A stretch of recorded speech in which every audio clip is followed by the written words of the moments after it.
He was impeached. But then he was elected again after that.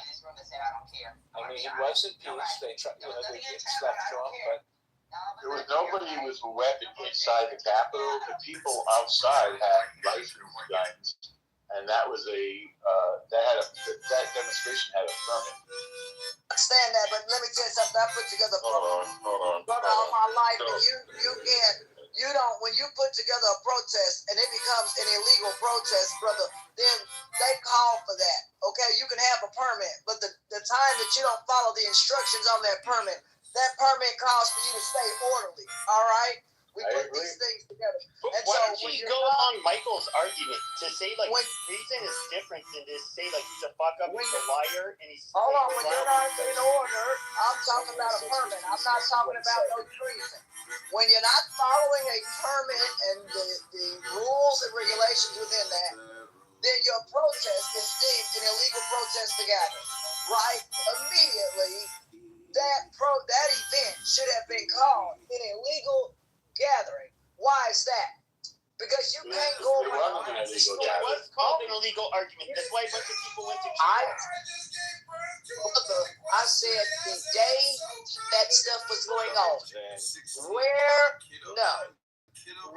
Donald Trump was sitting there watching. Hold on, he was sitting there watching everything go on and didn't call no dang on military, didn't call not a boom, bada bang. He wasn't president. Jesus Christ. Brother, nothing, what I'm telling you, brother, is out of control.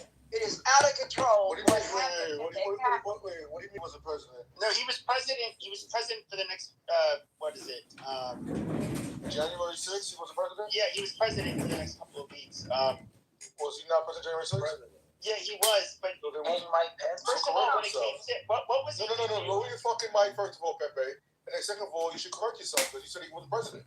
That's what you blurted out. No, I said, he was president for the next couple of weeks. Yeah, I said something wrong. Yeah, okay, you're a good, smart chimp. Okay, very good. Oh, come on, bro. Chimp? Get it. No good. Your mother's a white whore, you piece of shit. I shut up and fucking walk with me. Why do you do this? Hey, don't take that. Hold on. Pepe, you got me fucked up. I will say it on this motherfucking stage before Everybody if need you one like mic Pepe, I on will fuck you up. One mic on You do shit, man. Shut the fuck up. Cracker. You ain't nothing but a fucking Musunku cracker, motherfucker. Have a good Dirty trash. Smelly, dirty fucking cracker. That's all you want. Dirty fucking cracker. I will fucking drag you. I'm a dirty cracker. Fucking cracker, motherfucker. Fucking cracker. Why you slap your mother with the dick and it hate you and your fucking cracker? Dirty motherfucker. Let you bleed upside. Let you bleed out, cracker, motherfucker. Don't chip it out. Yeah, go every quarter for your shit. We can have a real thing. We can actually meet in real life, Pepe. And I can fuck Don't fall for it. Yeah, we can do it live, Pepe. We can do it live, Pepe. We your family. Let him be cringe and it's so tough, bro. Everybody do that. Stay out of it. We're both in our 40s. You want to meet up over internet beat? I absolutely would. Idiot. I absolutely would. For your bitch ass, I would make it sound like your crack ass. I'm sure you would. Trump's approval rating is almost 80% among Republicans. Have a good night, cracker. Say good night, cracker. Good night, Jim. Not a lie. That's news. 36%. You're a liar. No, among Republicans, sir. I do not lie. Sir, I will say it again. I'll put it in from Newsweek. Trump's approval rating among Republicans is near 80%. We'll put it right On what? Hold on, Aston, hold on. On what issues? Because on the border, I'm sure it's running bad. The economy, it can't be. There's literally no way on the economy or the war. It literally can't be that high, Norm. It's overall. It's a Marquette fault. Put a link in the chat. I did already. I did it before I said it. Yeah. Hey, January 6th. April 8th to April 16th. January 6th was treason. No. They went. Listen, let me speak. They went into that. Listen. They went into that. They went into that building, and they threatened a congresswoman. Nancy6 Pelosi. years ago. They wanted to kill her. You're still talking about it. Listen, I don't think they wanted to kill her. Yes, they did. Yes, they did. Why did they want? There's no evidence for that. Listen. If those are black No people, evidence for that. If that's black people, y'all know that. There were black people there. hold on, let me finish. Listen, it was mostly white. Stop it. MAGA is mostly white. And Right, but there were black people there. Let me finish. If those were black people that went into that area, defecated the area, pissed in the area. There were black people there. No, it was mostly white. Stop it. Well, so there were black people. No. 80% white. Let it explain. Go ahead. 80% of the people was maggot, and they was white. If those was black people that dared to do something like that, go into that area, defecated, shitted, tried to kill a congresswoman, they would have put the National Guards and every damn army out there to kill them. It's a double standard that white people have been able to get away. And what did Trump do? He pardoned them. And what did they do? A lot of those guys was child molesters. Now they found themselves back in prison. Those same guys that he pardoned. And this is a joke.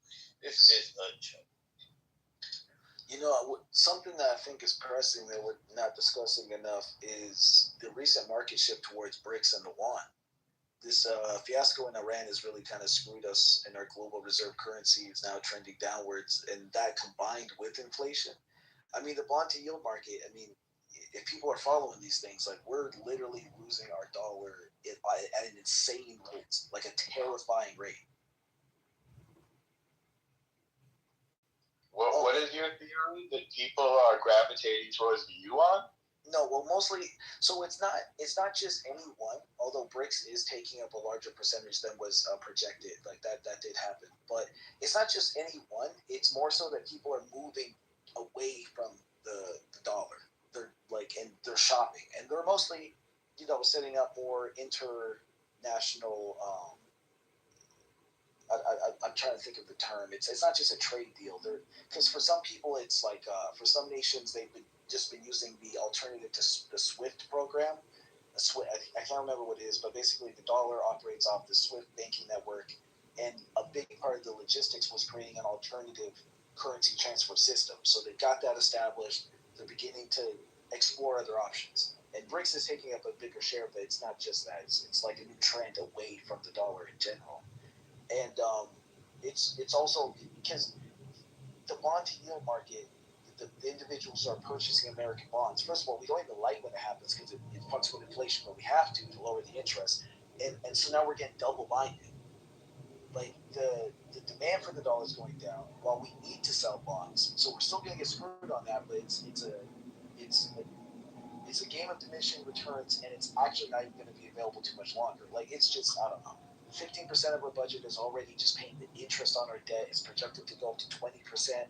Like, 1/5 of our money is just paying interest. Like, these are not, and it's going to become a feedback loop that's negative. And then combine that with the fact that so when you go to the pump and you're looking at those gas prices, that's artificially low. Someone is shorting oil by millions and millions of barrels. So for those who don't know, what shorting is, basically they're saying that oil is going to be worth less than what it's actually projected to be worth, and they're willing to pay for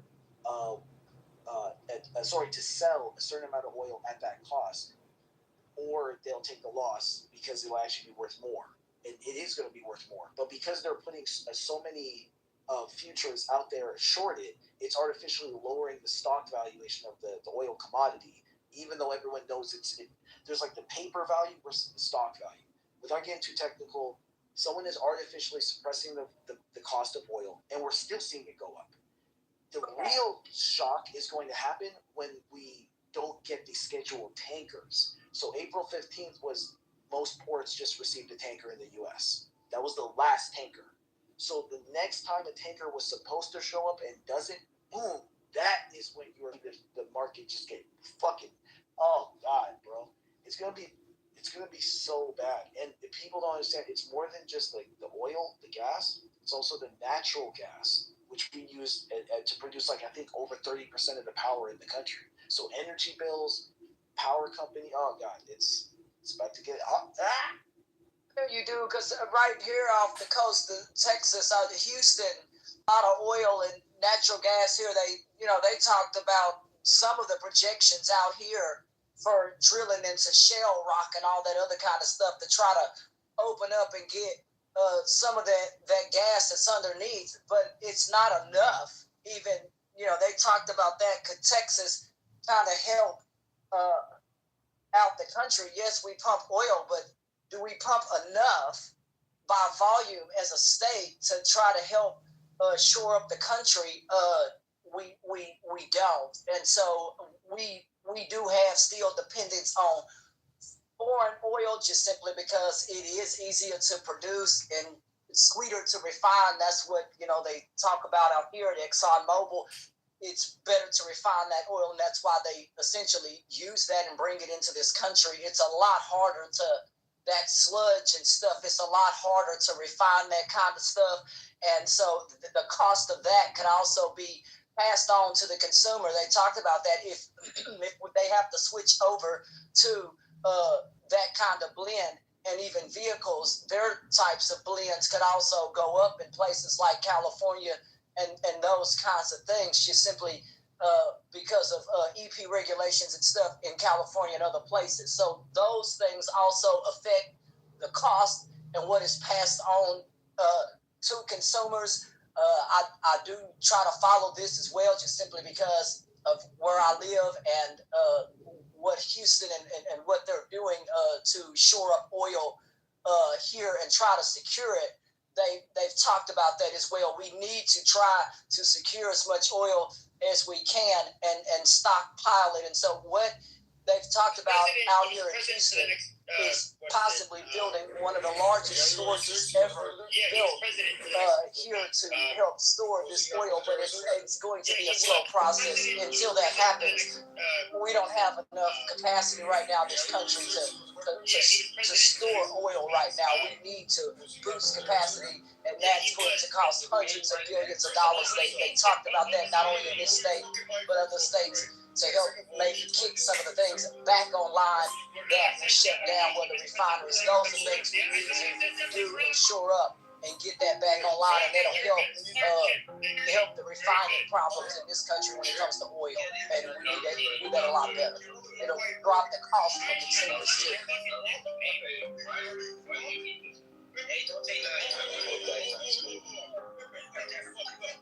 Because it would, and I hope that it does, because storage, whether that be oil or even, shoring of electricity, those two things right there, they go together.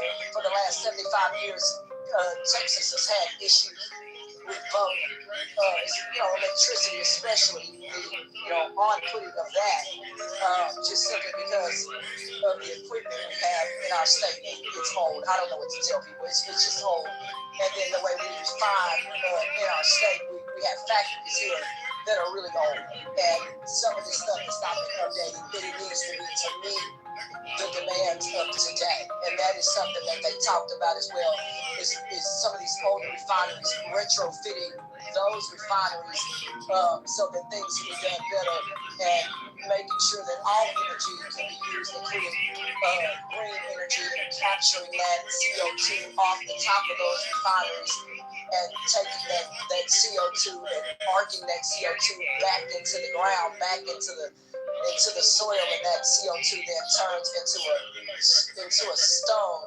that is forever captured, and it never ever permeates into the earth. So those are ways that lower costs for consumers, but that is several $billion worth of green projects that can help our state in the next century. We need to do these things, whether Republicans like it or not. We have to update it.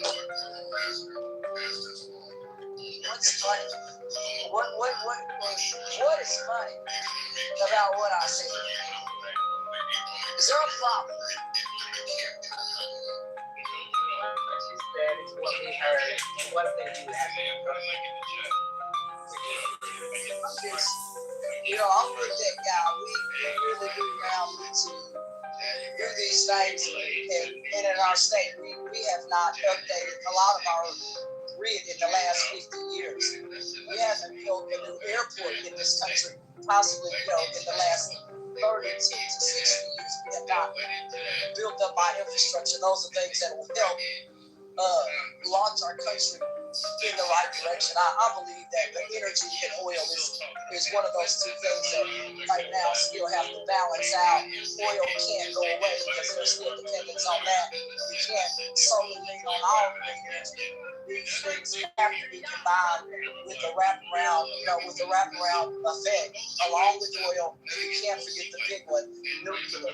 Once you have nuclear in place, then it burns bright, it burns consistent, and it burns when the wind doesn't blow, and it burns when the rain comes. So at the end of the day, we have to shore up all this technology, and micro-nuclear is the way to go. They have talked about that out here. The reason that is because it's small, it's compact, and we can power several million homes immediately once that is fired, and it's better than coal. I just believe in nuclear just because what it can do, and it would take the dependence so much off of oil, you can still use it, but let's find nuclear and use that, in extreme weather like we have in this state. They have talked about nuclear for that very reason, because a lot of people died in this state when the grid failed, and we did not have enough nuclear coming online. We needed that, and unfortunately, we didn't build it and prepare for disasters, and that is what we need to do, and nuclear will help us solve that problem. Recent market shift towards BRICS #1. This fiasco in Iran is really kind of. Ashton, did you do any research about the water in Corpus Christi? Hi, everyone. Some of that, I believe, is the budgetary issues. Some of that, I try to look at infrastructure issues, but a lot of that is even just mismanagement issues with projects and allowing these projects to siphon off of that water without protecting the population of people who live there, whether that be building another reservoir that comes, I try to look that town up on the map, and yeah, they could.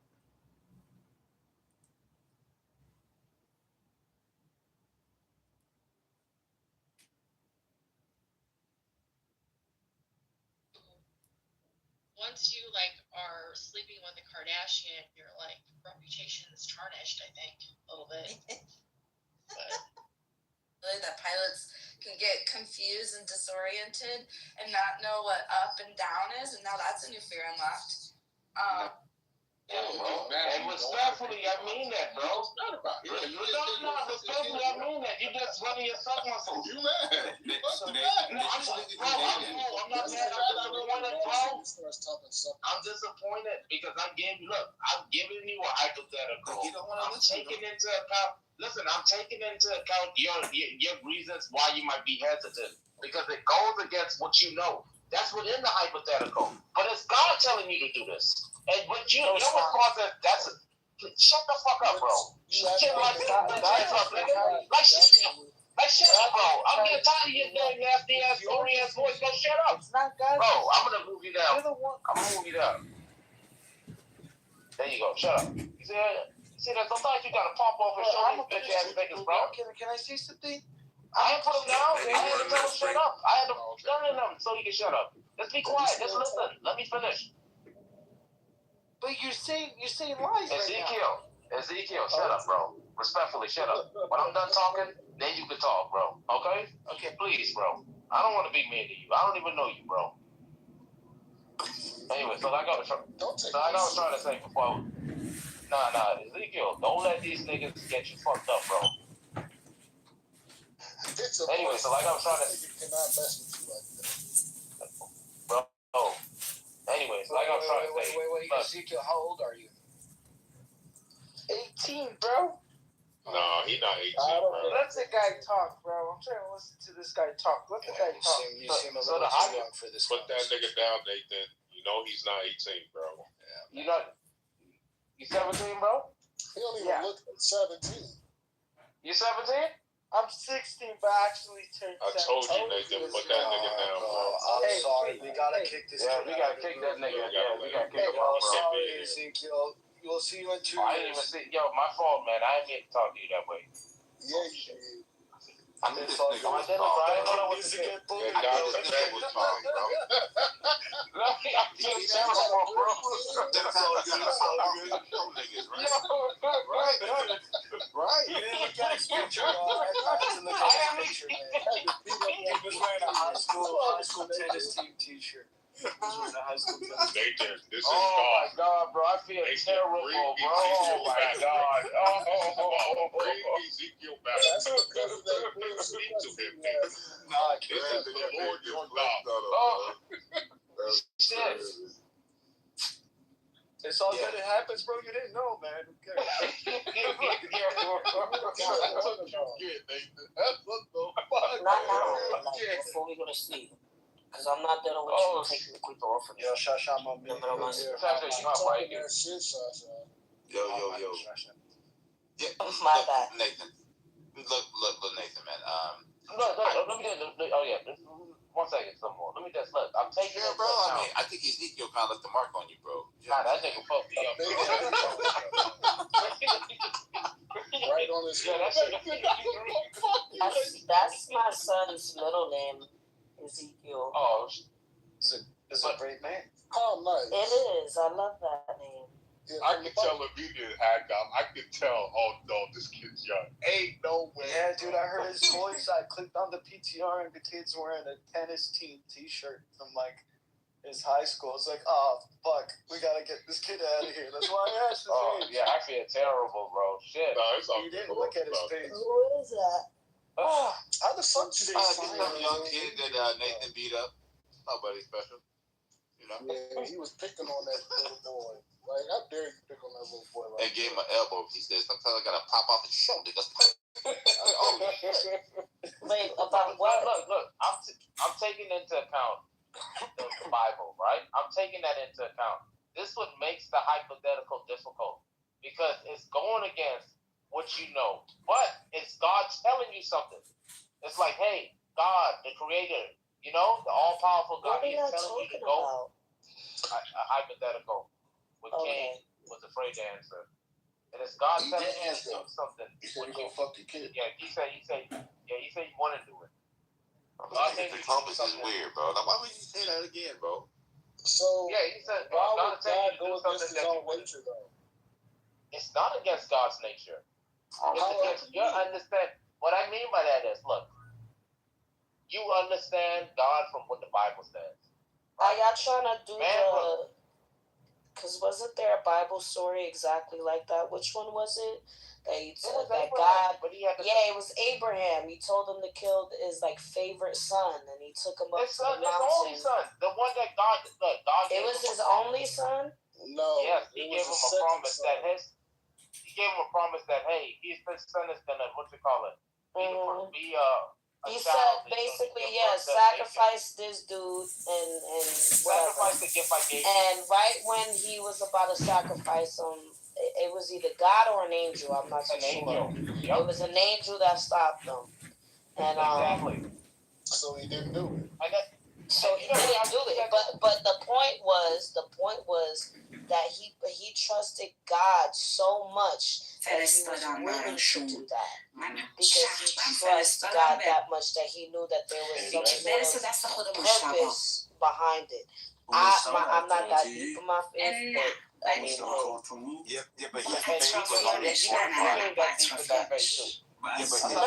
But I think most people aren't that deep in their faith that they're willing to kill their children. I'm willing to. Most people, I don't believe you. I don't even think you have But he circumcised himself. Listen, I So didn't have the time. the rock of Abraham is understanding of God's nature. Like, what describes what defines God? Abraham. ببین به اندازه کافی من 2 هفته تو نخی مادر جنده بودم 2 هفته Yeah, I think so. I think Yeah, I think so. Very I do think you're have on with that. Simone. Hi, baby girl. You are my word. Cheesy, So do that have would mean fat. that within That's godliness, my question from earlier. Chaos did a horrible job. Wait, we talking about something, Caroline. We talking about something. Nigga, I don't need you to tell me what the fuck y'all talk about. Like, Nathan, get her. Nathan, controller. What's up, Caroline? Hello, Yeah. honey. well, if I could just It goes real back to quick, the Caroline. Abraham thing. I'll go after you, Simone. Yeah, I just want this to be like 5 seconds. I just want to point out like why Abraham isn't a good example for this here dilemma. Because what's being asked of Abraham is well within the nature of God, and that's why he was trusting and had faith to go through with the thing. What do you mean? The Think about it like this. Right? I'm just telling you, like, why this happened. Yeah, that's No, I'm saying no. I'm telling him he's wrong, but no. think about his perspective. Think about Abraham's perspective. Because God gave him a gift. Yes, His gift was his son, and God told him to sacrifice the gift that he gave him. Yeah, but God never told him prior, I would never ask you, nor will I ever tell you to sacrifice the gift that I gave you. That would be an analogy. I'm not confused. How is that analogous to my hypothetical? Because God is giving us a criteria. Man, what the Yes, so King's been saying this for the past like 3 hours, right? So God has said, I'm not going to do this in the scripture, okay? And you're asking him, hey, well, what if God comes later and says that he's going to do this? And it's like, no, God would never just say, I'm not going to do something. You said 5 seconds. Tell me what King is saying. Tell me what King is saying. Nathan interrupted. Yeah, so for example. He just told you. No, show me in the Bible what King is talking about. Because I believe you just talking. I am not a man that I should lie. Oh my fucking! How don't you know this scripture? Nathan, I have a question. How don't you know this? Go ahead. Nathan, I have a question about your How don't you know this? before y'all move on. It actually ties into what y'all talking You gotta about. do your thing, Kevin. My bad. In your hypothetical, is God all knowing? Yes. Of course, yeah. Okay, so in your hypothetical, God is all knowing, and therefore he knows what the outcome is going to be, whether King decides to entertain a hypothetical or not, right? Okay. So then why even test King? I'm testing King. Yeah. With the hypothetical? Yes. Okay, but I'm not talking about you. Are you asking me? In the hypothetical. Why would God want it? Why would God want that? If he's all knowing, why even test King to begin with? I can give you the answer that in your hypothetical. I can give you the answer that I heard that I think touches on it the closest, even though I don't think it fully does. If you want to hear it. Sure. It relates to the human experience and how that affects you when you make it to heaven, right? So you don't essentially know what you're going to do, but the experience that you do that comes over you within that, right, contributes to like your nature in the sense of how you interact. So it's not like what God knows, it's the development of like who you become through your human experience. That's hard. That's a horrible explanation. Yeah, well, I mean, that's separated. I get what you're saying. I get what you're saying. I'm not attacking you. I don't think you would. Other than that, I don't really see why the point. It's called pointless suffering, pointless everything. Because then what if like say for like example, hell, for example, God knows exactly Mm-hmm. how many things are going to end up in hell already. Just put them there to begin with. Well, he knows all the possibilities. Right. Well, he knows all the possibilities. No, he knows exactly who will end up there. Yeah, he will. But listen, this goes back to the possibility. We go through this all the time, Mike. But listen, like my thing is this, right? Going with the human experience and suffering.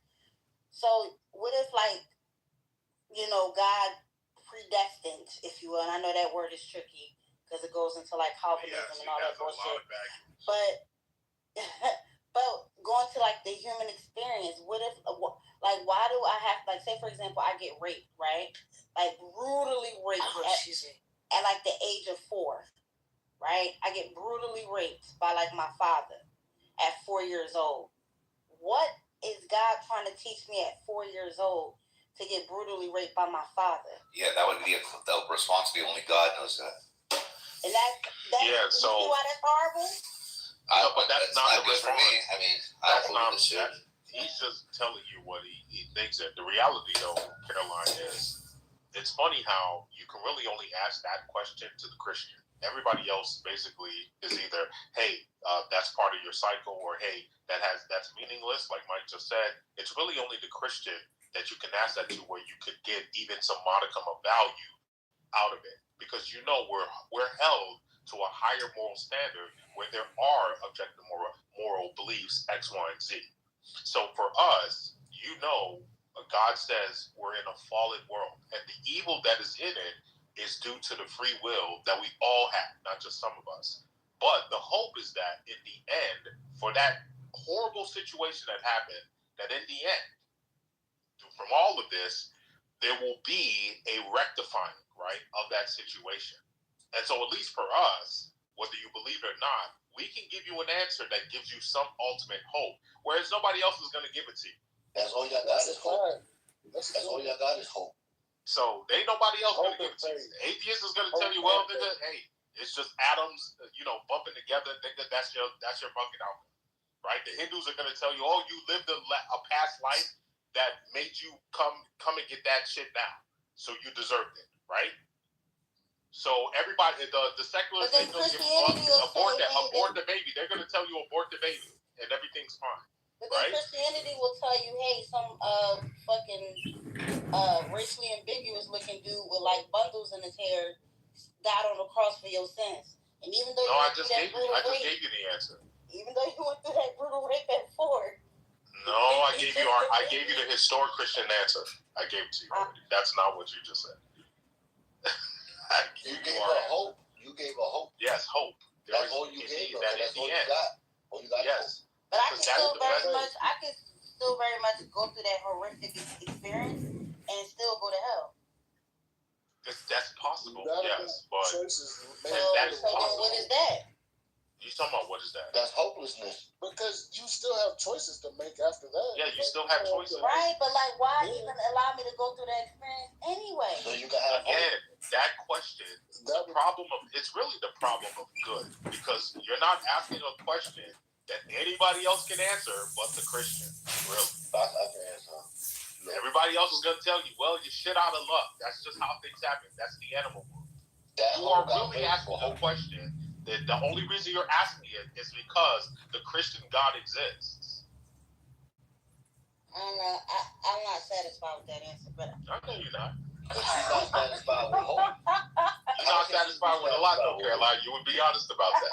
Our satisfaction doesn't determine who cares what I'm not? Listen, I had some horrible food earlier. I'm not satisfied with the food.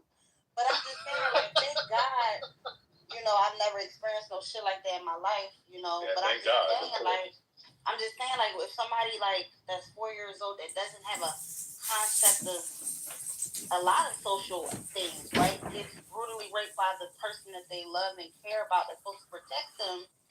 And then later on in life, they find this Christian God that says, hey, like, I know you had to get brutally raped in the ass by your father, but I'm your ultimate father. And once you die and make it to heaven, I'll tell you why I had to make you go through that suffering. Well, no, we already know why, though, Caroline. I think you're kind of ignoring what I told you. At the end of the day, we all have free will. And so we are operating in that kind of world because God made us in our image, but we also are in a fallen world where we are able to make free will choices. And a lot of those choices are going to be evil, unfortunately. But that is the cost of having freedom, having the ability to know right and wrong. We can make a choice. And so within that context, yes, you're going to have possibilities where you have this egregious type of evil that you just described. The point, though, is that God is in control in a way where that unfortunate situation that happened to you will be rectified. It will. That's the hope that we have, is that we have a God that's so loving that even for the egregious shit that you're talking about, that there is a judgment for that, and it will be rectified. What other worldview can give you that? None. I would want to take God and shoot him in the face for wanting to fucking. How you gonna do that? Caroline, can I say something? You don't want to shoot the nigga who did it. You want to shoot God, not the nigga who did it. I want to shoot God. I straight up want to. God did that to you? It wasn't God, though. How you want to do God but not the nigga who used his free will to do that nasty shit? It's probably the prophet. Because he created free will. But go ahead. I just want to say that. Look, say it again. Y'all heard it before. Say it one more time. There's a lot of doors in here. What's up? Come on. There's a lot of dudes in here. They talk that whole "I'm a Christian, I love Jesus," and when push comes to shove, they're not willing to rise for Jesus. They're not about that. When it comes to that and taking that test, right? Putting your faith on the line for Jesus. Jesus. Oh, that's not Jesus. Jesus. You have to say it correctly, bro. They don't got the spirit. They can't say it like that. They don't got the spirit. Go ahead, Jesus. Jesus. There you go. See, that's that spirit. Come on, stop right in my way. Stop right in my way, my brother. Let me take this nigga, man. King. Listen, you my boy, bro. And it's been a while since I had a piece of that. But I gotta do it though. I'm sorry, bro. I'm doing this because I love you, bro. And if you man enough, bro, we can meet one-on-one. And then once I'm done with you, we can cry about it later, bro. Alright? Can I hop in this So, for a second? You know what's so crazy? No, hold on. Can I hop in for a second? Nathan that minute he be crying. Nathan, nigga, if you thought you was crying with these women, you know what's gonna happen with me, nigga? You know what the fuck is gonna happen with me, nigga? Are you for real, Nathan? Oh my God. I want a man that loves me as much as Nathan loves Monica. Go ahead. Yo, dude, I thought Nathan, and the reason why I was about to cut him off was because I thought he was gonna say again for like the 1,000th time. He was like, I'm gonna say this. I brought Caroline back. That's how I was about to cut him off. Like, let me let him finish before I jump. Administration officials, they are targets. Do you also read this? I'm no longer willing to permit a pedophile, rapist, and traitor to cut my hands with his crimes. What's your reaction? Well, I was waiting for you to read that because I know you will, because you're This conversation is what's turned old lady. anybody. Do you think he was referring to you? Excuse me. I'm not a pedophile. You read that crap from some sick person. I got associated with all stuff that has nothing to do with me. I was totally exonerated. Your friends on the other side of the plate are the ones that were involved with, let's say, Epstein or other things. But I said to myself, I'll do this interview and they'll probably not read the manifesto. As a sick person. But you should be ashamed. Okay, this is what these dudes are saying. They're saying God can't do that. If God told you if God gave you something to say, hey, X is supposed to happen, and God say, no, X is not supposed to happen, well, God can't do that. That's what they're trying to tell me. And I'm saying God can do that. God can say, hey, I want you to have a kid, and with that kid is going to produce a nation. And God say, you know what? I want you to sacrifice that kid. Y'all say, no. A lot of people's trust in God is not that strong. Like, I don't think like I said, I think most people who are Christian, who were put in Abraham's shoes, would question, like, you get what I mean? You know what he's saying? They're saying, oh yeah, like the same. I would do this, I would do that, but when it comes time, because that was in the Old Testament era. Hello? They'll say there wasn't God. They'll say it wasn't God that was doing that. Yeah, exactly. Thank you. No. They would say, no, that's not God. God wouldn't tell me to do something like that. He told Abraham to do something like that. Well, it's different. You know what it is? It's real. That don't remind you of Greg? And so what? God when changed Greg his was mind like, when he told him not to do it? Craig was like, yo, why you help me and Smokey out there in the back when he tried to jump us? Greg's response was, well, that was different. Yo, so look, this is what I hear when King says, Christians be doing the cha-cha slide, This is what I hear when King said, "I will offer that person hope." I realized at that moment, that's all they have is hope, and that hope is based on if you're in a bad situation, this is the reason it's happening to you.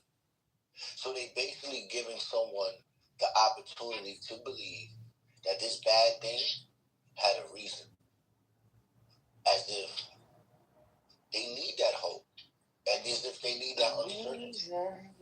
Why don't you give someone the certainty of this bad thing? Hold on real quick. Why don't we just say... Okay, Oleg. Hold on real quick. Why don't we just say... What's that, Oleg? Bad thing. That was Oleg sounding like... Come on, y'all. Why don't we just... Who? All right, hold on real quick. Look, real quick. Okay, you are black, Oleg. My bad. All right, come on, y'all. As soon as y'all came in, we ruined the conversation. So all I'm saying is, how come when a bad thing happens to an individual, we just don't say this was supposed to happen? You want to give people a hope as if there was some transcendent reason so they could just have a reason to continue living. No, there was no existential reason. When you die, that's it. This bad thing happened. Now, if you want to kill yourself, just do it, because there's nothing after. So the only thing you offer people is hope, and people cherish hope. And I'm saying just take away people's hope because they don't deserve it. Anyway, Oleg, you have a beautiful velvety voice. I didn't know you had a nice velvety voice. Thank you. You're welcome. That conclusion was crazy, Kitover. Would y'all ever... now the women going to ruin our conversation. Hello? We might as well... Would y'all ever put trust into something without like a explanation?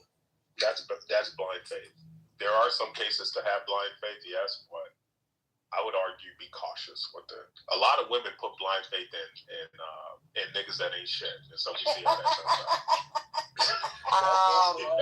Niggas do put blind faith in women too. Yeah. Look how Caroline caught on right away. When you cross the street, right? Like, you don't know if the driver coming towards you is gonna obey the signal, right? Gonna, but you trust that they will stop. You trust that they're gonna follow, the rules, right? Mm-hmm. You don't know that person. That, to me, that's an example of blind faith, right? I'm a disagree. We have I guess you can, but that just makes you a retard. You trust flying on a plane, right? But you don't know the ins and outs of like aerodynamics. You don't know the ins and outs of the person flying the plane, right? And their intention. You trust that it's going to be a successful fight because there's the majority of them are successful. You trust that the person flying the plane is not like Mr. Finley and is gonna fly the plane. I'm just fucking around. But you get that. To me, that's blind faith, right? I'll tell you why it's not. I'll tell you why it's not. Right? So the Bible makes it clear. Why you think it's not? The so-called manifesto is why you think it's not? Okay, let's have the conversation. President? I don't want to have the conversation. Why you don't want to have the conversation? You don't want to be correct. Because I'm right. No, you're not. I know I'm right. So you're about to waste your time and waste your stank-ass breath stinking up the house talking for no reason. Because I know I'm right. I got a face for I'm always right. All right. So you got a head for a brick wall. You fucking wish. Or a brick wall for a head, whichever one. Just listen, Shaj. I know you don't want to. I don't want to listen. I know you don't want to. As a matter of fact, good night, everyone. I know you. Why she don't want to? Oh my God. No, my baby girl. Oh my God. Wait, did she leave her? You made my baby girl leave. She'll be back. Oh, that's great. Oh, hey, I she'll be back. Shaj. Like my baby girl. Don't make my baby. You are my word. It's all good, Shaj. Sasha, I'll let you live in your delusion. Go ahead. Listen, I'm smarter than you. What's 11 times 12 right now? Sasha, the What's only 11 times 12? What's 11 times 12 right now? You said what? What's 11 times 12? Hold up, let me take out my calculator. I might say You're stupid. You're wrong. 122. You're dumb. You're dumb. Right? You're dumb. It's You're dumb. 132. You can't talk to me. You can't ever talk to me again in life. You're dumb. You're dumb. Stop talking to me. Yo, you know what's crazy? That's my favorite. That's my favorite, like, math question to ask. Because why? For some reason, the majority of people get that one wrong. It's a hard question. And they always say 121. Do you think I'm a calculator, Sasha? Do I look like But a it's just, calculator? you know, I just like using that because that's one of the only fucking multiplications. That's a hard one. I know 7 times 7. That's probably one you used to get wrong so many times. Yo, that's my favorite shit to have. If God told y'all, if God told you as a man to fuck another man in the ass, would you do it? I would do it. Oh no! I would do it. I would do anything God told me to do. No, I would not. But you guys got to remember, Wait, these are responses from people who don't believe in God. I can't. I actually do believe That's in God. What are you talking about? No, what I'm saying is that, like, when people say, Can God, anyone tell me 3? just damn, bro. Yeah, like what you got? Just want to know. 3 times 23. Anyone knows the answer? Yes, it's 69. 63. Yeah, 60. Wait, no. 69. 6. 69. I said 66. Yeah, the best number in the world. 69. Stupid, bro. 23 times 3? Oh, 3, not 2. I I thought like, it said 2. My bad. Yeah, like I kind of answered that like 3 minutes No, you before. didn't. But anyway, absolutely I did. but anyways, like a lot of people, like when they hear the term God, what they do is they apply this like generic, universal, like all powerful, without there being any type of like impression or description of God. So then now it's like wide open. Like, why would you ever question God? But other people are working with a God that is very colored in, very descriptive, very defined. Yep. And then we're able to answer this question a hell of a lot more accurate because of our knowledge of God. God told you to fuck another man in the ass. What the hell is he talking about? Right. He don't just be talking sometimes, bro. Right. So, Hold on, Hey, King. We're talking about the guy that asked us to do a math equation, knowing there's multiple men in here and saying the best number in the world. The girls answered it first, though. Hey, listen, that's what it is, bro. So wait, okay, now Crazy, bro. the stipulation now is the Christian God asks you and come up to you and say, hey, I want you to fuck that man over there in the ass. Are you doing it? Yeah, so this is what we mean, Caroline. And this is why what Simone just said is important. You have to understand, when you say the Christian God, that comes with context. The Christian God has already laid forth a bunch of rule sets and criteria for how we are to know what is from him and what is from what is not. And so when you ask that question, we already know, based on that criterion, that is not the Christian God. But we know like that Babylonian because Your hypothetical? You see how they can say your hypothetical is wrong? Yeah, I see it. I see it now, but okay. But my thing is, so are you saying this is Bro, there's other ways Hold on. Let me ask Caroline a direct question. I'm not going to give no bullets. Hold on, Caroline. You ain't got to give no bullets. Hold up, Caroline. You just on pay grade, bro. I have a specific question for Caroline. Caroline, if the Christian God wrote down in Scripture, followers of me, you are never to listen to anything that Caroline asked, including the crazy ass retarded questions she asked. Are you telling me, Caroline, that I read that as a follower of the Christian God and then I entertain you?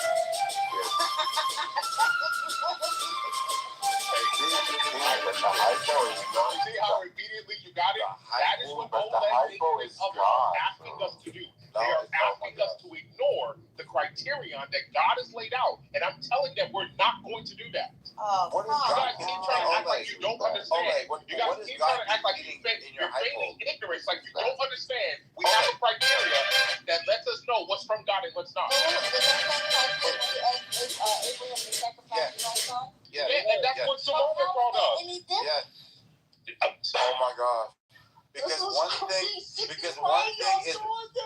one thing is in the description of God, and the other thing's outside the description of God. So it's cool with God saying it to his son, but God not being consistent. What?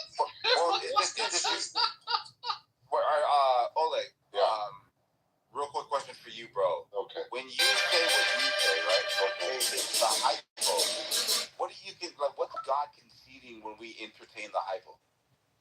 Excuse me. What is God conceding? Yeah, what is God conceding? Nothing, bro. What do you mean? I might not be understanding your question. All right. So, like, if God has the ability and has the will to do the thing that is within the hypo, is not God saying that he's a contradicting God?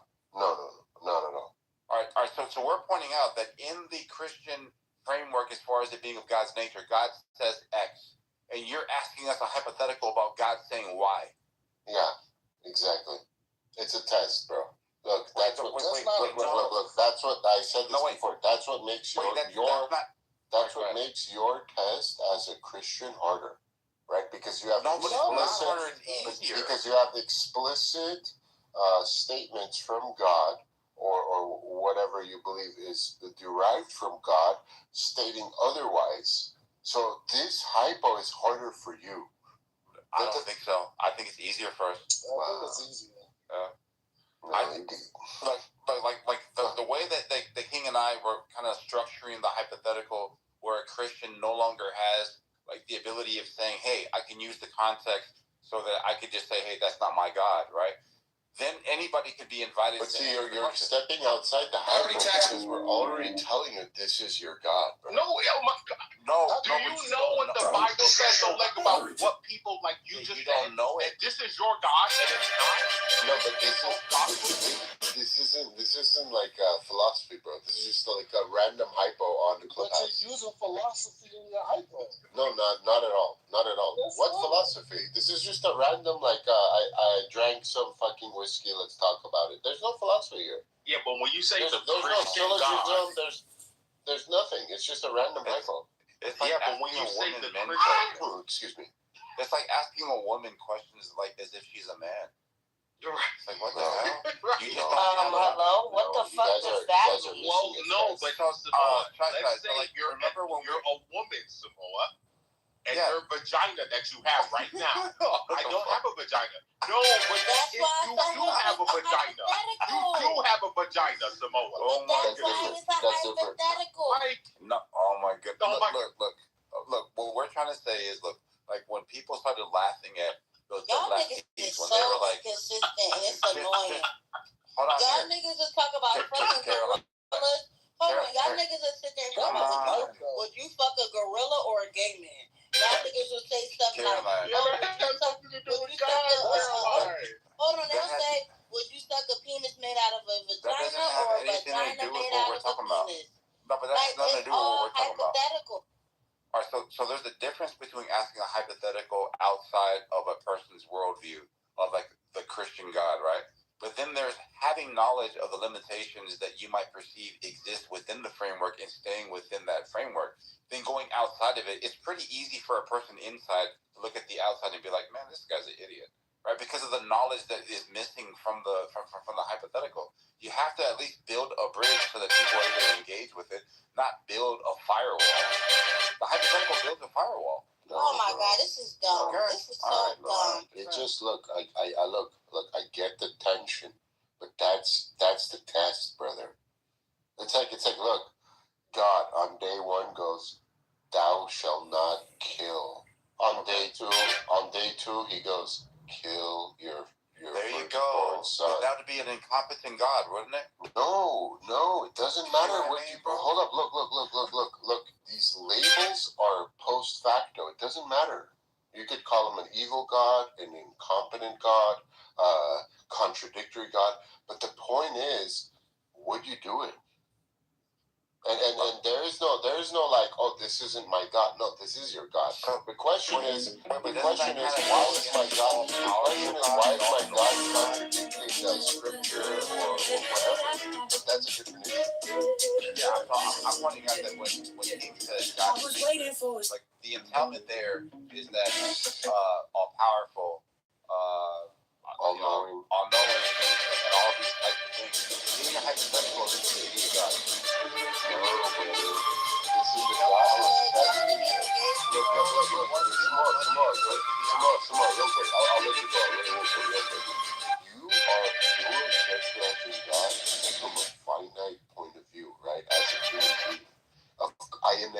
I agree with you, right? It makes no sense. But the other argument is, well, a finite being has a divine plan and it's beyond your comprehension. And that's the same argument that's leveled against unnecessary pain and suffering. You might not understand why there's so much pain and suffering, but it's for a greater good. I don't even see these things being on the same universe. Don't entertain it some more, goddammit. No, what I'm saying is like when you say X and then you say Y, we say, wow, Caroline contradicted herself. Above his pay grade. Yeah, it's like you're trying to like. Can I finish? It's like you're trying to recreate the rules of the hypothetical. Wait, I gave it to you in the beginning. Hold on, come on. God gave Abraham. He promised him his son, and he said that his son is gonna be the thing that gives him a great nation. That's what God said to him. And then afterward, he told him, "You have to sacrifice your son." Okay, all right. So I keep. And you know what he was going to do? Sacrifice his son. All right, so I keep telling you that the reason why this example doesn't fit with your hypo is pretty clear, and it's just your lack of knowledge, right? But I'll just address Caroline here quickly, right? I structured his hypothetical to where it would be engaging for all Christians to remove the constraints that God has placed in his description, right? So I'm not saying that this hypothetical What constraints? What constraints?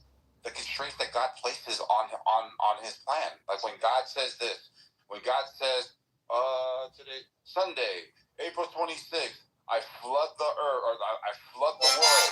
And then on April 27th, I will never flood the world again. And then on April 28th, I'll flood the world again. You see how that's like a his body God places on himself when he explicitly says, I will not do this thing. He just changed his mind, brother. He's changed his mind a lot of times in the Bible. Use it. And I'm getting like, what must not perceive of what universe thou art upon. I just was administrator of the universe. I promise you a son. You know what? I promise you a son. I promise you a son. Do you have fun riding the bike? I promise you a son who's going to give you a nation. You know what? Kill your son before the nation happens. All right, hold on, bro. So we know that in a test, God already knows the outcome, right? So God. What does that have to do with my hypothetical? Hey, brother, can you hold on real quick? The point you just said was there's a point right here I can give you an example of God changing. That's analogous. Yeah, that's analogous with my. Nathan, can I finish because it's analogous with. It's analogous with my hypothetical. Come on, man. I'm about to eat this barbecue chicken. Can I just finish it? But we eat the barbecue because you don't address my point. And the government of my temper. And you gave us the test that he gave to Abraham as changing his mind. Because it's analogous. Yes. Hey, I have a plan for you. You're going to have this son. This son is going to give you a nation. You know what? Forget that. No, he told him forget that. Sacrifice your son. No, that's a test. There's other examples, Samoa, like fucking just the golden the calf. I'm done. The Bible out of context. And they own all the big media. That went on to commit mass murder. Well, I just want to say Nathan was right. You guys are all wrong, and you should answer the question. I'm not wrong. Everyone is wrong who didn't answer the question. Yeah, I don't know. Samoa would rather engage. Hey, you guys, come on. Samoa would rather engage in a bunch of nothing. You either have to say, look, guys, answer the fucking question. That's all you have to do is answer. Caroline, I answered the question. I said I would engage. I didn't say you didn't. I didn't say you didn't. I said you have to answer the question. No, Caroline just said I didn't answer the question. I'm pointing out that I answered the question. The people that hold a worldview that I've been listening to, not only King, not only Steele, not only the lawyer guy, not only the other person, they all are from different views, and they all had the same response to the way that the hypothetical was structured. My criticism is not about the hypothetical, like in general, because it can be answered if it's actually conveyed accurately. What Oleg is saying is no. Nigga, go eat your barbecue, nigga. Just hold on. Oleg is saying, hey, the complication needs to be there. I'm saying, no, it doesn't need to be there to engage with the people that you want to engage with. The question can still be answered. It's how the hypothetical is conveyed. I agree. And Samoa actually asked it correctly, and I answered it correctly. Absolutely, but nobody heard that. Samoa, am I the lawyer guy? These niggas didn't even listen to it. No. It was that Jewish dude that was putting. God's lawyer. Yeah. He lucky he left. Yo, I'm glad the call. Last week had white people everywhere. I like green. Y'all ran him away. I don't know, but I'm back. Yo, Oleg. Yo, I don't know what the fuck you on, bro, but don't make me she-wolf your ass, nigga. Come on, man. Oh, shit. You want to Who's conversation, Randy? do that. What's happening to the she-wolf? Why you up? Yeah, Nah. like, why they gotta be ghetto? Why they bringing up she-wolf, man? I can't.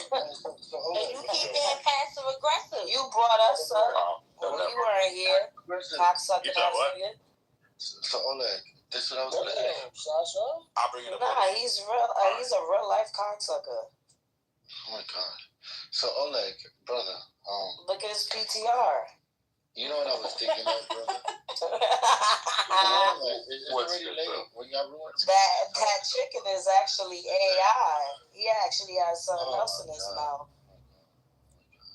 So, Oleg, you know what I was And thinking it was of? a dick.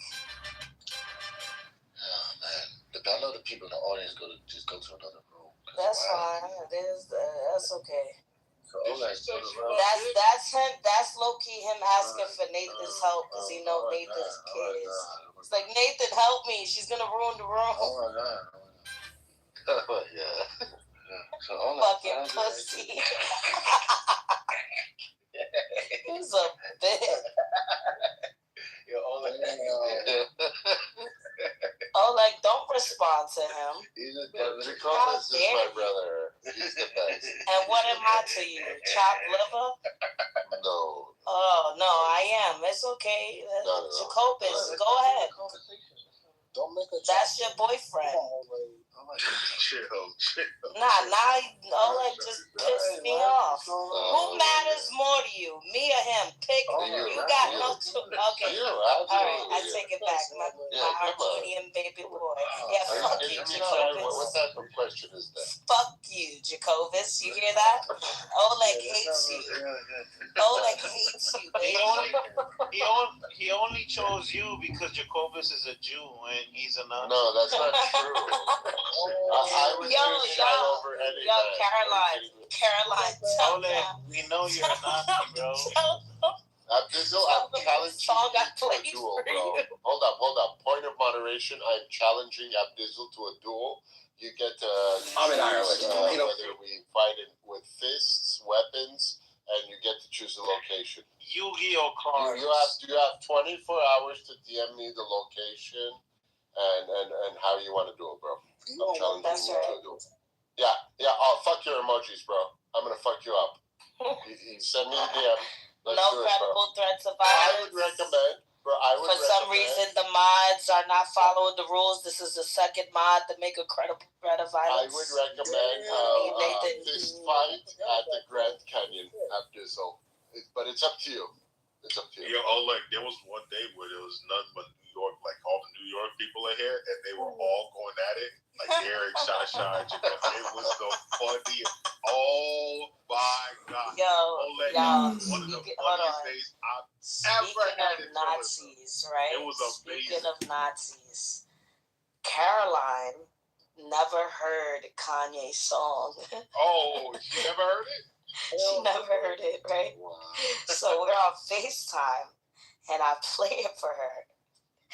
And I'm like, hello? Because it was so silent.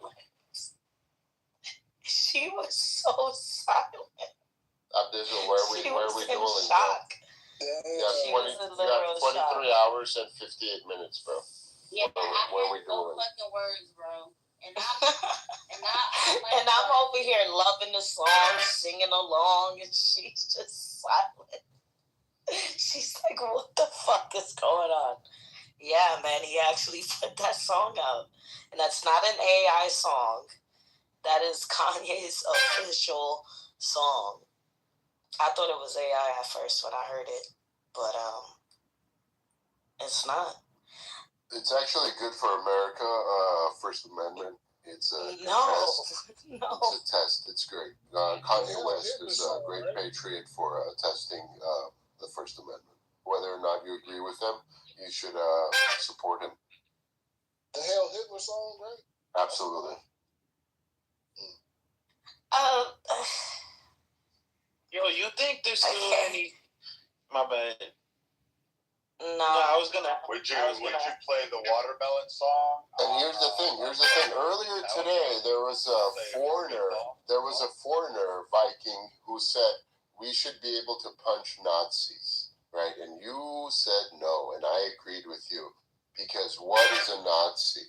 If Gavin Newsom gets the fucking presidency, he's gonna consider me and you Nazis, right? So. No. Wait, is he Jewish or he's just a booty clapper? No, but he's a booty clapper. But the point is, myself, he hates people. Same thing with the term domestic terrorist, right? I remember people calling the protester that stood in front of the ICE vehicle domestic terrorist. I was against it because the more you broaden the word, the more likely someone will use the word against you. So we got to be careful about people saying it's okay to punch a Nazi, it's okay to run over a domestic terrorist, because they're going to just keep broadening those words. Yeah, I have a question. So, do you guys think there's any Jews backing or behind the scenes and still being on Kanye's side? Like, do you think it is any Jew making? Me. I'm a Jew and I'm on Kanye's side. Like, I don't know. Maybe I'm stupid, but I'm a Jew.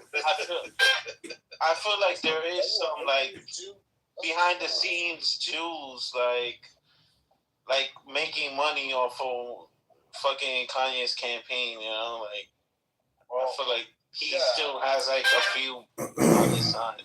Well, look at like what black people did. Look at what Jewish people did. Look at every oppressed group around the world. Like there were Irish people that sold out other Irish people. Like it happens in every group. So I mean, it's not a few. You wouldn't expect it to be a few. Was there any Jewish Nazis? Yeah. Literally sold out their own. The one rich guy. The high-ranking one too. Soros worked with the Nazis. But wait, what you mean? Like he was an officer of? No. Soros was a young kid who would identify other Jews. That really doesn't count because he was under a lot of stress. Whatever. But wait, high ranking. The Rothschilds. No, they wouldn't be. But there were others that like literally sold out. Like Anne Frank talks about it in her own diary. You had other journals, like particularly her dad's diary. Yeah, they sold out others massively to save their own skins or to profit off of it. So yes, it happened. It's not something that's commonly talked about because it's just despicable. Did the Nazis spare the Jews that sold other Jews out, or did they kill them in the end? Well,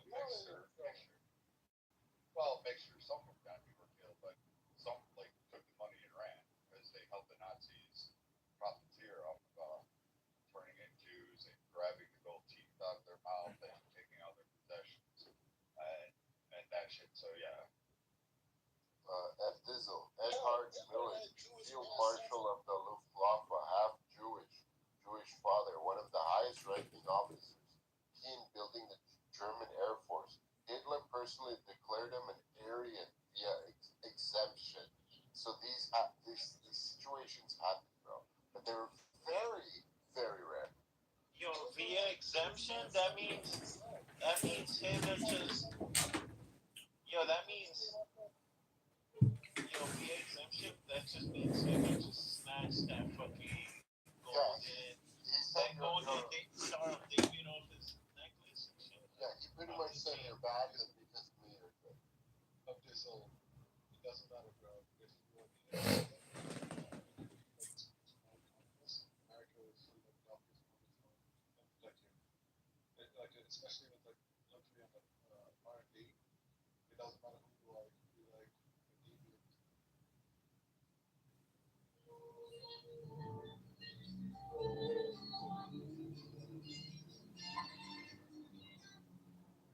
Wanted to confirm that because I've been suspecting it for quite a while. So,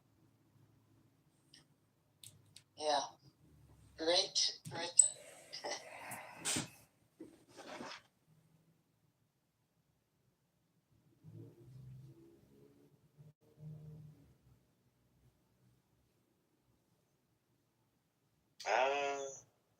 Rob is mentioning Swiss banks. What do you call it? They're the Bank of International Settlements. Have you guys heard about them? Do some research. Look them up. The Bank of International Settlements. Well, when it comes to the deep state central banks, they're the central banks of central banks, right? But yeah, their entire system is being dismantled slowly but surely. We're going to see how far it goes. And for those of you who saw what the Bank of International Settlements put out cryptocurrencies, that should definitely pique your interest. But anyway, we talked about it last week in our crypto room. It was pretty awesome. Oh yeah. Oh yeah, the deep state is panicking like never before, even over the financial system. Right? Changes are happening that they can't control. Anyway, you want to learn more, join us on Thursdays at 4:30 p.m. Central Time, right here in the Truth Seekers Tower. And I'm going to drop the mic. The floor is open. Any comments, any perspectives to share?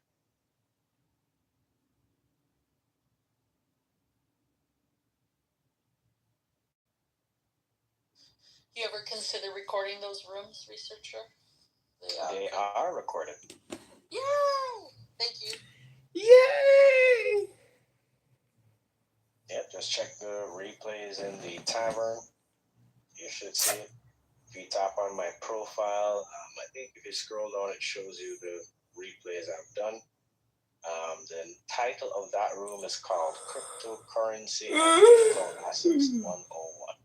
But if you go into the tavern replays and scroll back, you'll see them. So, yeah. Thank you. Yeah, it's a weekly room, usually for 30 minutes or so. It's not a long room. I'll drop the mic.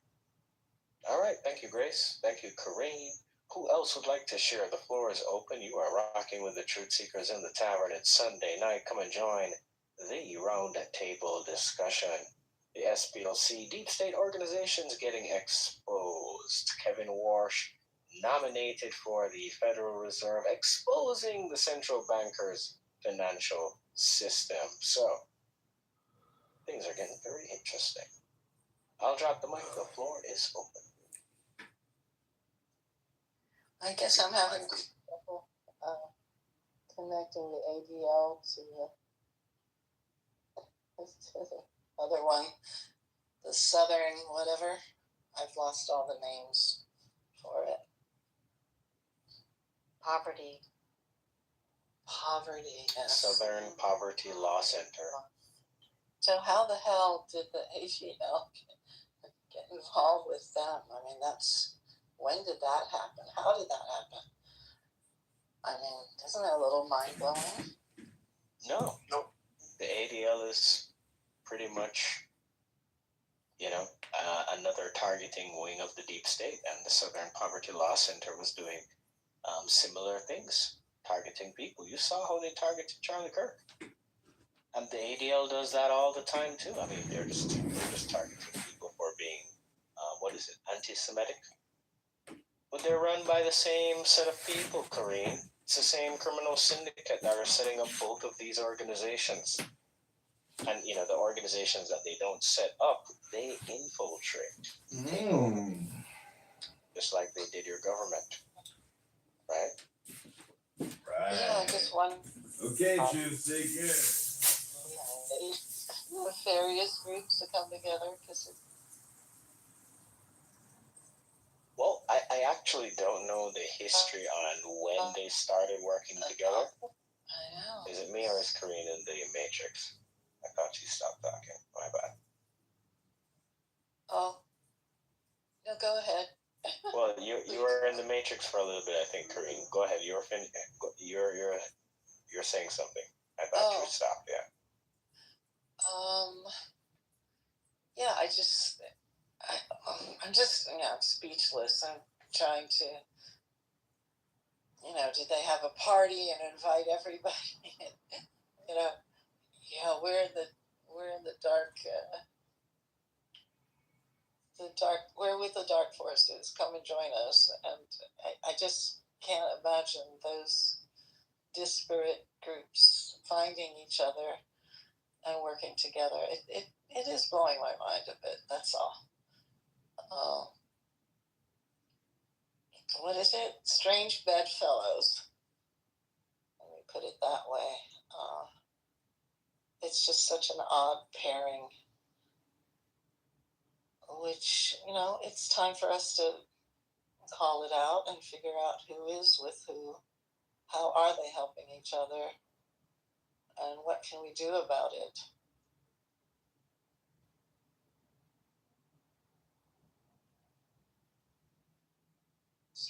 Researcher, check the link out. Yes, sir. I'm looking at it. It doesn't look like it's been confirmed, but it looks like some intel sources. Very interesting. This is happening in the background. Game over.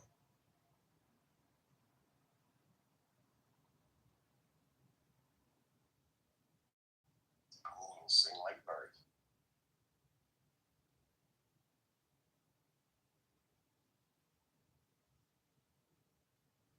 So maybe it's time we create it where we can see who's been confirmed to be connected with these dark forces.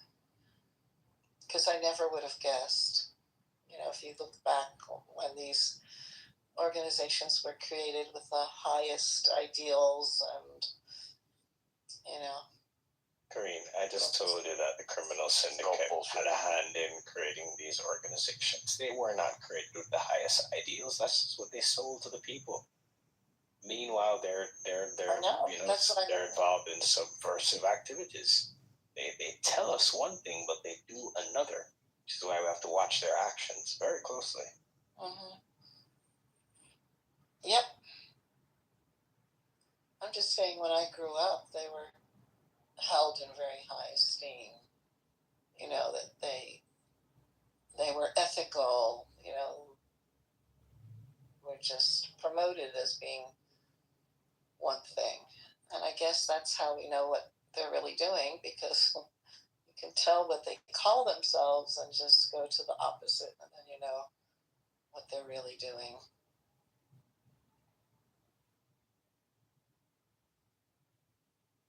Kind of reminds me of Alice in Wonderland.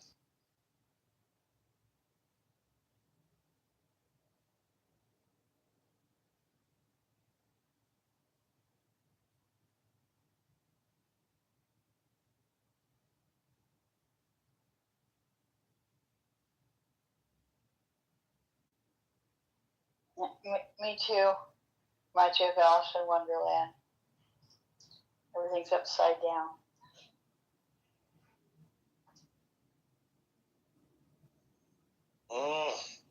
Yeah, I guess we'll talk about the ADL sometime next week in more detail. I'll make a note of that. But wow, guys, things are getting very interesting. So I'll drop the mic. Let's see who else would like to share. The floor is open. Grab your coffee, grab your tea. Welcome to the Truth Seekers Tavern Lounge. And yes, I've created a thread, so I will drop the link to that up at the top in just a bit. But in the meanwhile, let's pass the mic around. Welcome to the stage, Sam. Welcome, Ben. Thank you, everyone, for sharing. Bring a few friends into the room. Share the room out.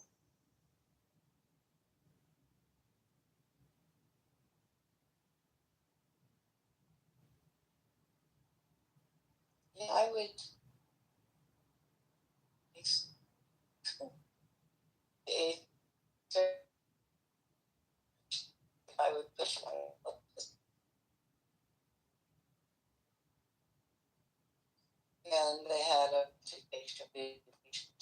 these wonderful people who were, ethical. We could trust them. And look what they've done over time.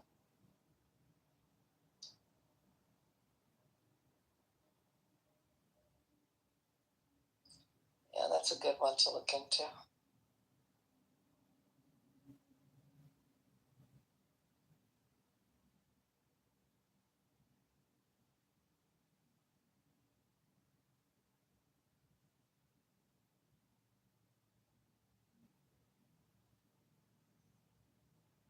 All right. Well, guys, we have a new X-22 report that's out tonight. We're going to dive into the financial report. It's been a while since we gave that one a listen. So I think we'll do the X-22 financial report and then maybe Dr. Kirk Elliott's report with LT and then the geopolitical report. What do you guys think? That sounds good. Perfect.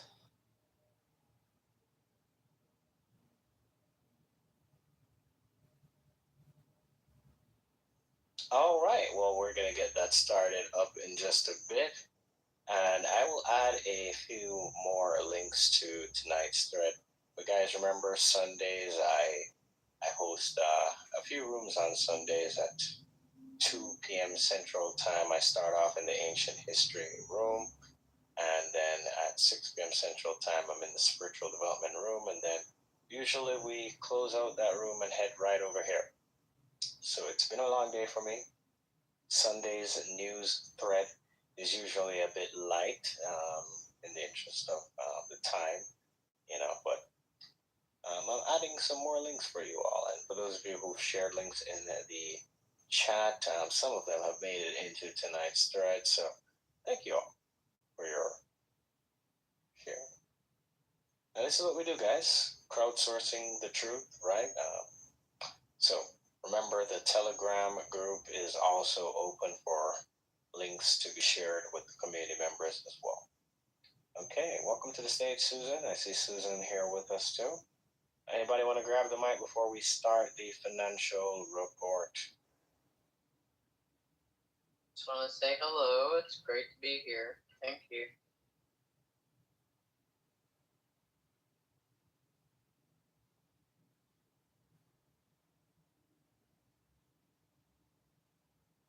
All right, thank you for joining us, Susan. All right, guys, last call for comments before we start the X-22 financial report.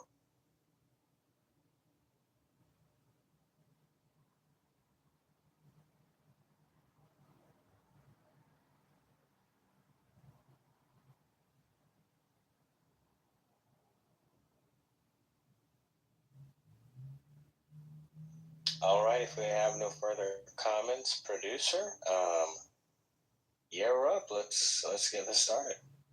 Enjoy the stream, everyone. We'll open up the panel for a little bit right after.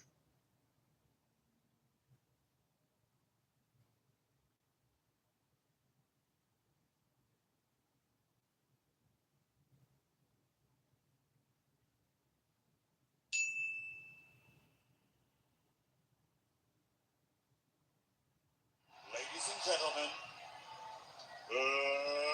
let's get ready to rumble!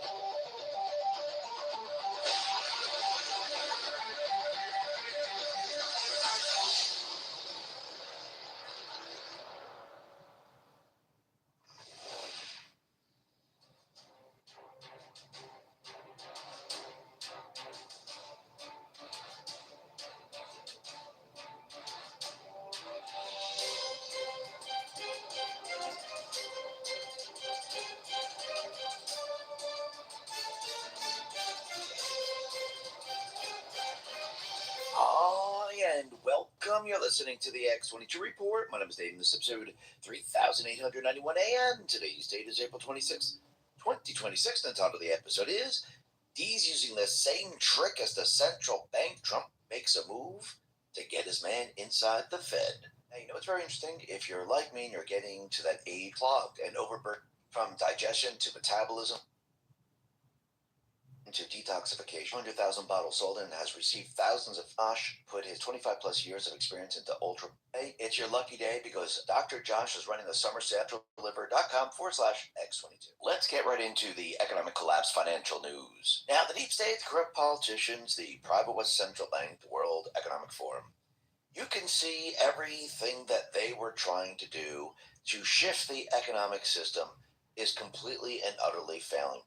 And everything that they're trying to do to get back control, especially the blue states, it's now being exposed to the world. Remember going back a little bit in time, back to 1913, when the third central bank came into existence, and then a little bit later on, they told everyone, listen, to keep the system running, what we're going to do is we're going to tax only the wealthy. So you don't have to worry about it. It's only the wealthy that are going to be taxed. Nobody else. Don't worry about it. And then all of a sudden, it was the upper middle class, the middle class, lower middle class, and before you knew it, everyone was taxed.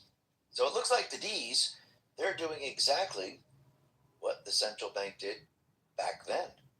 They're creating a wealth tax in the blue states, and within the bill, without approval, it says later on, they could tax everybody.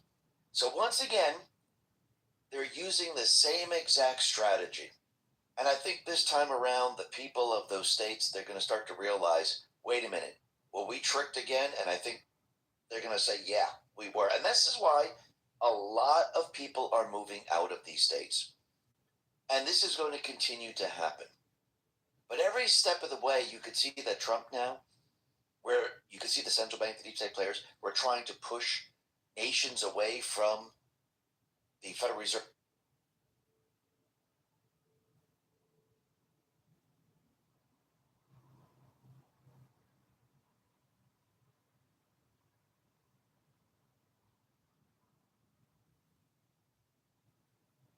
Is it just me? No, we lost producer's audio. Hi, Dr. Mitch. Welcome. Reserve note, the US dollar. Trump now is actually forcing these nations to use the Federal Reserve note and US dollar. Now, is this because he wants to keep the central bank the way it is and he wants everyone to use the Federal Reserve note? No. What he's doing is he's making sure that the United States has the upper hand moving forward. He's making sure that we still are the reserve currency of the world. Now, this doesn't mean that it's still going to be linked to the Federal Reserve. What it means moving forward is that he's going to detach us from the Federal Reserve, but everyone's still going to be holding these blips. And later on, what's going to happen is that this will be transitioned into a U.S. dollar, which means we will no longer have the Federal Reserve. And I think this is why Trump now is putting his man in place. And yes, is he going to have to make deals? Is he going to have to work with the corrupt Senate the way we have it today? Absolutely. But again, he's looking at the bigger picture. He's looking at this from this point going down the road. He knows he needs his man washed inside. He knows he needs him to start working. He knows he needs him to start restructuring and setting everything up the way he wants it, especially bringing down the interest rates. Now, we're going to be talking a lot more about this a little bit later, but first, let's just talk about how Trump now across the world is now shifting everything the deep state, the central bankers were trying to do, where they're trying to push everyone away from the Federal Reserve note. You could see at this point in time, he's pushing especially the Middle Eastern countries, even Russia now, maybe even China, back to the Federal Reserve note. Could we see letter on X put this out and said, U.S. dollar transactions are rising amid the Iran war. The U.S. dollar's share of international payment via SWIFT rose 1.9 points in March to a record 51.1%.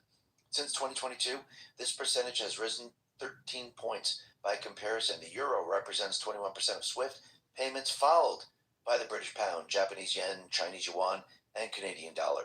The US dollar also covers 89% of all FX trades and 61% of foreign currency debt issuance. Beyond that, it represents 57% of global currency reserves, excluding gold, and 54% of all exporting invoicing worldwide. The world is using more US dollars than ever. And Trump, he had to do this because remember, he needs to reverse everything the deep state players were trying to do. And this is what he's doing across the world. And you can see that it is definitely working. Now, what's very interesting is, like we just mentioned before, as the blue states continually push the agenda of the Green New scam and what the central bank wants, they're going to be losing businesses. They're going to be losing the people living in their states, and they're going to be moving out of those states and moving to other locations. And what's very interesting about all of this is that at least 10 blue states, they're now pushing a wealth exit tax. So basically, if you decide that you don't want to live there anymore, they're saying, well, if you're going to leave our state right now, we're going to charge you for leaving the state, which means they're in trouble. They're trying to collect the last bit of wealth from you as you exit their state.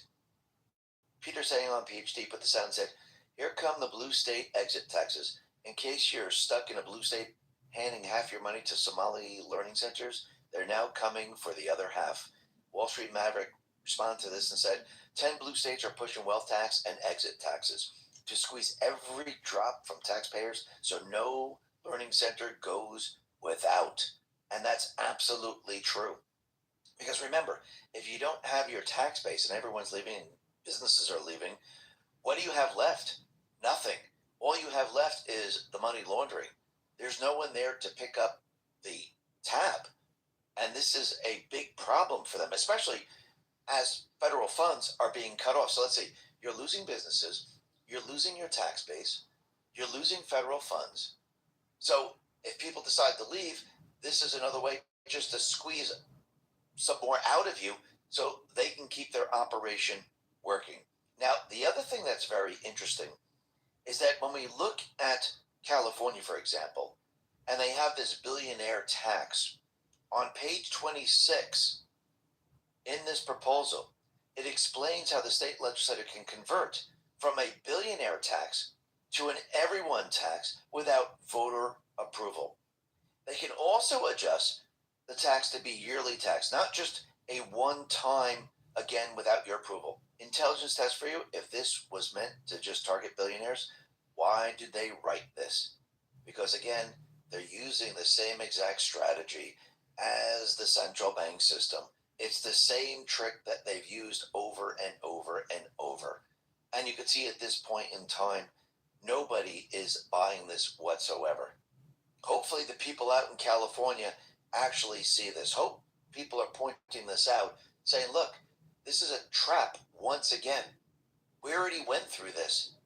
Did you know a popular looks maxing streamer said Gavin Newsom would beat J.D. Vance in the 2020 election because Vance was overweight and Gavin is better looking? Then Vance showed up to a recent interview looking completely transformed. Just weeks after the comment, everyone's pointing to GLP-1 type of drug, the same type of weight loss drug that 31 million Americans are on. But here's the thing. You don't need a prescription or a needle to get those results. This is why I'm obsessed with the particular GLP-1 supplement instead of a pharmaceutical override. It uses plant-based clinical studied ingredients like metabolate to help my body naturally boost its own hunger controlling signals. I get the same fullness and fewer cravings without the prescriptions, needles, or the growing list of side effects making headlines. It supports my weight management while protecting my metabolism so I can keep the results for good. To kick off spring, get 51% off only at trimwithx22.com. Every order comes with free VIP coaching for life, a 60-day satisfaction guarantee, and free implementing an exit tax. And that, once again, that is trimwithx22.com, or just click the link in the description.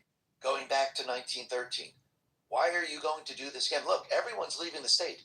Businesses are leaving. People are leaving. They're implementing an exit tax, and now you're believing that they're only going after the billionaires? Actually, isn't this what they want to do to the nation? Let's tax the wealthy. Again, this is another trick by the deep state, by the central bankers, and they keep using it over and over and over. And I don't think at this point in time anyone's really buying this. But think about it. Since Trump is decentralizing the oil across the globe and pretty much setting everything up to actually restructure the Federal Reserve and to remove the Federal Reserve in the end, and again, he has his man getting ready to get into that position. Trump, he has to mitigate what is happening out in Iran until everything's said and done. Because you have to remember, to control the oil across the world, when they set up the petrodollar system, what did they have to do? They had to make sure that we didn't drill in the United States. So there was, everyone had, they put into place sacred land. You can't drill here because we got to save, the small little fish or the turtles or the ants that are crossing the road, anything like that.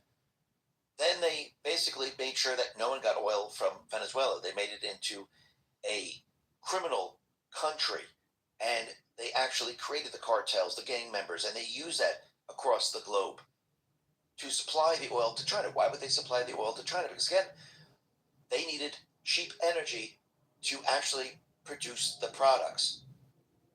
Because again, where was everything moving in the end? To China. Russia, they had to place sanctions on Russia. Why? To stop the oil flow. And this is what they did. To control the price out in the Middle East, they needed the fear tax. They needed to control what ships went in and out, how much they paid, and this they used to control the world's oil prices. Trump now is decentralizing all of this. And yes, it's taking a little while because, again, there are certain things that are going on in Iran where they don't want to hand over the nuclear dust because that will implicate Obama and Hillary Clinton because, again, the uranium isotopes can be traced back. But again, in the end, I do believe Trump is going to win. So what is Trump doing at this point to mitigate all this? Number one, he's putting out positive news because, again, news controls the price of oil. And yes, you could see that the deep state players, the central bankers, try to put out bad news via the Iranian proxy army, and Trump actually counters it with good news. And this is going back and forth. And this is why you see the oil prices moving up and down.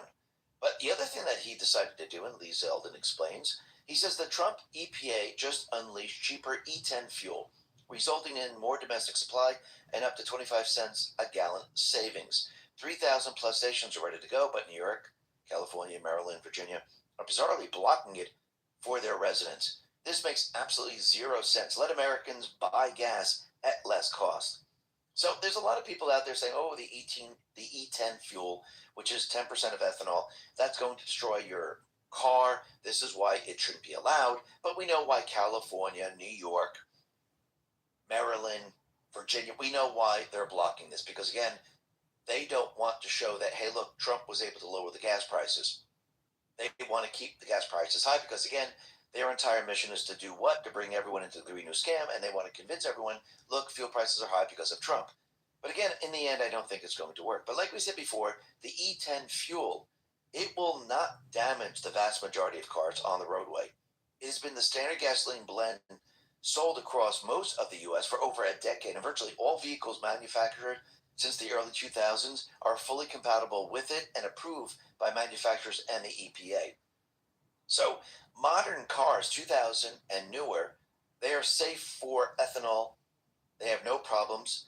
The fuel lines, the injectors, the seals, basically they're all designed to handle this. Now, cars that are older, yes, they might have a problem. They might have a problem with rubber, plastic seals, gaskets, fuel lines, because again, they were not built for this.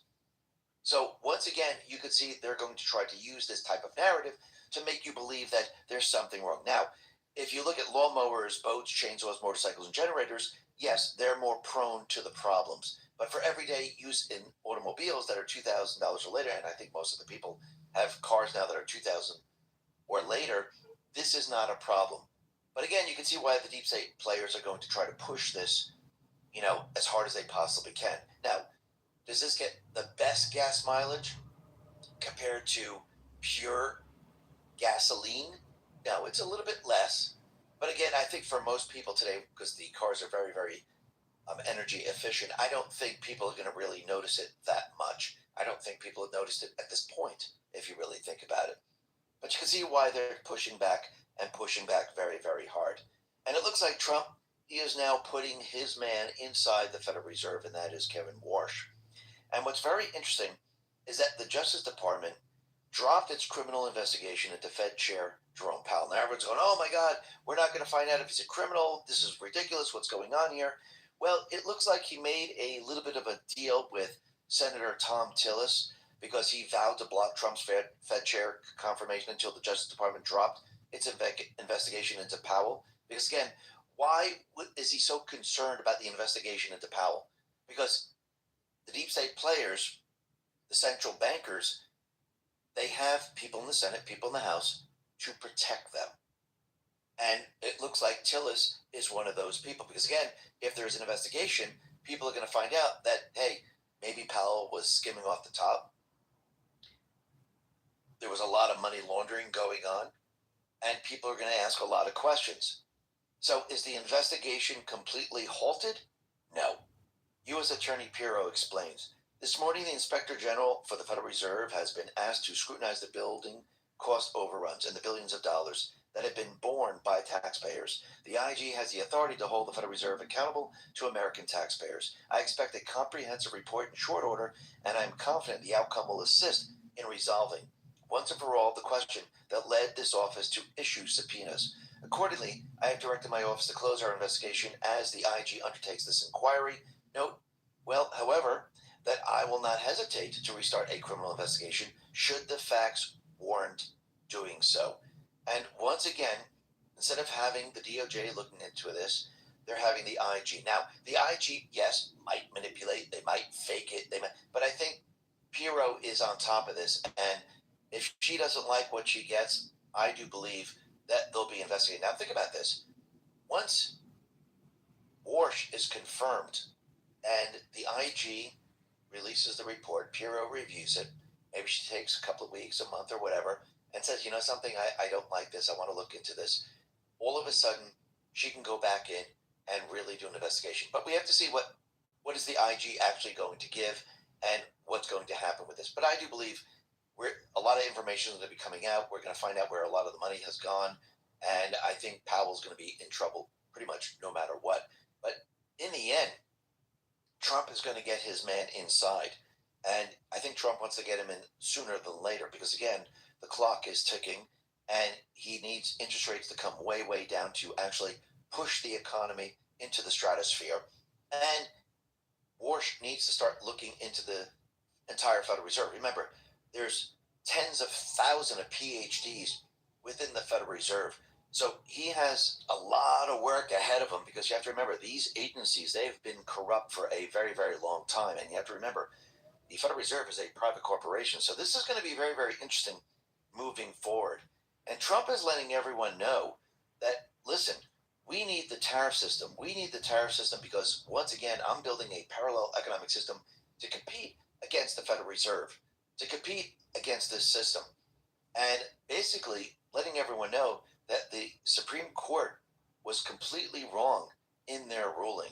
He put this out on Truth. He said the following: people and companies that have taken advantage of our country for decades because of the horrible and ridiculous United States Supreme Court decision on tariffs are now supposed to be given back $159 billion.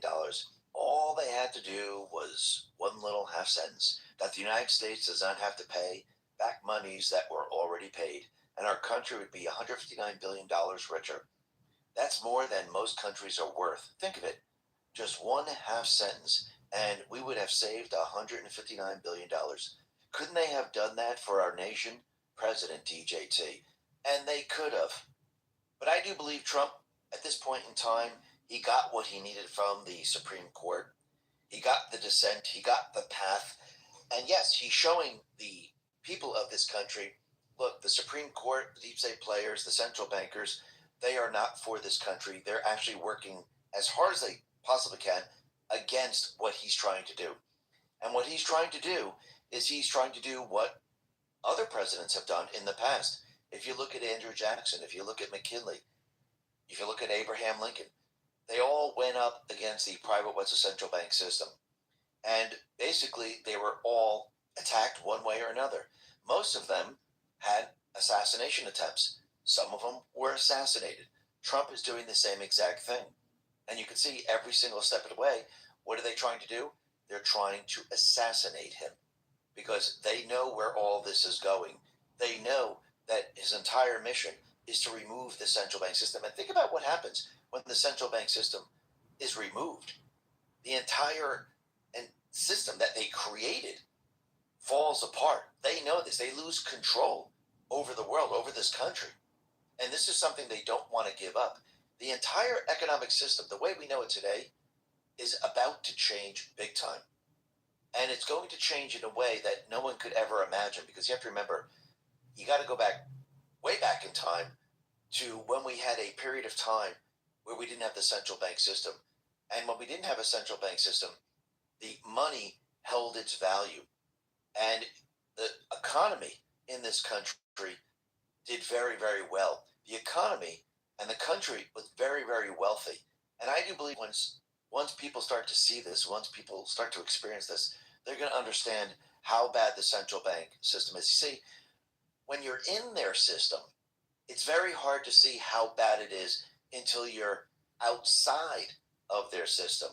And once Trump gives you a glimpse of what it's like to be outside of the central bank system, where we're dependent, and when I say outside of the central bank system, I mean you're not paying income tax. I mean the tariff system is paying for those taxes, that the tariff system is paying for government. And Trump is paying back the Federal Reserve and actually giving the currency back its value. This is when people are going to start to realize how bad the central bank is, because when you're in the monkey house, you really don't see that you're in the monkey house. When you're outside of the monkey house, you can see it very, very clearly. And I do believe once people see this, and this is something the central bank doesn't want people to see, once you see it, you're going to understand it. It's almost like Neo stepping outside of the Matrix and seeing the Matrix from the outside. It was very, very easy to see. He could understand it a lot better. The same thing is going to happen with the private central bank system. People are going to understand it a lot better and what it was and how it kept you enslaved. And soon the central bank is going to cease to exist the way we know it today. Listen, everyone. Thanks a lot for listening. Be well, be safe, and especially be prepared. Thanks a lot.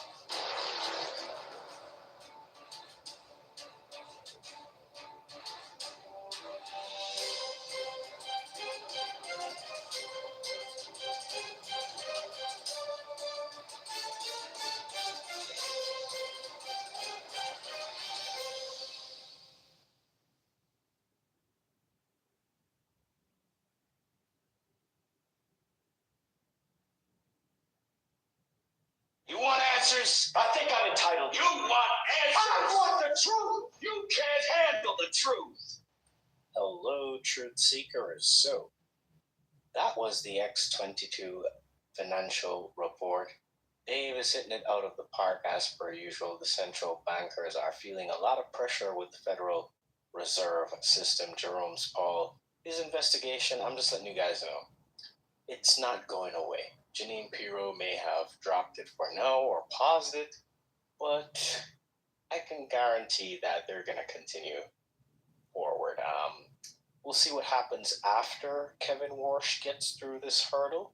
It looks like some strategic moves are being made. I want to welcome to the stage. We have Lucia, Karen, Sam joining us. The floor is open, guys. Grab your coffee, grab your tea. We have Dr. Kirk Elliott coming up next with LT's report, and this is the Sunday night financial report. So we're going to be hearing from a financial expert on what's going on in the economy. That's coming up next.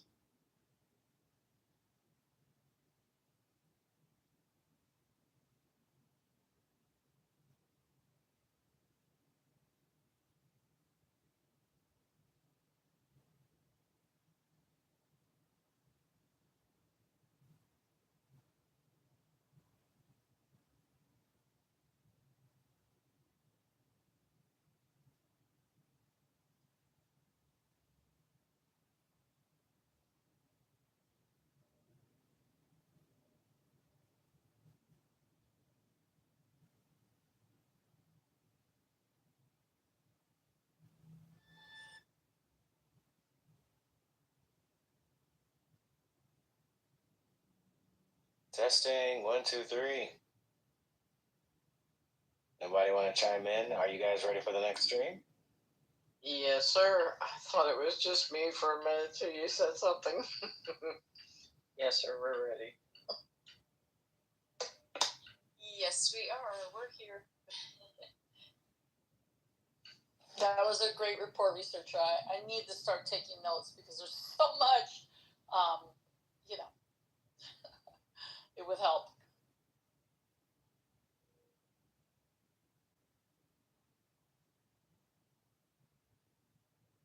Well, I usually try to leave the panel open for a little bit for post commentary after the streams in case anything stood out to you guys that you want to discuss before we move on.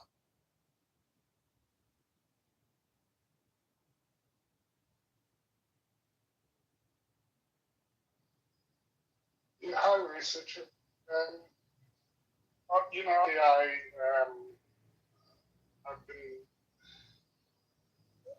think the Fed has to go. In the last report, they mentioned swap lines, which is quite interesting. Why that's been expanded.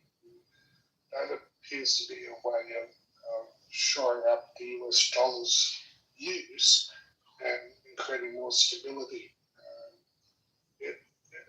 The Fed is a private banking cartel that's been in place now for 113 years.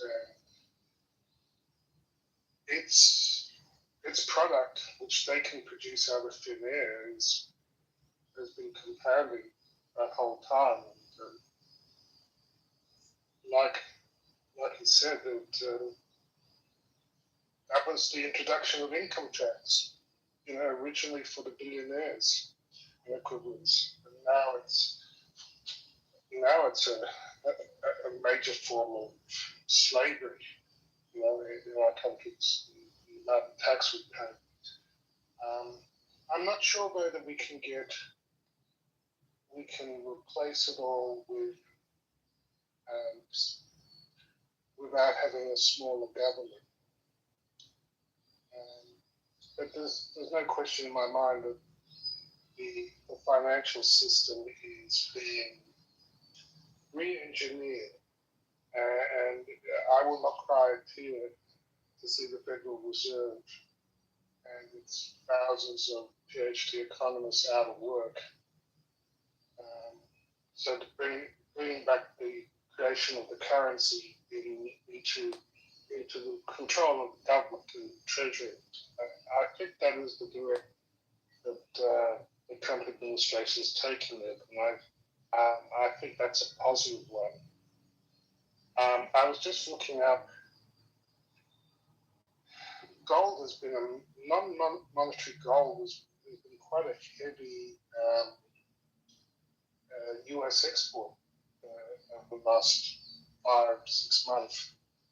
And so it appears that gold is already becoming more of a.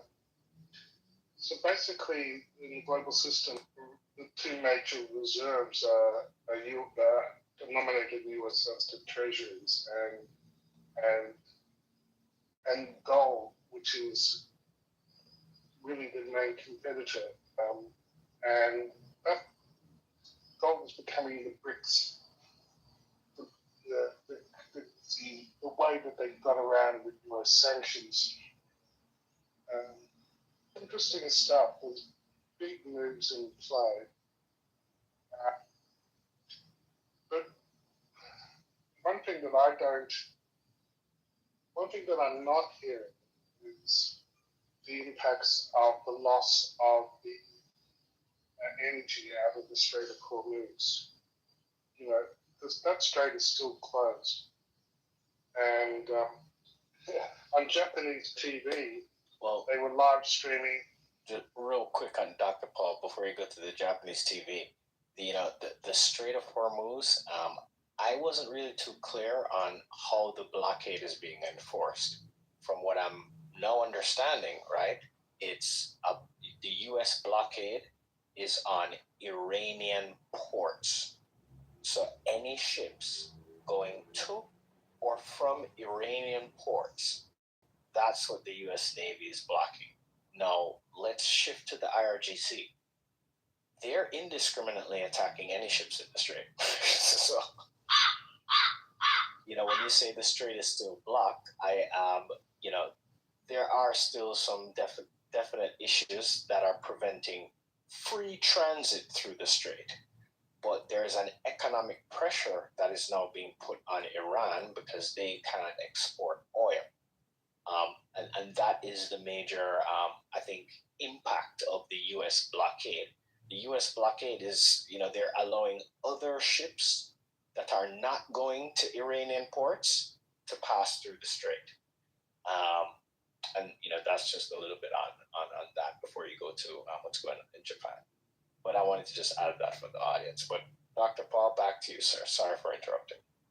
No problem. Yeah, look, there are two blockades, as I understand it. There's the one imposed outside the Strait of Hormuz by the U.S. military, the Navy, and the one that is effectively been created by the fear of attack by Iranian forces in the Strait. And the fact, without the only way to pass through the what's happening is just to count the traffic. Is the traffic flowing? And it's still at 10% or less of what it was. The numbers are still very low. 10 ships at in the last was it 7 weeks now, versus previously 100, 110. So the strait is effectively closed. It's not completely closed, and obviously the Iranians make it, traffic is being interdicted in the Hudson Straits, but ships are not moving freely because they're not feeling safe, I presume. And the recent look, the bottom line is that a lot of countries like Australia, like Japan, like most of Asia, rely on this ocean-borne energy. It's sort of like a floating pipeline, and that pipeline has effectively been cut by about 90% now for many weeks, and it's like a floating pipeline which has was still flowing even though the source had been cut off, but the air pocket in supply is only now starting to hit, and that's why I think the Japanese, basically the US supplies from the west coast is what has saved Australia from already crumbling into a heap. And that's why the Japanese TV was live streaming a single tanker coming in from the west coast of the US. All our ocean-borne nations are stuck. All Iran has to do is survive and maintain closure of the strait, because ordinary shipping is afraid to travel, and we will crater the global economy. We will introduce a massive global famine, the likes of which will be biblical. Michael Young's talking about big giga famines and billion and multi-billion losses coming within the next year. Because remember, again, there's still food and there's still harvest coming through from the supplies that were already here or in transit here before the interruption. That's about 1, 2, 3, the coming to collapses, and they won't be able to pay David's long lines. You can't print 30. Although the US is does produce larger, it does produce a lot of what it needs. It doesn't, so it's relatively secure, but the rest, and especially rely on shipborne energy. We're very vulnerable, and we're hanging on by a thread, and whether or not they realize it or not. And to me, that's the biggest story. And the fact that that hasn't been mentioned shows me there's this massive blind spot in play. But if what I'm saying is right, and I follow people like Luke Groman, you get a very different perspective of what's going on and or what's important. I think Jamaica, that's a pipeline. And the caveat that I haven't heard anyone mention is that Iran is not water. It's not an island. It's connected by land to the European and Asian continents. So it has rail lines that go to China. It can export its oil over land in a way that which sort of has been ignored. And even if they don't export any more oil, if they can just keep the Strait closed just a little bit longer, even what they've done, I think, is enough to change the total geopolitical landscape. And I haven't heard anyone talking about it. So even my analysis is wrong, but this 20% reduction in global energy, and energy is the economy. Energy is food. You can't cut 20% from a debt-based monetary system and expect that it's going to survive. It won't. It's all coming down. It's all coming down, and it's coming down with extreme prejudice. But the good thing about all this is all the complexity, all the taxation, all the deep state, all the bureaucracy, that requires excess energy that we won't have. We don't have and we won't have. So at the other end of this, we're going to have a different world, where a lot of the stuff that we're railing against simply won't exist because we won't be able to afford it. We'll have to have a simpler economy and simpler societies. Now, where could I be wrong? Some sort of AI miracle. But I think the real miracle is going to be just in population reduction. And I think that's what the elites want. And in that process that we've come to accept in terms of the financial system is going to be rebuilt. And it will all be like Elon Musk said, AI might be able to replace it, will make currency meaningless, but there will still be constraints based around energy and materials, which is so gold, silver, oil, and Bitcoin are proxies for energy and materials, if you like. They're just the liquid ones. So that's my rant. I'll drop it there and see if anyone wants to buy. Yeah, I'll bite. I think there's plenty of energy out here.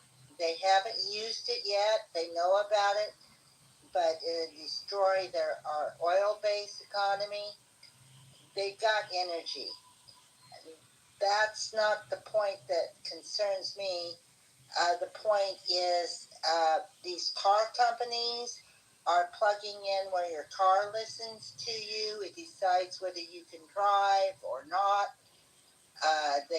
Anybody can sit and watch you in your car. That kind of world that we might possibly stumble into. That's what worries me. And I land.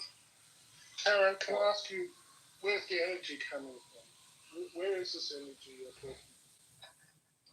Just little things that I hear about the mineral. I can't remember the bit with the anti-gravity mineral that they have. If they wanted to, they could do a lot more with solar.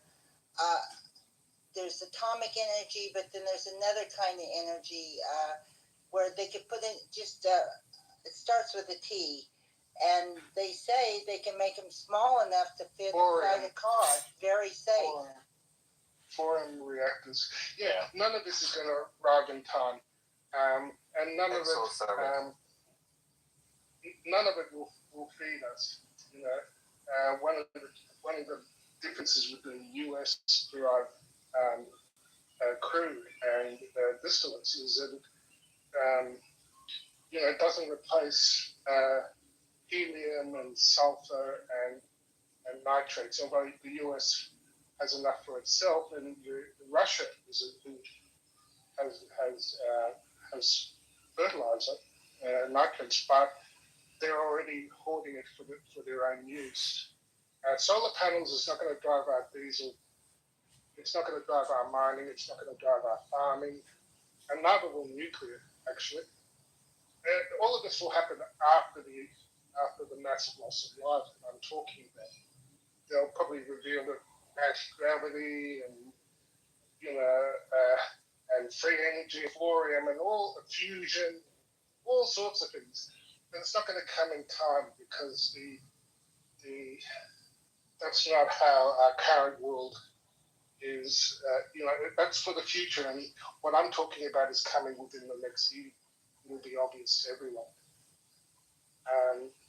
So that's the same that our politicians, they talk about net zero and solar and windmills, and now they're beginning to realize, hang on, we've invested all this stuff in that, but it won't keep the lorries running to deliver the food from the farms. It won't keep the mining going. We will starve long before they get the thorium up and running, even if they could start building now. So, that's my rebuttal there. Sorry, Richard. No, it's okay. I kind of wanted to tap in. Dr. Paul is speaking from, Australia, guys. So, the dynamics as it relates to the Strait of Hormuz and how that is affecting energy across the world is kind of what I want to bring to the forefront, right, Dr. Paul? Because I think everybody, or most persons in the room, are kind of looking at it from the perspective of the United States, and where the U.S. is concerned with their energy policies currently at the moment. Dr. Paul, they're solid, right? And Trump just invoked the Defense Production Act last week, right? So, I agree. I agree. I think the U.S.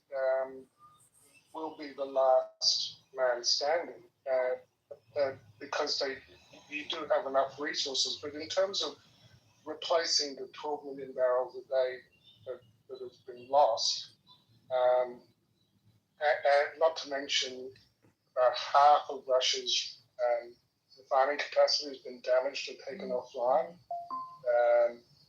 by attacks over the last few years.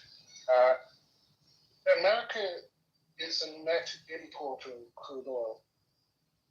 Not a net exporter. It's a net exporter of distillates, which is, like I say, what was on the ships that have saved our bacon until recently. And that's what's coming into the harbour in Japan.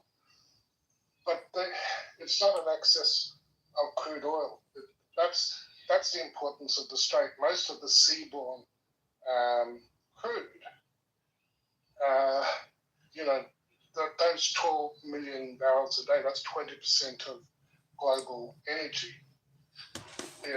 Fossil energy that's been reduced 90%. So that's what I need to hear addressed. And I know Trump is talking about how we're going to export to the world. Yes, they can export their surplus refined product, but look it up. The U.S. Still is a net importer of crude. Alone. Yeah, that may be true. I mean, I'm not even gonna dispute that right now. From what I'm seeing, is that the energy sector is going through some overhauls. Refineries are being built, stuff like that. So there's a lot of things that are going to change as it relates to the U.S. energy sector in the next few years. I mean, even recently, the start of this year, we saw Maduro got taken out. What happened? Venezuela's oil production started to go up.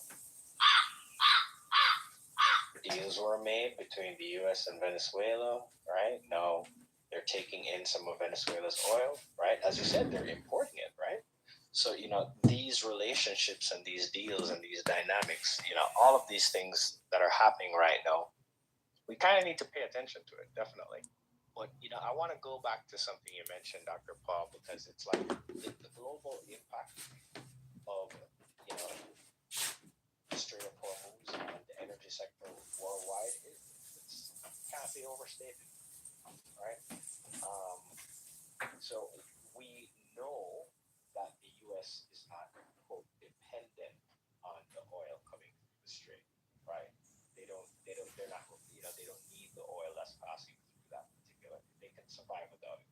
However, what about the other countries that are being economically affected right now? Their energy sector is being affected right now. Their oil prices are going through the roof right now because of the chokehold in the strait. So, that's kind of what I wanted us for persons to take into consideration as well. Dr. Paul, you had a lot of great points there. I will say that, to kind of close, I'll say this, right? We saw the negotiations kind of fall through, right? There's a tit for tat, and we're seeing almost like the same delay strategy that happened when they were thinking about the whole nukes, right? And then we saw what happened. The operation with the B-2 bombers at Isfahan, Natanz, Fordo got taken out, right? Their nuclear enrichment facilities. Now, what happened before this craziness in the strait? Well, Trump told the Iranian regime, open up the strait. Those were the dynamics before a U.S. naval blockade was implemented. So before the U.S. went there, and this I think is key for persons to kind of look the dynamics and the players on the board. Because remember, Dr. Paul, and this is something a lot of people overlook, the British, let me rephrase, the global criminal syndicate through the British proxies and central bankers have controlled the Middle Eastern region for quite some time, and they've benefited from it. Right? One of the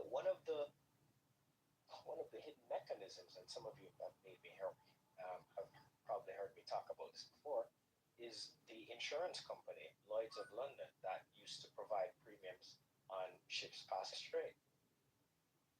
Well, here's the kicker, Dr. Paul. The central bankers benefit from terror in the region. The central bankers benefit from terror in the Middle Eastern region. Okay, researcher, what are you talking about? Make this make sense? Well, we know that they installed this radical regime in Iran 47 years ago. And even before that, the CIA and the MI6 were hard at work in Iran. Right? Now, the radical regime is installed.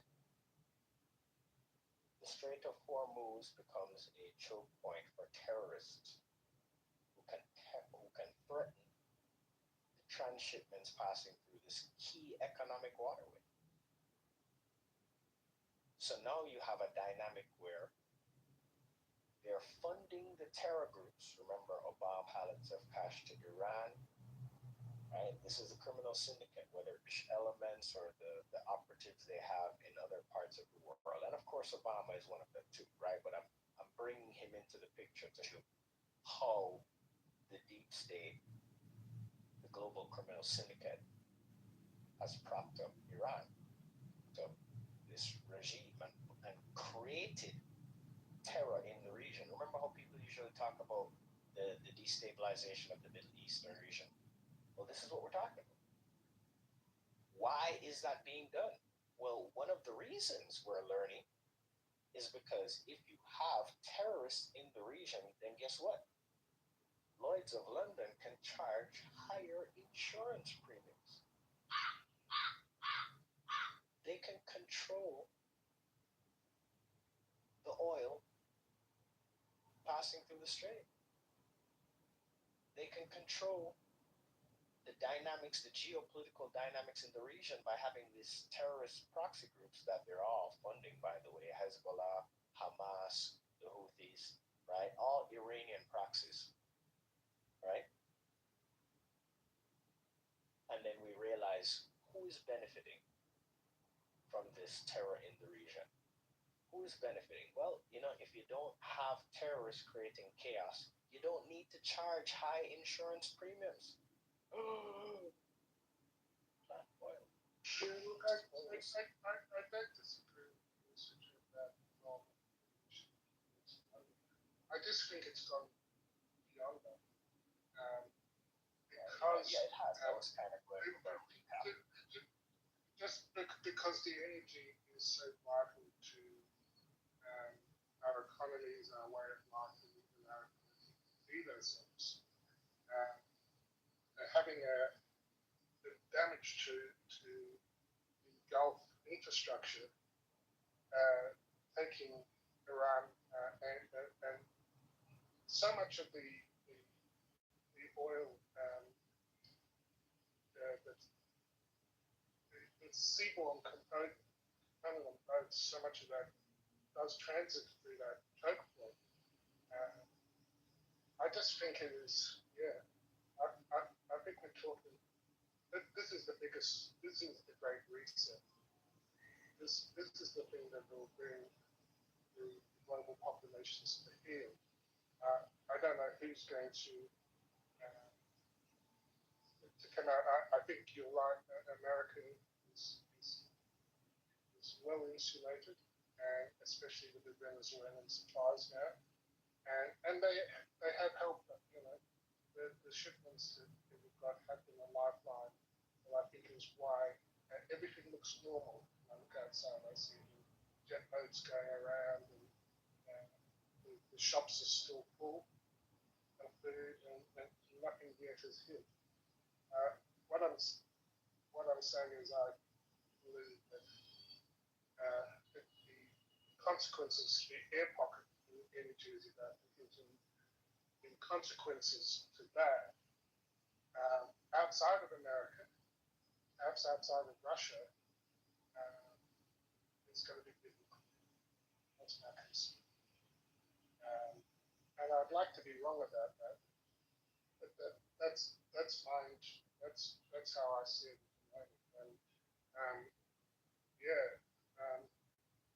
all the efforts may be true, but the problem is how much passing through the strait, and even if it restarts now, I think the financial consequences and the economic consequences are baked in the cake already from the damage that's been done and the disruption that's already happened.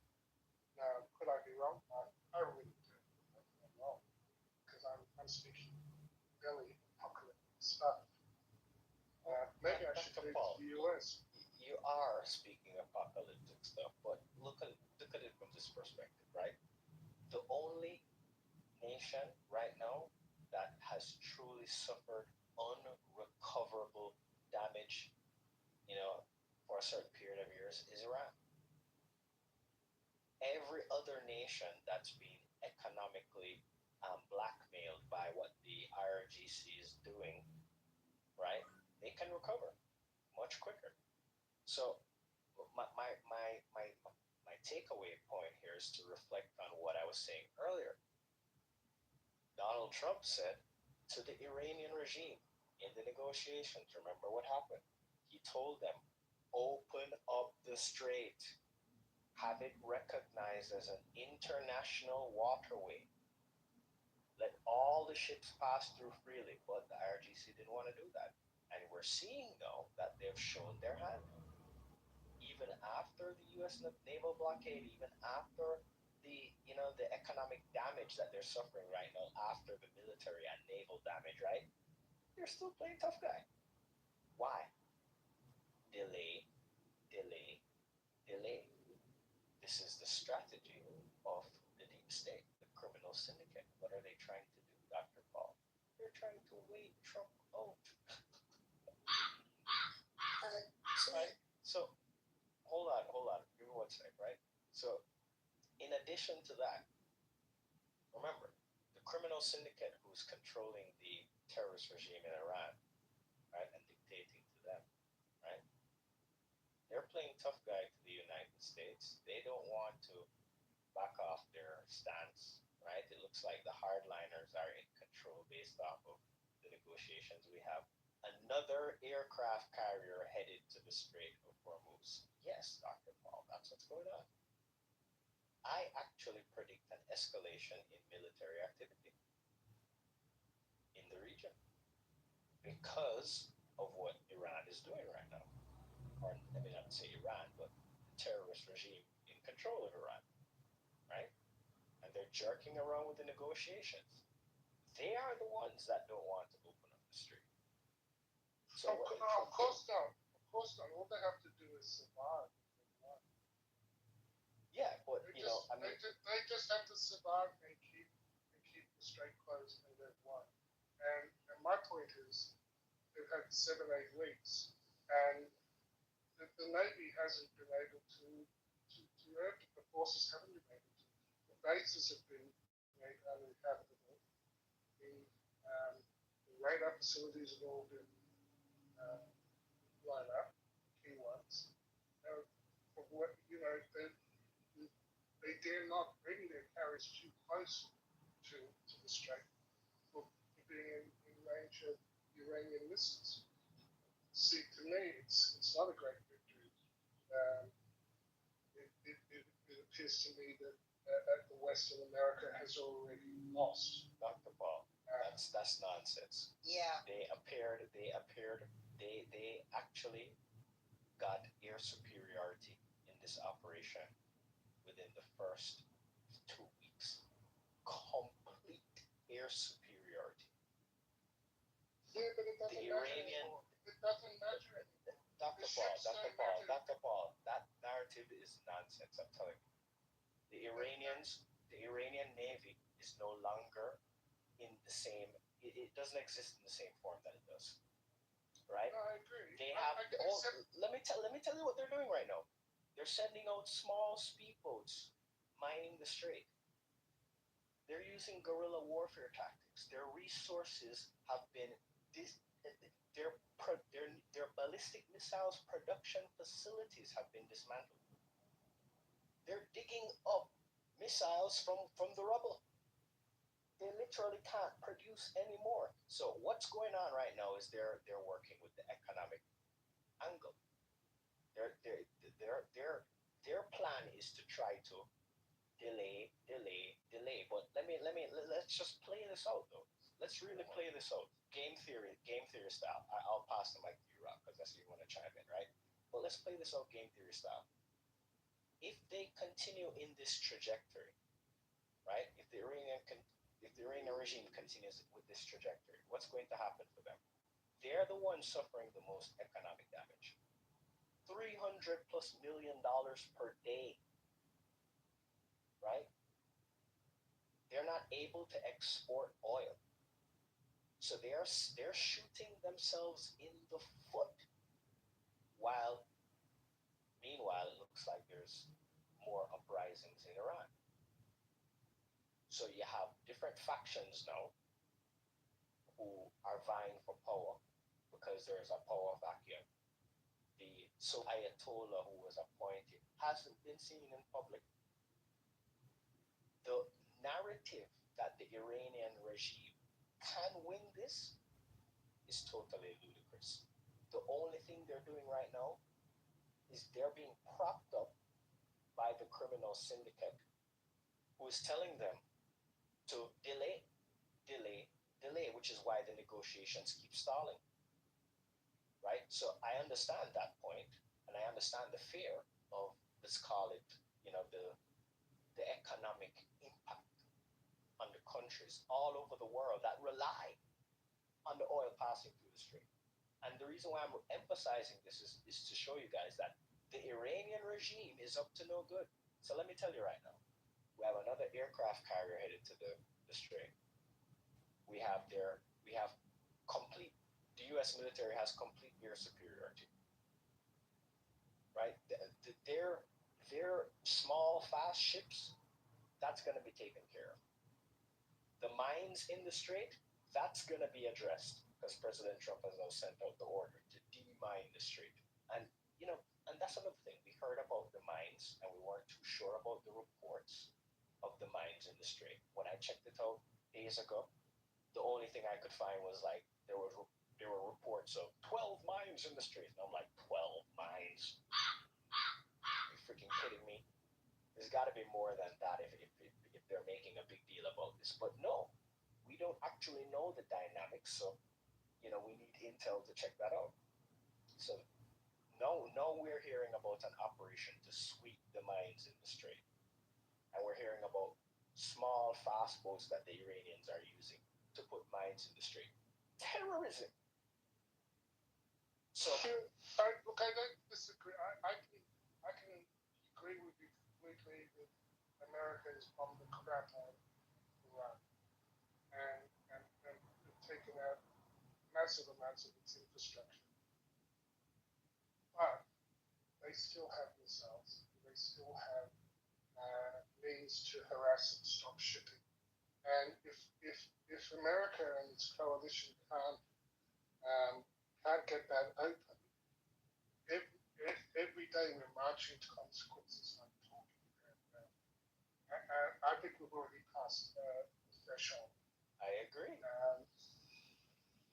And so even they've already got, even if they get another aircraft carrier there, I mean, you notice they're not in the Strait of Hormuz. They're way back because they fear the Iranian intermediate range missiles, and they've been shown to be very accurate. And I'll just flash back to Vietnam. Vietnam, America bombed the crap out of Vietnam. They used multiples of the whole World War II arsenal on that country, and they prevailed just because they prevailed.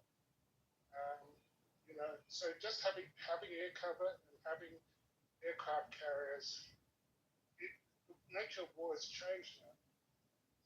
If you've got the capacity to make drones and to make missiles, you can hold at bay something that for 500 years was the major instrument of imperial power. And I think that's important. Sorry, Rob, you want to chime in? I'll let you.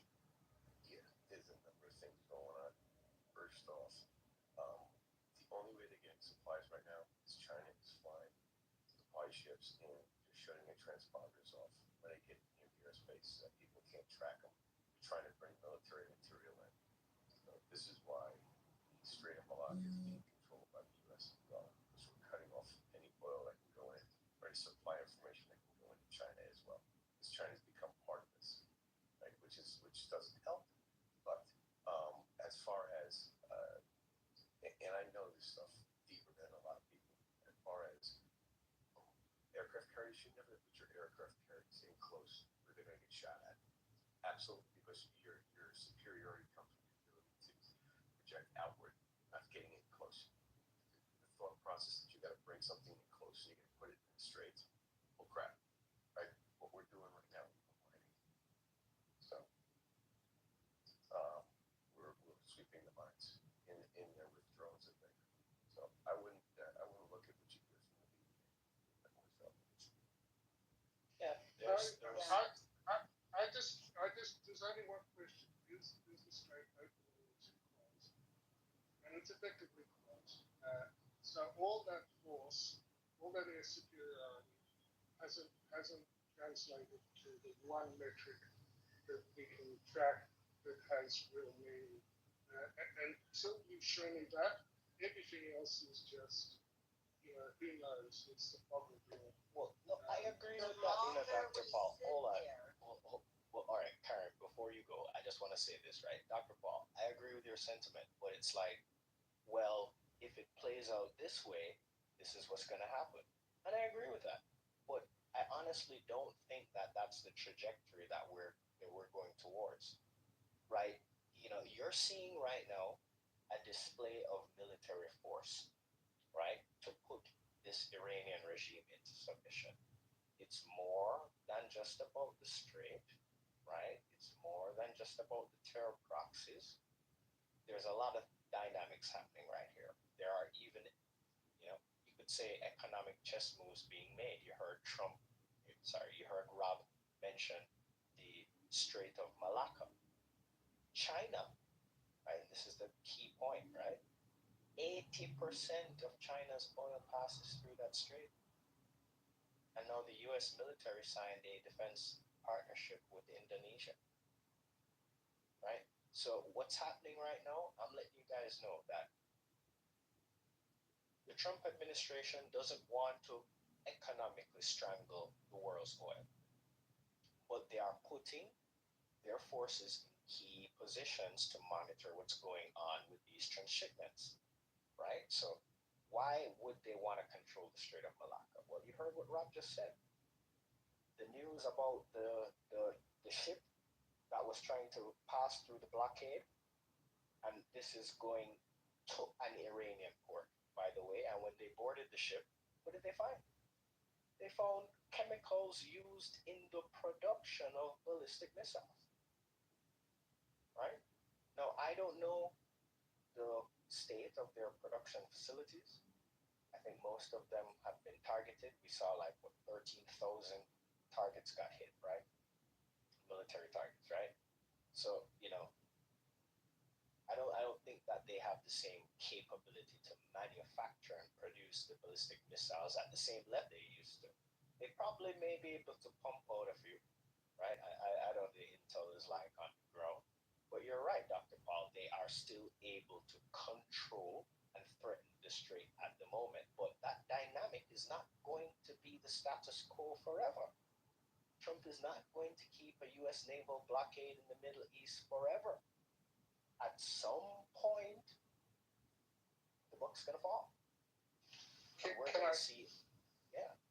Can I just make a point about, in a sense, that talks of the US and China,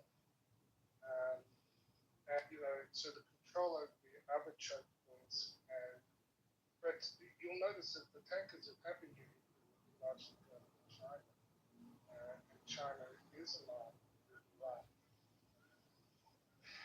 So this is, in a sense, a proxy war of America versus China. And there's a problem there because America sources its military hardware and components from China. And yes, they fucked up. And so now Trump is quite rightly bringing the defense, what is it called, the defense production, to even take car factories and start getting them to make military weapons a la World War II. But basically, the American military, a lot of the components are made in China, and this is really the tangle group. Iran is, in a sense, sitting in between. And once, if the Americans start to stop oil getting to China, this is going to get bad. It's going to get very bad very fast. And I've heard that the ceasefire was because they were just running through slow to replace armaments at such a fast rate. That's why the ceasefire happened. But so think of this as a proxy war with China, through on the list by both the Americans and the Iranians. I think you'll find they're largely Chinese. And this scares the shit out of me, and it should disturb people in America once they have that training, because I don't know that any of us can afford to cut China out of our supply chains. Well, what's happening right now in the United States is that China is being cut out of the supply chain, right? And the Defense Production Act is a signal. I mean, there's even other stuff, because we've got to go to Dr. Kirk Elliott's report next. But Karen, you wanted to chime in, so let's go to Karen, and then we'll take some more comments if we have any, and then we'll get to the stream. Yeah. Karen, sorry about the hold up. Okay, the longer we sit there, the less loss of life, although there is life loss right now in Iran, but a lot less than if we have to bomb them. The longer we sit there, the more we starve out China. So just sitting there isn't a bad thing either way. What Putin said a while back, he warned the bankers very strongly, and he says all these extra money, he didn't use that word, but all this extra money you're making off of this gas right now, you better be paying off your debts. Use the money to pay off the debt. He was very strong about that, as Putin said, because they've been hyper inflating the gas prices on us that they don't need to do, but they make extra goods of money doing it. And another thing I want to agree with you, Doctor, I'm more concerned about what they're spraying in the air, on the ground, for our crops. Because, yeah, if they stop us from growing things, everybody's going to get hungry. And I land. Well, there's many different ways that the deep state is targeting us, and what I would like to add for you guys is another perspective, right? And Dr. Paul, you mentioned proxy war with China, right? So here's how I would phrase it. Look at this war as the Trump administration, Trump taking on the global criminal syndicate directly.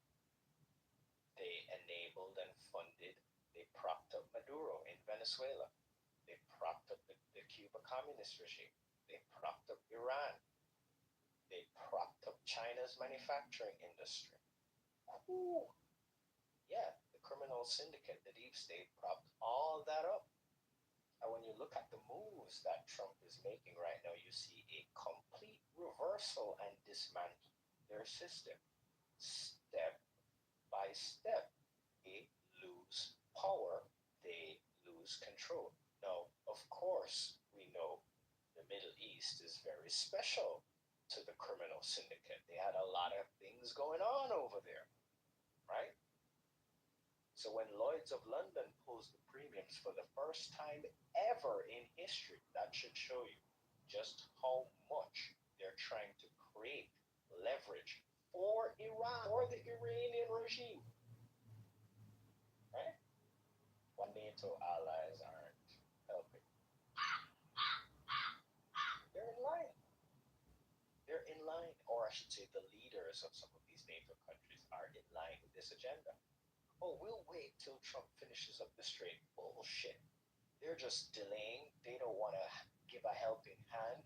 They want to drag this all out. If they're working with the delay strategy of the Iranian regime, almost like they're coordinating together.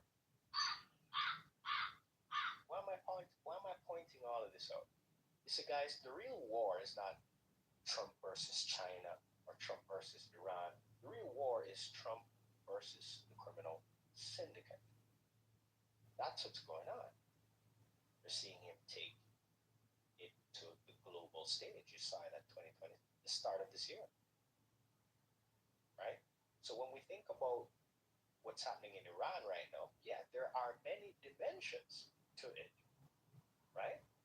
The economic aspect, pressure on China, the pressure on the criminal syndicates, Middle Eastern charade, right? The pressure on the terrorist proxy groups. I mean, think about this. We're talking about the president of peace, and now we have a military operation going on, large-scale combat operations, right? No joke, right? But what is the end goal? The end goal is peace. Think about the Abraham Accords. Think about all of the Gulf states who have now aligned against Iran. Iran is isolated. On the world stage, they need to negotiate very fast, or else something's gonna happen. And we're talking more military operations. And you know Trump is not gonna play. So, to close, and I will reiterate some of Dr. Paul's points, because Dr. Paul, he had some great points, right? This is the threat of that key economic waterway being held hostage. This is the threat, right? The entire world can be put into an energy, shock. So, do we want to allow a terrorist regime to have control over that particular key waterway? No. No, that's not wise, especially with the current activity that's going on right now. So, I definitely hope that this, wraps up sooner rather than later. Because even though some of us are looking at this from the perspective of the United States and what's happening in America, other countries are being severely affected by what's happening. And with that point, I'll close so that everybody kind of understands the dynamics and the importance of the region and why this situation needs to be resolved as soon as possible. Right? Yeah, so we'll see how it plays out. But stay positive, guys. Right? We know what some of the goals are and some of the objectives are. Right? We have their messages on the record stating to us what they want. Right? Trump told you guys that, hey, the Iranian regime just needs to recognize this as an international waterway. And they didn't want to do that. And here we are. Here we are. So how can it play out? Your guess is as good as mine, right? Where we're going to see it, right? I'll keep you guys up to date with the news and stuff. As you can see, I posted an article at the top about the currency swap lines, which I kind of wanted to get into, but we were having such a good discussion about the many different aspects here, right? So I'll mention this, right? The currency swap lines essentially is going to provide somewhat of a cushion to some of the Gulf states, right? It says here, U.S. Treasury Secretary Scott Bessent confirmed that many allies in the Gulf region and Asia have requested currency swap lines from the United States to manage financial instability caused by the Iran war. There it is, Dr. Paul, right? So this is the purpose. This is what's going on with the currency swap lines, right? And and to Dr. Paul's point again, it's not only the Gulf states that are being financially affected, right? When your energy sector is affected, it messes with the economy, right? So I'll read a little bit more here. It says, speaking before the Senate on, actually, let me read that part again. Treasury Secretary Scott Bessent confirmed many allies in the Gulf region and Asia have requested currency swap lines from the United States to manage financial instability caused by the Iran war, including energy shocks and disrupted oil flows. Speaking before the Senate on April 22nd, 2026, Bessent stated that these swap lines are intended to, quote, maintain order in dollar funding markets and to prevent the sale of U.S. assets in a disorderly way. No. I'm going to pause there. And I'm going to just segue a little bit and remind you guys about Operation Economic Fury. Yeah. And if you haven't heard about that one, Dr. Paul, just look into that, right? Treasury Secretary Scott Bessent and Operation Economic Fury. Basically, a lot of tracking is happening. They're monitoring the money. And they already tracked it back to London, some of it. Can you believe that? Treasury Secretary Scott Bessent has pretty much confirmed that. So we know who's propping up the Iranian regime, or at least partly where some of the funding is coming, based on the warnings that he's given. So it's going to get very interesting. The central bankers are going to come into focus. 100%. The Bank of International Settlements, they put out a report the other day warning people about, get this, Dr. Paul, stable coin yields. They're saying it's unstable. They're competing with the banks. I was having so much fun Thursday talking about it. For those of you guys who missed or from the room, but yeah, right. The central bank of central banks, they're letting us know where they stand, and they don't like the direction of the financial options now available to the people. Wow, that says a lot. I'll leave it there. But I agree with you, Dr. Paul. There is a reset happening. The question is who is controlling the reset? This is Research and Staff, dropping the mic. Yes, there's definitely a reset happening. And the swap lines make a lot of sense. Like the Gulf countries lost income and they relied on their oil revenues. So rather than selling, they don't want massive sales of the treasury bonds.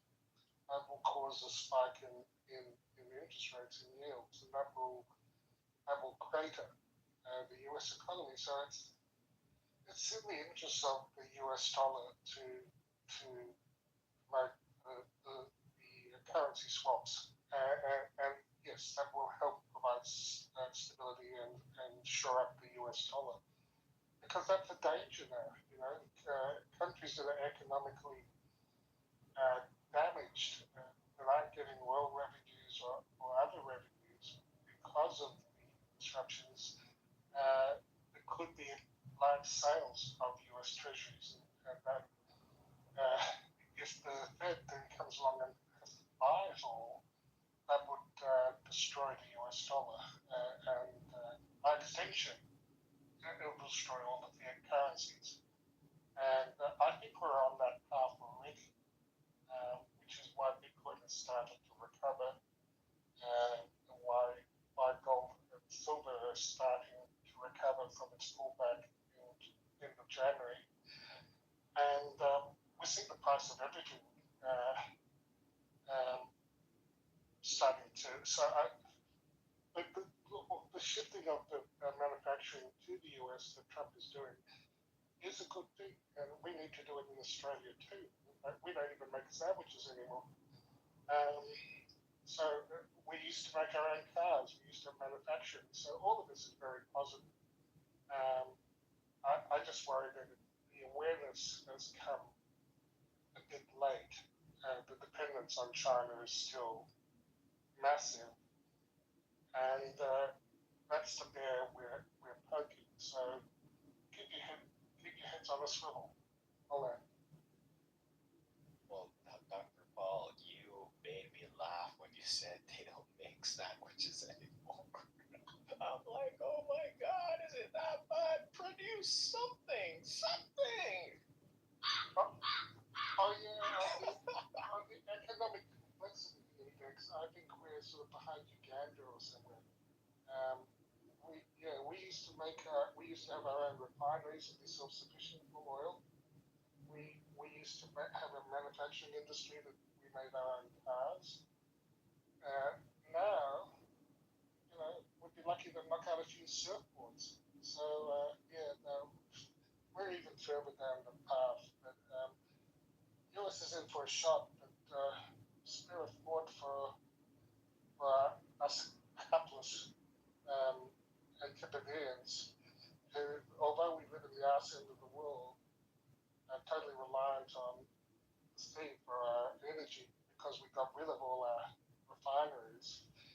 And one of the two remaining refineries caught fire the other week.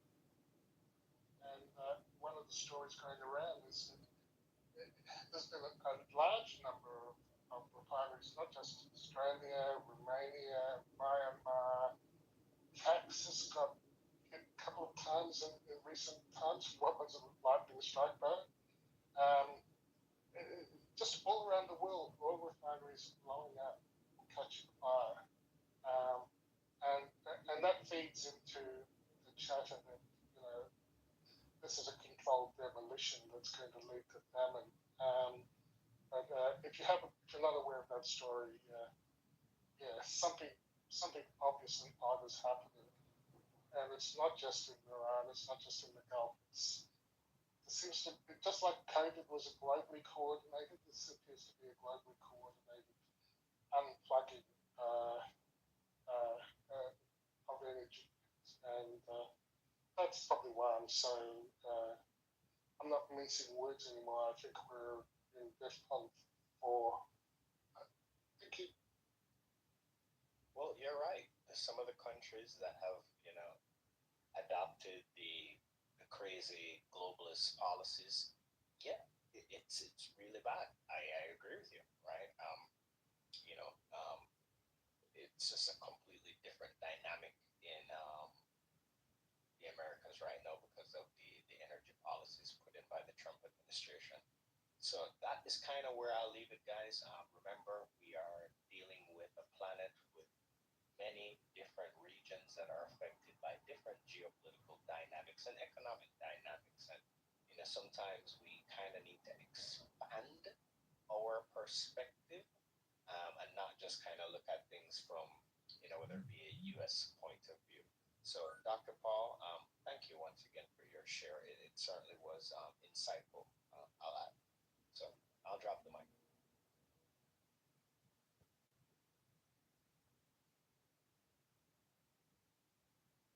I was surprised. I found out fertilizer. We just started a new plant in Utah or Zion Park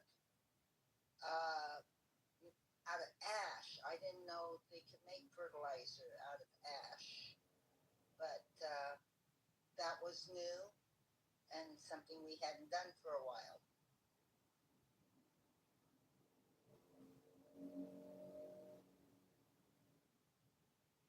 Sounds cool. Sounds cool to me. Yeah, well, guys, we're going to actually shift gears into Dr. Kirk Elliott's report, and he's going to be talking about precious metals. I see that in the title, so this could be an interesting one. Let's see what's going on. Are you guys ready for the next stream? And I see we also have Lucia joining us on the stage. Welcome, welcome. Welcome, Lucia. Welcome, Karen. Welcome, Dr. Mitch. Welcome, everyone. Would anybody like to grab the mic before we start the next clip?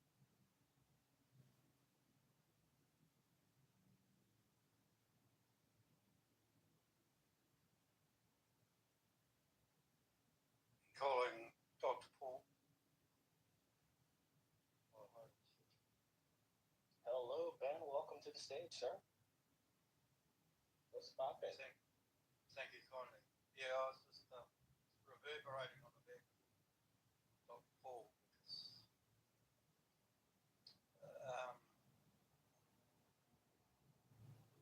don't understand why the refineries are burning down, but I don't know, is Australia going with Canada? No? Maybe he can answer that. I'm not sure, but I don't know what on the Netherlands what the lineation is and to what perspective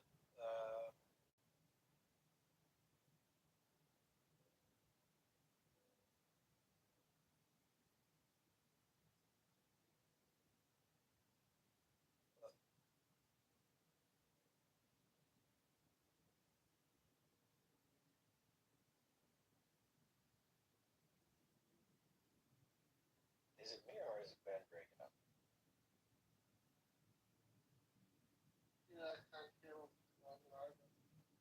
I don't have an answer about Canada. This is happening in the US, in Romania, this is happening in Burma, recently in Vietnam, the other day. It's really global. I made some joke that oil has suddenly got a whole lot more combustible because it seems to be blowing up everywhere. So if it's a cabal, it's a global cabal.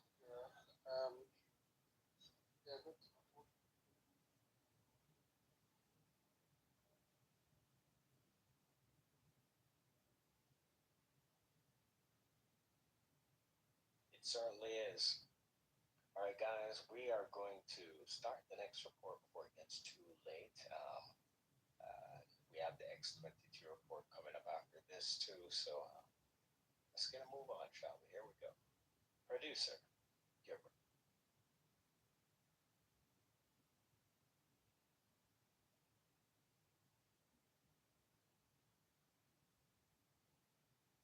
Ladies and gentlemen, let's get ready to rumble!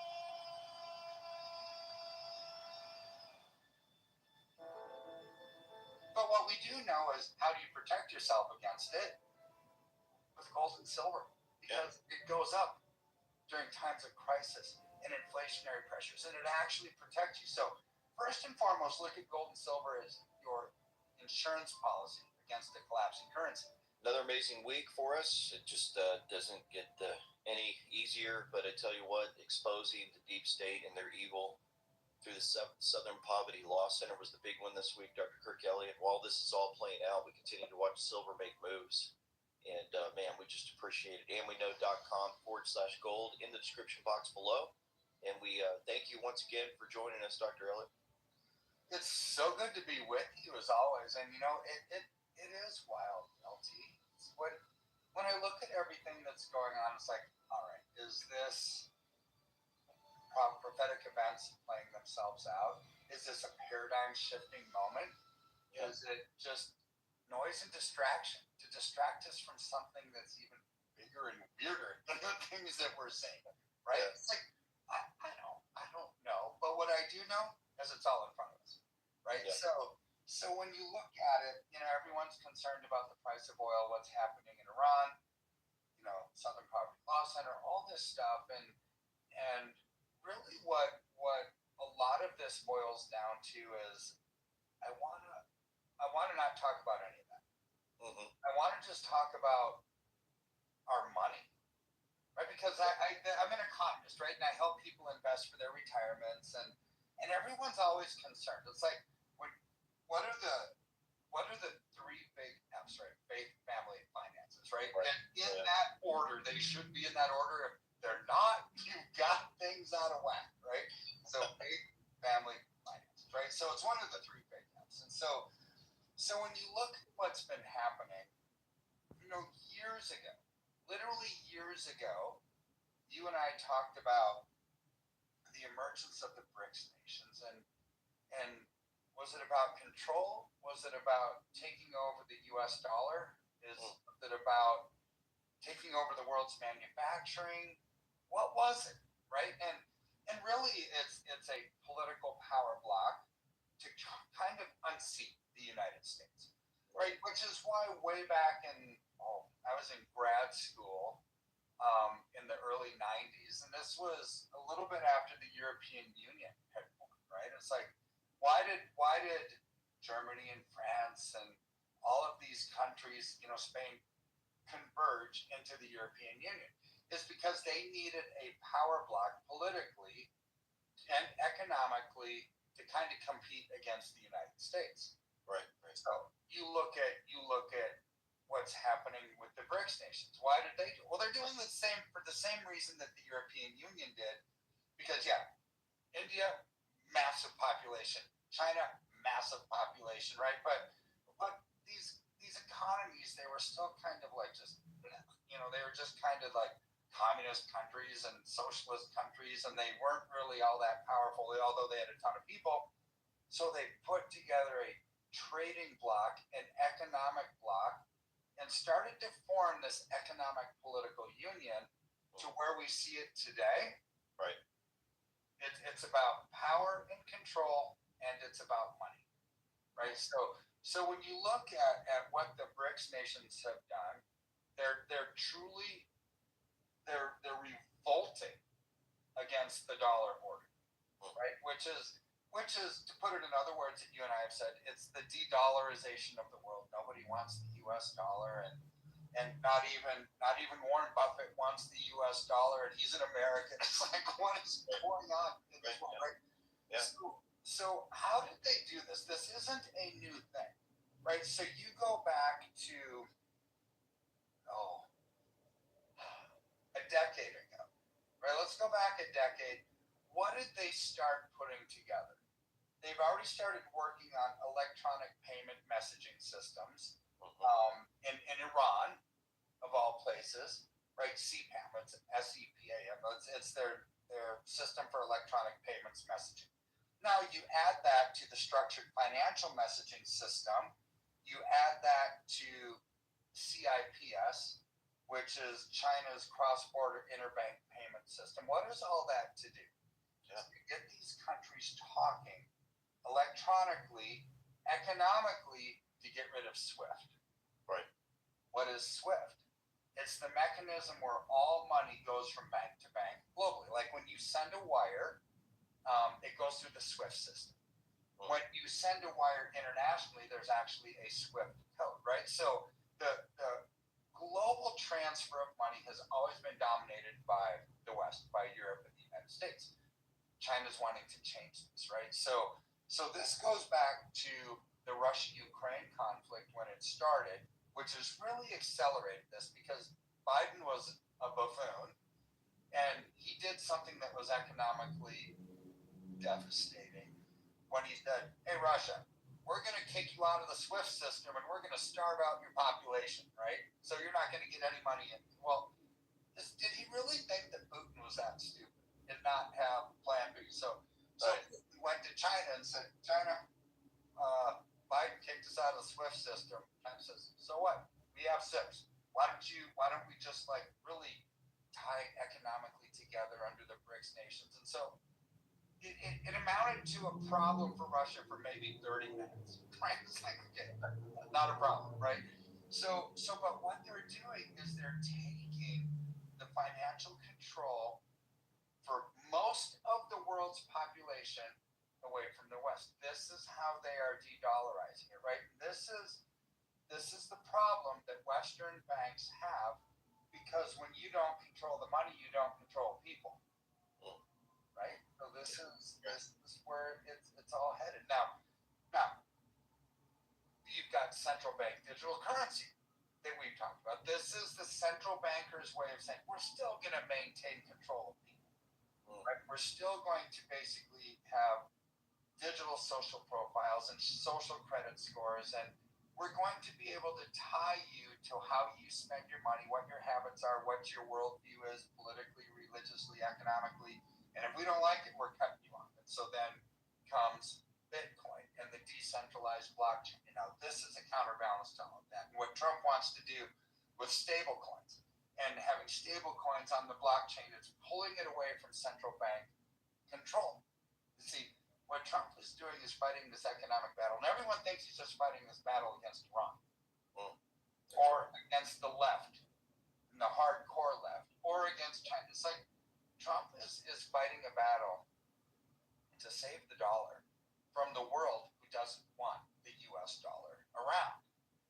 He's doing a good job at it, right? So here's where, remember Judy Shelton when she was one of Trump's economic advisors in the first administration. She was nominated, and there was a lot of people talking about her being the next Federal Reserve chair. She didn't make it, right? They actually tried to really attack and demolish her family. And it's like, and so now there's somebody else, right? But what did she believe in? She believed in sound money. She believed in gold-backed currency, right? And so if this is who Trump was talking about having control of the Fed, what does Trump believe in? same thing. He wants pound money. He wants a strong currency, right? And away from the central bank control. So she did this interview recently that was just posted. And there's a couple sections. It's worth everybody watching the whole thing. It's actually fascinating. Well, I happen to be a self-proclaimed economic nerd, right? So I thought the whole thing was amazing, right? Right. There's a couple sections in there that I want to point out to all the NPNers out there because I think when you understand her heart, you actually understand Trump's heart when it comes to money. Awesome. Yeah. So yeah, I would love to watch that. Okay. Yeah, we got a couple of sections. Just tell me when to pause on this first one. Well, here we go. Okay. If they did see today's system, would they even recognize it? I think they would be appalled, and probably James Madison the most, because he was so clear on that. He said a depreciating currency is just like stealing property, and therefore unconstitutional. The government cannot expropriate without due process. And instead they do it in this way where they chisel a little bit. Why? What's the justification? How is that possibly even consistent with the mandate of stable prices? At best, the Fed is seeking stable inflation, but that's an oxymoron. It's not stable prices. So the question was, would the founding fathers even recognize our money today? And you know, when you go back to what James Madison, some of the founding fathers said, what was money back then? It was actually gold or silver, right? This is what the Constitution says, right? It's like gold and silver coinage are the only true money, right? And so they warned against where America is today. They said never, ever, ever should politicians write bills that cost money that can't be paid off during that generation because it's not fair to future generations. So what did we do? When they couldn't abide by that way back in the early 1900s, it's like, wait, we want to expand further. We want to use debt to expand. Oh, how about the Federal Reserve? Let's just start that. Where we can print money without discretion, not have it gold backed anymore, not have some kind of tangible backing, which puts discretion on the printing, and they could just print willy-nilly. So then it's easy for politicians to just march over to the Fed and say, hey, you need to buy more of our U.S. treasuries because we need U.S. treasuries to fund our expansion. And it's all debt, right, with money that's being created out of thin air. This is what happens when you get away from a tangible currency. And this is what Judy Shelton was talking about. They would not understand. They would be rolling over in their graves if they saw what we had now. Because one of the mandates, there's two mandates that the Federal Reserve has. Number one is to create full employment. Number two is to create a stable economy. The only thing that they've done, LT, is create stable or unsustainable, not stable, but constant inflation. Yeah. I mean, that's all that they've done. That's right. And there's boom and bust cycles, and they print too much, and then they have to decide, all right, we're going to have to raise interest rates to slow that down, and then the economy, just slows down too much. It's like, well, how about we lower interest rates to stimulate it again?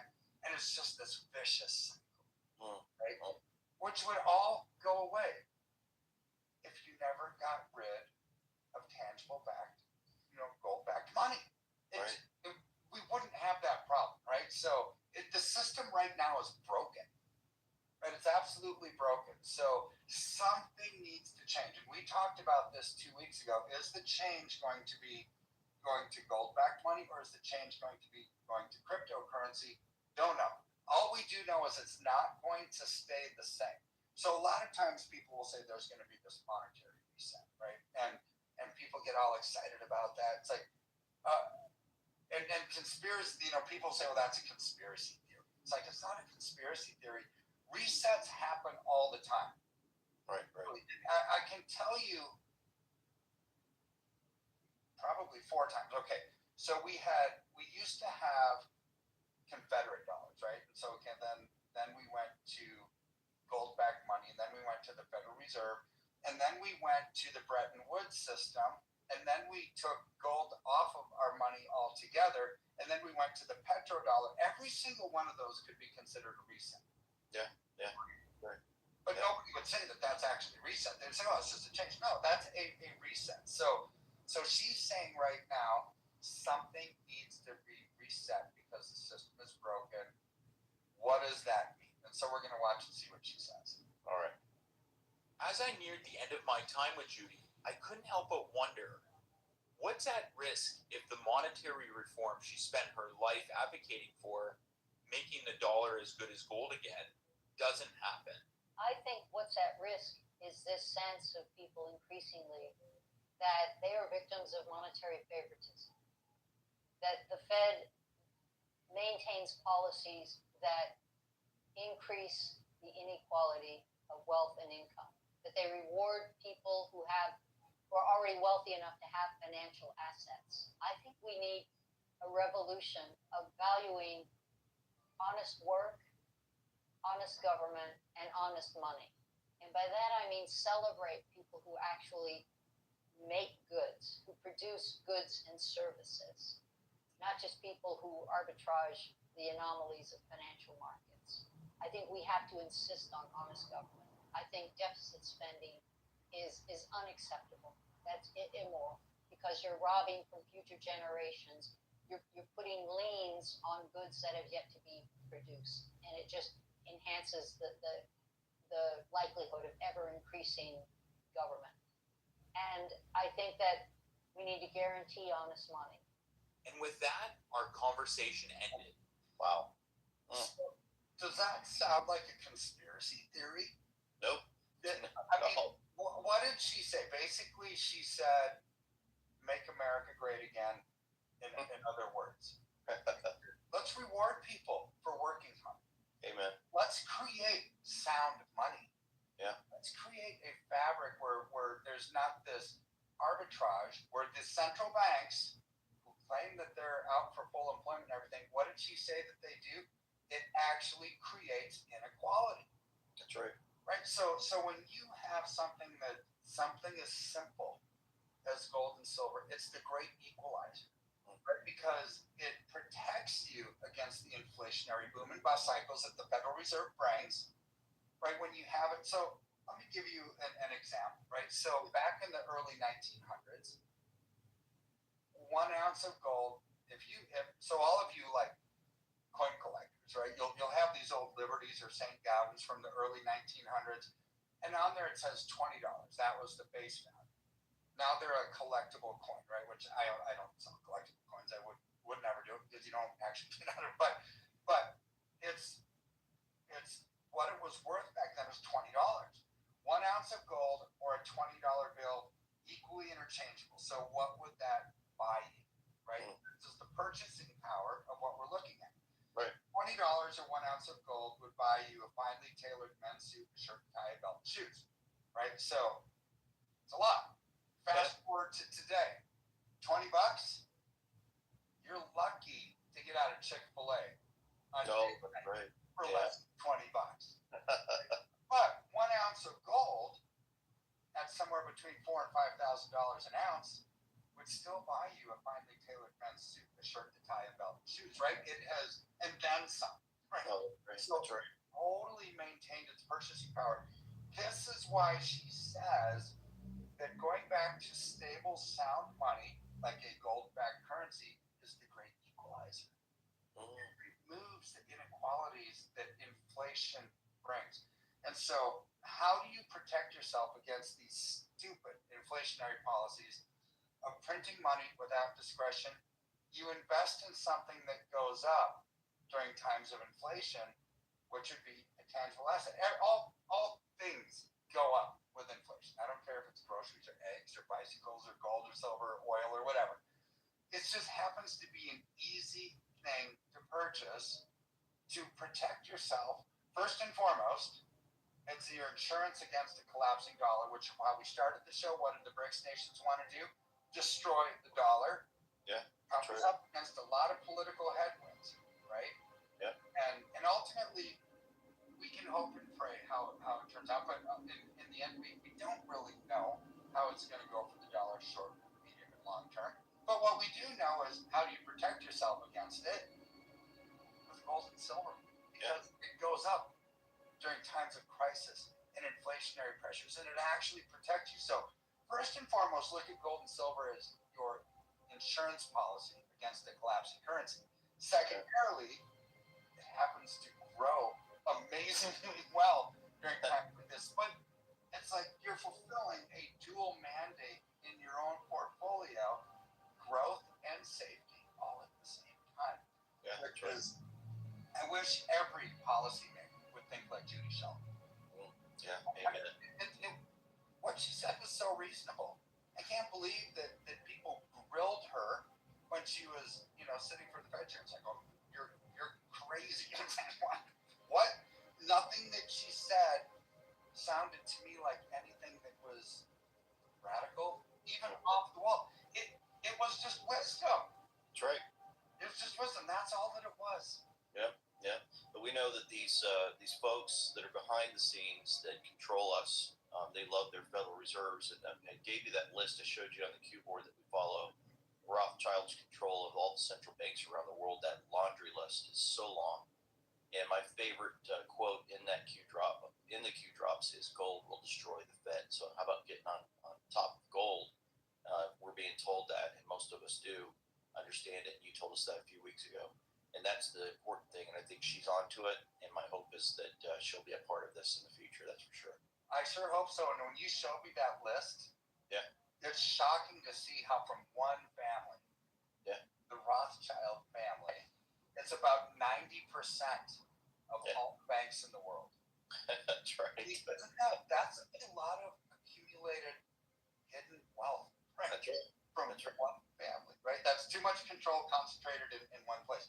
So you don't have to buy into that system. Oh yeah, we all have banks, but be your own bank. Have your own gold and silver. Be out of the system. Be out of that digital system. Have something that's real and tangible. And you know what? You can have a smile on your face. And all of this noise, everything that we hear about right now, financially, economically, not going to bother you. It's not. Amen. We're so glad we brought our IRA over to you. Back when it was about $20 an ounce, now we're looking at close to 80, and it's we've been just watching changes in our own life. Many people have told us that they came over to you, Dr. Kirk Elliott, and their lives have changed. Many on the cruise ship told us, "Hey, thank you. Tell Dr. Kirk Elliott, thank you. He has changed our life and our future forever." And so again, just that reminder for folks, amweknow.com/gold. Below this video, click on that, and you'll be able to have your life change forever. Thank you so much, Dr. Kirk Elliott. We appreciate you. It's my pleasure.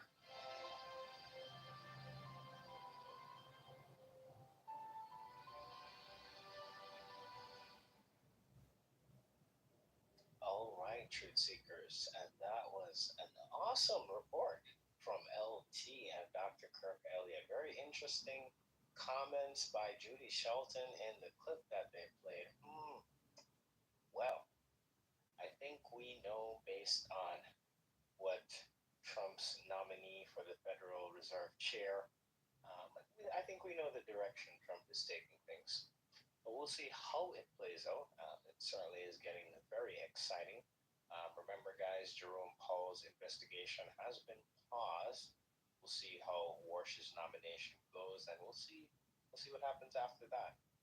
We have the X22 geopolitical report coming up next. Thank you all so much for joining us here in the Tavern. It's Sunday night. We're talking about the deep state, Southern Poverty Law Center, geopolitical news, Trump White House Correspondents' Dinner. We got all that and more in some of the clips coming up next.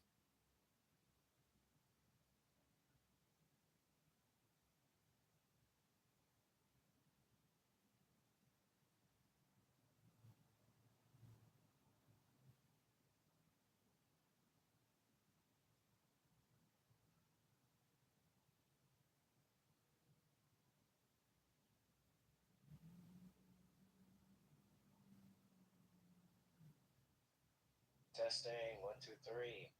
Welcome to the stage, Rainbow. Welcome, Diane. Grand Rising. Thanks, researcher. Loving these streams. Hello, everybody. Hope you have a wonderful week. And just enjoying enjoying listening to the truth. It's out there. It's important. Thank you.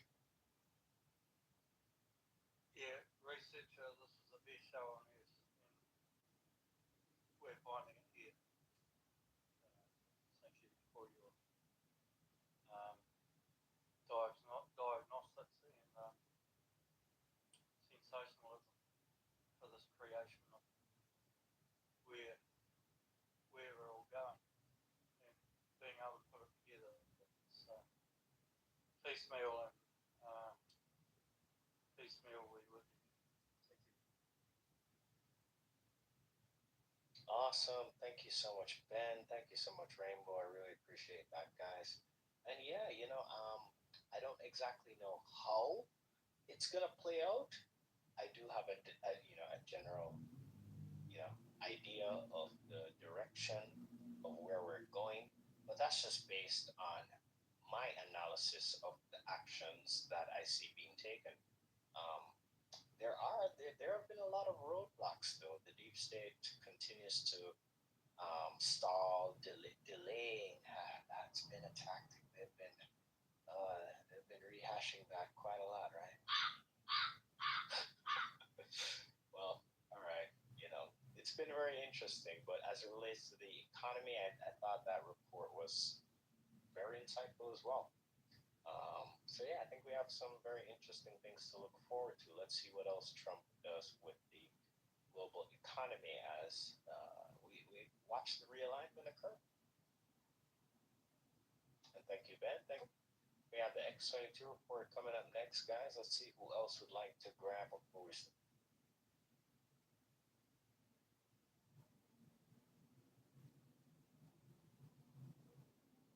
Oh, I'm a gold researcher, you know that. That's all. Big Judy Shelton's proposal. The only thing I disagree with Kirk Elliott on is I'm no longer so convinced that it's getting rid of the US dollar. I think what we were talking about before was swap lines. US dollar, I think, is going to stay around. It will probably become stable coin. And we're pushing the stable because that's another way of also funding the US debt. But I think we will also have real world assets used as collateral and gold and silver and likely Bitcoin, which is not a stable coin, will all be part, I think, of the future. So I don't think it's the US dollar going away. I think it's going to change form at some point to a stable coin, which will benefit the debt market. But people will learn very quickly that you can't save dollars or save in currency. That's losing. And the money that they want as a store of value, they will put in gold and silver, and that could be in physical form in your pocket, or it could be in a tokenized form, which will allow you to effectively pay in gold or silver with instant settlement, not like we currently do it. So and I have some evidence that that's the direction it's going. The Genius Act, the fact that the HSBC introduced a tier one bank that introduced gold tokens 2.5 years ago, and it coincided almost exactly with the uptick in the gold price. It's been on a tear ever since. So that's where I see it going. It's going to. I don't think dollars are going away, but I think this form will be used as the off ramp for purchasing short term and real world assets, particularly gold and silver, will become the premier real world assets. They will be able to be transported anywhere instantly, instant settlement through crypto-based tokens. that's my take. Well, just real quick, Ben, I agree with that assessment. I think that, Judy Shelton's comments as it relates to the dollar, I can see that trajectory, but I don't see it happening in the, let's call it the immediate future, right? That may happen sometime down the line, right? After certain things have already, because, everything is a process, right? But I don't see that happening right now. I find that the dollar is going to stay around, definitely. We'll see also the stable coins play more of a role in the economic system as it relates to another investment opportunity for persons. But I think that because of that relationship,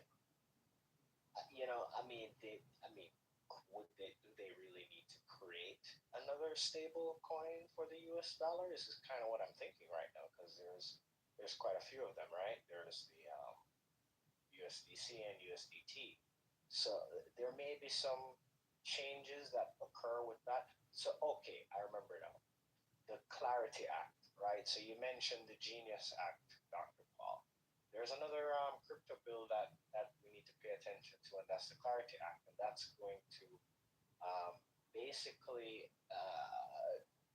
address some of the classification of the different cryptocurrencies, right? And I think I don't remember the name of the regulatory bodies, whether it's the SEC or FTC, might be both, but or CFTC, but basically there is some talk about who's going to have jurisdiction over certain securities, and they're trying to classify it so it's completely clear as what is a token versus what is a security, etc., etc. So I think because of even the Clarity Act, Dr. Paul, and the fact that they shot down CBDCs in the United States, I think it's actually a very promising dynamic that's playing out right now. So the dollar is going to stay, crypto is going to stay, these stable coins are going to get regulated in a good way, right? Where we can actually get some legitimacy in the crypto space for these particular tethered digital assets, right? So it's interesting, right? So that's my only caveat, right? Judy Shelton, I agree with the direction and what she's saying, but I don't see the dollar disappearing right now. Not with some of the dynamics that are happening. Maybe we can revisit that conversation in about a year or so. I don't know. We'll see what happens. What the dynamics are like right there. But I agree with your assessment on that, Dr. Paul. Just wanted to add my 2 cents. Yeah. Look, in general terms, I think it's the SEC. Basically, I think the dollar will become digital. All our fiats will become digital, and $1 of token is the same as $1 of paper or $1 in our bank accounts now. So in that sense, it's stable as it would be stable with whatever our current fiat currency is. And there may be different providers. I don't know if it will matter to us if it's US, which company is providing it.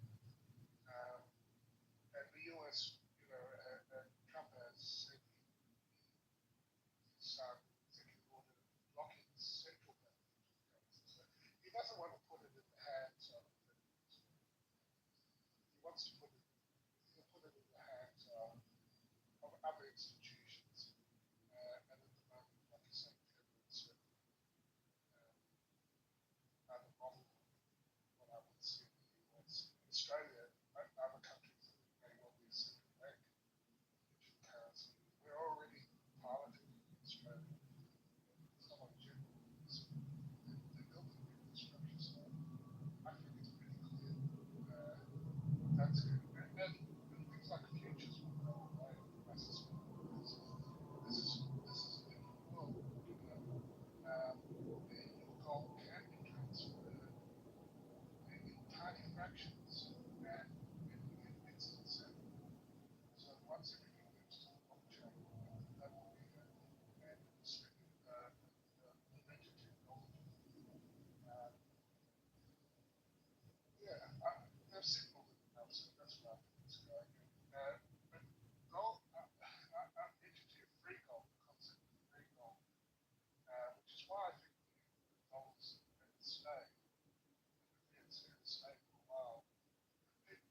prices in vehicle up in that state. So if you want to actually preserve your wealth, you want something that can't be conjured out of thin air by bankers. And even commercial banks, they create currency when they make a loan. And it's a debt-based, credit-based system. So people will get religion on gold soon enough, I think.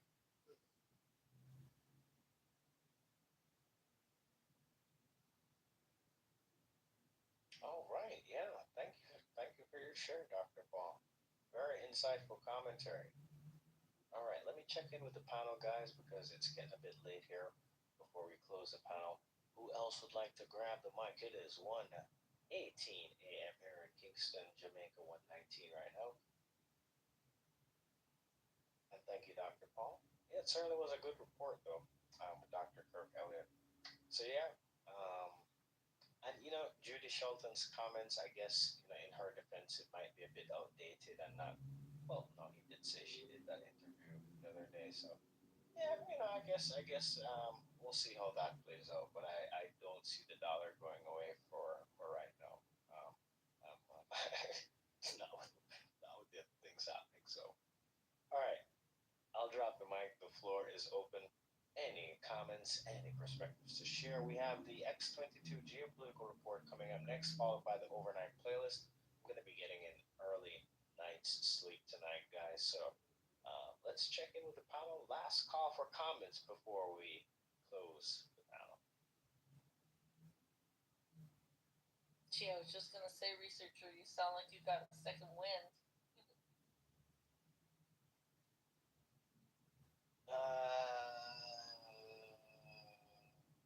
It's called.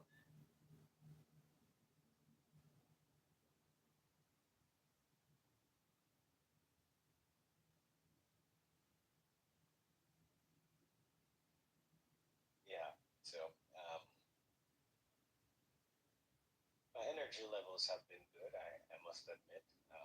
I don't know. I don't know what I'm doing. Doing something differently, but I don't know what it is. But anyway. But I still do need some sleep, guys. So it's been a long day for me. And I've had 3 awesome rooms here on Clubhouse today. Yeah. We'll be back here tomorrow night in the Truth Seekers Tavern to have our Monday night discussion, and we're going to be talking more about the criminal syndicate, the deep state. Look forward to that, and there may be some recorded rooms next week on Clubhouse. Aside from that, I'll keep you guys up to date. Any final comments, any perspectives to share before we close the panel? We're going to hand it over to producer. We're going to dive into the X22 report, followed by the overnight playlist. Yeah. It's been an awesome day hanging out with you, researcher. It always is on Sundays. And you're welcome, Grace. I'm glad you enjoyed it. And weekdays too. Thank you, researcher. Good night. Thank you, Mafedia. Good night to you too, sir. Good night, everyone. And for those of you in other parts of the world, good morning. Thanks for joining us. The show isn't over yet. Thank you so much, researcher. Good night. Yay. Thanks, researcher. Dr. Paul, I was going to. He brought up it's a derogative the question HSBC, but I was wondering what litigation he was talking. Whose side are they on? Are they on the Zig side, or are they running with the narrative? No, I'm more of it. Yes. Yeah, I was just wondering if he might have been able to comment on that. Is overrunning what side they were talking about. Yeah, I think I can hear some diesel burning in the background. How wonderful. Look, HSBC is a tier 1 global bank. So 2.5 years ago, when they opened up their own gold token, it was a shot across the bow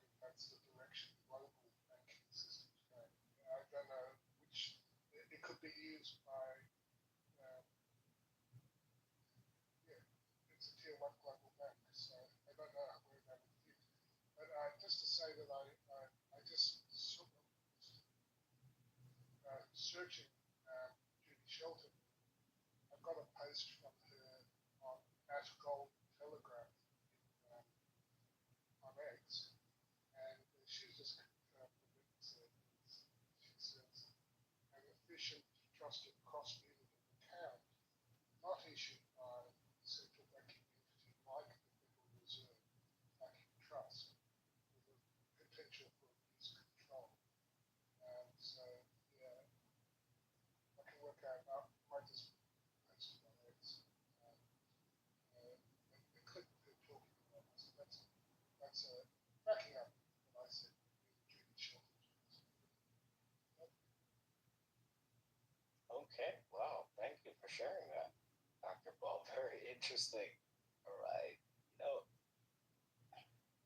I'm gonna have to see if I can find her account.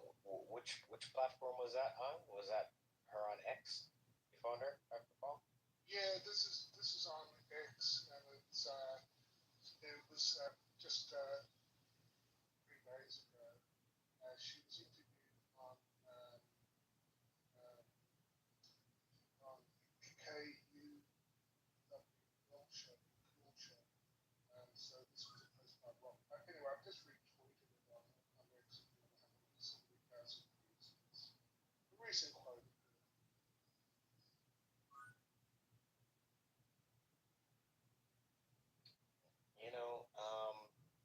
To kind of circle back to Ben's question as well. Ben, what side is HSBC on? Is that the question that you had asked? I'm looking here on their. Yeah, pretty much. Yeah, that was pretty much the basic question of it.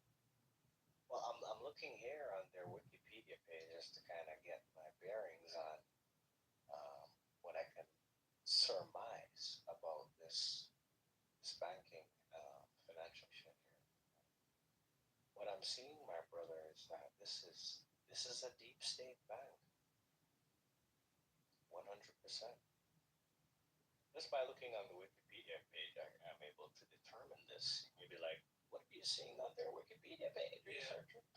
Yeah, you go take a look, guys. This is some interesting stuff here. All right, let me read a little bit for you. History. Here's how the history of the HSBC starts off on the Wikipedia page. After the British established Hong Kong as a crown colony in the aftermath of the First Opium War.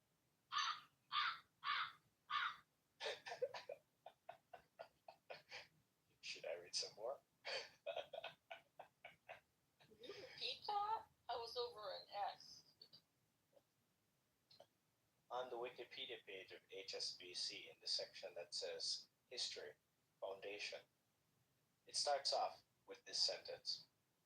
After the British established Hong Kong as a crown colony in the aftermath of the First Opium War, merchants from other parts of the British Empire now in Hong Kong felt the need for a bank to finance the growing trade. Through Hong Kong and sometimes also through Shanghai between China and India, the rest of the British Empire and Europe of goods, produces, and merchandises of all kinds, but especially opium, cultivated in or transited through the Rash. Interesting. The founder, Thomas Sutherland of P&O. Interesting. Sutherland.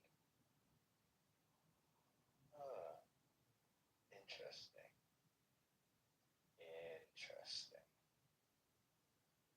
Well, there's another game. All right, I'll drop the mic. But yeah, Ben, this is a deep state bank through and through with roots and going back to the London financial empire. Specifically, it looks like they took advantage of the opioid destabilization, which we know was also created by this same network, this global criminal syndicate. So my answer to that question would be yes, state bank. That's it. I agree, researcher. I agree. Thank you. That sounds spot on. Yeah, and sometimes, I didn't really know the answer to your question, Ben, when you asked, but I was looking it up just to see what we're dealing with here, right? And guys, this is the type of um, mentality I'm trying to encourage, right? To cultivate here in the Truth Seekers Tower. You don't know something? Look it up. We can all find the answers to these questions. No, sometimes it's, do you know where to look, right? So to Ben's question, it's like, how do you know if a bank is a deep state bank? Well, you can't just type in HSBC deep state, or question mark and expect AI to give you the answer. That's not how it's gonna work. You gotta know your stuff. You gotta know what you're looking for first to be able to identify whether this is a globalist connected institution or not. So with our background, our prerequisite knowledge, we can connect the dots. I mean, just looking into the history of this bank here, we're seeing some very, very deep connections, right, to the criminal syndicate, specifically, and their influence in China, right? Hong Kong, right? Very interesting. HSBC. Well, yeah, they have headquarters in London. It is one of the largest domestic banks in the world. They are ranked 15 in the, what is it there? Actually, let me go back up. It's the largest Europe-based bank by total assets. Okay? And that was as of September 2024. Seventh largest bank in the world by total assets, behind Bank of America. Third largest non-state owned bank in the world. All right? Okay. They have offices, branches, and subsidiaries in 57 countries and territories across Africa, Asia, Oceania, Europe, North America, South America, serving 39 million customers. Woo! Just the way the globalists like it, all around the world. All right. So, my last comment would be on this particular bank here is that they're described as a universal bank with transnational operations. Yeah. Or I guess, what is it here? A multinational footprint is what they're saying here. Yeah. It's just kind of crazy, but this is how big HSBC is. I didn't know they were that big. And they introduced gold-backed tokens, initially for trading across border. Then they made it available to citizens of Hong Kong, and it was very well subscribed because people wanted to save in gold and have it transferred. But that's not what Judy Shelton's talking about. That's evidence that that's the direction that gold is taking. Interesting. Well, we're going to keep an eye on the precious metals too. Thank you so much, Dr. Paul.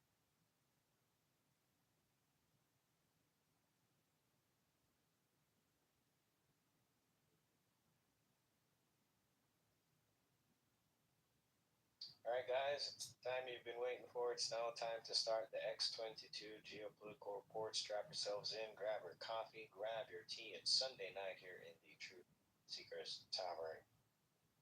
And let's get this started, shall we? Enjoy.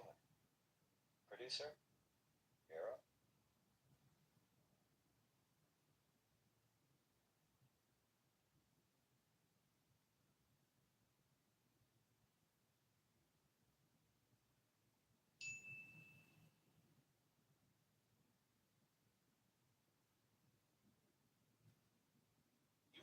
answers? I think I'm entitled. You want answers? I want the truth. You can't handle the truth.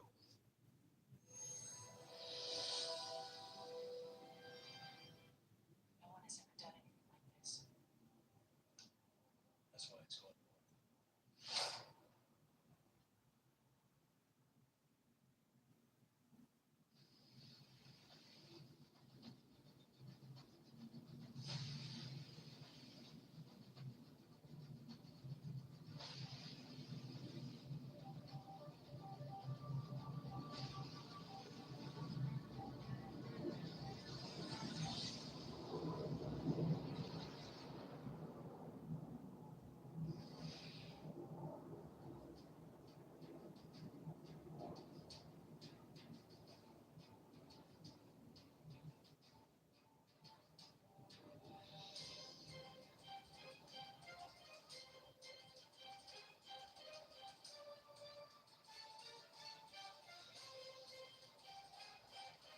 Hi, and welcome. You're listening to the X22 Report. I'm today this episode 3891 PM. Today's date is April 26th, 2026. The title of the episode is Deep State Attempts Another Assassination. Trump holds all the cards. Attacks will only intensify. You ever seen something in a solid bill? Even if they're not your stocks, go to the. Let's get into the economic collapse, political, and geopolitical news. Now, the deep state, corrupt politicians, big tech, fake news, the puppet masters. You can see someone decided to take a shot at President Trump and his administration. And I do believe as Trump continually exposes the deep state system, the money laundering system, the SPLC, and again, this is just the beginning, and everything else, you could see the deep state players, they're going to become more and more desperate. And yes, their rhetoric is going to increase over time. And you have to remember, the deep state players, and like we've said many, many times before, it is run in different layers. And they always want plausible deniability.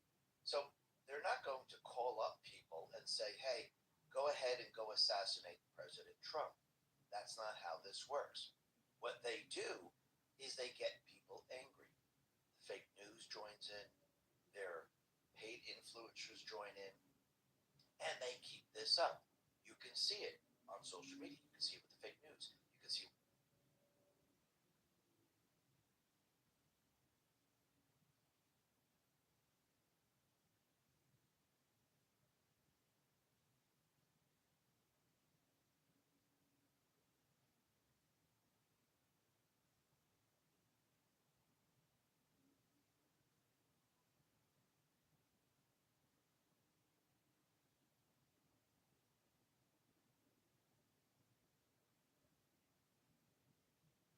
Hello.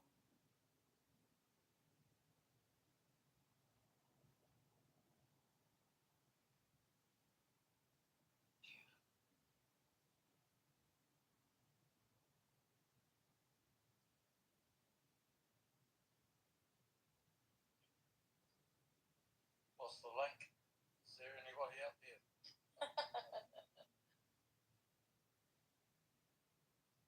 No, I can't hear anybody.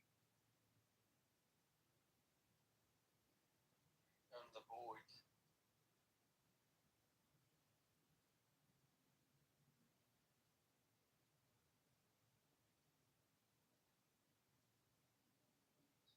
But they never come out and say, you specifically, I want you to take a gun or strap a bomb to yourself, and I want you to assassinate the president.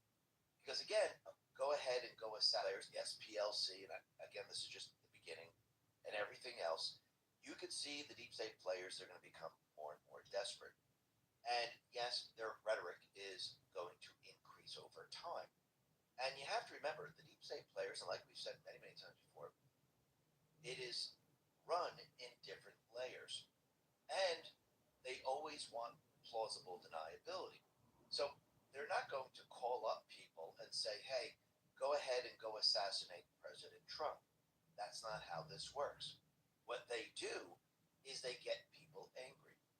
Fake news joins in, their paid influencers join in, and they keep this up. You can see it on social media. You can see it with the fake news. You can see it with the D's. But they never come out and say, you specifically, I want you to take a gun or strap a bomb to yourself, and I want you to assassinate the president. Because again, that's not how they work. Instead, they keep pushing and pushing and pushing until those people snap. That is what we are seeing. So when you see an individual go after the president, these are the people that have weak minds. They're easy to manipulate. Some of them are on medication, maybe some of them are on the spectrum, and it's much easier to do. And like we've seen in the past, a lot of this has to do with trans people. So again, you can see how this is being done and how they're pushing this, and they're pushing it very, very hard. Because you have to remember, President Trump holds all the cards. Now, are attacks going to die down? No. They're going to increase over time. Because remember, as Trump and his administration, and remember, this individual just didn't want to go after Trump. He wanted to take down different people in the administration. Because his administration, they're now looking into the criminal syndicate. And as they expose the criminal syndicate, it gets worse and worse for the deep state players. So as Trump and his team go deeper and deeper into the system and expose the system, you can expect that attacks will only intensify. Plus, as Trump gets closer and closer to removing the Federal Reserve System, because remember, that is the source of all their funding, the attacks will only intensify. Remember, we are still at war. This has not ended. And they are fighting back with everything they have. And yes, along the way, what is Trump doing? He's dismantling their system piece by piece, making it very difficult for them to operate their system. Are we finished dismantling everything that they have? Absolutely not. And you can see they're trying to stop this before he does that. And I do believe they'll continue to do this as time goes on. Because think about what Trump has done already. Out in Venezuela, he set that country free. He arrested the criminal the deep state players put into place to control the oil, to control the drugs, to control human trafficking. Out in Iran, we have the proxy army out there that is doing the bidding for the deep state, the central bankers. They're pushing back right now because what? They don't want to hand over the nuclear material. Because again, what is the nuclear material? It's the uranium. Uranium can be traced. Who is it going to leak back to? It's going to leak back to Obama. It's going to leak back to Hillary Clinton. Plus, they don't want to give up control because if they give up control, their entire economic system goes down the tubes. Remember, they established this back in the late 60s to 70s, and they took us off the gold standard. And now Trump is removing the system that they set up. He's setting Venezuela free. The oil can hit the market. He's setting the United States free. He's removing the regulations so we can drill for oil. He's removing the sanctions in Russia, and he's setting the Middle East free. So if you have the oil flowing from all these different locations, what do you get? You get very, very cheap oil. Plus, you remove the power from the deep state, the central bankers. Remember, their control is their power. And Trump is removing that control and transferring it to him and the people of this country. This is what it means by taking back this country. And yes, every step of the way, the proxy army out in Iran doesn't want to give in. But in the end, they will because they'll have no choice. And you can see every step of the way, as Trump breaks down the deep state system, they're going to become more and more desperate. Why do you think Nancy Pelosi has already started the narrative of Trump switching votes during the election? Now think about it. This individual, Cole Allen, he was involved in the No Kings protest. He was getting very, very angry with Trump. He was believing the narrative that they were pushing. Think about all those people across the country who are brainwashed. And yes, there are militants, which is Antifa, the illegals, and the rest. Once they put out the narrative that Trump cheated in the election and he switched the votes via the machines, and they start calling him a king, what do you think is going to happen? The people are going to be angry. The people are going to be pissed off. Do you think they will attack? Absolutely. Go back to 2020 for a sec. Did they try to attack him in D.C.? Yes. I do believe they were testing at that point. They were testing to see what could they get away with, what can they do in these instances, and they were collecting that data. I'm talking about the deep state players because they knew later on that eventually they would have to go up against President Trump. You see, at this point, we've seen an information war. We're starting to see that it's turning into a physical war. And yes, the deep state players are going to be pushing a physical war. They've already done by basically radicalizing these individuals. Because again, some of them are on medication, some are on the spectrum, some of them are deeply brainwashed, and they just believe everything that's coming out of the fake news, everything that these are saying. And you can see this is one of those individuals. So I do believe as time goes on and as Trump and his team completely and utterly dismantle and expose their system, and then people start to realize what the system actually is, these attacks, I should say, will intensify as time goes on. Now think about it. The FBI, the DOJ, and the rest of the agencies, remember, they were developed to protect the deep state system. When you look at the Secret Service, and you look at their structure and you look at them, were they developed to protect the president? Yes, in the very, very beginning. Actually, the Secret Service was actually designed and created to go after those individuals that were counterfeiting the U.S. currency. It wasn't originally designed to protect the president. That came later on, I do believe like in 1901, which we'll be getting to in just a sec in this report. But again, the Secret Service, just like all the other agencies, were they there to protect the outsider presidents? Now think about this for a second. Think about all the presidents where there was an attempted assassination or an assassination. Were these presidents, were they there to take down the deep state players?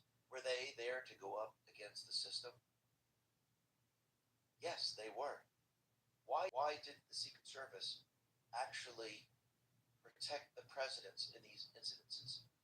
Why were certain assassins able to remove those individuals like Kennedy, Abraham Lincoln, Andrew Jackson? That was an attempt. McKinley, one of the tariff men, he was taken out. Think about this for a second. So again, the agency itself, was it there to protect the old guard? And if there were any outsider going up against the deep state players, were they there to protect them? So you have to think about their training. I'm not saying people are doing this on purpose, but you have to think about their training and think about how they were trained. Because again, the FBI was not put into place to go after criminals. I mean, that's clear as day. All you got to do is look at what Cash has been doing. He's been arresting criminals. The FBI before that, were they arresting criminals? No. How about the DOJ? Was it put in place to prosecute actual criminals? No, it was put in place to protect the deep state system. So when you look at the Secret Service, you have to ask yourself a very simple question. Was it designed to allow for the assassination of the outsider presidents? Yes, they might get training. Yes, they might feel like, oh, I have the skills that I need for it. But were they being trained in a certain way where they actually could protect the outsider president? Because remember, those presidents that are part of the system, they have nothing to worry about. It's the outsider presidents that have to worry. And were they being trained in a certain way? And maybe we need to go through the entire Secret Service system and maybe retrain all of them. That's very, very interesting. We're going to be talking a lot more about this a little bit later and what is happening with the shooter. But let's go out to Iran right now, because it looks like the proxy army out in Iran, they really don't want to make a deal. But you can see there's major, major problems within the Iranian country. Because again, Trump and team, they've removed a lot of the leaders. There's chaos there. And I do believe you have different factions right now. You have one faction where you have like Obama, Hillary Clinton, and the deep state players telling them, stay in control, don't lose control, I don't care what it takes. You have the other factions where it's probably being driven by the people saying, I think this is our chance to remove the old guard. And you're seeing a lot of this happen right now and a lot of confusion that is going on right now. And I think Trump is pretty much waiting it out right now. And yes, he might be speaking to those individuals that are actually trying to take over the country, but I think they're not there yet. And I think Trump is just waiting that out. And he's also starving the deep state players every step of the way. Trump, he put this out on Truth. He said the following: I just canceled the trip of my representatives going to Islamabad, Pakistan, to meet with the Iranians. Too much time wasted on traveling, too much work. Besides which, there is tremendous infighting and confusion within their leadership. Nobody knows who's in charge, including them. Also, we have all the cards. They have none. If they want to talk, all they have to do is call President DJT. And you can see every step of the way, Treasury Secretary Scott Bessent, he's putting a lot of pressure on the IRGC, the deep state players. And basically, they're basically strangling them, if you really think about it. Treasury Secretary Scott Bessent said, I'm amazed that the IRGC has forced the invention of a completely new type of oil trading in cooking oil. As IRGC leadership tries to funnel more and more money into their offshore accounts, the regime's colossal economic mismanagement of Iran has forced the proud Iranian people to barter to feed their families and to become dependent on their neighbors. Under Trump, the United States is committed to supporting the freedom and dignity of the Iranian people after 47 years of corruption. Absolutely. And I think Trump is waiting, and he says, listen, I have all the time in the world. Our Navy's not removed. Our leadership is not removed. Iran is the country that's in trouble. The deep state proxy army is in trouble. And you can see within the country, you can see there's different factions right now that are now moving towards removing the IRGC. Ida Turan explains, I've been scrolling through the IRGC regime channels and their social media lately, the same ones who brag about hunting down protesters on the Khamenei's jihad orders. Slowly, it's sinking in for them that they got played hard. They're getting extremely paranoid and keep accusing each other of being coup plotters, spies, or traitors. The funniest comment I read, and something I haven't even thought of myself, was this one comment. Those forces they brought in from Iraq and Afghanistan weren't for the protesters. They were for us. Otherwise, why would Israel not hit them during the war when they were right in the line of fire? It was a sharp, spot-on observation, and I think it's true. Over the past decade, the regime brought in millions of Afghans to act as a people's army defending them. The IRGC trained Afghan Shia fighters and sent them to Syria to fight for Assad. Then after Assad fell, they brought many of them back inside Iran to help suppress the protesters. Right after the 12-day war last summer, they suddenly started deporting them en masse. At least 1.5 million kicked out quickly and forcibly accused of spying for Israel. Clearly, they got scared because they know a mercenary army isn't truly loyal to them. Now, since the war started, a fresh wave of Afghan Shia militias has been coming in anyway and didn't get hit by Israel or U.S. The besieged are finally doing the math. Too bad. Get ready for a coup. One led by defectors inside the regime, coordinated with Israel and the U.S. to purge the hardliners and besieged.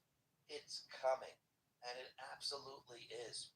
And Trump is just sitting back and he's just waiting it out. Just waiting for the deep state proxy army to fall. And that's all he has to do because remember, they cut off all income from them.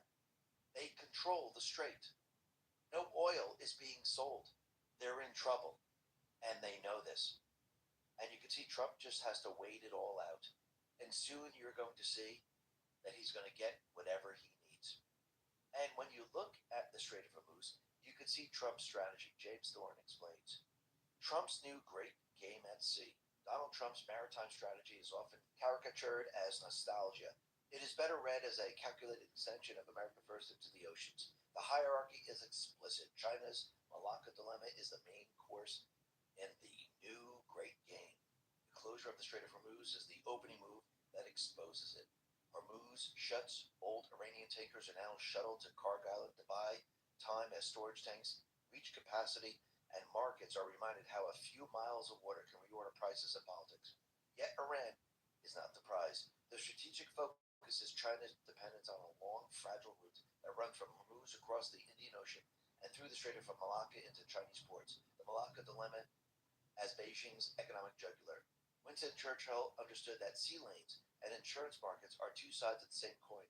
In the easy years of Pax Americana, the city of London prospered by assuming that U.S. sea power was permanent, neutral backdrop, free to price maritime risk while the U.S. Navy guaranteed open arteries.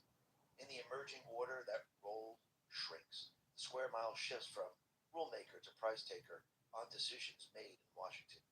Trump's maritime action plan of rebuilding shipyards and the merchant marine, ordering new capital ships and expanding the fleet is not a spasm, but a coherent strategy to ensure that in any prolonged crisis, Washington, rather than Beijing, ultimately controls the Hormuz-Malacca valve. For Europe and the UK, the uncomfortable implication is that the green industrial strategies and political distance from Washington rest on an assumption that may no longer hold, that America will underwrite global sea lanes as a free good, whatever the new great game demands. And you can see Trump is now taking complete and utter control of everything that they put into place. And now they're being left out in the cold. And you can see all of this is, number one, yes, to remove the central bank's grip. He's decentralizing the oil system that they created, where they had it centralized, where they can control the price via fear. Now he's decentralizing all of this. Plus, all the cheap oil that was going to China for cheap manufacturing, well, now they're going to have to pay the same price as everyone else. So now he's kind of boxed them in. Plus, he can also then use Iran to hand over the nuclear dust, which is the uranium that Obama and Hillary Clinton actually sold to Russia, and that was then put into Iran and North Korea. He could use that against them. So all of this has multiple agendas attached to this. And remember, he's going to be visiting Xi Jinping very, very soon. I think it's in May. And you can see what he's doing right now. He's squeezing China. Because you have to remember, the deep state players, the central bankers, everything was being created to shift everything into China. This is why Europe gave up their energy infrastructure. This is why Australia, New Zealand gave up their energy infrastructure. This is why Biden/Obama was pushing the United States to give up the energy infrastructure, because everything was supposed to be moving to China. Manufacturing, the financial industry, you name it. And they were trying to basically shut down Europe, Australia, New Zealand, and the United States. Canada, yes, Canada too.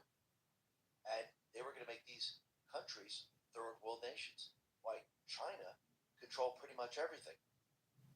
Now, Trump is reversing all of this. Zeneb Rabua put this out and said, Trump is squeezing Xi Jinping.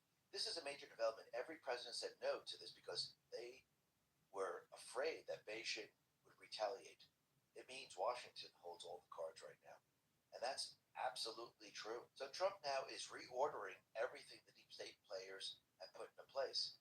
And now they're losing control. And as soon as Iran breaks and Trump gains control of this entire region, he'll have all the leverage against the deep state players, against China. And they will be bowing to him. And think about how this is all playing out. And he's not even finished. Because think about it, he's going to be setting Cuba free. And then the last, I do believe, is going to be Ukraine. And as he dismantles the deep state system across the globe, the deep state system gets what? Weaker and weaker and weaker. As he dismantles the central bank system across the globe, they get weaker and weaker and weaker. Who gets stronger? Trump does. That's what this is all about. Because remember, the entire system in this country and across the world is being exposed. And if you think like the SPLC is the only organization that was pushing hate across the country, well, it's not the only one. There are thousands of them that were in line with all of this. Remember, the deep state players, they had set up a system with backup systems. Remember, it's done in many, many layers. to make sure that they are always protected, to make sure that they always can push out their agenda. And Trump now is shutting it all down step by step. And this is why they want Trump and his administration removed. This is why they tried to stop Trump every step of the way. And they're still doing it. Remember, the only course of action they have right now is with the judiciary to delay. The other course of action is to try to get those brainwashed people, those people that are on medication, those people that are on the spectrum, to get them to go out because they're full of anger to do their dirty work. And they're depending on these people to do this. And this way they can say, we had no knowledge of these people. We had no idea that these people were doing this. Remember, it's plausible deniability. They're never going to say, hey, we're the ones who were involved. Here's the paper trail. That's not going to happen. So, yes, they're going to use violent rhetoric. They're going to keep repeating it over and over. The fake news is going to keep repeating it over and over. The protests, they're going to keep calling Trump Nazi, Nazi, Nazi. They're going to keep putting out the idea that we should 86-47. That's why Comey put this out there. They were sending signals to all the organizations. It's time. Keep repeating it. Keep repeating it. Let people get angry. Let some of them go after Trump. And we've seen these people actually do this. Let's go back a little bit in time.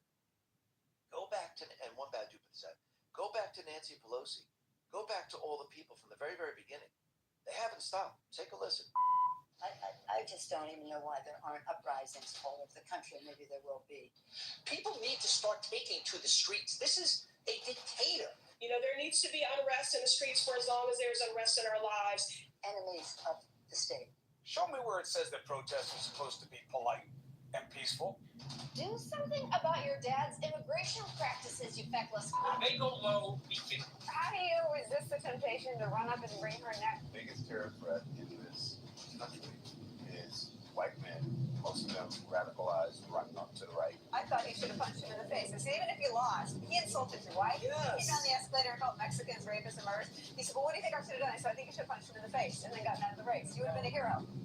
I'd like to punch him in the face. I said if we were in high school, I'd take him behind the gym and beat the hell out of him. Punch some people in the face. When was the last time an actor assassinated a president? They're still going to have to go out and put a bullet in Donald Trump, and that's a fact. Look, as his character is stabbed to death. And where is John Wilkes Booth when you need him? I have thought an awful lot about blowing up the White House. A Missouri state senator is under investigation by the Secret Service after. Then, fast forward past that to Comey saying 86-47. Remember, he found the shells in the sand? It was just a coincidence. Well, it wasn't. Because they're increasing the rhetoric. They're building it so the brainwashed people, the people on medication, the people that are on the spectrum, snap. That's what they're hoping for. And when you look at the No Kings protests, when you look at these people protesting around the country, and they hold up signs saying 86-47, kill President Trump, they have no problem with it whatsoever. And then you have Hassan Piker. Will Chamberlain put this out and said, reminder that Hassan Piker publicly advocated for President Trump's assassination. Perhaps one of the lunatic followers decided to give it a shot. Savannah Hernandez replied to this and said, never forget how immediately after Charlie Kirk's assassination, Destiny stated that we need conservatives to be afraid of getting killed when they go to events. The left consistently calls for us to be killed, hurt, and then cheer when we're killed. Wake up to where we're at. Absolutely. And think about it, just outside of the Correspondents' Dinner in D.C., what do we have? Well, Katie Pavlich put this out. They're holding up signs that says, death to tyrants. Death to all of them. Think about what they're saying right now. Think about what they're pushing. Absolutely unbelievable. Now, the other thing that's very interesting is that people are looking at this saying, oh, this is a psyop, it's a false flag. No, I think what this is that, yes, the deep state players, they're putting out the messages and they're hoping that some of these people go along with it. Now, are they getting some assistance? Maybe, maybe not. I do believe some of them are in the background. Does this mean the FBI is doing it? No. The FBI has completely changed. It means the deep state operatives might be assisting them. Some of them might be working on their own. It all depends. But what's very interesting is that CNN on April 23rd of this year decided to put out an article saying, how would an assassination attempt be staged? Now, the whole article goes into the conspiracy that these assassination attempts are being staged, they're being, these people are being helped. Now, I do believe that, yes, some of them are. But I also believe that the deep state players, they are pushing their agenda very, very hard. And when you look around it, we just mentioned a couple like 8647. Yes, Comey has sent a signal out. Yes, with the No Kings protest, they're getting people very, very angry. With Nancy Pelosi mentioning the elections and how Trump is going to manipulate the elections via the machines, they're actually driving the people to do all of this. You ever seen something and instantly know it's going to turn heads? That's exactly what happened when I saw the Trump Never Surrender gold sneakers. These aren't subtle, and they're not supposed to be. Gold finish, red, white, blue details, Never Surrender right on the shoe. You put these on, people notice, period. What surprised me most, they're actually comfortable. Solid build, lightweight, and wearable. Not just something you buy and leave in the box. These are made to be worn, not hidden. And the message hits, Never Surrender isn't just branding, it's an attitude. Whether you're out running errands or showing up somewhere you want to make a statement, these do exactly that without saying a word. Even if they're not your style, I bet there's someone in your life that would support these in a minute, and they make a great gift. You got a Trump supporter, a collector, or someone with an unapologetic style, this is a win. They're unique, they're different, and they're bold. If you want to grab a pair, our amazing audience will get a 30% discount while inventories last. Go to themagaoffers.com/X22. That's themagaoffers.com/X22. Don't wait on this. Inventory is moving fast, and once these sell out, that's it. Grab your pair, make the statement, and wear something that actually stands for something, or just click the link in the description. And when anyone looks into it, they really don't want it coming back to them in any way, shape, or form. And they want the brainwashed lunatics to take out the political opponent without people looking into saying, hey, they did this because of what you were doing and what you were saying. Now, there might be others that, are helped along in doing all this, but you can see what's happening. I mean, look at the poll right now that Kenneth the Great put out. A September 2025 YouGov poll found that 26% of liberals under 45 say political violence is acceptable. 7% of conservatives under 45 said the same thing. The U.S. has a growing problem with violent left-wing extremism that corporate media largely ignores. Recent examples include the assassination attempts on Donald Trump, attacks on Tesla facilities, and the murder of Charlie Kirk. It needs to stop, but it's only getting worse. So think about it. The deep state players, they keep pushing this, and the left gets more and more violent. Now, are there organizations that assist in this? Yes. Antifa assists in this. The illegals assist in this. Those people that are pushing the No Kings rallies and other protests, they're assisting in all this because they want their base to become very, very angry. They want certain individuals to take the next step. And you can see that some of these people, they do it. They basically go after those individuals that are either on some type of medication because they have mental problems. Maybe they're on the spectrum, but they get to these people in a certain way to push them down a certain path. And I do believe that's what we're seeing right now. Now, could this person have assistance from someone? Maybe, maybe not. But you can see that the security within the White House Correspondents' Dinner was actually not that great. Tony Sciarruga put this out and said, Copink was allowed to breach the ballroom before the bullets flew. The Hinckley Hilton 2026 edition, when ideological allies get a pass and real threats get in. Before the gunman, armed with a shotgun, handgun, and knives, charged the Secret Service checkpoint in the Washington Hilton lobby last night, sending President Trump and senior officials into evacuation, Code Pink had already infiltrated the White House Correspondents' Dinner ballroom itself.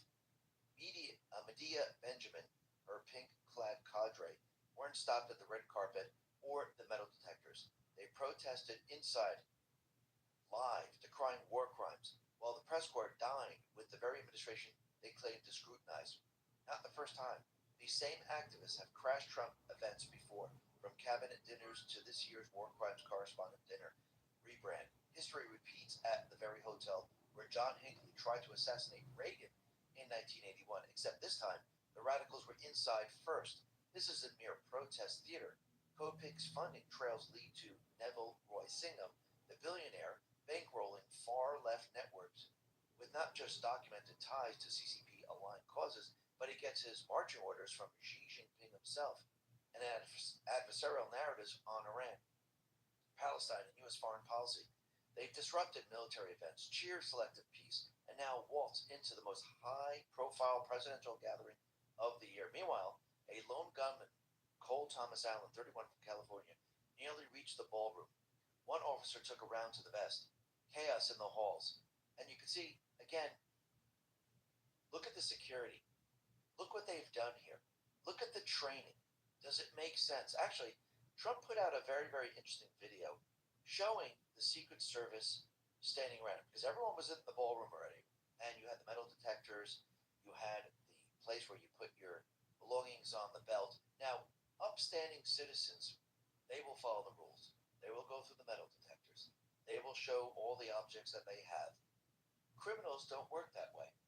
Criminals will sneak in. Criminals will run through. Criminals do this because they're criminals. So the metal detectors, the X-ray belt system, that is made for everyday upstanding citizens. Those aren't the people you have to worry about. It's the people that go around all of this. And you can see it as clear as day. Why was the Secret Service on the sidelines, talking to each other, looking at their phones? They should have been standing in front of the metal detectors, standing in front of the X-ray machines. And they should have been on the ready. Nobody passes. You stop, we look at you, now put all your objects on the belt. They should always be in ready position. But this video shows they were not. And they were caught by surprise. Why were they caught by surprise? Because they were standing on the sidelines. And this brings me back to my initial question. Going back in time, was the Secret Service trained in a way that they weren't actually protecting the outsider president? Think about it for a second. So this is very, very interesting. Even Kerry Lake says President Trump was going to deliver an incredible, humorous speech tonight, and I'm sure it was going to be a huge victory. Unfortunately, that was not how the night played out. A deranged lunatic showed up with a gun. I was there. Security was terrible at the event. It was the easiest event I have ever gained access to that the president was at. It was so bad, we talked about it at our table before the shots rang out.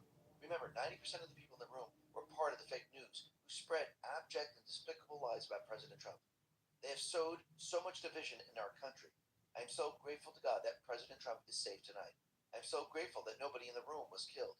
My kids, who knew I was in the room tonight, were frantically calling me, and I could not reach them until much later to tell them I was okay. Mainstream media must take responsibility for the discord they have sown across this great country. So think about this for a second. The security was absolutely terrible. And again, many people have said this, that Secret Service is really not up to the task. So think about it. The agency is pretty big. Does this have to be restructured, just like the FBI? Remember, the FBI was designed to protect the deep state system. Does it have to be restructured like the DOJ? The DOJ was not prosecuting the actual criminals. So now we're at the Secret Service point. Yes, I know Trump brought in Sean to restructure it, but I think this has to be accelerated right now. And no Secret Service person should be on the sidelines, even when everyone is in the room, because this is when the actual danger happens.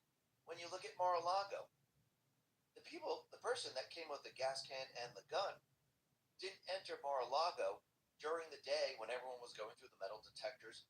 The person came in at 1, 2 o'clock, realizing security was going to be a lot lighter at that point. Yes, Secret Service, they did their job. They stopped the intruder. But again, they wait for those moments. This individual waited for everyone to go in. This person waited for everyone to become relaxed and then ran through it. And if you noticed what happened when you watched the video, everyone was caught by surprise. So the shooter knew exactly what he was going to do. He knew exactly how he was going to do this. He knew exactly where to run. Because again, he knew exactly what his plan was. He planned this from the very, very beginning. Trump, he put out a photo of the individual. He's laying on the floor. He's alive. And he was handcuffed. It looks like his shirt is off, and maybe they were looking for other objects or bombs or things like that. Paul Sperry put this out and said, shooting suspect Cole Thomas Allen was a guest of the Washington Hilton and assembled his weapon on site and was not struck by Secret Service gunfire, even though he shot a Secret Service agent, which is very, very interesting. So who is this individual? Well, it looks like he was an engineer, a game developer, a scientist, a teacher. He worked at Caltech. He was a teacher. He has pronouns in his bio on X, he, him. So that is very, very interesting. He was also a Kamala Harris supporter. He donated $25 to Act Blue.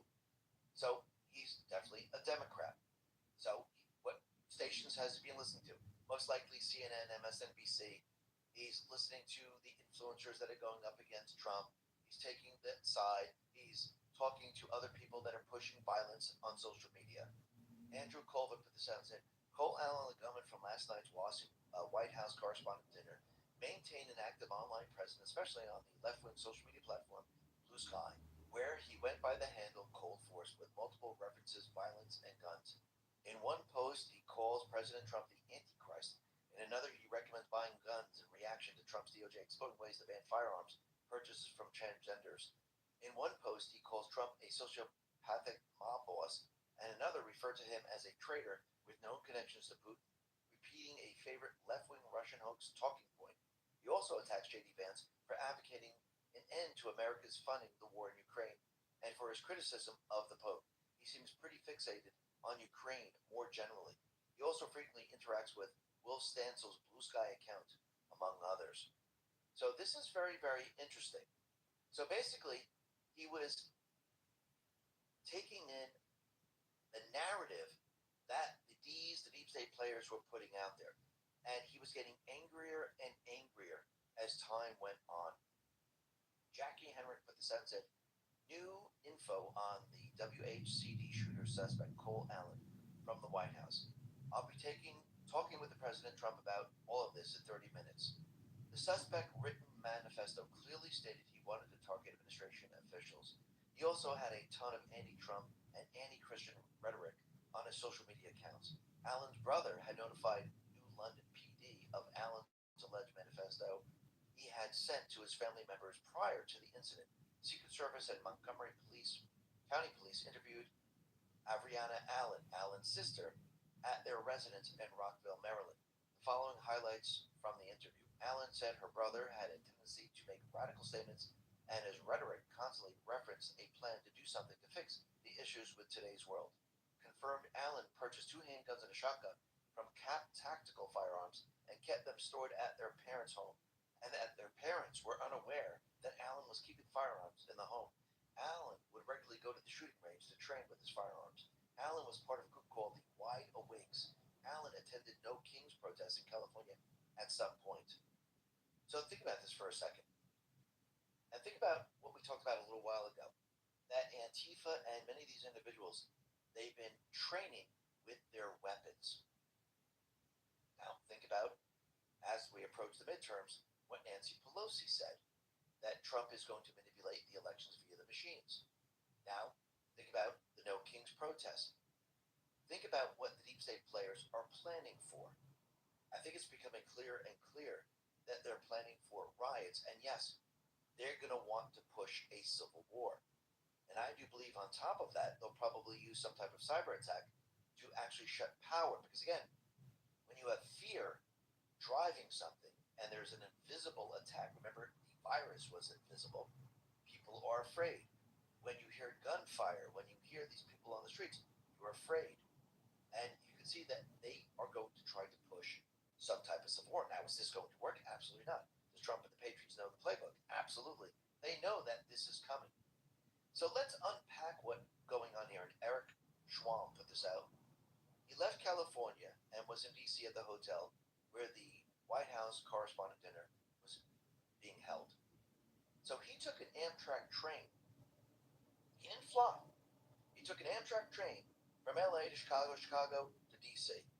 He packed his weapons in his suitcase, according to the law, and it was stored in baggage.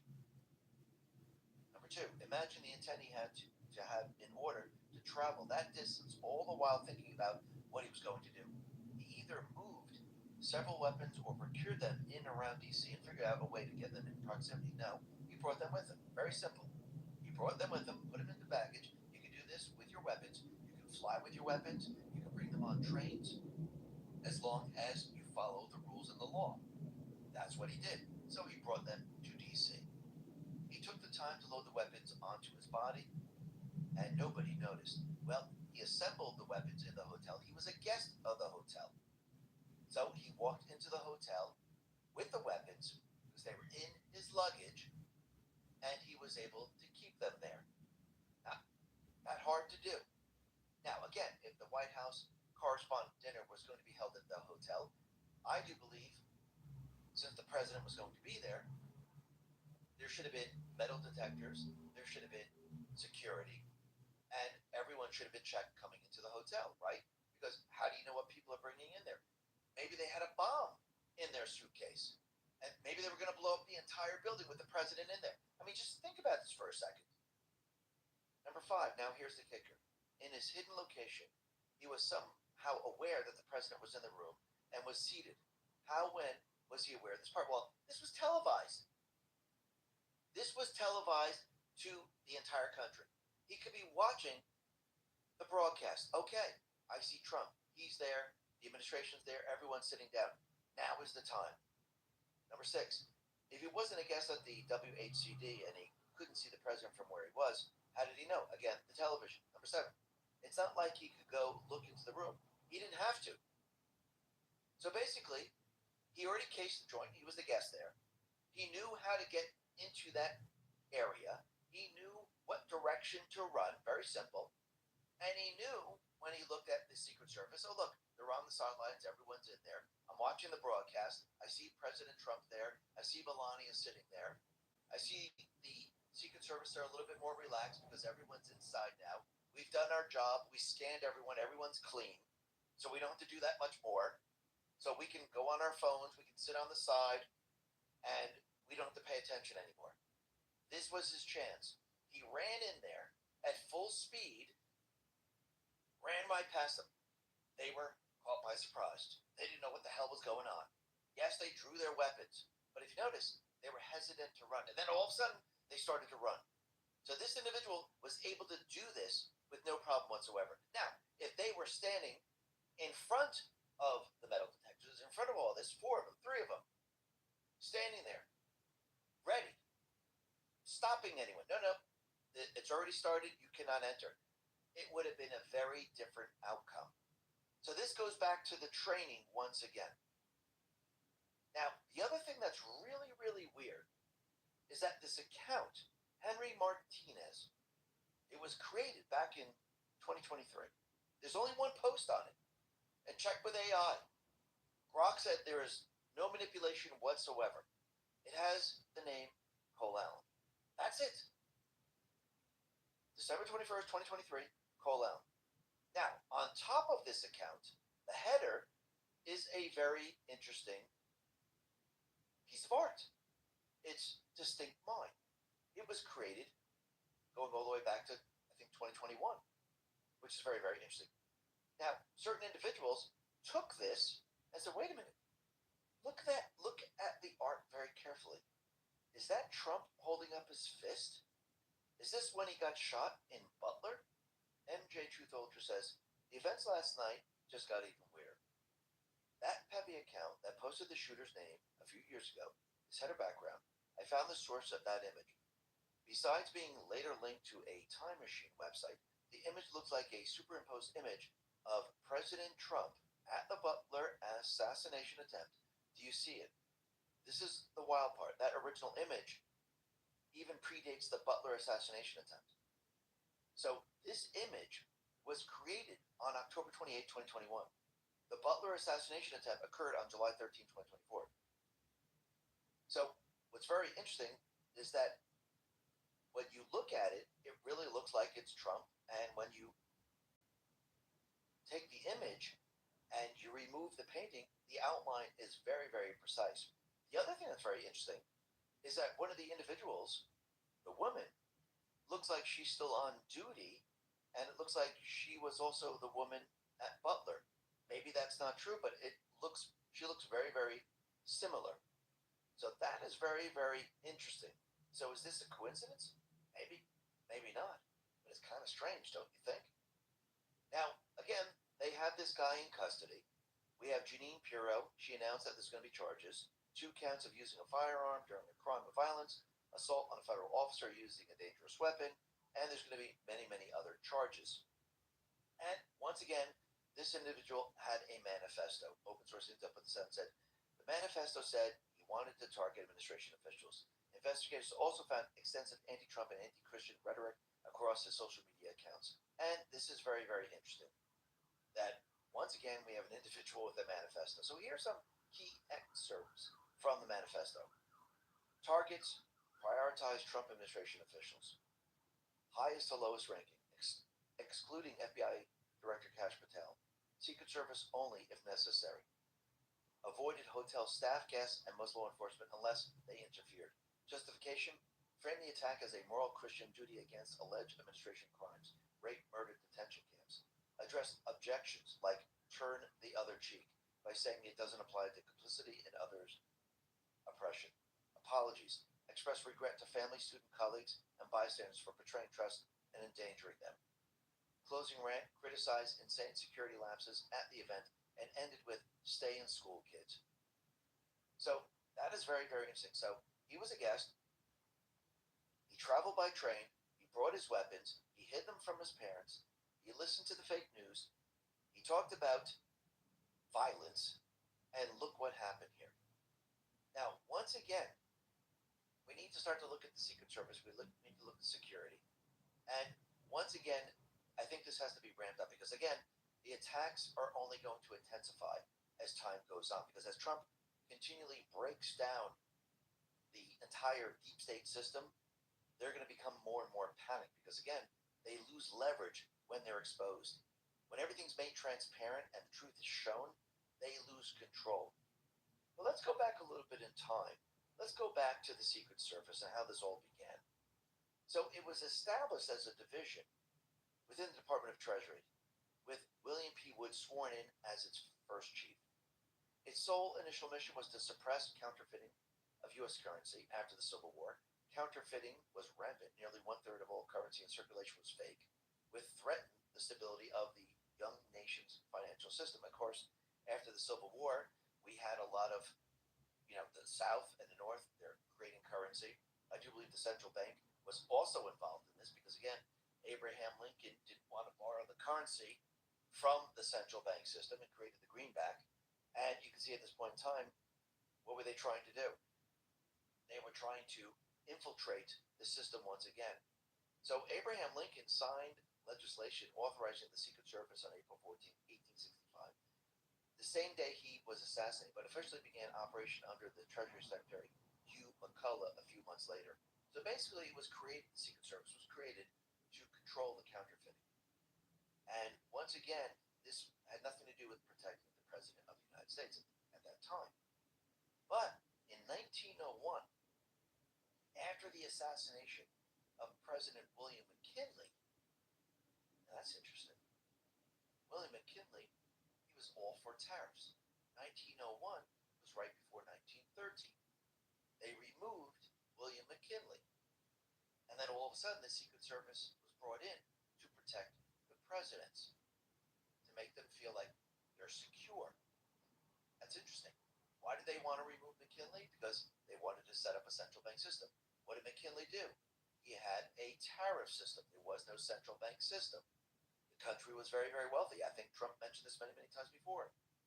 So that is very, very interesting. So think about what they did here. And remember, the Washington Hilton is the site of the White House Correspondents' Dinner. And this is the same hotel where Reagan was shot in 1981. So let's go back a little bit in time. Abraham Lincoln pretty much went against the central bank system. Then you have Andrew Jackson, got rid of the central bank system. The second one. Then you had McKinley, who there was no central bank system, but he was using tariffs and the country was very, very wealthy. They removed him, and all of a sudden the tariff system, slowly but surely, was being removed as the central bank was pushing to come in. Then if you fast forward to Kennedy, you can see he was going up against the deep state players, going up against the central bank system. Reagan, the same thing. Now, here we are with President Trump. So when you start to look at this, you start to see some type of pattern that's going on right now. And as Trump continually goes after the central bank system, because they have to remember the central bank system, this is where they get their funding. Without the central bank system, this system that you see out there today, it doesn't work because you need the money to fund it. Now, think about this. Since this happened, we can see there are many people out there trying to convince everyone that Trump did this. This is his psyop. He set it all up. Now, I don't believe that whatsoever. Again, Trump is not going to stoop to the level of the deep state players. And people are saying, well, he's doing this because he wants the ballroom to be built, so he needed an event to push this. No, he didn't need an event. The ballroom's already being built. And every step of the way, no matter how much the deep state players try to stop him, he's going to win. He doesn't need the event. Can he use the event to push the ballroom? Yeah, he can convince the people that's why we need it. Matt Walsh put this out and said, just to be clear, the theory that leftists are running with is that the Trump administration somehow convinced a registered Democrat to volunteer to go to prison for the rest of his life so that they could use him as a patsy for a third stage assassination attempt. One that they apparently believe was concocted mostly to justify building a White House ballroom that's already being built anyway. That's their theory of the case here. And it's absolutely ridiculous because Trump, he already got approval to build it. Yeah, the fake judge, the fake news, the activist judges, the corrupt judges, yeah, they're going to try to delay it. But again, they're going to fail every step of the way because they don't have the rule of law on their side. But is Trump going to use this to say, listen, this is why we should never have this in these hotels. This is why we need a bulletproof area. This is why we need a bomb-proof area. This is why we need security set up all the time in the location where we don't have to come in and set it up. He put this out and said, what happened last night is exactly the reason that our great military, Secret Service, law enforcement, and for different reasons, every president for the last 150 years have been demanding that a large, safe, and secure ballroom be built on the grounds of the White House. This event would have never happened with the military top secret ballroom currently under construction at the White House. It cannot be built fast enough. While beautiful, it has every highest level security feature there is. Plus, there are no rooms sitting on top for unsecured people to pour in, and is inside the gates of the most secure building in the world, the White House. The ridiculous ballroom lawsuit brought by a woman walking her dog, who has absolutely no standing to bring such a suit, must be dropped immediately. Nothing should be allowed to interfere with this construction, which is on budget and substantially ahead of schedule. Thank you for your attention. This matter, President PJT. And he's absolutely right. Again, they don't want these things because it makes it a lot easier for what? For the deep state players to go after the presidents they don't want, the outsiders. And I think this is becoming apparently clear. Elon Musk says, if they're willing to die to assassinate, imagine what they will do if they gain political power.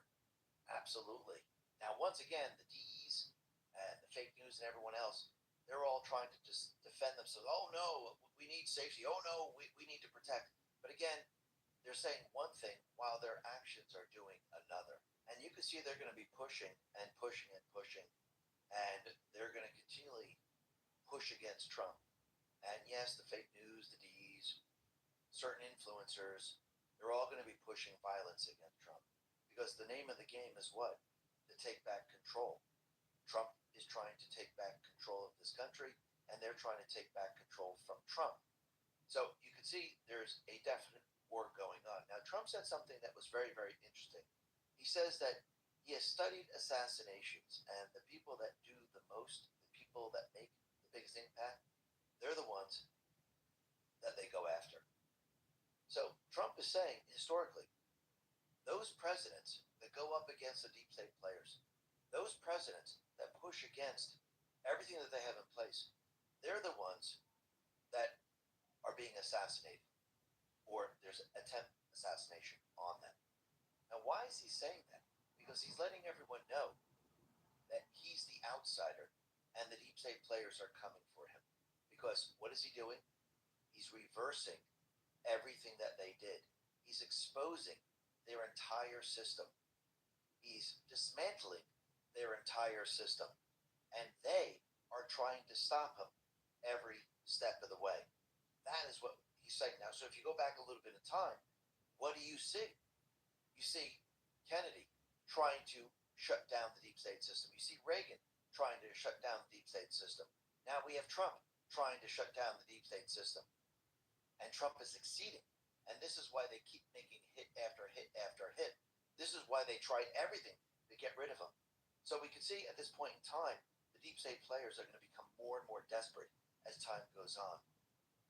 And when you look at the SPLC and USAID, this is all part of their system. And who runs all of these different organizations? Well, if you go back a little bit in time, it was the CIA. Think about it. But now Trump has control over these agencies. He's taking the control away from them. He's taking USAID away from them. He's taking the SPLC away from them. Last refuge put this out and said, this is the point everyone misses when they discuss USAID. It is factually accurate that USAID is the CIA influence operation. So if SPLC was being funded by USAID, then who was ultimately funding the SPLC operation? All roads lead to Langley. Yes, it was all these individuals, and Trump is completely and utterly shutting it down. But listen to what Trump says about the Southern Poverty Law Center. He says it's one of the greatest political scams in American history, has been charged with fraud. This is another Democrat hoax, along with Act Blue and many others. If it is true, the 2020 presidential election should be permanently wiped from the books and be of no further force or effect. Thank you for your attention to this matter. So basically, what happened in 2020 should be removed because the SPLC, USAID, and the rest were involved in rigging that election, which means Biden was never president. Now think about it. Like we said from the very, very beginning, the deep state system is much deeper and wider than everyone can imagine. And they built their system up in layers. So think about this for a second. Just because you see USAID being dismantled and SPLC being dismantled and brought up on charges, do you think that's it? Well, it isn't. C3 put this out and said, the SPLC is only one of 16,551 civil rights, social actions, and advocacy nonprofits, NGOs in America. Think about what they did. They built all these systems to do what? To protect their system. So they built layers of protection, and they used the protection to divide the people, to send them in the wrong direction. So you never know where the enemy is. This is why Trump at this point in time is exposing their system, dismantling their system, because if you're going to go after the king, what do?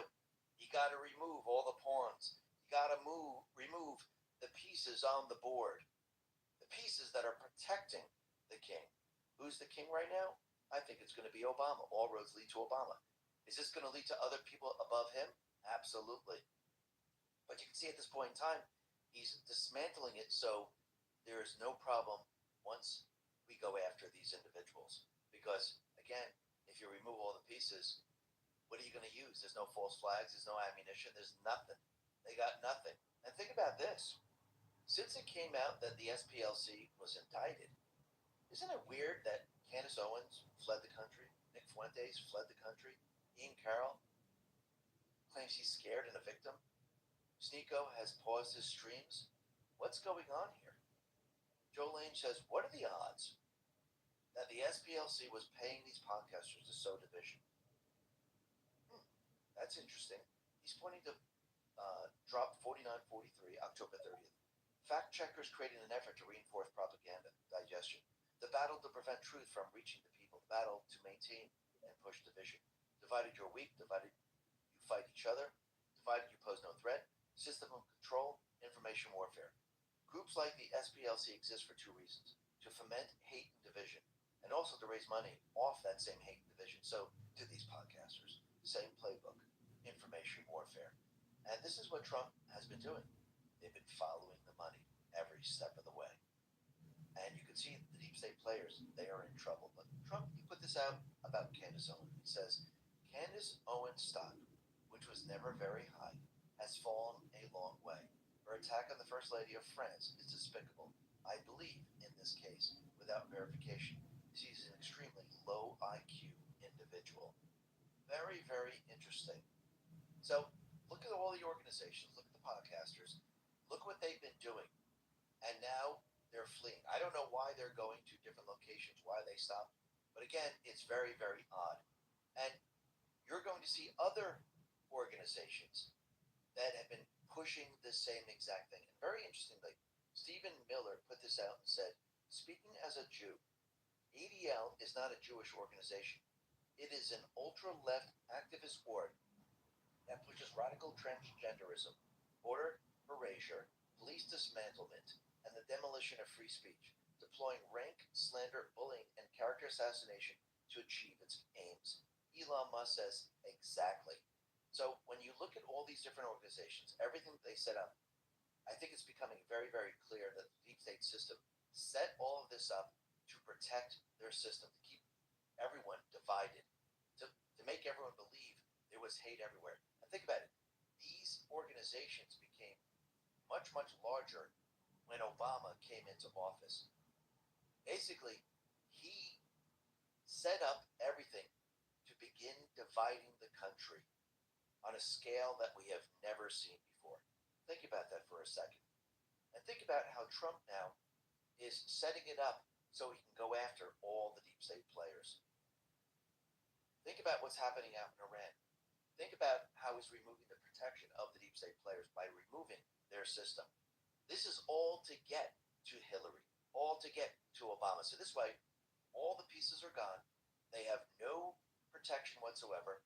And once we have all the leverage, actually, when Trump has all the leverage, the House and Senate, we replace the judges in the judiciary, Iran's gone, Venezuela's gone, all the organizations, all the NGOs stripped down, they got nothing. The money shut off. At that point, Trump has all the leverage to go after these people. Trump, he put this out, he's pointing to Juliet Schwartz, and it says the skiff.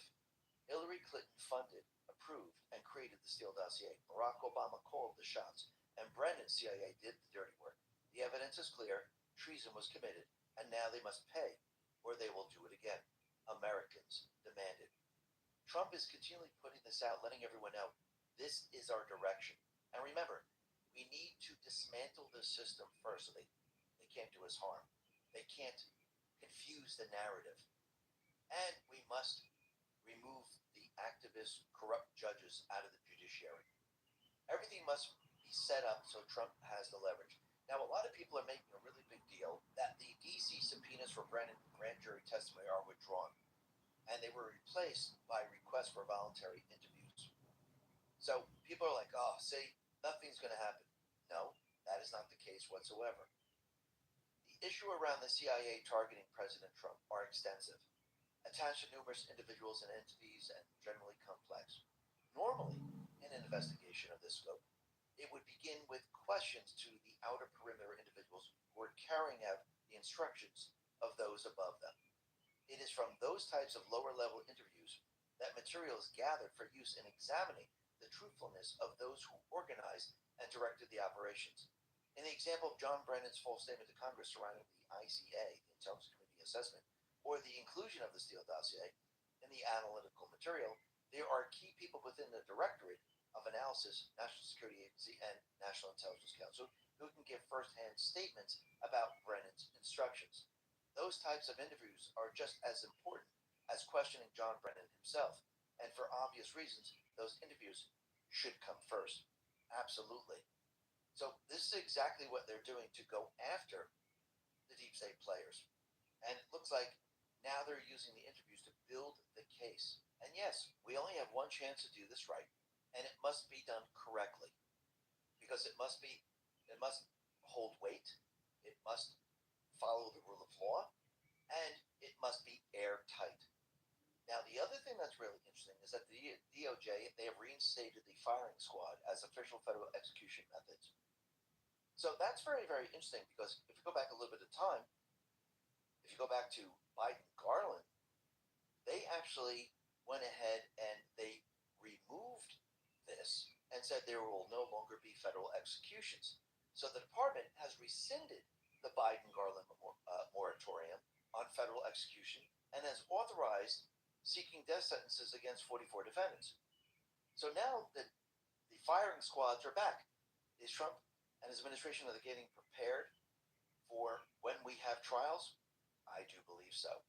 Now, think about what else Trump is doing right now in D.C. And I think he's making it a point to let everyone know that Obama and the deep state players, they were there to destroy this country, destroy everything about it. When you look at D.C., for example, you could see they just let it go. They didn't care. And if you look at the reflecting pool, you can see it was a complete and utter disaster. Fountains didn't work in D.C. The White House is a disaster because, again, they were in the process of destroying the country. Trump is in the process of taking the power back and restoring the country. And he put out a very interesting post. It's on Truth, and it says, Hussein Obama. It shows the reflecting pool. It's dirty, disgusting. He did nothing about it. Why? Because he didn't care. He was destroying the country. Trump shows the new reflecting pool. It's all cleaned up, and it looks absolutely amazing. And he writes, coming soon. So Trump, he put this out and said, this is the reflecting pool of the Lincoln Memorial, 2,500 feet, the length of the tallest building in the world, starting the final phase of renovation that was supposed to cost $301 million and take 3 years, and was instead done with the help of Secretary of the Interior Doug Burgum and the entire department, and a much better final result. $2 million in 1 week. I do many such things for government, and as president, it is my honor to do so. This is just one of them. Another, and one far more exciting, is most favored nations for prescription drugs, where the United States pay the highest price in the world, and now they're paying the lowest, with a drop of 50 to 60, 70, and even 80%. President DJT. And then he was able to get fountains working. He put this out on Truth. The first time Lafayette Park fountains opposite the White House have worked in decades. My great honor to have funded this project and many others and helped President DJT. So let's see. He got rid of the crime. He's restoring D.C., restoring our capital, because, again, what was Obama doing? What was the deep state players doing? They were destroying this country. And he's letting you know he's reversing everything that they have done. And he's letting everyone know that we must pass the Save America Act and we must terminate the filibuster. I think the filibuster is much more important than the Save America Act because, again, Trump has the ability to use the executive order to show that it's a national security threat to make everyone use voter ID, one-day voting, and paper ballots. But he did put this out. He said, not passing the Save America Act will lead to the worst results for a political party in the history of the United States Senate. An unrecoverable death wish. Likewise, the filibuster. Terminated now, President DJT. At this point in time, we could see the deep state players, the rhinos, they're not going to pass the Save America Act. Because again, if they do, they're never going to be elected again. If they do, the unit party is going to be exposed. It's going to show that the rhinos and the D's, they have nobody that's going to vote for them. People are going to see a very, very low turnout for them. And this is going to destroy everything that they've done. So do I believe they're going to push back every step of the way to make sure that the Save America Act is not passed? I do believe so. Trump keeps pushing them to do this because he wants the people to understand who they are. Now, maybe they will pass it, but at this point in time, I don't think so. And Trump is letting everyone know, if we don't get rid of the filibuster, the D's are going to do it no matter what. And they're going to take complete and utter control. This is why he has the executive order in his back pocket, because he knows what he's up against. He knows the deep state players are going to try to stop him every step of the way. He's going to keep pushing because he wants them to do the right thing. But in the end, if they don't do the right thing, he will do the right thing. Because once again, he knows how important it is for us to get control of the House and Senate. Because once again, without the House and Senate, the plan can't move forward. We need the House, we need the Senate to push certain laws forward. We need to remove a lot of the judges. And in the end, we need to remove the Federal Reserve and most of the laws that they put in place. So once again, we could see how important this is. And Trump didn't leave it up to chance. He didn't leave it up to the rhinos. He didn't leave it up to the D's. He always makes sure that he has another plan to make sure that no matter what happens, he can stop them. Why? Because the Patriots are in control. Listen, everyone. Thanks a lot for listening. Be well, be safe, and especially be prepared. Thanks a lot.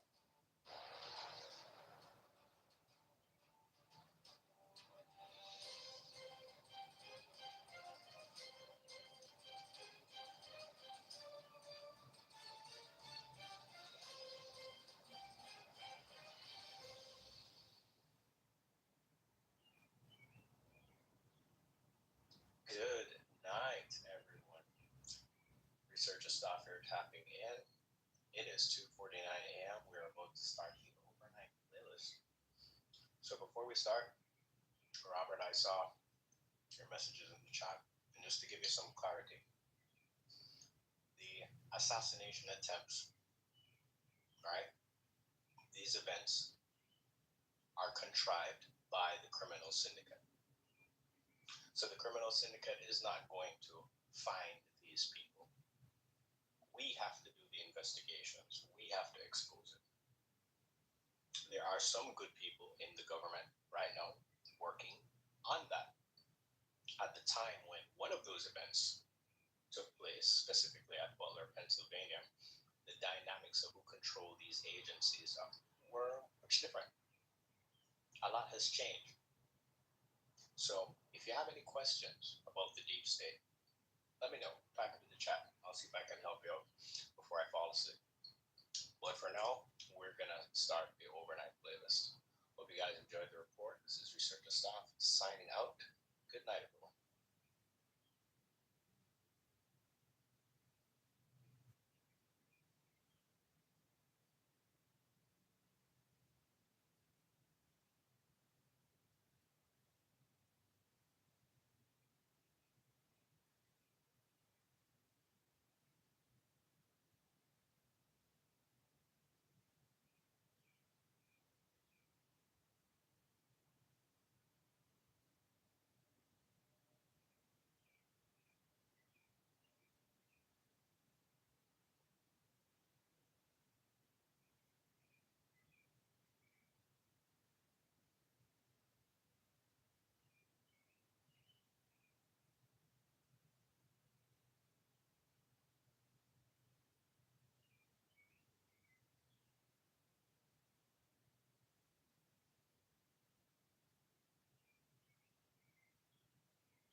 You want answers? I think I'm entitled. You want answers? I want the truth. You can't handle the truth.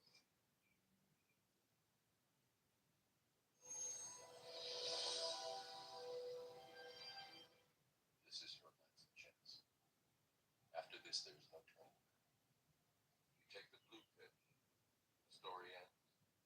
You wake up in your bed and believe whatever you want to. You take the red pill, you stay in Wonderland, and I show you how deep the rabbit hole goes. Alright, welcome along everybody. Thank you so much for coming on Who's Up here tonight. And this has been Keir Starmer's week from hell. It began with him hauled into Parliament so he could be laughed at for serving up a load of tripe about Mandelson. I know many members across the House will find these facts to be incredible.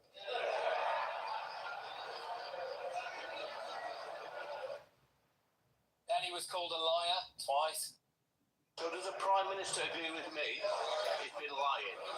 He is gaslighting the nation, so let's call this out for what it is. The Prime Minister is a barefaced liar. Yeah, then he was humiliated by Diane Abbott. It's one thing to say as he insists on saying, nobody told me.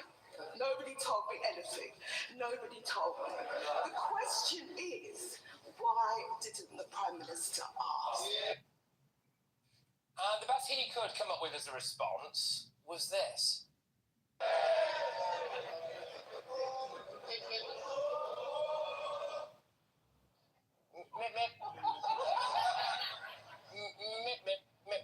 It's like the Roadrunner, wasn't it?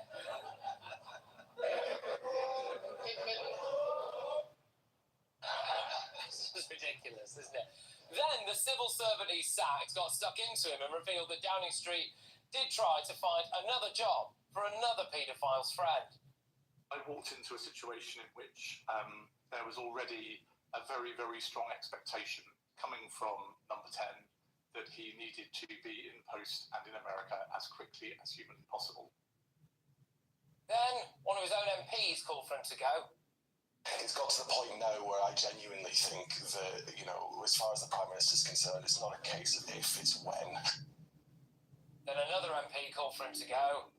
He needs to make plans for him to go in as dignified a way as possible. Dignified for the sake of the country, for the sake of the Labour Party. Then he faced allegations that he may have misled Parliament by saying this. He said, I can say with certainty it was never put to me in that way. No pressure existed whatsoever in relation to this case. Yeah, I mean, actually what Ollie Robbins said was this. Throughout January, honestly, my office, the Foreign Secretary's office, were under constant pressure. They are clever people. They would have been very aware of the pressure. I also have complete confidence that their recommendations to me and the discussion we had and the decision we made was rigorously independent of that pressure. Constant pressure was the actual word there, wasn't it? Now there's talk of a cabinet mutiny. Rayner and Streeting are talking of a pact. Andy Burnham might emerge as the chosen one. Then it emerged his great friend, the man he appointed as Attorney General, Lord Hermer, is now accused of helping to prosecute British war heroes, despite being told the claims against them were probably bogus. And then today it emerged that same Lord Hermer reportedly charged double his hourly rate to try to prosecute our own war heroes. Shocking stuff, really, isn't it? And to top it all off, before your wedding day, everyone says it's going to be the best day of your life. And yeah, you think, well, I'm not sure. What about when Arsenal won the double? Oh, gosh, it just makes you feel sick, doesn't it? Anyway, now his beloved Arsenal are absolutely bottling the Premier League again. So fantastic. Yay! Fantastic.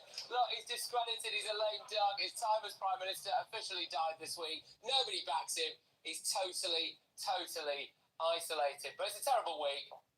Couldn't have happened to a nicer bloke, could it? Hello, I'm Bev Turner. Now, it can feel like the money in our bank accounts at the moment does not keep up with the cost of living, and maybe there's a solution. I'm here today with the CEO of Tally Money, Cameron Parry. Cameron, what is Tally Money? Well, Bev, with Tally Money, you get a current account and a debit card, but instead of pounds, you use milligrams of gold as your everyday money. So why gold? Gold traditionally is a great store of value. It has, on average, gone up at over 11% per annum for the last 25 years against the pound. It's tripled in value in the last decade, and in the last 2 years alone, it's increased by 50% against the pound. Banks' savings products just can't compete with that level of growth. But this isn't just about gold. This is about a currency that you guys have created at Tally Money. Explain it to me as though I'm an idiot. So the people need to be able to hold their earnings and build their savings in a money that retains its value and remains in their legal control and remains theirs to access away from government control. Great. You had me at not exposed to government control. You should feel safe and happy with your money. You should have peace of mind. The more money you see in your bank balance, and that's the type of thing we're trying to deliver, and give people choice in the type of money they get to use every day. Brilliant. Thank you so much, Cameron. Thank you.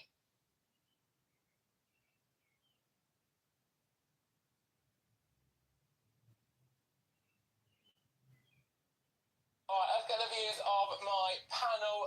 So, yes, well, go on, Adam, I'll start with you on this, mate. How much longer do you think he can cling on? He's not got long at all. Now the cabinet's mobilising against him. We've got his own MPs coming out against him. He's lost the confidence of his party. Look, the Labour Party are going to be decimated in the May elections, in my opinion, and he's going to be the face of it. And everyone I speak to, whether it be in the street, in the pub, or online, absolutely despises this man. He's almost become the face of this country's demise over the last 2 years.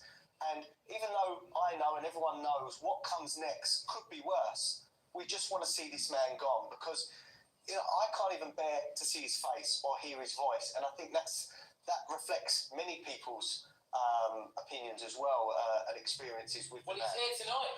Yeah. Do I think he can survive? No. From the people I'm speaking to, and I've got a few Labour sources, they want him gone. And so once that starts, the herd starts to move, he's a goner. All right, well, Barry, tough week for your gaffer. Yeah. It was a tough week for him.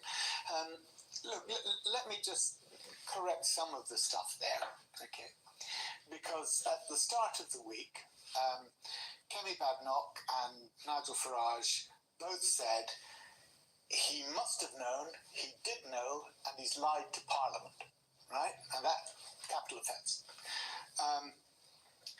So they agreed with him that he ought to have known. And the next day, what happened was Ollie Robbins went into the select committee and said, no, I didn't tell him. He didn't know. So actually, Reform and the Conservatives agreed with the Prime Minister on the central charge that they made against him, that he must have known, which he didn't, and they also agreed that he ought to have known. It's about Mandelson's vetting, right? Yeah. So, in that sense, Tuesday was a relief for him. Now, it came out with a whole load of other stuff about Matthew Doyle and all the rest of it, which was unspeakable. You asked a question, how long has he got? Yeah. Okay. Do you want a quantitative or a qualitative answer? Just like the truth, really, Barry.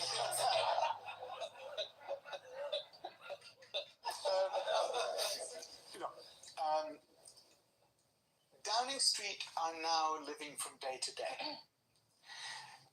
Their constant concern is Keir Starmer.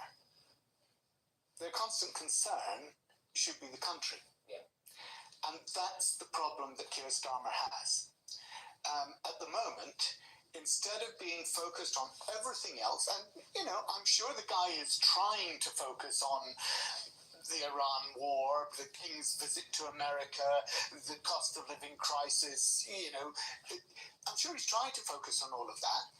But if you have that sword hanging over you that is saying, people are muttering in your cabinet, there's rumblings on the backbenches, everybody else, even Adam Brooke doesn't like you,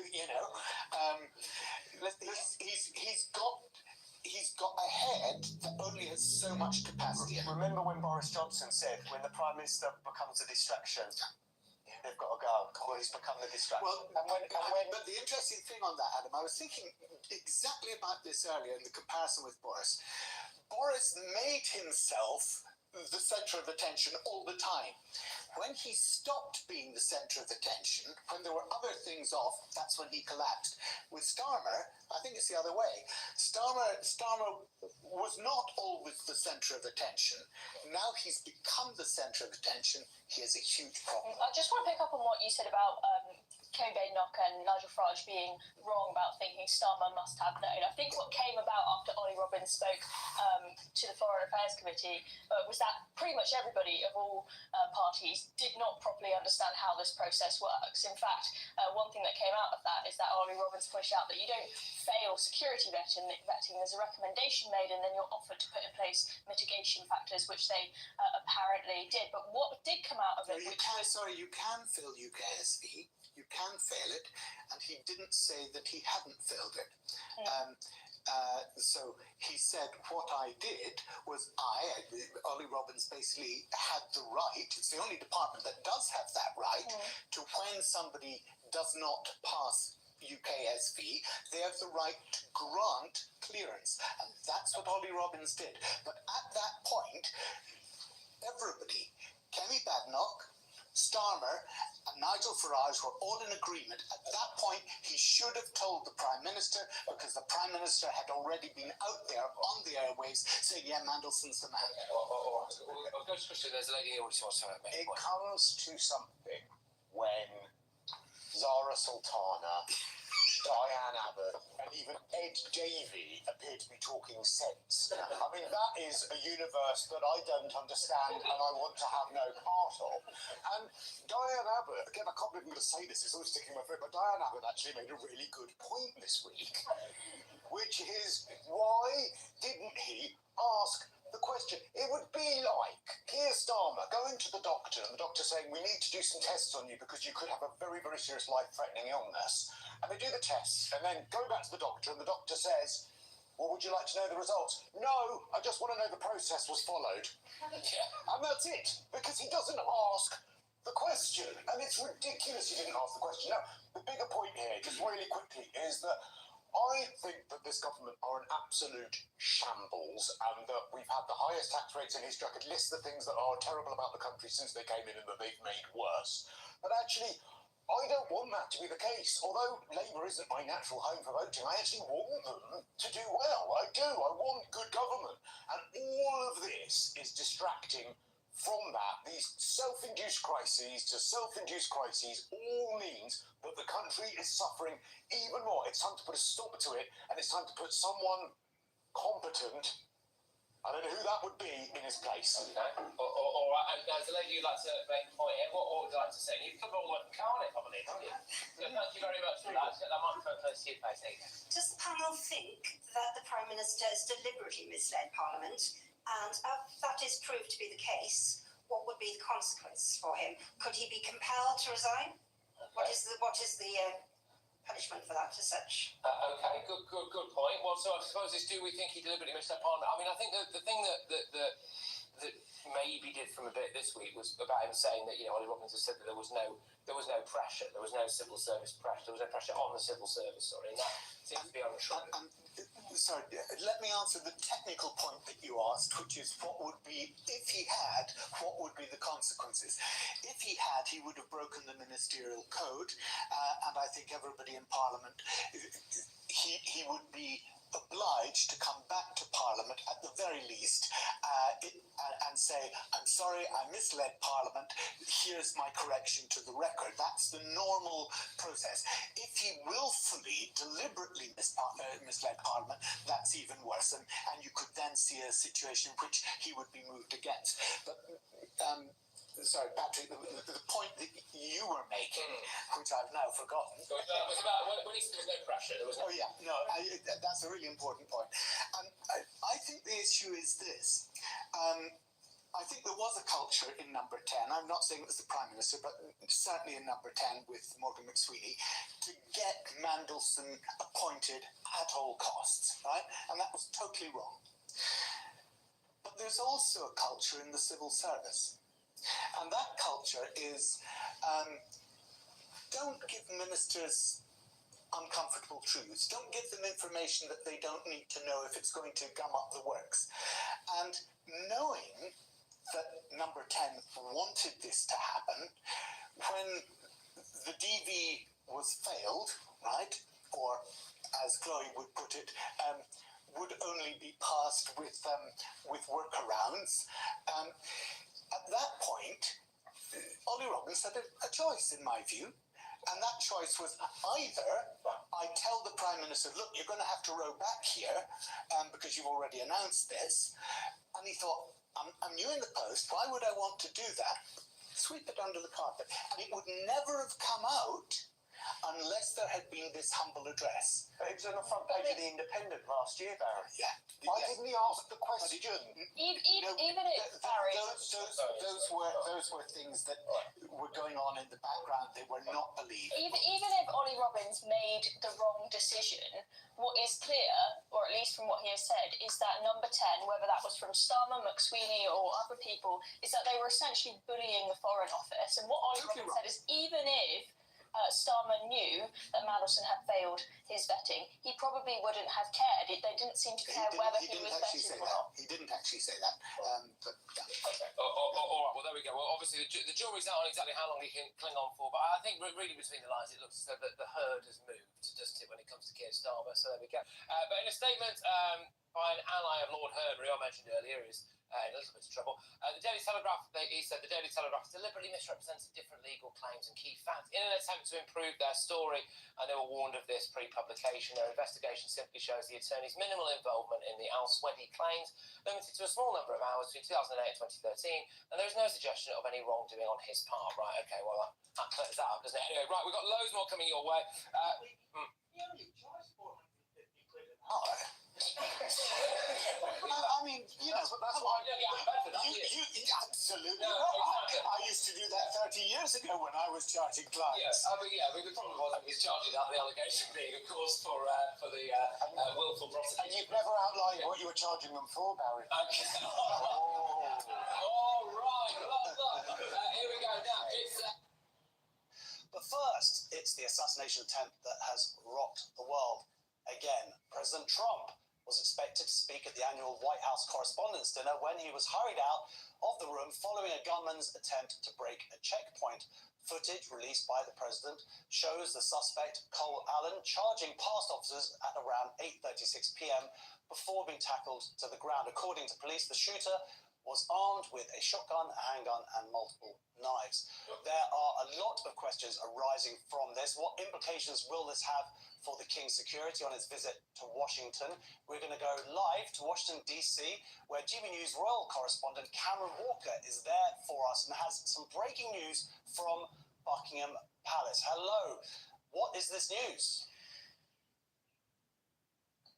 Hi, George. Yes, I've received a statement from Buckingham Palace in the last couple of minutes. It says, following discussions on both sides of the Atlantic through the day and acting on advice of government, we can confirm the state visit by their Majesties will proceed as planned. The King and Queen are most grateful to all those who have worked at pace to ensure this remains the case and are looking forward to the visit getting underway tomorrow. Now, I understand that although the vast majority of the state visit is going to be going ahead, there are going to be a few minor, what they describe as kind of operational changes to the visit. The problem is we're not quite sure what that means. Does that mean less contact time with ordinary members of the public? We know that the King and Queen and other members of the royal family like doing walkabouts. Does that mean a change in location to some of the engagements? We simply don't know. We are trying to get more details on that. But of course, there have been discussions well over through the night following on from the assassination attempt on President Trump and senior members of the Trump administration. The British government said this morning that they take the security of King Charles incredibly seriously, as does Buckingham Palace, of course. And I think it was probably a situation where Secret Service were talking to the Royal Protection Officers here in London, the Metropolitan Police who deal with royal protection for the King and Queen, and basically trying to seek some kind of reassurances that when the King and Queen are on American soil, both here in Washington, where I am, also in New York and Virginia, that they are going to be as safe as possible. I suppose clearly with this gunman, Cole Thomas Allen, who's in police custody at the moment being questioned, 31-year-old, he was targeting Trump, wasn't he? He was targeting the Trump administration. He was not targeting, or as far as we're aware, King Charles and Queen Camilla. So therefore the level of threat against the royal family is not more than it was 24 hours ago, if that makes sense. So let's wait and see. The King and Queen clearly keen, or at least the government clearly keen, to try and use the King's soft power to repair that relationship between President Trump and Sir Keir Starmer, Downing Street and the White House, of course. But this runs far deeper than whoever occupies the White House or who is occupying 10 Downing Street. This is about two nations celebrating 250 years of the Confederation of the United States, and the constant in all of those 250 years is the British monarchy, and that's what's going to be celebrated this week. That's it. You don't think there's, as you say, I mean, it's vitally important to our government for the King to go out there and the King and Queen to repair this relationship that arguably the government has damaged. Do you think there was really ever any question of the King and Queen not going out there? It's really hard to say. I think it would have been incredibly embarrassing for President Trump if the state visit was pulled at such quite so last minute. I think he probably would get on Truth Social straight away and start criticising the UK government, because remember, it's the UK government that is sending the King on a state visit. So if the government says you're not going, the King is not going to be going. President Trump always described the King as a friend, so I think he would have done everything within his power to make sure that the King and the Queen was going to be safe while they're here in Washington. And in fact, in his press conference yesterday, President Trump said he was battling with the Secret Service, wanting this White House Correspondents' Dinner to continue once that gunman has been apprehended. But due to protocol, the Secret Service said, no, sir, you've got to go back to the White House, you've got to stay safe. And he has already pledged that he's going to redo that White House Correspondents' Dinner within the next 30 days. So Trump is absolutely determined, clearly, to make sure that people like this gunman who targeted Trump and targeted the Trump administration are not going to stop their way of life and stop celebrations such as this. Using the internet without a VPN, a virtual private network, is a bit like taking to the road without car insurance. All it takes is one unlucky moment to cost you a lot of cash. This video's sponsor is Private Internet Access. They are the VPN to help keep you safe. Click the link in the description below to find out why over 30 million people have downloaded PIA to protect themselves online. A virtual private network is an app that hides your IP address and helps keep your data private. When you're browsing the internet at home, you give up a large amount of data to businesses, to shops, and indeed to social media giants too. Hackers have the ability to steal your personal data with ease, including sensitive information such as passwords, keystrokes, and even your personal photos. Private Internet Access helps protect your personal data by encrypting your internet connection to keep your data out of the hands of cyber criminals. And it's not just hackers either to be concerned about. Information can be censored too. When Canada passed their C-18 bill, social media giants decided to ban news content on their platforms. But PIA can protect your ability to consume the news and content you love. Private Internet Access is available for Windows users, Mac OS, Android, Linux, iOS, and you can use one PIA subscription to protect an unlimited amount of devices.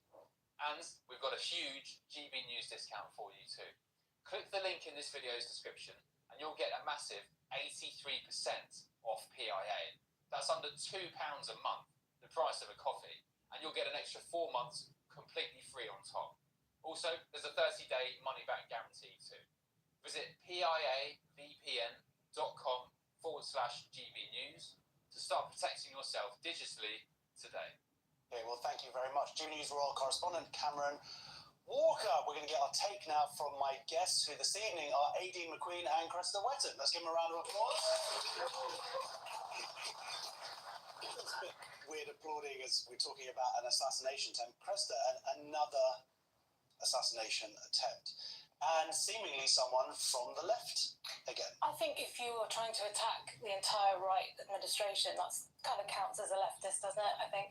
And this guy. He had him in his. Well, there you go. There you go. Which for me is about as big a red flag as a Palestinian flag, actually. I don't know if he had one. I don't think he had one on the day. Yeah, I mean, he's a teacher, isn't he? He's a celebrated teacher, somebody who'd won. Wait a minute, I know a teacher. I know a former teacher. Who, me? Have you been frisked? Are you safe? Well, I relate, because sometimes when those kids are getting to you, you just wish you had a, I can see why it happened. Yeah, I'm shocked by how he managed to get into the Hilton Hotel with so many weapons on him. I mean, I remember when Prince Charles, as he was then, visited my hometown, a small, quiet town in Ireland, not an IRA town by any means, and we don't have to leave shops. Everywhere that was in shooting range was cleared out. The forensic amount of detail that they went into was incredible. So he has to have somebody on the inside. It's just really that, strange. but Cressida, this is America, and I'm sure that if he had a bazooka, they'd be like, well, is it for personal use? And also, so I am completely with you. He should have been. What is anybody doing going into that hotel, staying? I mean, he mocked this in his manifesto. He's got a manifesto, so we'll find out what he's thinking. And I think it's funny how we're calling it a manifesto when essentially it's an email. It's not like we don't know anything about this guy at this point. We know he was a celebrated teacher. He's from the left. His manifesto has this attitude of like, I'm doing the world a favour. He talks about Jesus wouldn't have turned the other cheek if other people were being oppressed. That he's turning himself into this kind of hero of the oppressed. I remember Jesus rocking up with a shotgun. Well, I tend to agree with you, Josh. But my point is he's done that thing that we see more and more. He's turned it into, okay, it looks like violence to some people, but really I'm a good guy, and here's why. He's dehumanised the other side. So it's all justifiable to him. And that's a huge worry, isn't it? And that's why in his speech earlier, Trump said that people should be resolving things with discussion. I mean, you think that would be obvious, but it isn't at this point. So this guy, I guess he'll become another hero of the left. He definitely will become a Well, this is There's a lot of people who say in bars around the country, if I could have a gun and shoot Trump. And he's done what is so many people's fantasies. But why are they coming to this conclusion? And that's, I think, what you were touching upon there, is a lot of this narrative about Trump is coming from the mainstream media, certainly in America, that he's this Nazi and this evil human being and he's taking everyone's rights. And so that by not dealing in sort of reality, you don't have to agree with every policy that he does, but it doesn't make him the worst human being on the planet, where you've got someone like, in this country, you've got Polanski sort of saying, well, I choose Trump. Isn't that what he said the other day? I choose Trump over Putin or something. It's just like, really? Really? That's the level that we're at now, is you think that Trump is worse than Putin. That's not a good state of affairs. And it's that kind of rhetoric, of course, that leads people to violence, isn't it? It is, but I don't think the mainstream media are still not responsible. It's everything that's outside the mainstream media. And almost the continuous consumption of social media that we have that's completely brainwashing us. I mean, this guy could have been psychotic for all we know. It'd be interesting to find out more about his mental state. He, him in his bio. If he uses pronouns, he doesn't know what sex he is. So clearly psychotic then. I don't think the media can be blamed for this. I think it might be a slightly natural reaction to how people feel they are being oppressed by the Trump regime. That's it, but why do they They're not feel that discussing they're the being policies. They're just saying no debate. I'm going to use violence. That's the final question then, Krista, is this violence that we're seeing does seem to be coming mostly from the left now. Absolutely, and it's this thing we've said a million times on this show, when you start conflating words with actual violence, it's only so long before you think those things are interchangeable, and rather than have a debate, I appreciate what you're saying. Of course, he's not well. He's a very unusual, anomalous indivial. But I'm starting to feel like he speaks for a section. What about the assassin? It was a joke. Lol. Yeah, very funny. Well, let's just hope that King Charles and Camilla are frisked as they go in, and that there's no more guns brought in anywhere near the president. Charles got those hands. Right, next on Free Speech Nation, have there been a split in the gender critical movement? We are going to find out what's been happening and why the ultras, who they are, and why they're upset with J.K. Rowling. See you in 2 minutes. He's now talking about social murder to justify assassination culture. Like, I'm as huge of a defender of the First Amendment as anybody. It's what Charlie stood for. But at what point do we get it? Like, you are inciting people to do crazy stuff. You're inciting people. And by the way, we've got the SPLC news this week, which I'd love to have you opine on as well. Without further ado, Harmeet Dillon, she's the Assistant Attorney General for Civil Rights at the Department of Justice. We're honored to have her. Welcome back to the show, Harmeet. Thanks for having me again. It's great to see you. You're doing a phenomenal job in a very tough environment. I mean, if anybody is unaware, the DOJ, you guys got a lot coming at you. There's a lot of people demanding things of you all the time, and you have been, in spite of that, able to continue to play offense, Harmeet, and so you deserve a lot of credit for that. We've got this. We just had Savannah Hernandez on before you. She had to take kind of a break from media. I had been asking her, hey, can you come on and give your story? And she's like, I just need a little bit more time. Today, she said she was ready to tell kind of where she's at. And, one of the things, when you talk to her, she's pretty upset that Hennepin County has not been more aggressive. It's basically misdemeanor, slap on the wrist, kind of, we'll update you when we know more kind of thing. What can you tell me about maybe the federal level, about maybe the DOJ pursuing an investigation there?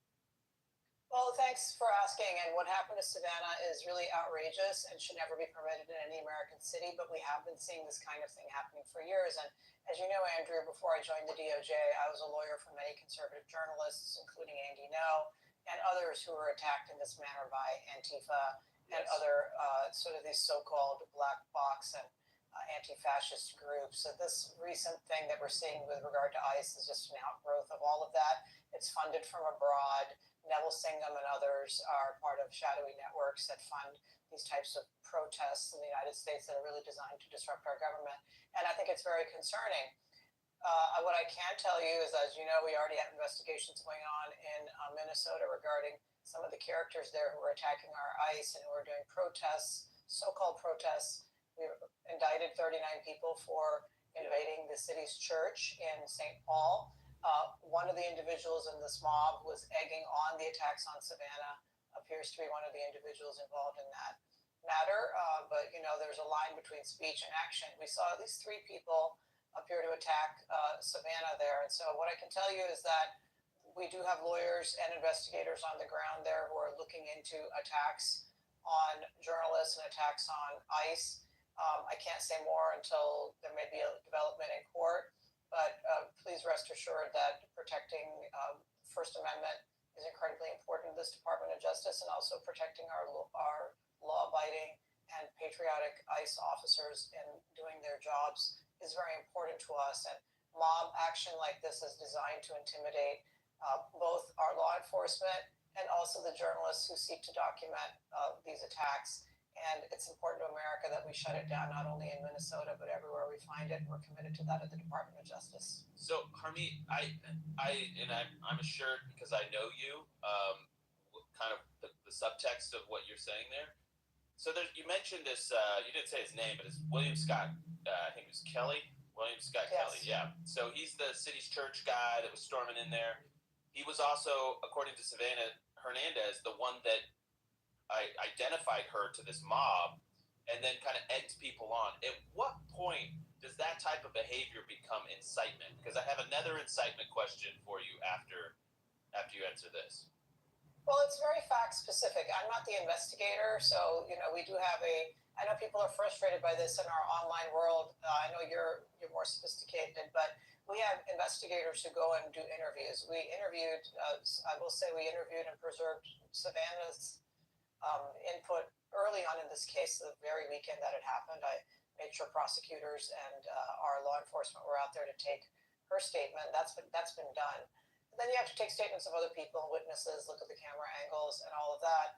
And then there's case law that tells us, there's Brandenburg and other cases that tell us sort of the dividing line between protected speech and incitement. So I'm not going to prejudge that. We have to take cases either to a judge or a grand jury. Right. And I don't want to but get ahead of that. When you talk about incitement, so I'm gonna throw up a theoretical here. Hassan Piker has made a lot of news this week because he's talking about social murder and he's justifying the assassination of Brian Thompson. Yes, the CEO of United Healthcare. Sorry, I just blanked on his name. But then, so people are starting to dig up his clips, right? Hassan Piker. And there's a clip here. It's like, he says, if you cared about Medicare fraud, you would kill Rick Scott. SOT 10. If you cared about Medicare fraud or Medicaid fraud, you would kill Rick Scott. So this is just him kind of off the cuff, but then you see other things that he said. He's talked about like stabbing people. He's now talking about social murder to justify assassination culture. Like, I'm as huge of a defender of the First Amendment as anybody. It's what Charlie stood for. But at what point do we get it? Like, you are inciting people to do crazy stuff. You're inciting people. And by the way, we've got the SPLC news this week, which I'd love to have you opine on as well. Well, so this is not that hard of a question, actually. The standard requires that it be an incitement to imminent violence. And so the crowd situation, that we are just describing vis-a-vis Savannah is much closer to incitement if, the facts pan out than Hassan Piker spewing his garbage on the internet. Because I don't think a court would find there to be, unless there is a circumstance where he's talking directly to an individual with a knife poised above a person's body, that would be an imminent incitement to an imminent violence. And so I know that's unsatisfactory for people, but that's kind of what the Supreme Court has ruled. And, it's over-inclusive of speech and under-inclusive of, criminal activity. So but you're just saying the standard is imminent. Yeah, so if Hassan Piker is standing in a mob and saying that's, fill in the blank law enforcement official, get them, and someone is standing next to them with a rock or a gun or a knife, that could be considered incitement to imminent violence. All right. Well, we brought up the SPLC, and we have to recall that they have no great love affair with you either. So here's a headline: when you were nominated for Assistant Attorney General, SPLC expresses concern over Harmeet Dillon's nomination. So, with all the news, I figured it was appropriate, Harmeet, to give you an opportunity to reflect on the indictments that were delivered this week. Well, their history with me, I've commented on them going back to 2017. And when Jeff Sessions was the Attorney General here, he talked about their conduct. And I went on Fox News and talked about it as well. So I've known about their shenanigans for years. And I've had many clients over the years, nonprofit organizations, Andy Ngo is another one, who got onto their hate map and were characterized as hateful agents and entities. And at the end of the story where they're tagging me as being a horrible thing for civil rights because I'm not sufficiently good for black and brown people, I'm not the right kind of brown person apparently, they say that their purpose in life is to get rid of white supremacy and that kind of social constructs, when in fact we now know they were creating the very thing that they claim to be fighting against, which is very good for business if you're in the hate-mongering business against conservatives. And there was apparently an insufficient supply of hatred in our country on the right, so they had to manufacture it. It is a truly shocking story, and I tend to believe that this is only the tip of the iceberg. SPLC gets money laundered through various different channels. So, you might see an Obama foundation give money to some intermediary, Tides, Ford, some others, and then they launder that into SPLC, and I believe there are probably plenty of others much less prominent than SPLC and who are getting this kind of money. SPLC has a huge amount of money offshore, by the way, as well. So I'm sure my colleagues who are looking into money laundering and financial crimes are very interested in that. And I think we're just scratching the tip of the iceberg here. I feel vindicated in this regard. Yeah, so we have one minute before the break. Could there be additional things just against SPLC? I know they've had complaints against them for decades. People on the left have said the organization is a con. Morris Dees left under a cloud, and they said this will totally be investigated, and nothing was ever heard again. Is this maybe just the beginning of what we have against the SPLC? Could more be forthcoming in that case? Look, again, we never tried to tip our hand about what we're doing, but we've started with the type of crimes that eventually took down the mob in the United States. Elliot Ness kind of started out with tax fraud, and then it went from there. And so sometimes things start out with what looks like a less sexy approach, but I think you start unraveling the thread, and you're going to see a lot there. A lot of us on the right knew that there was shady stuff happening there. Nobody had the will until this DOJ, starting under Pam Bondi and now continuing under Todd Blanche's great leadership, to actually do something about it. Harmeet, can you stay one more segment? I want to ask you about this DEI case in Colorado that just broke right before you came on the air. So hang right there. Okay, perfect. That's a big one. DEI and AI. It's a lot of acronyms that can mean a lot of bad things if it's not handled correctly. I want to say that All Family Pharmacy, the good folks at All Family Pharmacy have flipped the entire pharmaceutical industry on its head. So if you need medications, if you need your daily maintenance meds or antivirals, you can go straight to allfamilypharmacy.com. All Family Pharmacy lets you be proactive in your healthcare. So don't get sick and wait in line and ask a doctor for permission. You don't have to do that. You get prepared ahead in advance, and then you have them ready if and when you do get sick. I have just started using them myself, and I will tell you I am impressed They are an amazing company, allfamilypharmacy.com. Use promo code KIRK10 for 10% off your first order. That's allfamilypharmacy.com. Promo code KIRK10 for 10% off. Check them out. We'll be right back.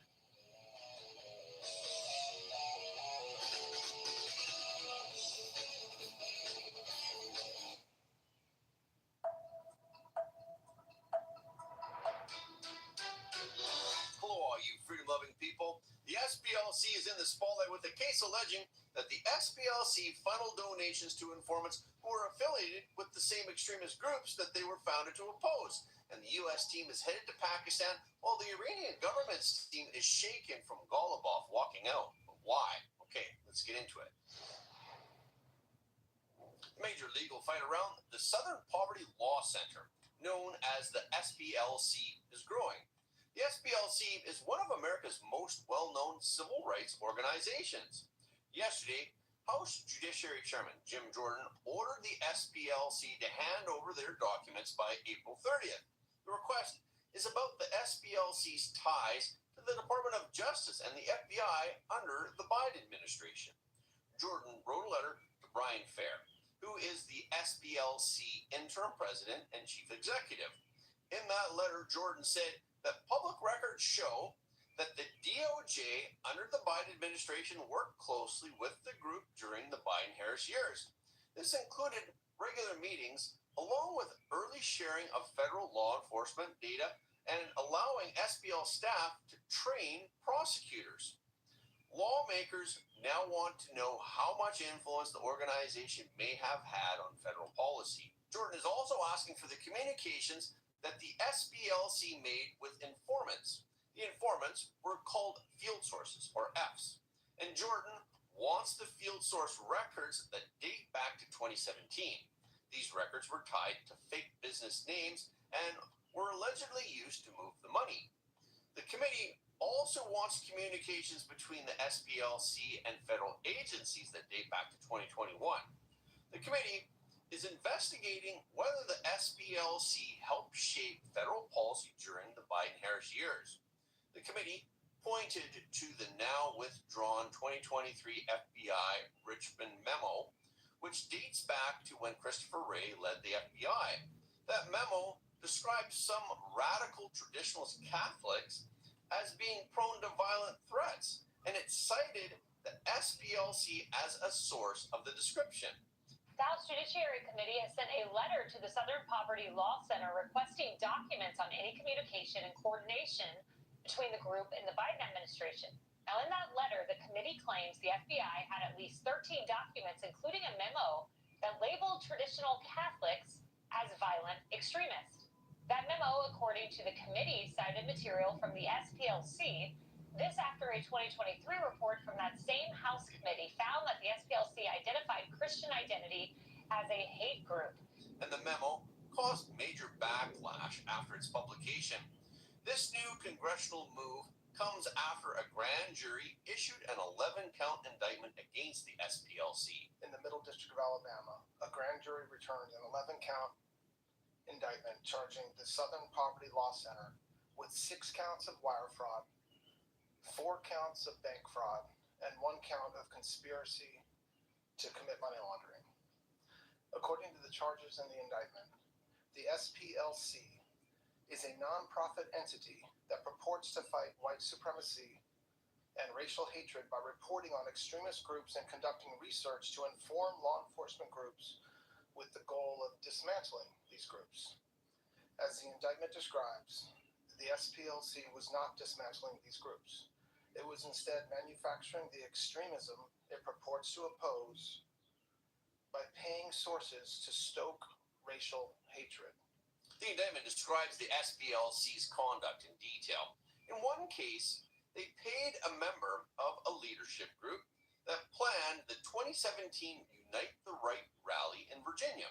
A member of the leadership group that planned the Unite the Right protest in Charlottesville, Virginia in 2017 that resulted in the death of 1 person and injured dozens more. This particular person being paid by the SPLC allegedly received approximately $270,000 over the course of 8 years. The SPLC is also alleged to have paid a separate informant more than $1 million between 2014 and 2023 to leak information about the neo-Nazi organization that is called the National Alliance.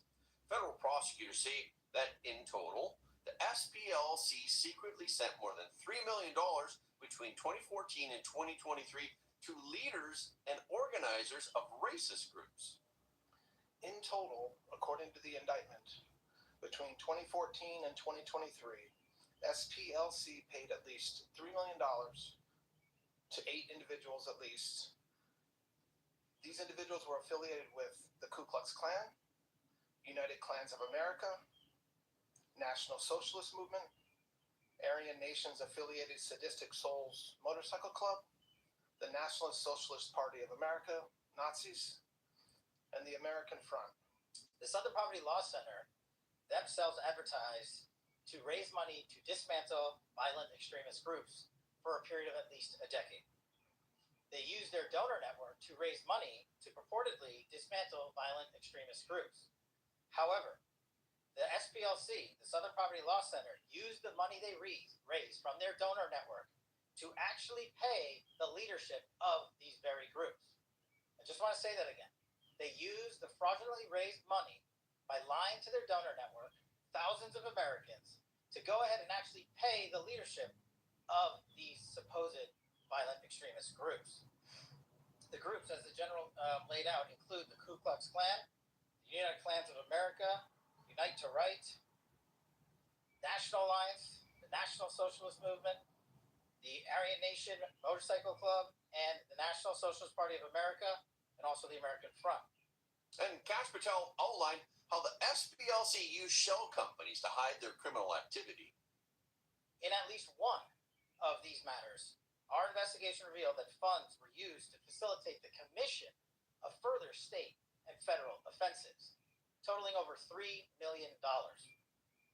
Furthermore, our investigation revealed that the Southern Poverty Law Center, on top of perpetuating this widespread, decade-long, multi-million-dollar fraud, conducted more criminal activity. They attempted to hide their criminal activity from our financial banking network. They set up shell companies and entities around America so that the financial institutions that we rely on as everyday Americans were deceived in believing that money was not coming from the Southern Poverty Law Center in the perpetration of this scheme and fraud, but rather fictitious entities they stood up to perpetuate this ongoing fraud. This is a serious and egregious violation of a group that purported to dismantle violent extremist groups, but in turn actually only fueled the hatred. The SPLC has long been known in media and politics for tracking extremist organizations through its hate map and research reports. And now that they are facing these charges, there have been many reactions to the case against the SPLC. House Minority Leader Hakeem Jeffries called the indictment baseless. Senate Minority Leader Chuck Schumer accused the administration of weaponizing the DOJ against watchdog groups. Brian Fair also rejected the charges. He said that the organization is outraged by the false accusations, and the organization will vigorously defend itself, its staff, and its work. Fair acknowledged that the group had used paid confidential informants in the past, but he said that the practice had ended. He also maintained that the payments were for confidential informants to gather credible intelligence on extremely violent groups. And Fair argued that infiltrating violent organizations was dangerous but necessary work that saved lives. But critics of the SPLC say that the SPLC labeled opponents too broadly and they held too much influence over public institutions. In an interview with the New York Post, America First legal president Gene Hamilton, who is a former DOJ official, likened the SPLC scandal to paying the proverbial arsonist to help put out a fire. Hamilton said that it would be like if his own MAGA-type group was secretly giving money to DEI officials to set up more DEI programs while raising money to fight against DEI. Leora Rez, the founder of Stop Anti-Semitism, said that it's unimaginable to us that a civil rights group would gin up fake bigotry in order to solicit donations from concerned Americans. If this is what the SPLC did, it is shameful and outrageous. And the SPLC even labeled Turning Point USA as a hate group on May 27th, 2025, and Charlie Kirk reacted to the move at the time. They're literally putting high school chapters of ours on a hate group next to the KKK and next to neo-Nazi groups. And I mean, we can laugh this off. There's an element to this. Remember that there was a shooter that went to the Family Research Council years ago, inspired by the SPLC list. This is them trying to make us basically surrender at Turning Point USA. We're going to do the opposite, and our students are only going to lean in even more. But they can't debate us on our ideas. They cannot have dialogue. They cannot actually go onto the merits of why they are right or why we might be wrong. Instead, they must smear us with the age-old one-liner that you are a racist or that you are a hater. And they're finally realizing the power of Turning Point USA, which is why they put us on Well, when this you're list. effective, you're a threat. And the SPLC case has drawn a sharp response from President Trump.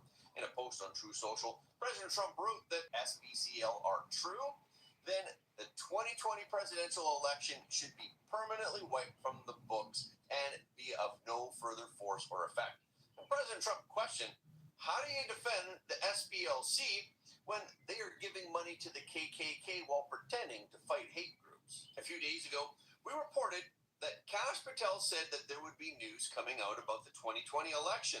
Then today in our research, we noticed that the SPLC was funding ballot boxes in Fulton County. Back in October of 2020, the SPLC announced on their website Georgia-based actions to fund ballot drop boxes in Fulton County and mail 1 million absentee ballot requests to meet voter needs in historic election. So could this be what Kash was talking about? The temporary ceasefire entered its 17th day today. White House Press Secretary Caroline Leavitt announced that Steve Witkoff and Jared Kushner will be sent to Pakistan tomorrow morning to participate in talks related to the Iranian government. As you know, and I spoke about it earlier this week, the president was flexible in granting an extension of the ceasefire throughout this time. The president has decided to dispatch Special Envoy Witkoff and Jared Kushner back to Islamabad. The Iranians want to talk. They want to talk in person. And so the president, as I've said many, many times to all of you, always willing to give diplomacy a chance. So Steve and Jared will be heading to Pakistan tomorrow to hear the Iranians out. We hope progress will be made, and we hope that positive developments will come from this meeting, and we will see. And the president, the vice president, the secretary of state will be waiting here in the United States for updates, and the vice president, I understand, is on standby and will be willing to dispatch to Pakistan if we feel it's a necessary use of his time. We've certainly seen some progress from the Iranian side in the last couple of days. Again, the president has made the decision to send Steve and Jared to hear the Iranians out. And so we'll see what they have to say this weekend. And today, President Trump said in an interview with Reuters that the Iranian government wants peace talks, and President Trump intends to see whether reaching an agreement with Iran is possible. He also said that the Iranian government is preparing a proposal that is aimed at responding to U.S. demands and at resolving disputes.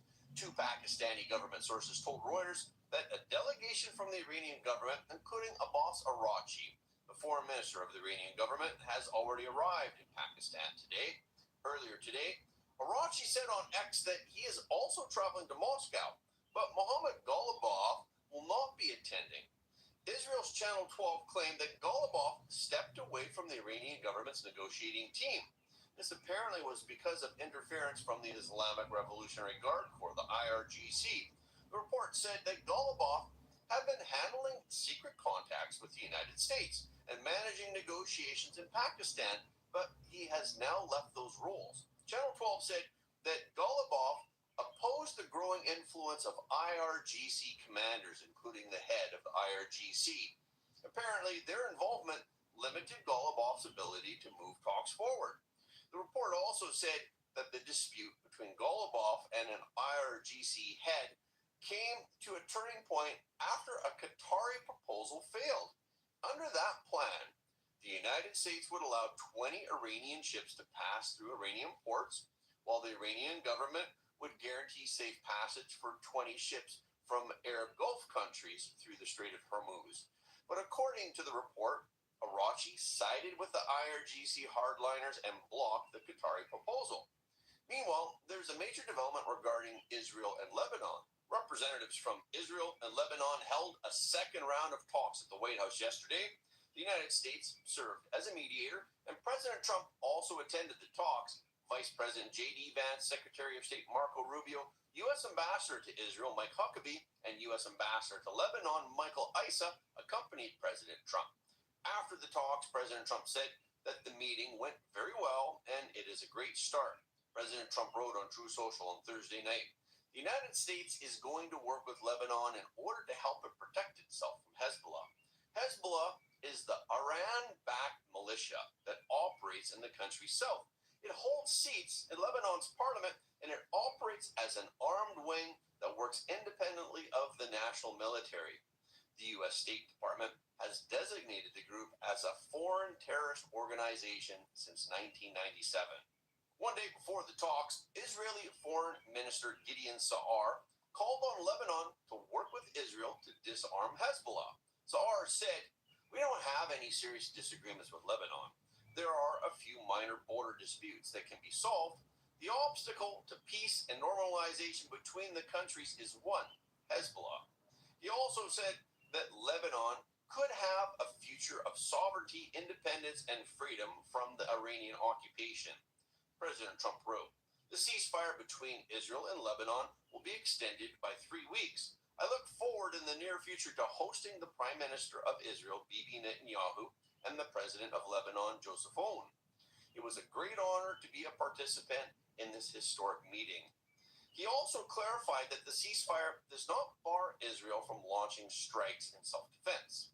The Lebanese ambassador thanked President Trump for his efforts to help and support Lebanon, and the Israeli ambassador said, "We hope that together, under your leadership, we can formalize peace between Israel and Lebanon in the very near future." Since the Iranian government backs Hezbollah, President Trump said that any deal the U.S. signs with Iran must include a provision barring the Iranian government from continuing to fund Hezbollah. Hezbollah dragged Lebanon into the U.S.-Israeli war against Iran after it began targeting Israel on March 2nd.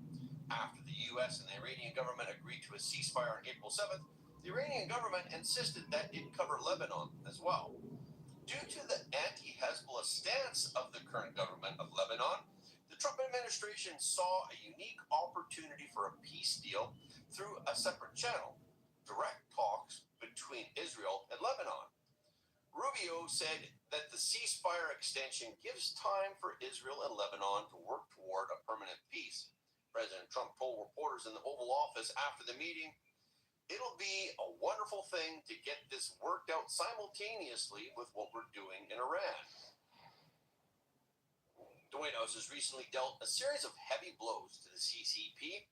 Yesterday, the White House said that the CCP is carrying out industrial-scale campaigns to extract advanced U.S. artificial intelligence technology.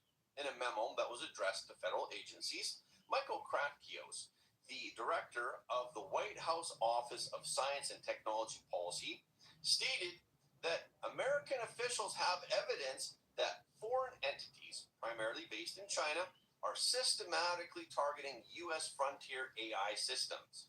These efforts involve tens of thousands of proxy accounts and the use of jailbreaking techniques that are designed to bypass safeguards and extract proprietary information. The memo states that although Chinese companies cannot fully replicate the performance of the original model through such covert unauthorized theft, they enable foreign actors to develop comparable products at significantly lower cost. The memo reads, "These distillation campaigns also allow those actors to deliberately strip away security protocols from the resulting models and undo mechanisms that ensure those AI models are ideologically neutral and truth-seeking." To address this threat, the Trump administration has vowed to hold foreign actors accountable for industrial-scale theft. At the same time, the NASA Office of the Inspector General, the OIG, has, in a rare move, disclosed an old case involving espionage by a Chinese citizen. This person posed as a U.S. researcher as part of a spear phishing campaign to obtain sensitive information from the space agency, as well as from government entities, universities, and private companies. The OIG said in a release on Thursday, for years, NASA employees and research collaborators thought they were simply sharing software with colleagues. Instead, they were emailing sensitive defense technology to a Chinese national who was impersonating U.S. engineers. Some of the victims of the campaign were employed at NASA, the Air Force, the Navy, the Army, and the Federal Aviation Administration, while the others worked at major universities and private sector firms. With the assistance of the NASA Office of the Inspector General and federal partners, this long-running scheme was uncovered, thereby preventing further leaks of classified information to hostile foreign entities. The individual linked to the campaign was outed as Chinese national Song Wu. Between January 2017 and December 2021, this individual repeatedly targeted American professors, researchers, and engineers. According to the 2024 indictment, Song was formerly an engineer at a state-owned aerospace and defense conglomerate in China that manufactured both civilian and military aircraft. He and an unidentified accomplice attempted to obtain modeling software that is used in aerospace design and weapons development. They conducted extensive research on their targets, posing as their genuine friends and colleagues to request copies of the software or its source code. The scheme was successful in a handful of cases where victims shared the sensitive information with the imposter accounts that were managed by Song. So the FBI has added Song to the most wanted list of America. In 2019, then FBI Director Christopher Wray stated at a public event that was hosted by the Council on Foreign Relations, which is a U.S. think tank, that the Chinese Communist Party had taken the lead in mobilizing the entire society to engage in theft in order to climb the economic ladder. And the OIG said, as phishing campaigns continue to become more sophisticated, there are common clues that can betray scammers and expose their export fraud schemes. In Song's case, he repeatedly requested to purchase the same software without specifying his requirements. And fraudsters often suggest using unusual payment methods, such as suspicious wire transfers, or they suddenly change payment terms or sources, and they also use non-standard transfer methods to conceal their identities or circumvent shipping restrictions, among other tactics. Cybersecurity agencies in Western countries also issued a joint security advisory on Thursday, warning that CCP hackers are extensively exploiting everyday connected devices, such as home Wi-Fi routers and smart home devices, to build covert networks in order to conceal their malicious cyber operations. Led by the National Cybersecurity Center, this operation involved 15 international partner agencies from 9 countries, including the United States, Australia, Canada, Germany, Japan, the Netherlands, New Zealand, and Spain. And they jointly issued an urgent cybersecurity advisory warning regarding a significant shift in the tactics employed by hacking groups that are linked to the CCP. The announcement states that these attacks exploit so-called covert networks or botnets, which operate by relaying malicious traffic through thousands or even hundreds of thousands of compromised home devices around the world to conceal the source of the attack. And home Wi-Fi routers are the most commonly hijacked devices, while printers and network cameras are also highly vulnerable to intrusion. Security officials explained that a typical home Wi-Fi router could be used as a relay point to attack a large corporation without the homeowner's knowledge. One case study shows a Chinese private company established a vast hidden network by infecting more than 200,000 devices worldwide. The case urges companies and organizations to take a number of steps, such as mapping out their IT systems, including connections to consumer broadband networks. The political scene in the UK has also been turbulent recently, as controversy over the appointment of the ambassador to the US continues to escalate. A war of words has erupted over who who should ultimately take the blame for appointing Labor veteran Peter Mandelson as envoy to the U.S. Previously, media coverage of Mandelson's case focused on his relationship with Epstein. However, newly revealed information shows that Mandelson has had business dealings with CCP-affiliated companies and Chinese capital in the past. According to investigative reports and disclosures by think tanks, Global Counsel, the consulting firm founded by Mandelson, has been involved in transactions and lobbying activities related to CCP-funded enterprises, including assisting with investments by CCP capital in the UK's technology sector. Keir Starmer has faced questions these days at Prime Minister's questions from MPs regarding Mandelson's appointment 7 months after his sacking from the top job in Washington. On Tuesday, Starmer defended himself in strong terms. He stated that full due process was observed during Mandelson's appointment. Starmer told MPs the problem was, I was unaware that the UK security vetting recommended against clearance of Mandelson. And Starmer criticized foreign ministry officials for failing to promptly inform the Prime Minister of the security screening risks.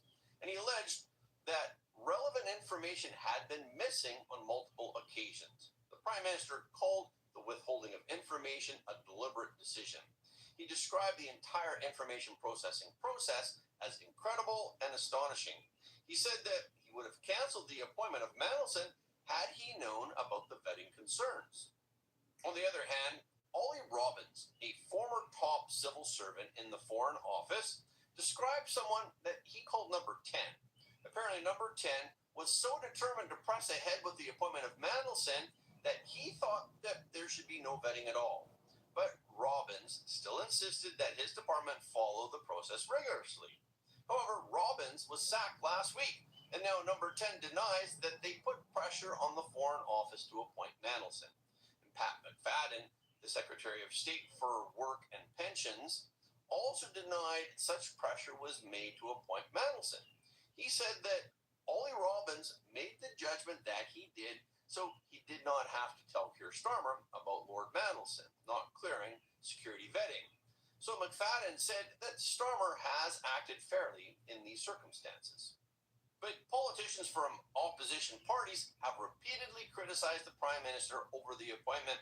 Many have called for Starmer to resign or for a vote of no confidence in his leadership to take place. Conservative Party leader Kemi Badenoch directly accused the Prime Minister of shifting the blame onto officials and charged him with misleading Parliament.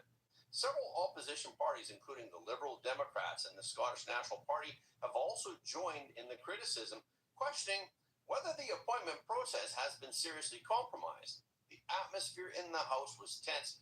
2 members of Parliament were kicked out of the chamber for flatly accusing him of lying, which is against the rules of the House of Commons. Far-left MP Zara Sultana accused Starmer of gaslighting the nation, telling the chamber, let's call this out for what it is. The Prime Minister is a bare-faced liar, and if he had any decency, he would resign. On Wednesday in the Commons, Tory leader Kemi Badenoch repeatedly pressed Starmer on whether the full due process was observed. But Starmer says that he stands by his statement. He admitted that the appointment was a mistake. But he again says that the Foreign Office officials granted security clearance to Mandelson against the recommendation of UK security vetting. And Badenoch even claims that Mandelson was given access to classified briefings before he received clearance. But Starmer explained that as a member of the House of Lords and as a Privy Councillor, Mandelson was permitted to have access to certain material before developed vetting.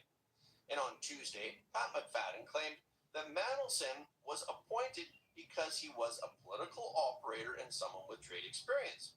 So since the Prime Minister's former Chief of Staff, Morgan McSweeney, wanted to take full responsibility for advising the Prime Minister to appoint Mandelson, he resigned from his job in February due to his role in the Mandelson case. The British government has now launched a new round of security vetting to determine whether Mandelson's tenure posed any national security risks. The assessment will be conducted by a unit under the Cabinet Office, but some members of Britain's Parliament are still demanding that Starmer resign.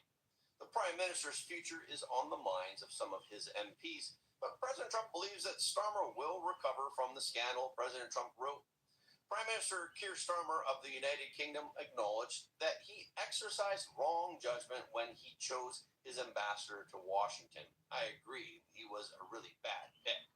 Plenty of time to recover, however. But this has raised questions about his suitability for a sensitive diplomatic position. And that's a wrap for this episode. Thank you so much for your support of Front Page. Please remember to leave a comment below the video. This is really helping us to be seen all around the world. The more people who watch Front Page, the more freedom-loving people the world will have. And please hit the like button and hit the notification bell after subscribing. And please share this video with your friends and family because everybody deserves to know the truth.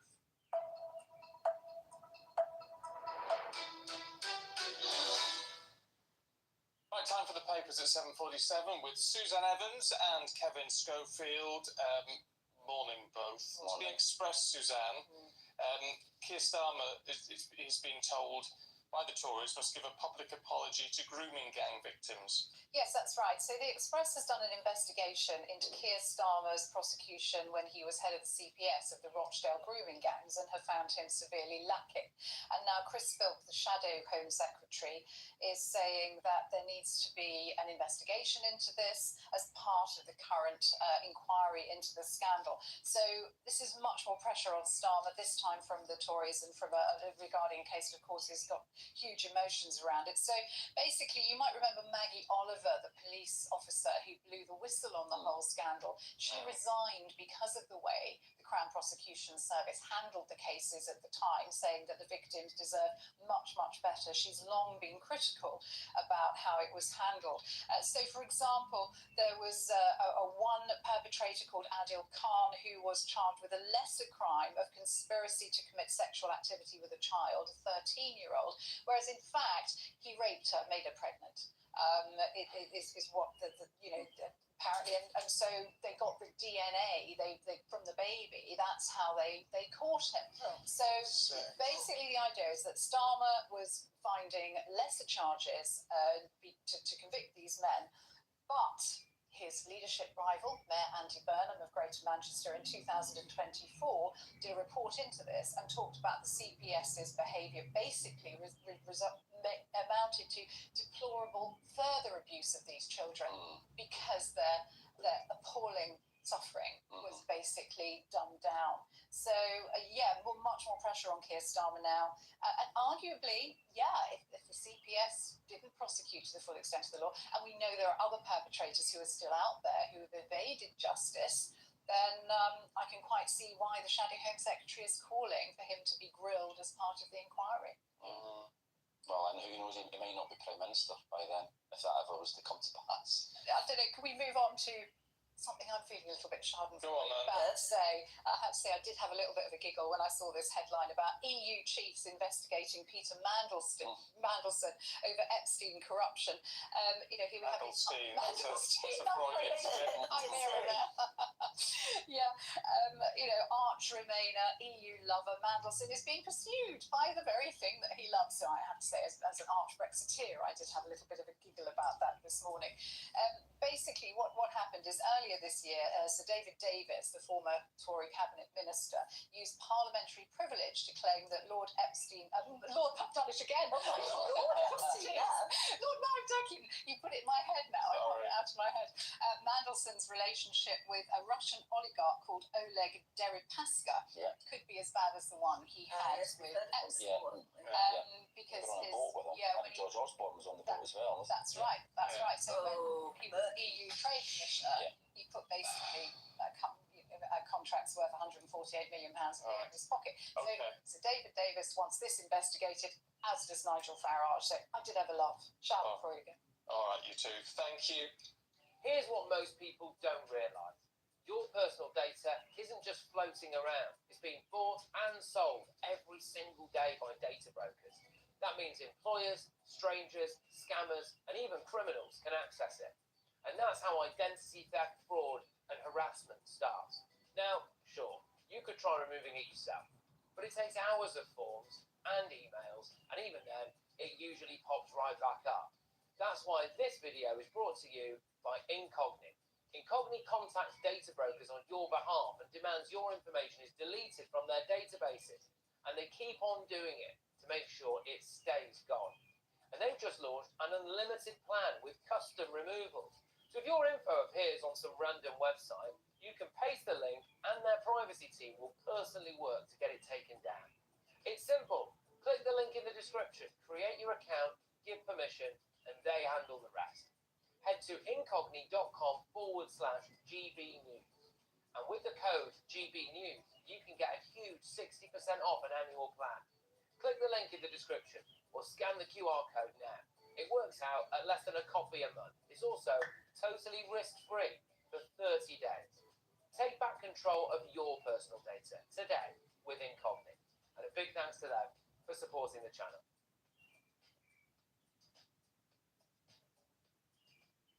Our main story this morning is about the Prime Minister. Is he heading into another week of turmoil? Well, reports suggest that members of the Cabinet are holding private talks over who should ask him to step down, following, of course, the Peter Mandelson and other scandals. Yeah, what does that remind you of back in the 90s? Well, it comes ahead of Morgan McSween, his former Chief of Staff, appearing before the Foreign Affairs Select Committee next week, where he'll give evidence on his dealings with Peter Mandelson and this whole job in the United And States. how he lost his phone and nobody can find it. In other developments, the Home Secretary is considering whether to open talks with the Taliban on returning failed asylum seekers. Let's talk to political commentator Duncan Barks, who's here. I mean, it's interesting. I saw some analysis this morning saying actually this coming week could be far worse from the Prime Minister than the week that's just gone. Yeah, it could be. I think it's in a very critical period. I suspect there are conversations going on behind closed doors and will be continuing over the weekend regarding what do we do with a problem like Keir Starmer. I think if there was an obvious successor to take his place, someone who was able to strike, he would be in a lot of danger. But at the moment, the only obvious person is probably Ed Miliband. And it's whether or not he would actually want the job, because some of the other people who potentially could replace him, Angela Rayner, there's a challenge there until her Texas investigation has been completed. Wes Streeting seems to be off the board a little bit, and Andy Burnham, the King of the North, who's often cited as the future leader of the Labour Party, is not even an MP, he's the mayor for Greater Manchester.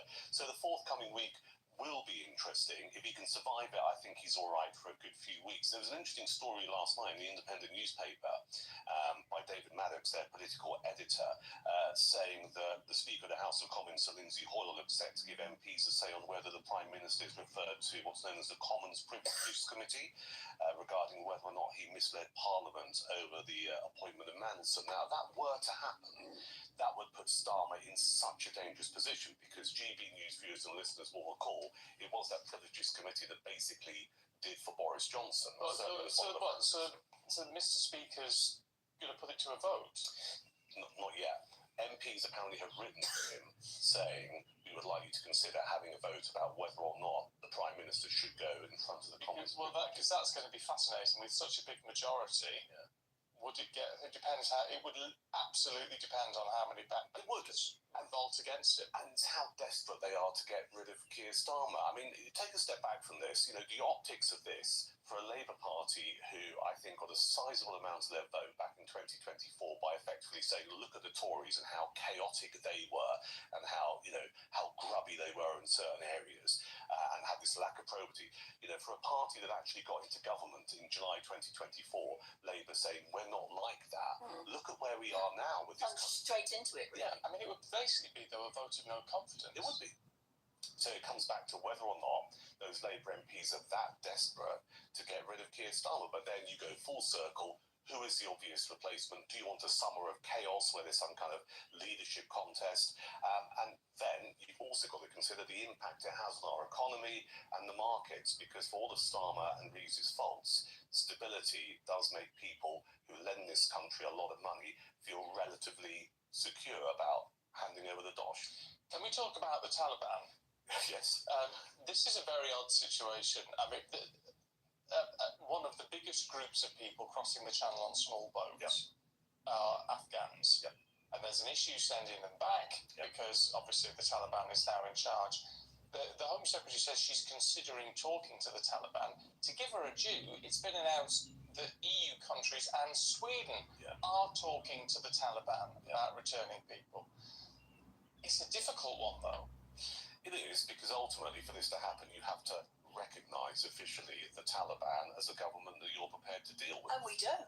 And we don't up until now. So, Stephen, you're absolutely right. Because Sweden, the EU Commission, are holding talks, or want to hold talks with the Taliban government, our Home Secretary's thinking, well, maybe we should do the same to thrash out some kind of returns deal. 10% of all arrivals crossing the channel are Afghans. The figures here are quite staggering.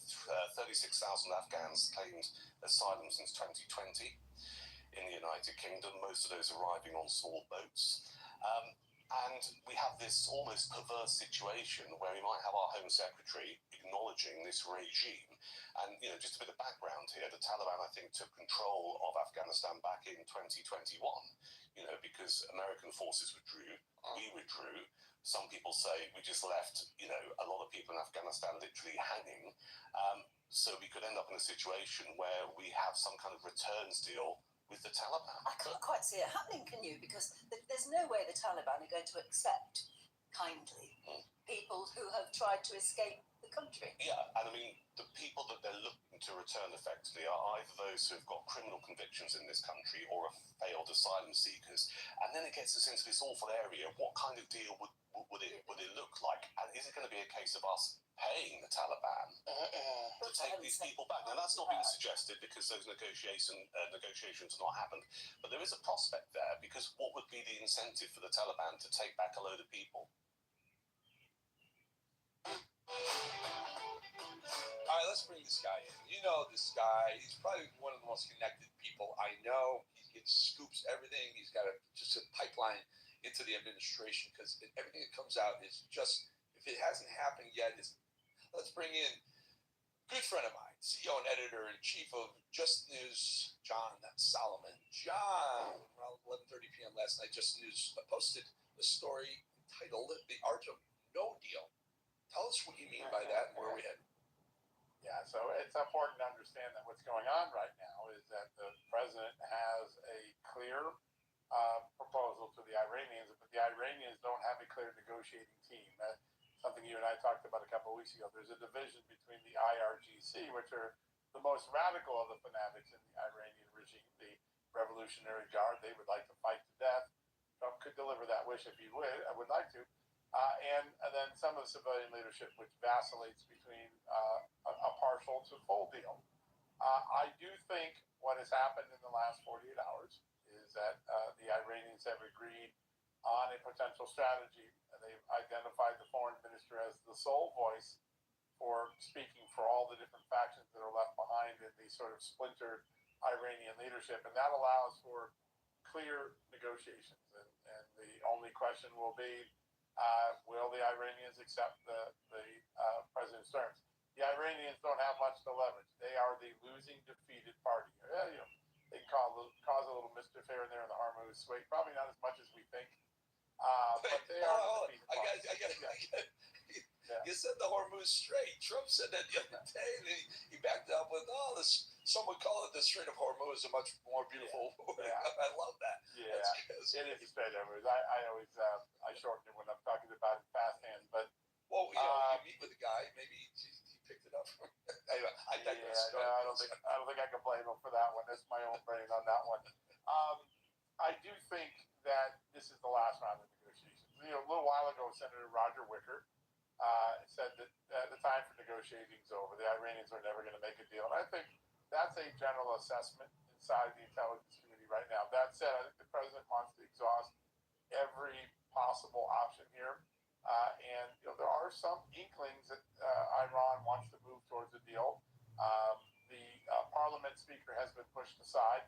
So it's just the foreign minister now. And the foreign minister's job is to go to all the different factions and get consensus and come back. If there's no consensus, then there's no deal, and then we're going to resume bombing Iran. And it's probably going to be pretty ugly for Iran. It's not going to be ugly for us. But the next round of this will be tough. I wouldn't be surprised if we unleash some laser weapons to instill some shock and awe, and really focus on eradicating the IRGC and some of the radical leaders that are still left or who have risen up from mid-level positions to lessen the number of people that have to get consensus to. But I do think that if this war resumes, we will have full control of the Strait of Hormuz pretty quickly, and that'll be an objective, and the objective of taking out more and more of the leadership. So there's fewer and fewer people to object to a peace deal. I think that's the next piece of it.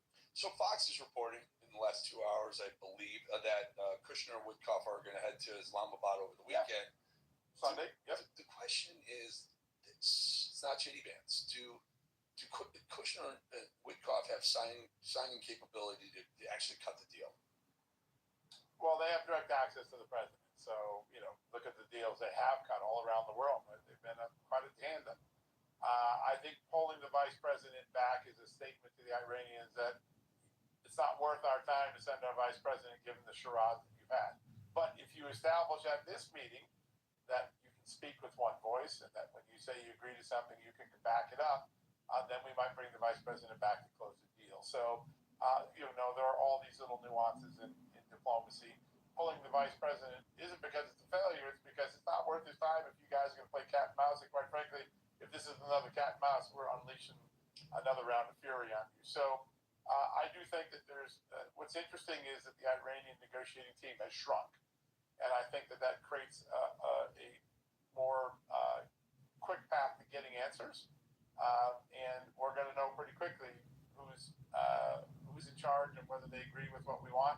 And if they don't want what we want, we're not going to bend to them. We're the winners. We're the ones who just took out all their capabilities,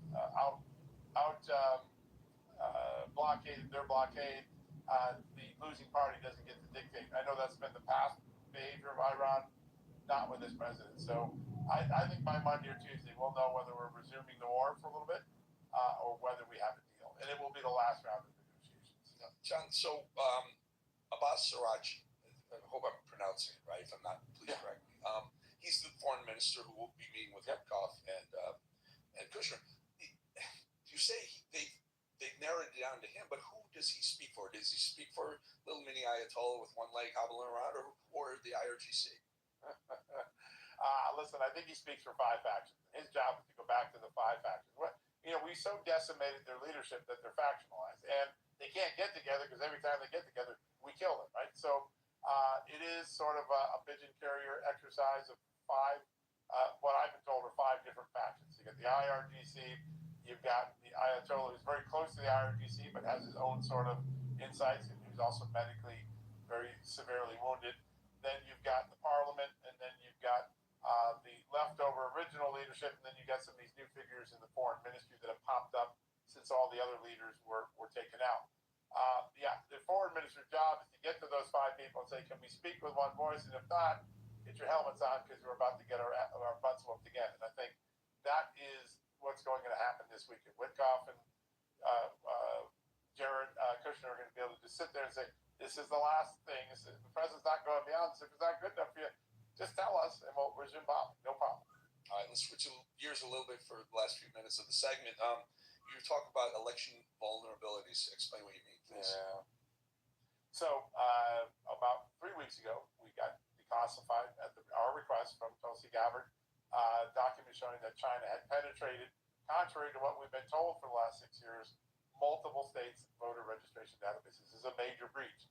It was kept from us for 6 years. These breaches occurred in 2020. We were told after 2020, most secure election, perfect election.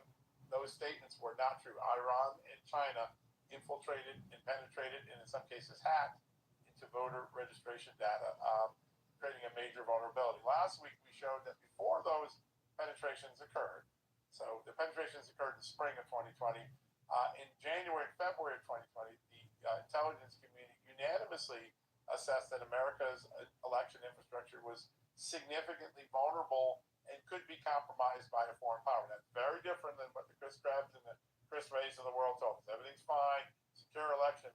That's not what our intelligence agencies actually believe. We were given a sugar pill to hide those very difficult vulnerabilities. The sad part about that is that we went from knowing there were vulnerabilities and that the voter registration database was the most vulnerable, to allowing it to be compromised, to then keeping it quiet so that nobody could solidify or fortify our election system. I think in the next few weeks we're going to find out that the number of vulnerabilities have only increased since 2020, that the number of penetrations have only increased. I would not be surprised if we learned from Tulsi Gabbard sometime in mid-May that 18 to 20 states' voter election databases were penetrated. That would be a national scandal because it would have been kept from us. And by the way, when it happened in Great Britain in 2024, it was a national scandal. There was a moment of shame, and it led to recrimination and some very significant security improvements. I think this is the moment the president has one more shot to go back to the Senate and say, hey, Senator X and Senator Y, you're currently not voting for the Save America Act, but this is what just happened in your state. You were kept in the dark by Joe Biden on this. We're telling you the truth about what happened. Here's the data. Here's what happened. Now's the time for you to get on board with the Save America Act. I think there'll be a moment where senators will be confronted with parochial revelations that their state was penetrated by China, and they'll have to make a hard decision. I stay with my party line, or I stay with my rhino line. I won't support this, or I'm going to do what's in the best interest of my state because my state constituents are very concerned, and we'll go forward. I think the other thing we're going to start to learn is that the government has multiple projects going on, Eric, to identify how many illegal non-citizens and illegal aliens got on the voter rolls. It's not in the thousands. It's going to be north of 100,000 in the numbers I'm hearing. That too should come out in May. Those are two big revelations. These aren't small little things like the left keeps making them out to be. These are major vulnerabilities and major failures of our election system. I think the president has a chance to ride these new disclosures to put new pressure on a lazy Senate that hasn't gotten around to the Save America Act. John, let me do this very, very quick. We're really tough on time, so we'll kind of rapid fire because I'm going to put you in a spot to ask you what you know. I'm going to ask you what you think, because the left loves to spread rumors, and the left is spreading rumors that this one's out, this one's out, this one's out. Tulsi Gabbard, you think she's safe for the near term? I do. Yeah, I do. Okay. All right. How about Kash Patel? Definitely safe. Okay, and Howard Lutnick? To be determined. I do think there's a fondness for the president for it, but I think there's also a question of just what sort of success he's had. And at the end of the day, the president could like you, but he's a bottom line guy, and if he doesn't like the bottom line, sometimes he makes a chance. In Donald Trump's world, making changes isn't a failure. It's just an effort to get improved, right? It's like what you do in the football training camp, right? You may have a good athlete, but maybe there's a guy a little bit better. You move to the better guy before you get to the regular season. Yeah, the quarterback's not winning games. You bring your backup, see how it goes. Yeah, of course. That's of course. Right. That's how it works. And that's in business, John. That's why I've been a Trump supporter since 2015. Completely unaltered. Never varied, because the business guy in him says if it's not selling, let's get another one. Let's find someone who can sell. I agree. I think it's nothing more profound than that. He looks at things analytically, and he just wants to keep getting better. And most people in politics today will see an iceberg coming, and they'll say, "Oh my God, we're going to crash in the iceberg." Donald Trump sees an iceberg. He's like, "Who's going to be the captain? If he can't do it, get a new captain." And so it's just it's interesting to watch how politics is so inert, and Donald Trump isn't. That's what drives, I think, most politicians. That guy right there, John Solomon, runs Just the News. We're at 6 o'clock, and make sure you check out the website as well. John, thank you. Thanks, guys. 2.5 minutes, folks. We'll be right back.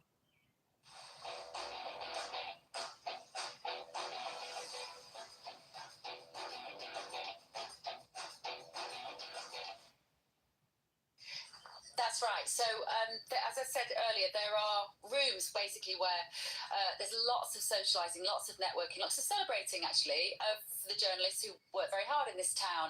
And so I was at the top of the escalators. The pictures we've been seeing, just to explain a little bit of the geography of the building, is the lobby level anyone could walk into. I think Thomas Corbett-Dillon was just saying.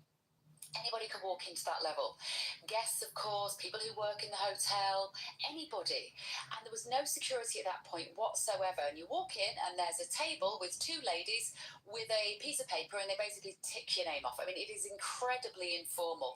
That's part of the charm of this city. A lot of the events are like that. But obviously, on occasion, that backfires somewhat, you might say. And so lots of people walking around, having drinks, socialising, and then the main event started to happen. People made their way down the escalator. So the pictures we're seeing here, this is the lobby area in the basement. So there's a lobby area on the first floor, there's a lobby area in the basement. So this is the area where the metal detectors were. This is the area where you'd have to put your bags through the machine. They're going to search your bags, they're going to pat people down, they have the metal detectors in their hands, etc. So it was at this point, obviously, where the gunman realised that he wasn't going to get through the metal detectors, and that is why he's made a run for it. See, he's come right through, but you can see how relaxed everybody is. Nobody's on high alert. The body language of the people there, it was a very convivial atmosphere because it was a social occasion.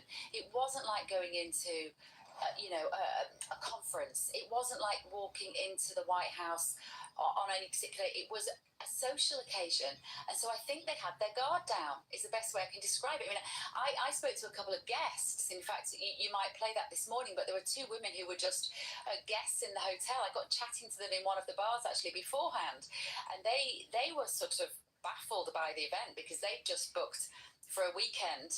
They live in Phoenix. They booked for a weekend in Washington. They didn't know it was the Washington correspondence dinner tonight when they booked into the hotel. It's a vast hotel. This room that we're looking at here holds about 2,500 people for this sort of event. And so there were lots of people walking around. And I guess this guy, we now know he was a guest at the hotel. The question is, I suppose, how long had he been down in the basement? Because there was a level of security he had to get through to descend the escalators, but it was literally a case of saying, do you have a ticket? Can I see your ticket? And if you showed a ticket, you went down the escalators. And when I say a ticket, guys, it was a tiny little white piece of paper, easily replicable, nothing distinguishing about it. There's no QR code, there was no ticket on a phone. Again, it's part of the charm of Washington. It isn't quite so technologically advanced that maybe these events would be, and a lot of us rather like that, but it does mean that on occasions like this, if you've replicated a little white ticket, I guess you can get down the escalators and you can get down to the lobby area. We're seeing the gunman here, obviously once he was apprehended, and we know a little bit more about him. I've got Ben Leo sat here with me as well, if you want me to hand it to Ben. Hello, guys. So this chap here on your screen, he is called Cole Allen. He's a 31-year-old from California. He's been identified as a teacher. Unbelievably, not so recently, he was crowned Teacher of the Month. So it does beg the question how you go from being Teacher of the Month, educating the future generations of Americans, to travelling all the way across the country from the west coast to the east coast, armed with not only just a pistol, as we first thought was the case when this story first broke in the early hours this morning. I think it was around 1 a.m. UK time, armed with a shotgun, a pistol, and multiple knives as well. As Bev said, he was staying at the Hilton Hotel, which again raises more serious concerns and questions about security for the president and indeed his cabinet, because how can you have a massive event like this, the White House Correspondents Association dinner? It's an annual event, it's advertised well in advance, everybody knows who attends, everybody knows who's coming, and the severity and the top level of security needed to keep attendees safe, not least the president. How was this guy, Cole Allen, a 31-year-old teacher, able to check into the Hilton Hotel at some point during the week perhaps, armed to the nines with an arsenal, and indeed stay there until this dinner this evening? And the footage of him literally sprinting, and the president was describing it in some detail, sprinting towards the front door of the ballroom at some speed. Here it is now on your screen, just extraordinary when this dropped. And actually it was the president who shared this initially on his Truth Social page. The Secret Service detail you can see here, the guy runs in, the Secret Service en masse, I describe them as, and I mean this with no disrespect, it's a compliment, just like ants, the way they convene together, they all move forward together with their pistols out. They did fire 4 and 5 shots towards the chap. He wasn't hit, unbelievably. He was unscathed, so he was arrested and taken into custody unharmed. But just how this happens, how he's able to check into the hotel with all those weapons, and you would have thought at least that if there were going to be guests staying at the Hilton Hotel, that at least everybody was searched before this event took place and the president made his way onto site. There's nothing more important than keeping your money and your identity safe online. And with so many VPN options available, choosing the right one can be pretty daunting. But this video's sponsor, ExpressVPN, is making the choice easier for GP News viewers. ExpressVPN is offering up to 75% off, plus 4 extra months free. That's top-level security from just £2.49 a month, and you're covered by their 30-day money-back guarantee. So just click the link in this video's description or scan the QR code now. Remember, when you're online, you are often sharing personal data, so hackers can steal your information, your passwords, your photos, and your bank details in just seconds. But ExpressVPN encrypts your connection, making it virtually impossible for hackers to access your personal information. So why choose ExpressVPN? Well, it couldn't be easier to use. With just one click, you are protected. And ExpressVPN uses military-grade AES-256 encryption, which is the same standard trusted by the US government to guard their classified information. With their new tiered plans, you can protect up to 14 devices at once and manage passwords securely. Live chat support is available 24/7, and it typically connects you in under a minute with a real person. Click the link in this video's description or scan the QR code to get up to 75% off ExpressVPN, plus 4 months extra for free. Start protecting yourself today with ExpressVPN. Yeah, I was just, if I could just step in there, actually, the point that President Trump has been making, and of course, often politicians, if they've got a point they want to make, it's in the aftermath of something like this that they make it. As we know, he's been desperate to get this ballroom built at the White House. And on a night like this, it is quite clear, being in this town, how desperately the White House does need its own social space. The fact that it doesn't have one is amazing, because it means that the president and all of the cabinet have had to travel across town. It isn't far, it's only a couple of miles between the White House and this hotel, but they've had to travel there, and then they are so vulnerable. And what President Trump has been calling for is to have a ballroom at the White House where he could host this many people in the most secure setting imaginable.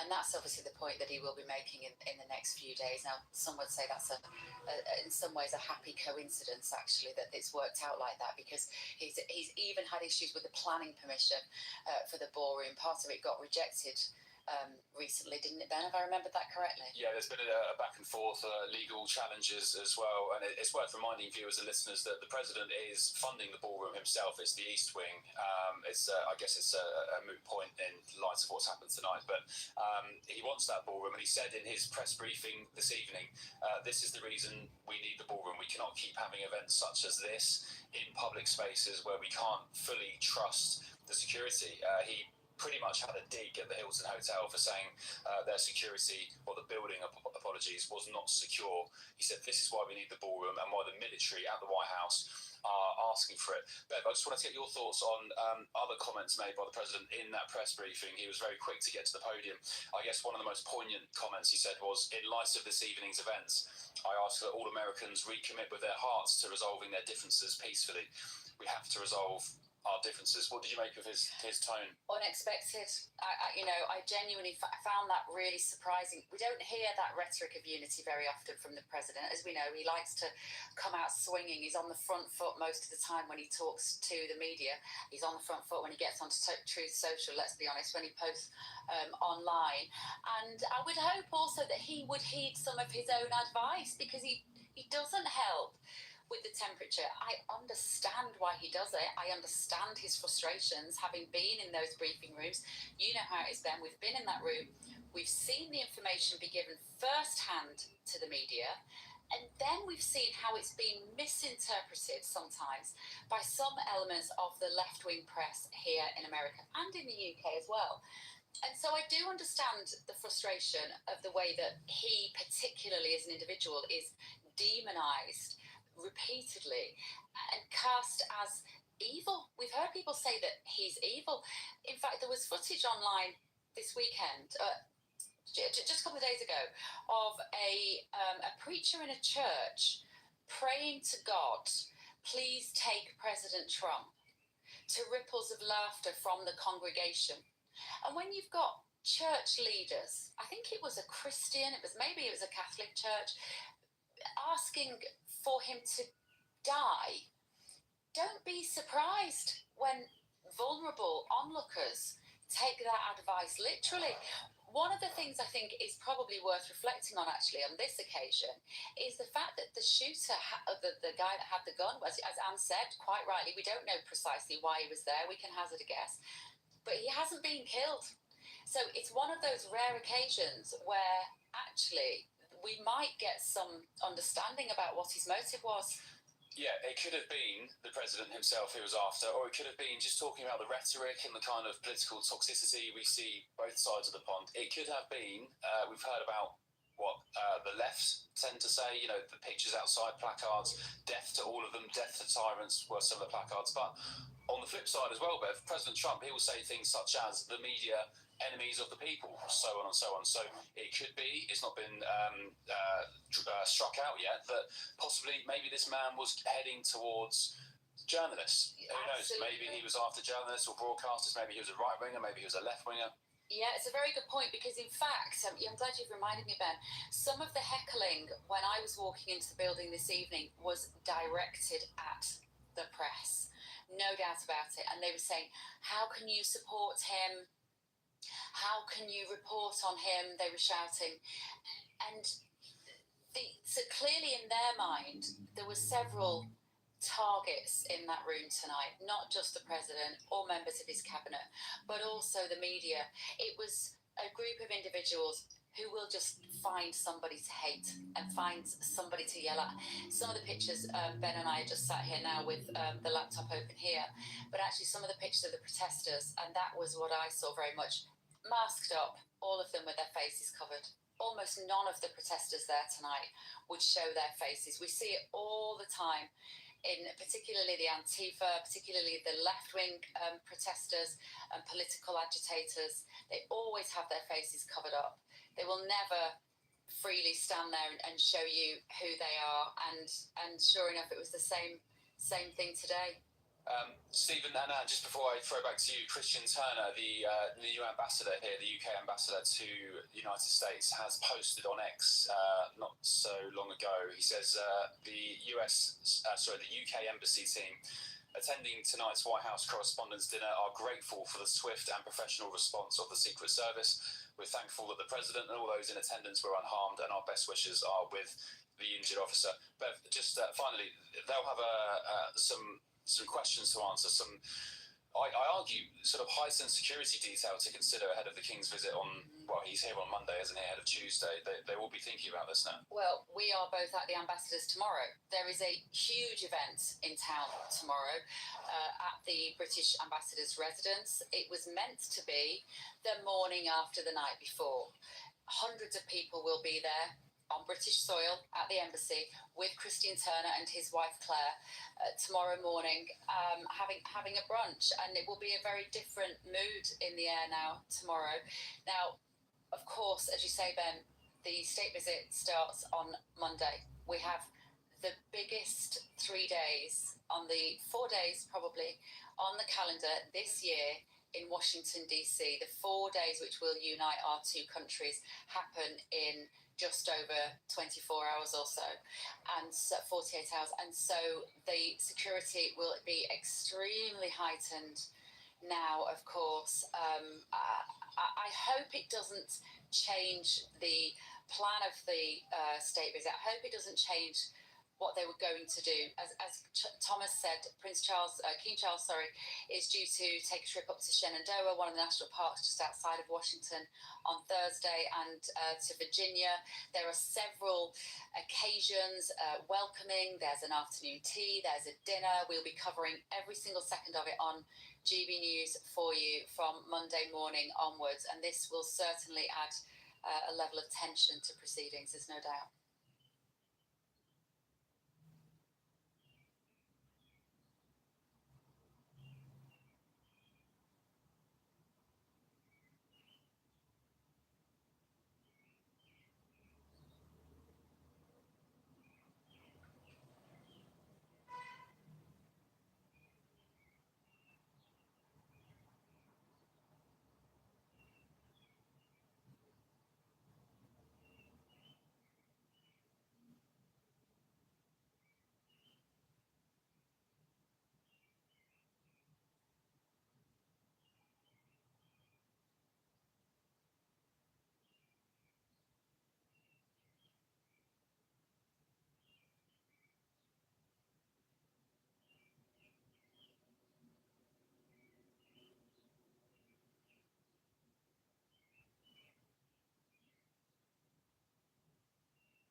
Well, thank you very much.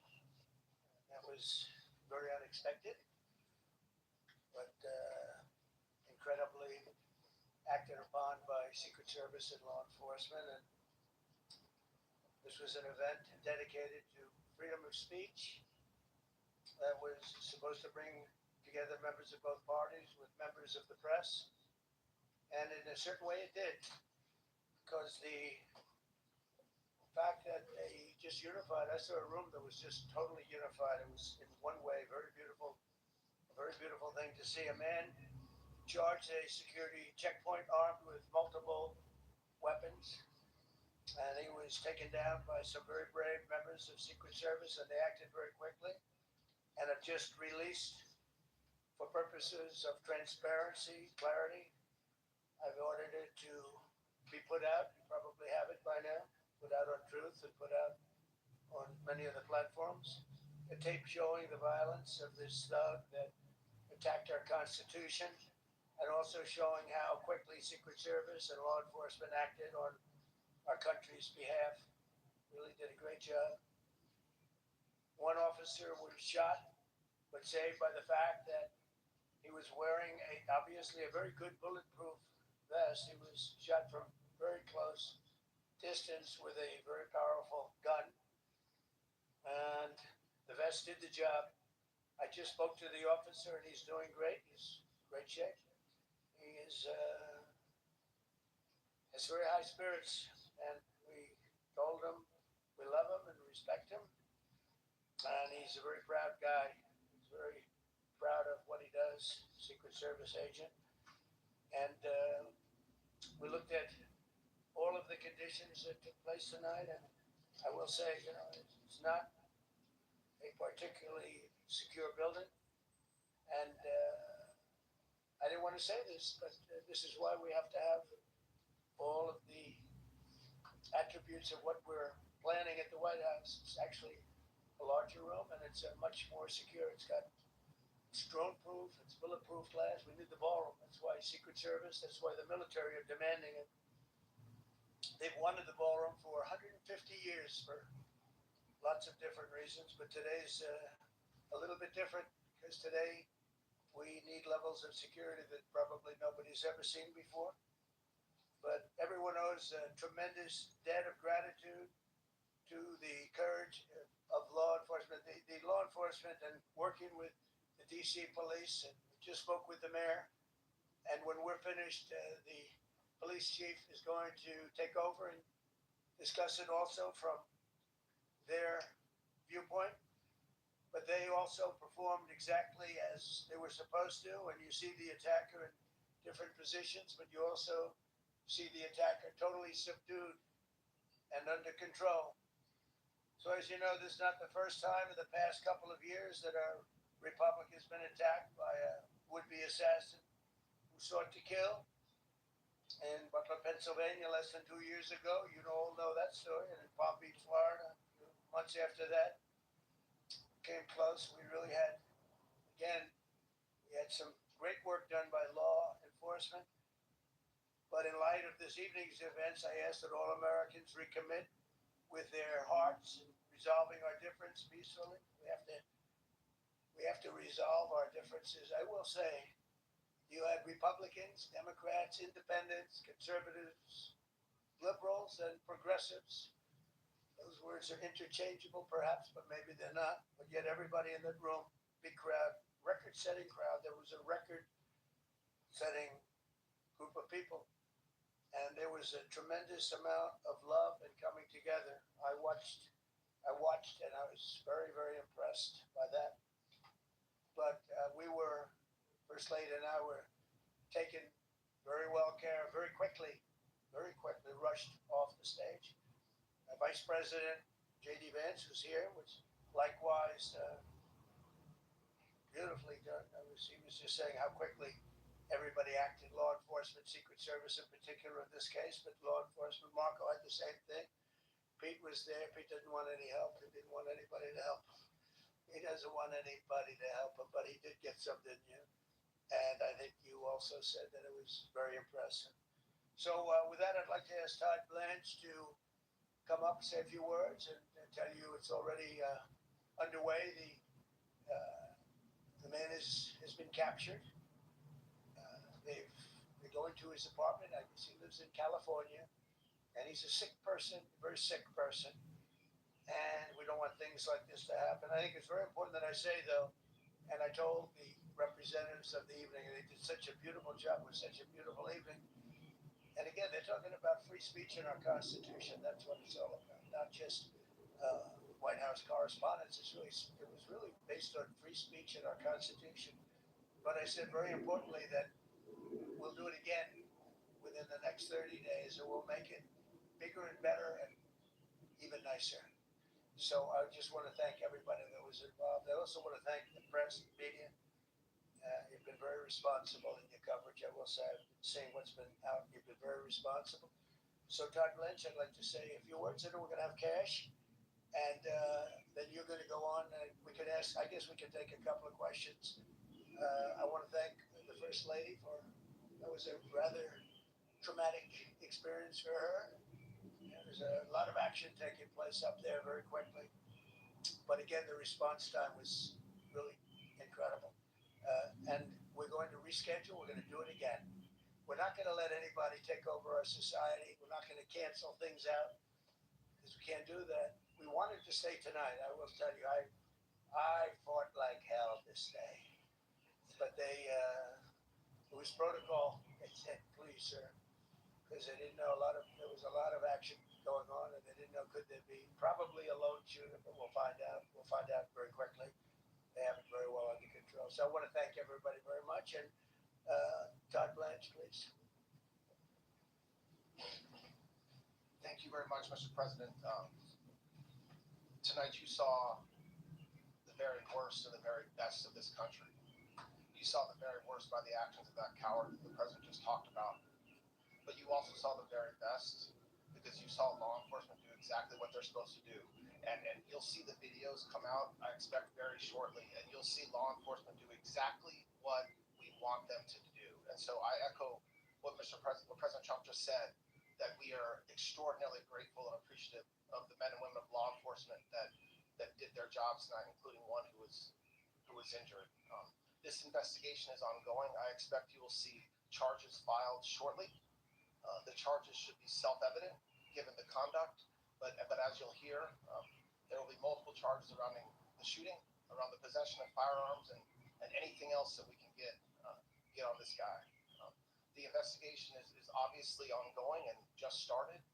There is federal law enforcement already working on search warrants and doing their job, and I don't want to get ahead of them and don't want to get ahead of the work that they're doing even as we speak. Director Patel and I were just on the crime scene a short while ago, and everybody in this room should rest assured that the Metropolitan Police Department, the FBI, Secret Service, everybody's on the scene doing their job. I know that the police chief is going to give an update from the scene as soon as we're finished here, and I obviously will lead the details of what they have learned to him. But in the meantime, I just want to thank everybody in this room for the courage. And I want to thank President Trump for his words, and I promise you, justice will be served. Thank you. Thank you, General. Thank you, Mr. President. The President's absolutely right. You saw the best resolve of American law enforcement because you, Mr. President, inspire them 24/7, 365. You give them the resources that they need, and they know that you have their back.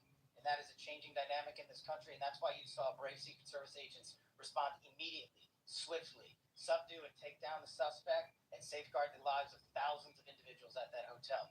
Thanks to our interagency partnership with the Department of Homeland Security and the Metropolitan Police Department, the FBI was rapidly deployed onto the scene, took over the evidence response unit, is examining all the ballistics that were found on scene to include the long gun and the shell casings. We are conducting witness interviews as we speak. You will hear from our team on the scene there with the mayor and the head of the FBI field division there.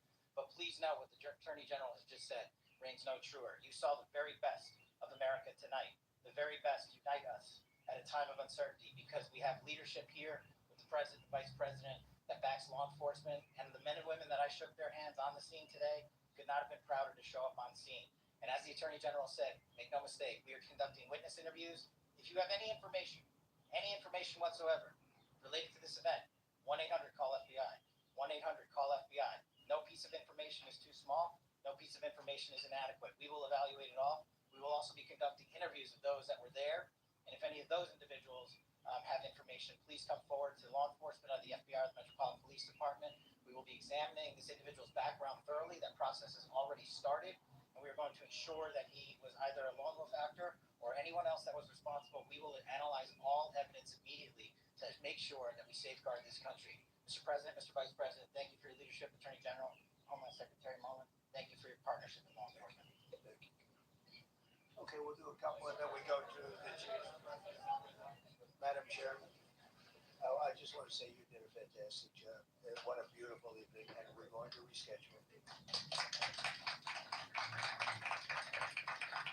That is very tough for her to ask a killer question, right? But you have done a fantastic job, please. Mr. President, I appreciate it.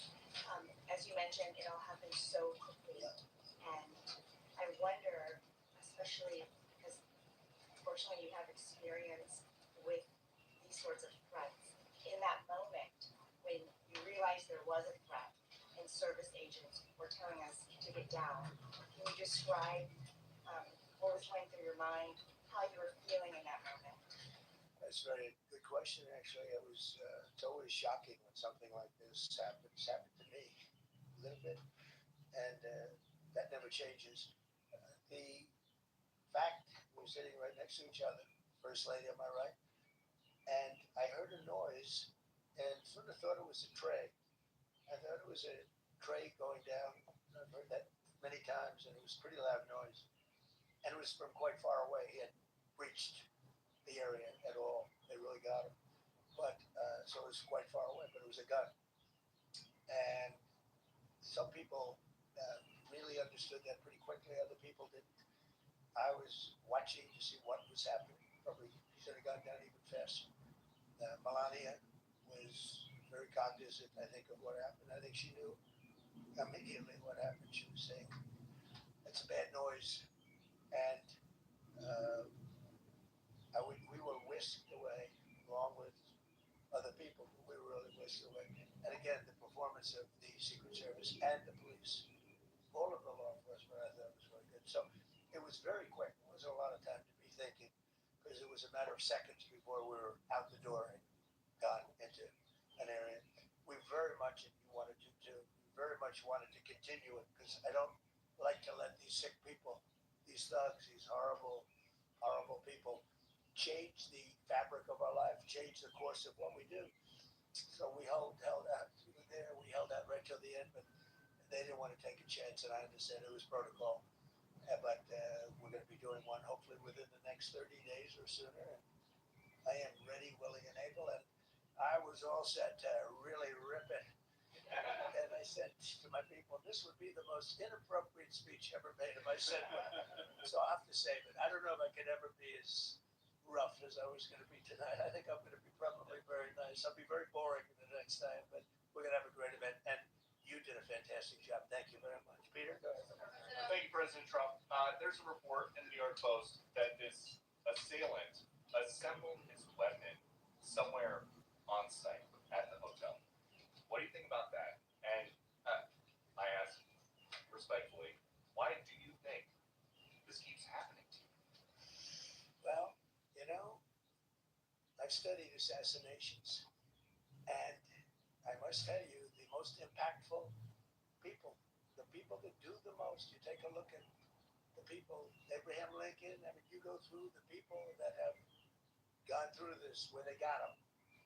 But the people that do the most, the people that make the biggest impact, they're the ones that they go after. They don't go after the ones that don't do much because they like it that way. And when you look at the people that have either, whether it was an attempt or a successful attempt, and they're very impactful people. Just take a look at the names here, the big names. And I hate to say I'm honored by that, but I've done a lot. We've done a lot. We've taken this country, and we were a laughing stock for years, and now we're the hottest country anywhere in the world. We've changed this country. And There are a lot of people that are not happy about that. So I think that's the answer, Peter. And after Butler, your team for a while rethought outdoor events. Yeah. Do you think that you now need to rethink No, indoor? well, then you just don't do events. No, I can't do that. I have to. It is what it is. We have to do it. The room was very, very secure. He charged from 50 yards away, so he was very far away from the room. And what do you think? We saw the video of how fast he was running. He was moving. He was really moving, and the reaction time was quick. Boy, those guys, they had their guns drawn. Literally, by the time he was there, they were shooting. I thought they were very impressive. And if I didn't, I'd let you know. I'm not going to be. I would not stand for that. No, I thought they were very impressive. Thank you, President Trump, and thank you for updating us on the suspect earlier. Were you aware of any threats? Was your team aware of any threats beforehand? And do you believe you were the target of this tonight? I guess. I mean, these people they're crazy. They're crazy, and you never know. He's very far away from me. He had to go through a lot. We had resources all over. We had resources sitting at tables, literally in disguise, sitting maybe at your table, who knows? But we had people all over the room, so he had a long way to go. That was really first line of defense, and they got him. And they really, they acted incredibly. No, we've had no. There's no notification. We had no idea. Go ahead, Jim. Motivations from this? Well, you never know. No, we'll be able to tell you that maybe by tomorrow or the next day.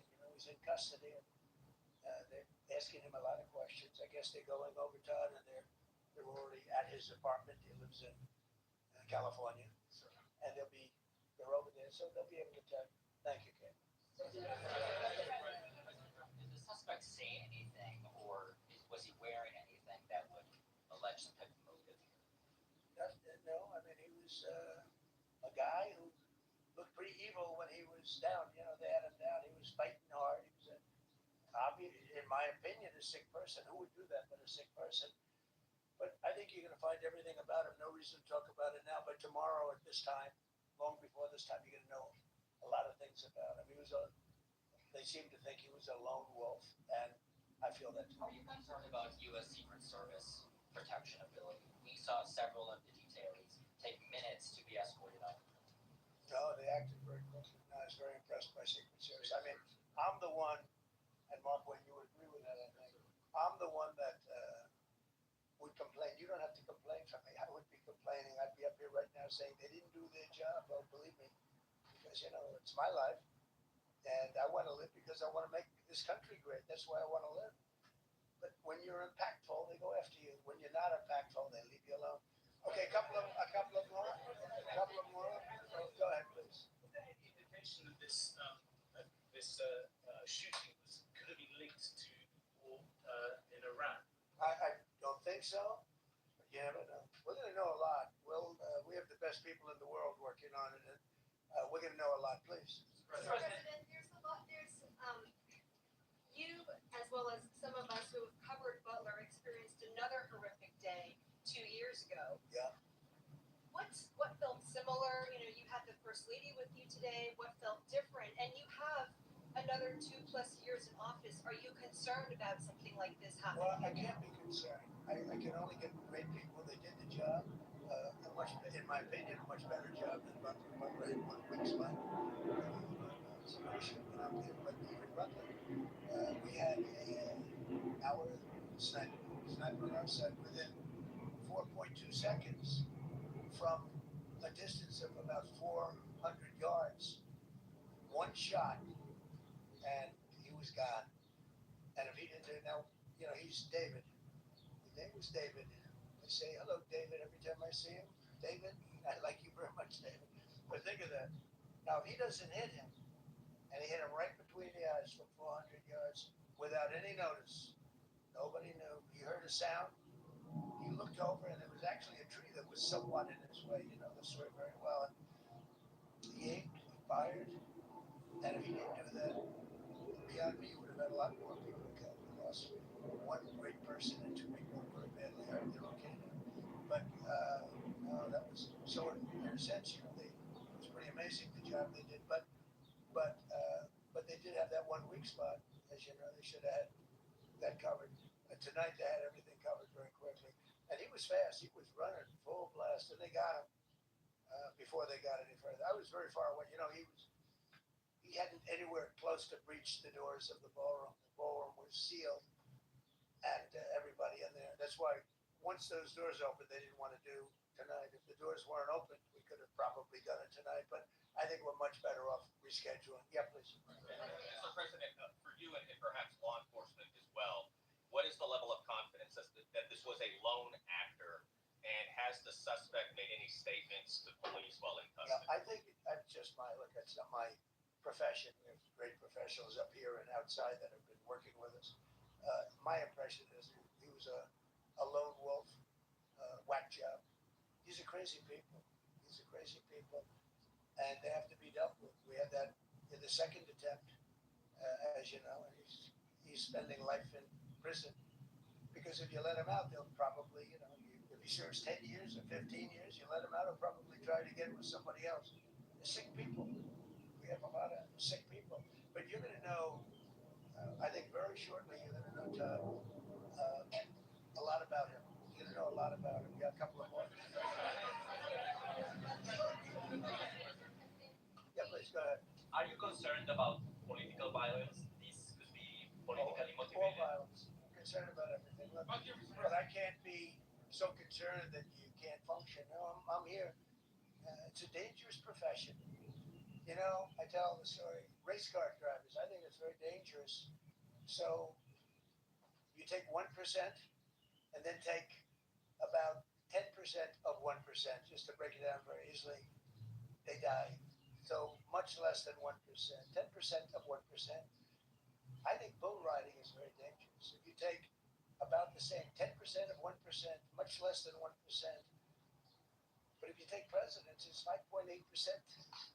And about 8% are shot at. So nobody told me this was such a dangerous profession. If Marco would have told me, maybe I wouldn't have run. Maybe I would have said, I'll take a pass. No, it's a dangerous profession, but I don't view it that way. Look, I'm here to do a job. As part of the job, it is a dangerous. I can't imagine that there's any profession that's more dangerous. But I love the country, and I'm very proud. I'm very proud of the job we've done. You see what's happening. We have a great country. We've got, I think, the most successful, the hottest country anywhere in the world. This happened over a period of just a year, and we're going to do great things. But with that come risks. There's no question about it. Yeah. There's been so much political violence, not just aimed at yourself, but at other members of Congress, state house speakers, you name it. Is that just the cost of doing business to do politics in America anymore? Yeah. Well, what does it say about our country? We're not the only country. You look at this great violence with all countries. I was talking to somebody from another country today, and they have numerous assassinations of political figures all over the world. If you look at South America, it's some of the numbers are just horrific. It's dangerous. It's dangerous stuff, whether it's here or someplace else. No country is immune. No country. Good question. At this point?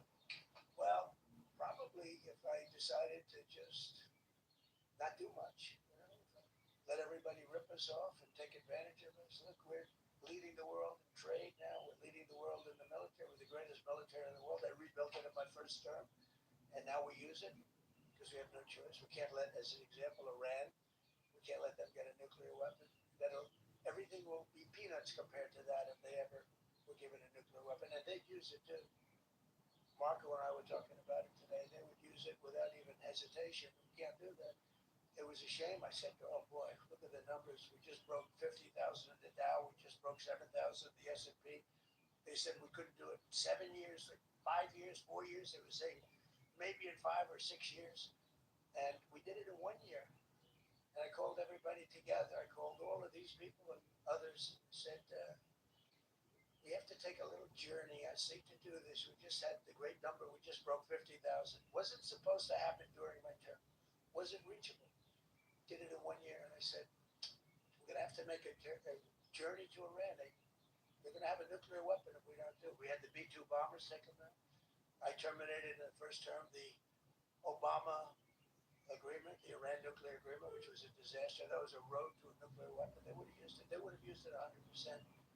So, when you do things like that, you become a target. If I wasn't doing that, I guess I'd be a lot less of a target. But I'm honored to be. Okay, one more question. Go ahead. Yeah, go ahead.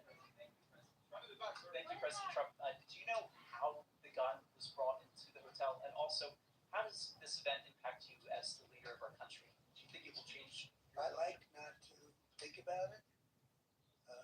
I lead a pretty normal life, considering it's a dangerous life. I think I handle it as well as it can be handled. I think a lot of other people, you read stories where they become basket cases. To be honest with you, I'm not a basket case. I really take it as it is. I do it for the country. I'm not doing it for any other reason. I have a first lady who's doing a terrific job. She loves the country, and she recognizes it better than anybody. She's told me numerous times. She said, "You are in a dangerous job," but that goes along with her too. I mean, it's dangerous for her too. We sat there tonight. We heard that noise, and it was either a tray or a bullet. I was hoping it was a tray, but it wasn't. And again, we had some very great people doing a great job, so we're very proud of them and happy with them. I just want to thank everybody. They will be able to give you all that information as to the names and everything else. I think we released the names already. Most of you would have it, but his name. We appreciate it. I see so many tuxedos and beautiful dresses. It was a little different evening than we thought, but we're going to do it again, and we have a great chairman who we're so proud of, and we have to make it better. We'll make it safer, I guess, right? But we're going to make it even better. Okay, thank you very much. Thank you.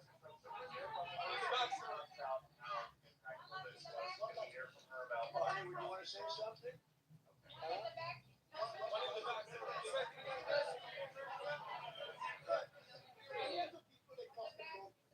Watching you, you demonstrated courageous leadership, and thank God you're alive, all of us are alive. What is the message that you want to give to the world that this should change? What corrective measures can we take from here on? Well, all you can do, look, I don't care how many people you have, how good they are. They can be the greatest people. You have the greatest security in history. If you have a whack job who's got a brain, but it's a little bit distorted or a lot distorted, they can make trouble. I would say, Pete, right? They can make trouble. Some of these people are of genius level IQ, and they're nuts. So it can be trouble. So you do absolutely the best. You get the best. We have the best people. Well, look, it was proven tonight. He started running from 50 yards, and he was fast. He was like a blur on tape. He was moving. They turned it. It was very impressive the way they got him. Because a lot of people would be looking and saying, it's like a weird feeling, and they would let him get through, but they didn't let him get through. They drew those guns so fast. They looked like Matt Dillon. They looked like somebody that knew what they were doing. What do I do? But it comes with the territory, and if you want to do a great job, I really believe that. And you take a look at what's happened to some of our greatest presidents, and it doesn't happen to people that don't do anything. And it's not going to deter me from winning the war in Iran.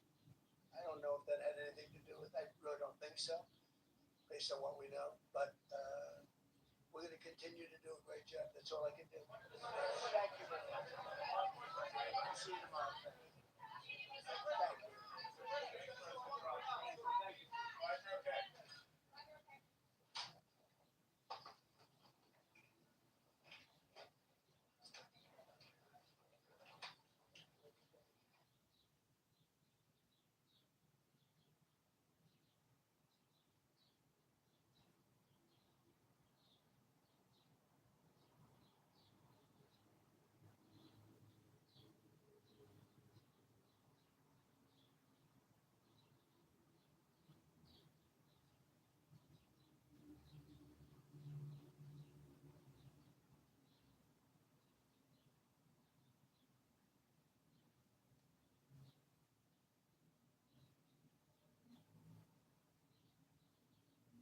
Well, why didn't you continue with your topic, Lizzie, now that you're on your soapbox?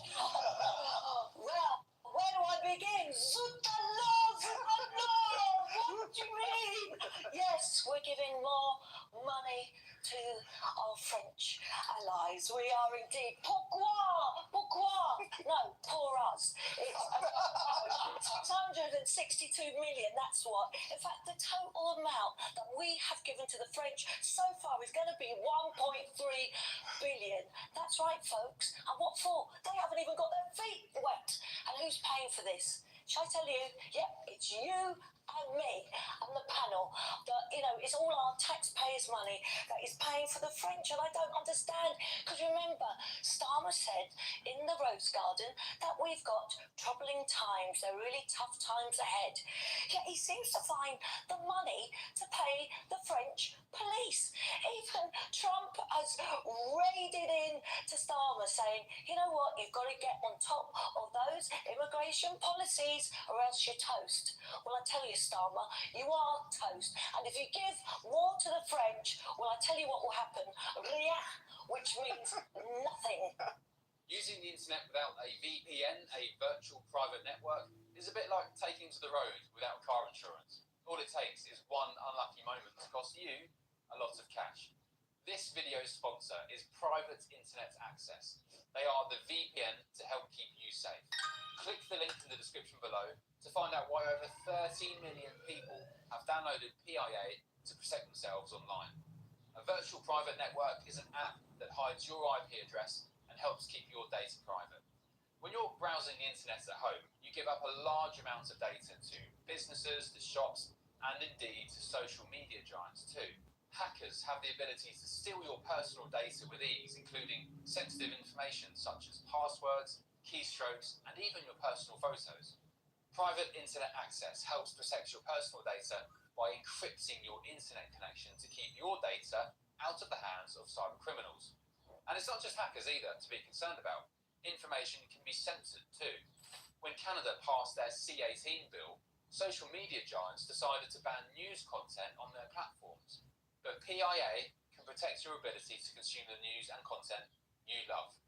Private internet access is available for Windows users, Mac OS, Android, Linux, iOS, and you can use one PIA subscription to protect an unlimited amount of devices. And we've got a huge GB News discount for you too. Click the link in this video's description and you'll get a massive 83% off PIA. That's under £2 a month, the price of a coffee, and you'll get an extra 4 months completely free on top. Also, there's a 30-day money-back guarantee too. Visit piavpn.com/GB News to start protecting yourself digitally today. Let me just have a round of applause. That was amazing. Thank you. What? No, Well, I did do French at school.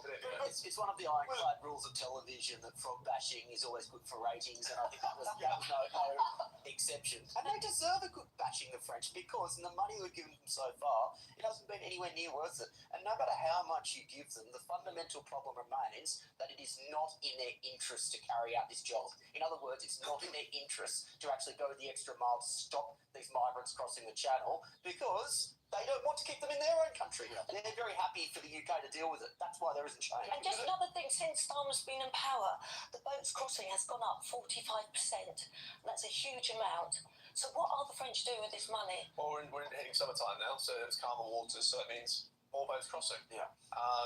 The one in, one out deal, which is related to this, that's been a total disaster, and people within government privately say so. People who work in the Home Office have said to me, this does not work. Funnily enough, there are people in the Home Office who say, draw it back to the conversation we had about Irma, there are people in the Home Office who say, you know what, the Refugee Convention, ECHR, we've actually got our hands tied here, and we're never going to be able to solve this properly unless we tackle those problems. But what about the gimmicks? What happened to one in, one out? I mean, that's just a joke. Smash the gangs. He couldn't even smash his ball Under the one in, one out deal, under these deals with the French, they have stopped 42,000 migrants from crossing. That's better than the alternative, isn't it, Adam? They haven't stopped 42,000 with the one in, one out. They have. 42,000? Yeah, over the lifetime of the deal. That's since Rishi Sunak. Yeah, they're hugely up. Those numbers are very debatable, but the fact of the matter is, even if even if this was successful, and it obviously hasn't been, people will find different ways to get into the country. So we heard the other day that people are coming from the Netherlands, for example, as opposed to coming from France. If you don't change the ECHR, the Human Rights Convention, or the Refugee Act, the fundamental barriers to solving this problem, then these people smugglers will just find new ways to get in. Look, under his watch, over 70,093 have come over. We're only a small island. We're bursting at the seams. We can't keep going on like this. But look, should we look into the actual detail of this deal, right? 100 million quid can be rejected or withdrawn if they actually don't succeed in getting journeys stopped. They're getting a removal centre finally in Dunkirk, focusing on the top 10 migrants of the top 10 origins for where illegal migrants are coming. With drones, camera systems, helicopters, police officers on the beaches trained in riot control. I mean, this has to be, I think, Shabana Mahmood, as we've been covering on this channel, has been taking her time with this. She's been trying to get the best deal for this country. I think we give her a good crack at No, it. she's stitching us up. And the French can see a weak government. Let me tell you, the French know their onions. The French coastline is somewhere between 3,000 to 4,000 miles long. Do you think if they monitor those top 10 spots, the people smugglers aren't smart enough to go, oh, you know what, we'll find an 11th spot? I should clarify top 10 origin countries, i.e. people from Eritrea, Somalia. The broader point remains that you're not going to solve this problem by tinkering around the edges with policies like that. This is exactly what I've been saying, right? That you need a whole system approach. That's what this government has been committed to. And these ideas that you come up with, these silver bullets.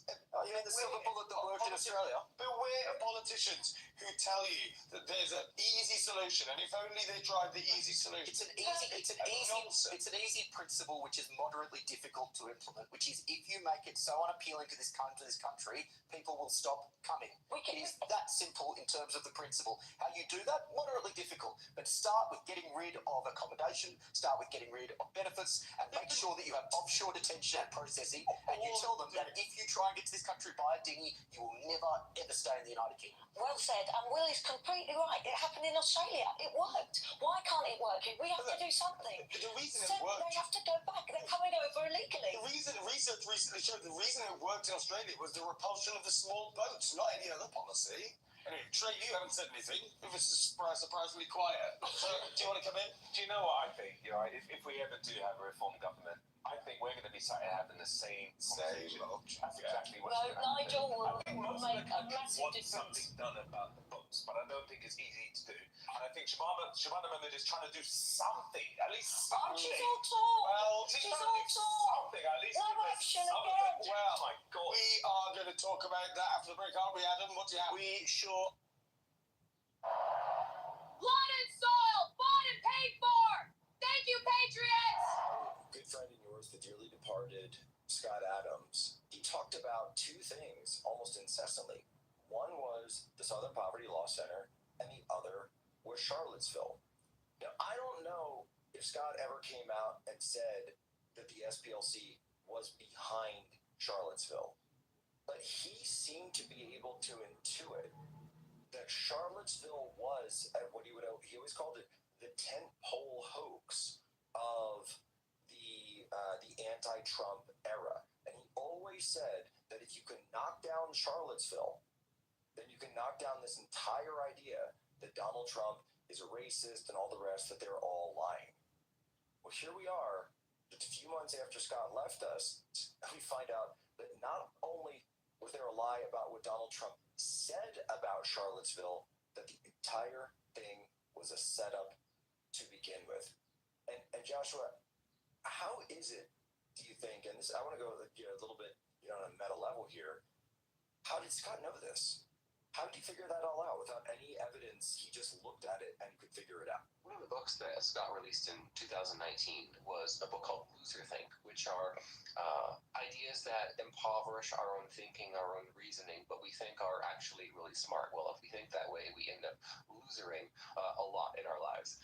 And one of the models, one of the frameworks that Scott Adams used in Loser Think allows us to think about following the money. And that's a simple phrase that we've all heard before. But it more so gets to this idea of incentive structures. And Scott has pointed out in a number of videos that have resurfaced since then, and since his untimely passing, Scott would point out that if you fundraise off the existence of, let's say, racism and racist activities, then your ability to make more money is therefore related directly to the existence of there being more racism, which will often result in the, let's say, demand for racism far outpacing the existence of actual racism, the supply of actual racism.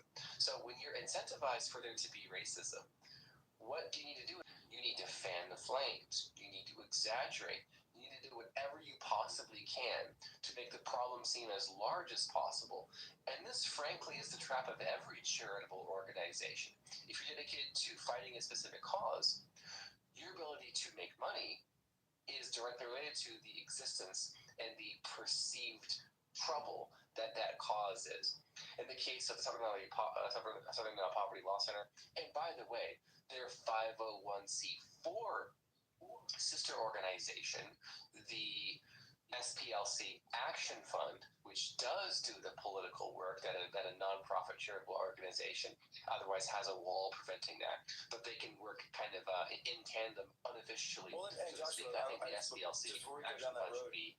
we have the tweet. We have the tweet here from Scott Adams, where someone said, you're disregarding this guy Andy Brohard, who says you're disregarding the formation of racist groups and uptick in hate crimes since the election. Of course, he's referring to this data set that the SPLC in the narrative that it puts out. Maybe the public is whole less racist, but giving rise to dangerous extremists completely outweighs that. Scott says politely, both can be true, but also consider that when you pay someone to identify racist organizations, they find more than if you don't pay them. And that is what happens with the SPLC. So it might be a measurement incentive issue too. That was 7 years ago.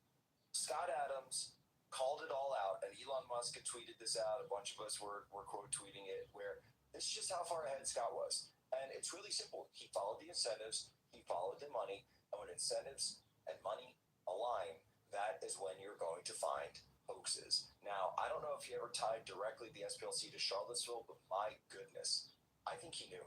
I think on some level he just knew. I think he also knew with regard to all the claims that were being made. Look at the extent to which Democratic candidates fundraise off of the Charlottesville Fine People hoax. Scott Adams was also one of the first to call out the explicit, but at first barely made attention in the mainstream.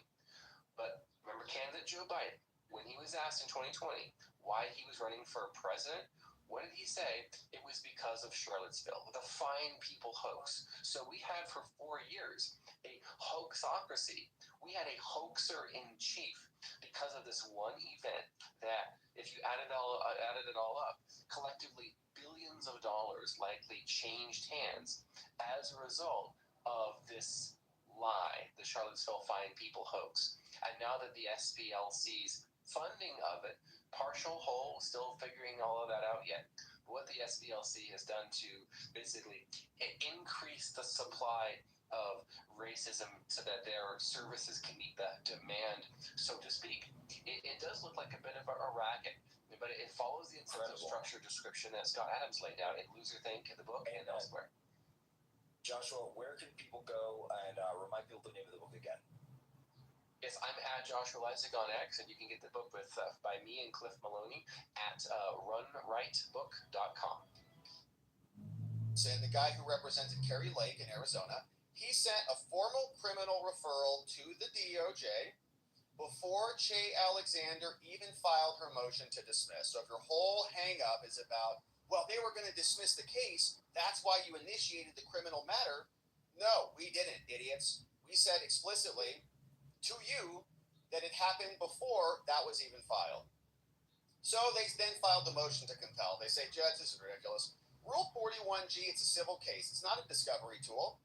And that for that reason, courts have repeatedly denied discovery requests. They call it being tantamount to extraordinary pre-indictment discovery of the government's investigation.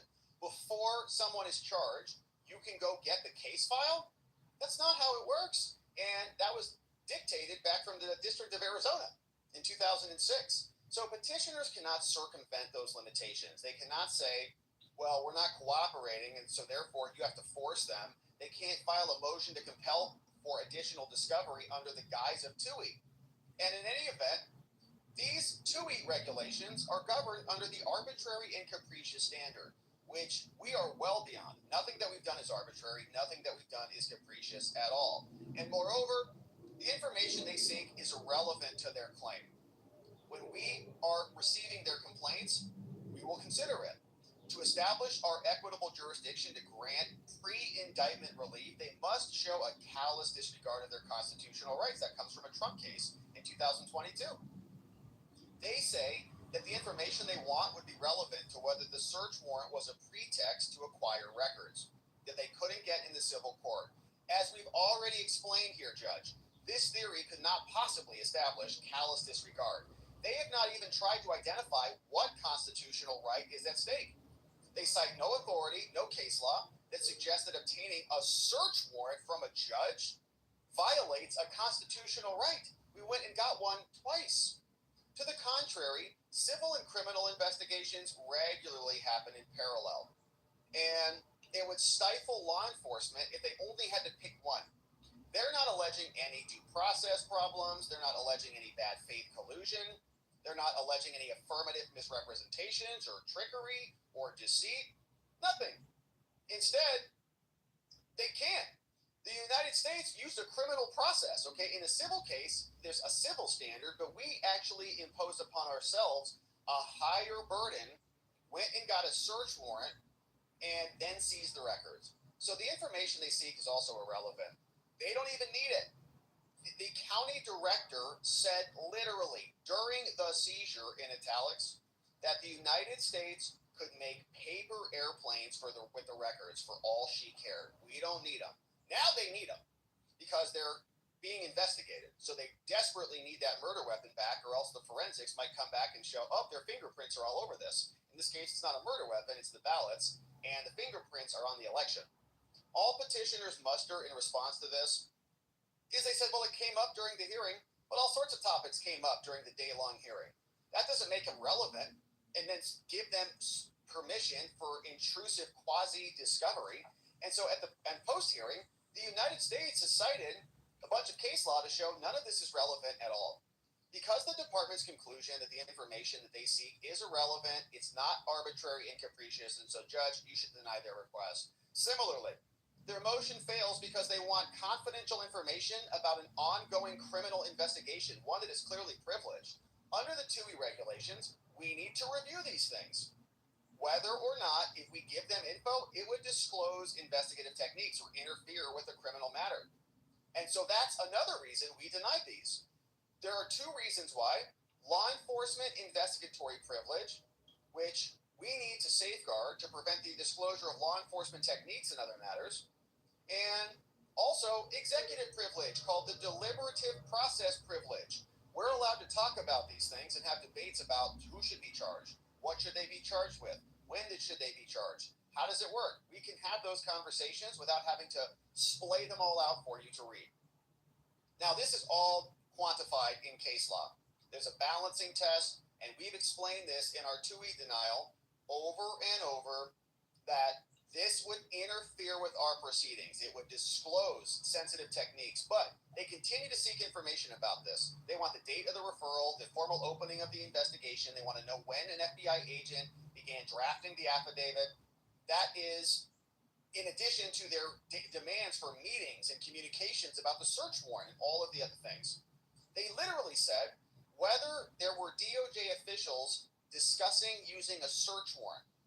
That is knowing the knowledge of the criminal case. Now, regardless, any information about criminal referrals, meetings, or communications, to the extent it does exist, would plainly bear on our enforcement techniques, our procedures, internal deliberations. All of that would chill executive branch officials from discussing these things, parallel or not. And so we're not giving it to them. Petitioner's contrary argument also falls flat. They say that the United States declined to even identify what privilege they were invoking. But their arguments fail. They primarily rely on a case discussing the indefinite application of a privilege, but they go through Swanner and they say that case is not even relevant to this matter. They also do not support their statement that the need for the document outweighs the government's interest with any argument. As discussed above, the information is not relevant, so there is no need for it. If it doesn't matter and apply to this case, then they don't need it. They also wrongly claimed that the government needed to satisfy 3 procedural requirements in order to establish privilege. They say they resort ultimately, because they can't invoke those procedural rules, they then talk about a waiver. They say, oh, you waived your privilege when you gave them this little nugget of information. But that's not true at all. First of all, we said we're not waiving anything. And the United States could not have waived privilege when it declined to give them evidence. For one thing, the court did not ask the United States the same questions that they did. So they're trying to kind of bring the court into the conflict. And the United States could not have revealed any privilege to either side. Furthermore, as demonstrated next, the United States made a limited disclosure, and that limited disclosure is showing how illogical they ultimately are. Now, since this happened, since the hearing, they've been arguing the courts should then inquire. In other words, the judge should go in and force the government to release this information. We sought to avoid further resource-intensive briefing on this issue. We confirmed the criminal referral occurred. The judge may have been concerned about this, so Judge, here we're telling you too, saying we started it before the civil case was in the motion to dismiss stage. That disclosure, while limited, leaves no doubt that their central theory is completely false, and the disclosure is entirely consistent with otherwise asserting privilege over the details over an ongoing investigation. And so what we're seeing here is their arguments. This is for you, Abby Lowell, and for you, Norm Eisen. Your theory is not only legally frivolous, but it's also unmoored from reality. It's true. We explained the denial. We read that yesterday. And they don't dispute that. Instead, they argue that this impact is nonsensical and totally unsupportable. But they overlook the 11th Circuit case and the precedent, saying that the cumulative impact of allowing their request is relevant. So, in other words, if we give it to you, if you can sue to get your evidence of your criminality back into your possession, every single prospective criminal defendant who's under investigation will do the same. And we're allowed to look at this on a cumulative basis, and that's what we're doing here. And so here it is dispositive. And so, Judge, you should deny their motion to supplement this record, and you should dismiss this entire case and tell the Fulton fraudsters that their pallets full of ballots will stay in FBI possession. Here's the TUI request, and they articulate all of the things that they wanted. Here's the response to the TUI request. We read both of those yesterday. And so now, as we've seen, this case is going to, we have one more reply that will come in from the Abby Lowell Fulton fraudsters that will come in no later than April 27th at 5 p.m. So that's on Monday evening. We also saw that's where evidence will close. Okay, so the court also said they may submit any final evidence no later than April 27th. At that time, the period for submitting evidence will come to a close. The court will take all record evidence into consideration before issuing a decision. Then we'll know, finally, once and for all, whether the Fulton fraudsters will get their ballots back or whether they can remain in possession of the FBI and the DOJ. So we are getting close to the finish line on this one. We'll see what the judge does very soon. Thank you for subscribing and joining as we do. All right. And friends, we got time, I think, for one more segment on the day, and then we'll hear from you and see what you say about all of this and more. A United States soldier now charged with using classified information to profit from those prediction markets that you heard oh so much about. This was a gratuitous post from both the DOJ and from Kash Patel saying that this involved a U.S. soldier who allegedly took advantage of his position to profit off of a righteous military operation. Bill Malugin reporting the DOJ announced it arrested a U.S. Special Forces soldier who took part in the raid of the captured Venezuelan dictator called Nicolas Maduro, after the soldier allegedly pocketed 400 G's, bet $30,000 on Maduro's removal on Polymarket, and, did a little inside betting, had some of that classified information, and made a wager on it.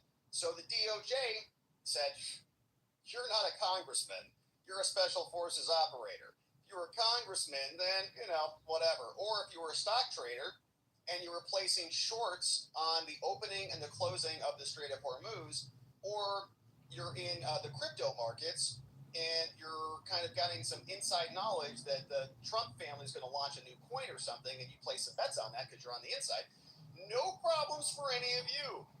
But since you're a special forces soldier, straight to jail. So the DOJ was gratuitous, as I said, about this, and they said he made more than $400,000 trading on Polymarket on the basis of a classified information about the timing of a U.S. military operation, and they posted a whole press release about it, and went down, identified him. His name is Gannon Ken Van Dyke. He's a U.S. Army soldier, charged him with a bunch of different offenses. I've got the indictment queued up. There's some backlash to this. It kind of feels like it's going after the little guy. Not to endorse insider trading if you're a soldier or a congressperson or a stockbroker or a crypto bro. But it's weird how only some people get hit with charges for this, while other people, for them, it's an entire business model, and they operate with impunity throughout the entire United States government. Feels a little bit off. But they wrote a whole thing. Lots of statements from Todd Blanche, lots of statements from Kash Patel, all of them celebrating this. Active duty soldier in the U.S. Army stationed at Fort Bragg. And Polymarket, we know all about it. We got the indictment queued up. But now people are calling for this man to be pardoned, and maybe for a little bit of leniency and a new resetting of the standards, right, the baselines. And I understand the risks here, obviously, right? If you have inside information and you make a big bet and your adversaries are monitoring the markets and they say, whoa, there's a weird bet going on. Maybe somebody knows something that we don't. In fact, there are bots and things set up for those purposes explicitly. But here, feels interesting that this guy gets taken out when there's probably at least 100 other people in close proximity to Congress, to the White House, to all of the other agencies who all just kind of sneak away without any repercussions for them at all. So here's the indictment that dropped.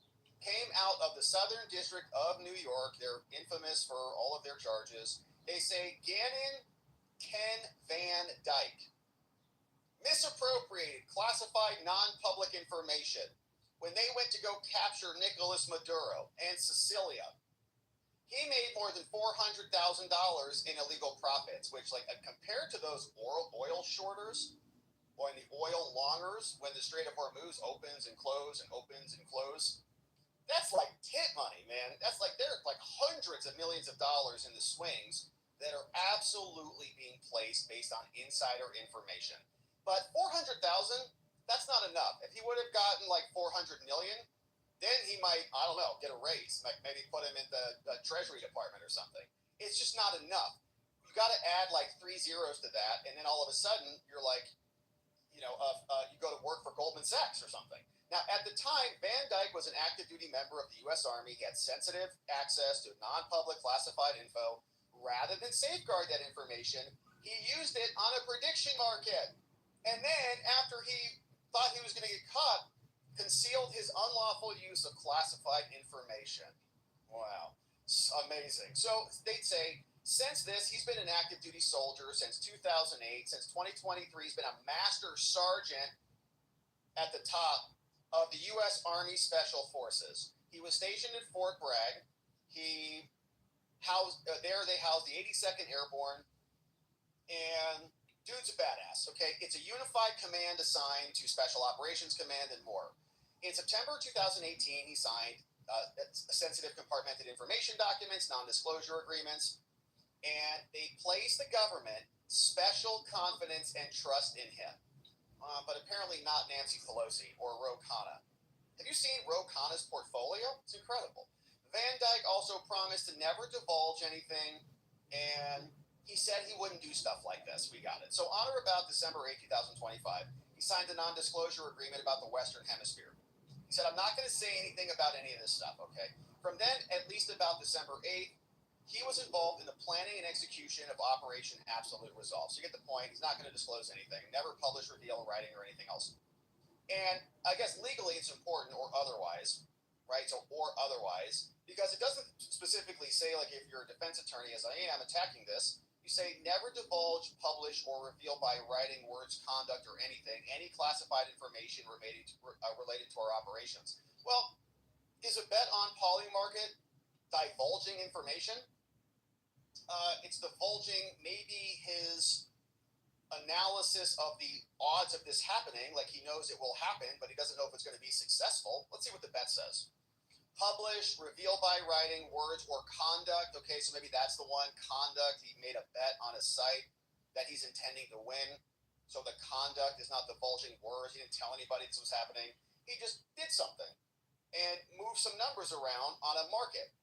So then he further agreed that this information would remain the property of the government. So we got it. So then he was aware of his association, gave him access to his classified materials. Then in 2025, he uploaded to his Google account a screenshot displaying the results of an AI query. The results said that the military special operation divisions have numerous classified files, records that are not available to the public, even when some information is released. Many sensitive details are withheld. So he goes into AI, he asks it, like, what is released with classified info, does a Google search. Then Polymarket, we know who they are. They operate these markets. You can go bet on a bunch of things, some interesting, some not so much. Yes, no questions. Will X happen? When you can vote yes or no. When the correct side pays, you get $1. The other side pays $0, right? So you buy shares of yes, you buy shares of no. Shares trade between $0 and $1. Then if it's a yes, it goes up to $1. If it goes down to no, you take 0. And supply and demand shifts. We've covered it before here in the Kalshi markets, which is the Polymarket analog. And this operates throughout the world. Polymarket operates markets. They trade in cryptocurrencies, USDC, and other things. They began offering binary events back in 2025.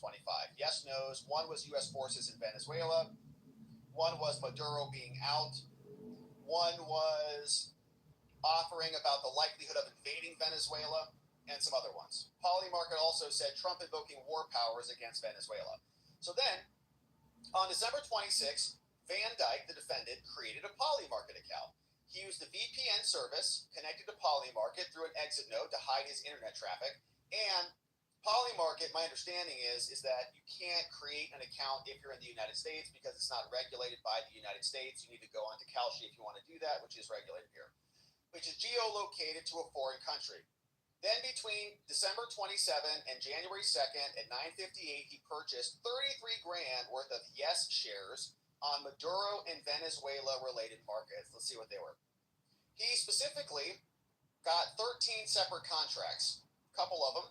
December 27, he purchased 637 yes shares of U.S. forces in Venezuela by J3126. 15 cents a share, buys them at 15.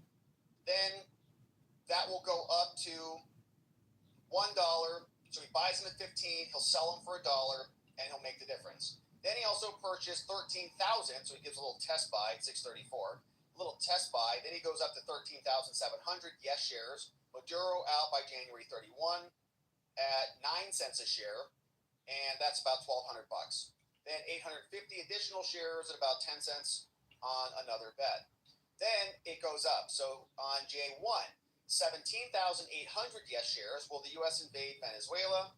On the yes market, will Trump invoke the War Powers Act? 73,000 yes shares. All those were low, like very low. Okay, 06, 06, 007. So the market is saying it's not going to happen. On or about the morning of J2, boom, buy some more. 3,600 yes shares of the Trump invokes the War Powers Act. 90,000 yes shares of Maduro out. 6,100 that evening. Another 82,000 yes shares of the market Maduro out. And you get the gist of it. So 564, 87,000 yes. and they're all low prices. He's buying in super low, 0.07, 0.08. Then 45 minutes later, he goes and buys another 88,000 shares, and they're not $88,000, right? So whatever that 7,200 shares is like $7,000. So he starts adding those up. Boom, he gets up to about 33 grand. So then Gannon was involved in planning and the execution, and he possessed material, non-public information about this.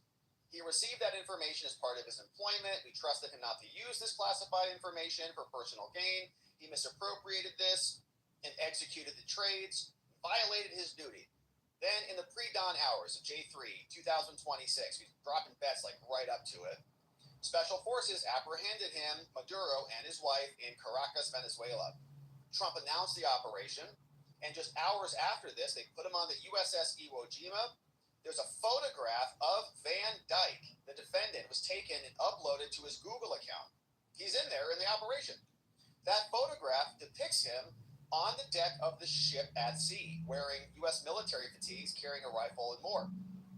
Following the announcement, Polymarket resolves a bunch of those to yes. So his 7 cents, 8 cent shares all get bumped up to $1 a share, and he wins the contract. So he won the wagers on those contracts. Then on January 3rd, he sold his position for a profit on the other markets, like the War Powers Act and U.S. invade Venezuela. So Maduro gets picked up. Those other ones don't close and resolve to yes. They don't go all the way up to $1, but they go up dramatically because everybody goes, oh, crap, we're going in there. So then he sells those, and ultimately, will the U.S. invade by January 31? That resolved to no, but he sold when they were up. So in total, he made $409,000. So following these trades, he then transferred and disguised the profits. He withdrew his funds, including his unlawful proceeds from Polymarket. It was in crypto, so he sent them to a cryptocurrency vault, which advertises that it generates interest by lending cryptocurrency out. Transferred all of his USDCE from the vault into his cryptocurrency account, then withdrew $444,000 to a newly created brokerage account. Then, now that's got a balance of $415,000, all traceable back to the trades. Shortly after the announcement of the capture, reports of unusual trading circulated on the press. Okay, we remember reading that. It's like, oh dang, who knew that? The defendant then took steps to conceal his identity. He goes, oh crap, I'm in trouble. So then he asked Polymarket, can you delete my account? Why would we do that? Well, I lost access to the email address. Like, okay. Same day he changed his email registered to his cryptocurrency exchange to an account that was not subscribed into in his name, and so started swapping out the email addresses. From at least in or about December 2025 up until the latest, he was an agent of the federal government. He used illegal information to get personal benefits, knowingly and willfully doing all these things. And so we're charging him in count 1 of this case. Count 2 is theft of non-public government information. And we'll continue. It says, the allegations contained herein, same thing, misappropriations. Obtain material, non-public government info, count 3, commodities fraud. It's a bunch of the same stuff. Making or attempting to make misleading statements of fact. Wire fraud. Schemes or artifices. Monetary transactions to conceal the property, count 5. Forfeiture allegations, they say, we want to seize all of that money, $50,000 held in the USAA bank account as a result of committing the alleged offense. He shall forfeit all of those ill-gotten gains, and we're going to take it now. Signed by Jay Clayton and the foreperson of the grand jury. So, again, we're not endorsing this. Like, it's not good. Obviously, you don't want your servicemen and women to be doing this, but you obviously don't want this happening anywhere in our country. And it feels a little bit strange that rather than seeing some congresspeople who have a lot of legislative immunity, essentially they are allowed to trade on stocks with insider information. You can't prosecute them for that. So they can do it openly. We've seen with the price of oil going up and down, you see major longs and shorts on the stock market that know stuff that the rest of us definitely do not know. Nobody gets charged for that. Tons of weird crypto stuff going on. right? Before Trump and his family were announcing these things, a bunch of people knew about it, and they bought in early. Then boom, that goes up. So it feels a little bit interesting that they're coming out and targeting just a special forces guy who is, one of America's finest, truly, and making an example out of him. Whereas by the way, if he's going to get charged, maybe all of the rest of them should, and then we could all just say, okay, well, the law's the law. No one's above the law. But that's not how it is. This guy gets caught for doing something that was, maybe he didn't even expect it to happen. You can kind of just call it a kind of a dumb mistake. Oh, this would be crazy. Let's see what happens. And then it happens. He goes, oh crap, what have I got myself into? But for some reason, when I saw this story come across last night, I felt some sympathy for the man and some outrage that it's him that's going to jail versus all of the other people. This guy at least put his life on the line. This guy went out and got on the boat. This guy went down in a helicopter and actually took care of the business. Like, he's betting on himself. And so you can't say that for the same Congress people or for the same stock people who are making millions, hundreds of millions off the oil swings. So we'll ultimately see how hard they come after him out of the Southern District of New York. But the post from Cash and the post from the DOJ, they don't do this for everybody. They're celebrating this pretty big time. And we're very happy with themselves for this arrest, while everybody else can just continue to trade on inside information throughout the government with no consequences at all. And so Trump was asked about this. Here's a picture of the man. And Trump didn't seem too perturbed about it. Here's what he had to say when asked about this from the Oval Office.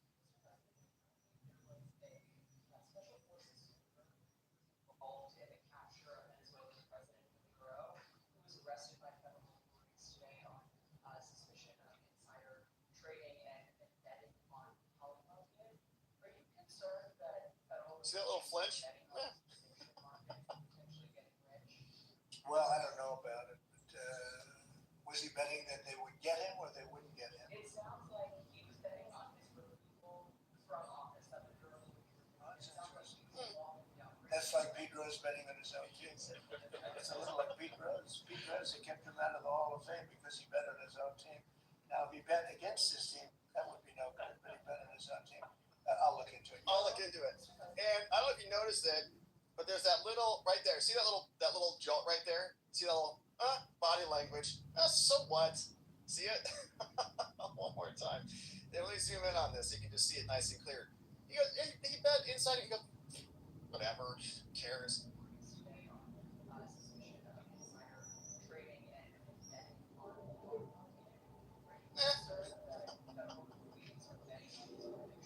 No, not really. I'll look into it. He bet to win, and that's what we do. We win. So here was Luna. She was banging on this drum last night. She said, so many members of Congress are engaging in insider trading every day. For the DOJ to throw the book and be gratuitous about it, like excited, like we got this guy, like we're criminal prosecutor masterminds. Ed Gannon, Ken Van Dyke is a ridiculous double standard. There is no fair justice when members are exempt from crimes that everyone else would go to jail from. And it's not just the Congress people. I think there's a lot of people inside the executive branch and elsewhere who are in the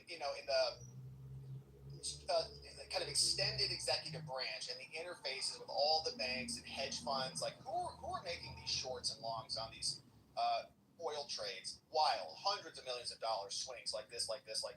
Trump makes a tweet. Couple hours before the tweet goes live, boom, major trades are being made. Hundreds of millions of dollars being shifted up and down. Anyways, here's Luna. The story just came out before the show came on about one of the guys.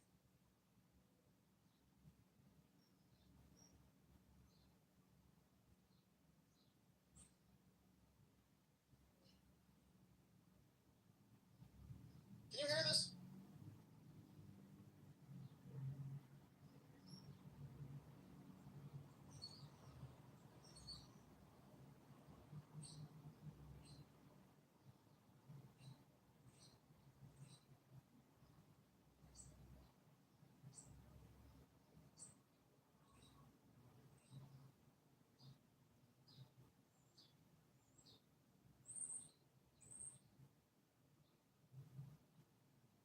You guys can't hear that? All right, so sorry about that. Let me just see if I can hit a refresh. I'm not sure why it's not coming through. You can hear the Trump, right?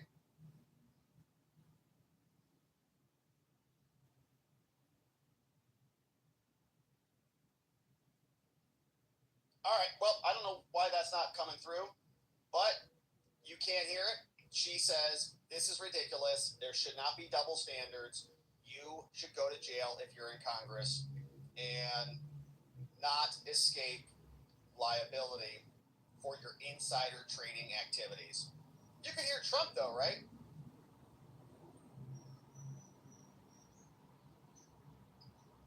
Maybe not. All right. So, anyways, I don't know if my sound driver just crapped or whatever, but that's the story. So, Van Dyke now been arrested for some insider trading. We'll see how hard the DOJ goes after him, whether he gets a plea deal or what comes next, but we'll keep our eye on this one. Thank you for joining and subscribing as we do. All right, friends, it's been a beautiful stream. Happy Friday. Hopefully your week was outstanding and you accomplished every single thing you set your mind to.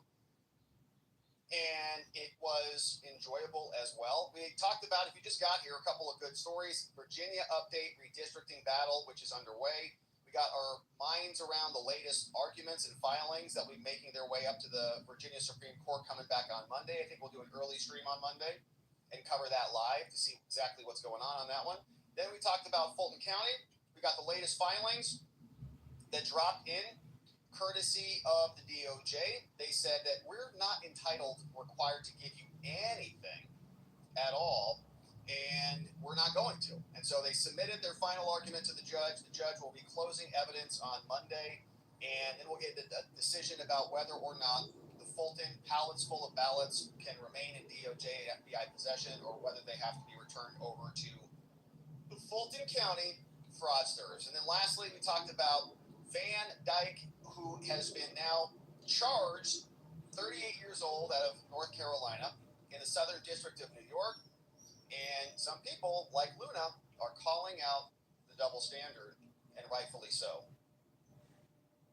And our sound's not working, just died on us. But now, my friends, it is time to hear from you. Let's see what you say about this. Thank you for joining us as we close out the week.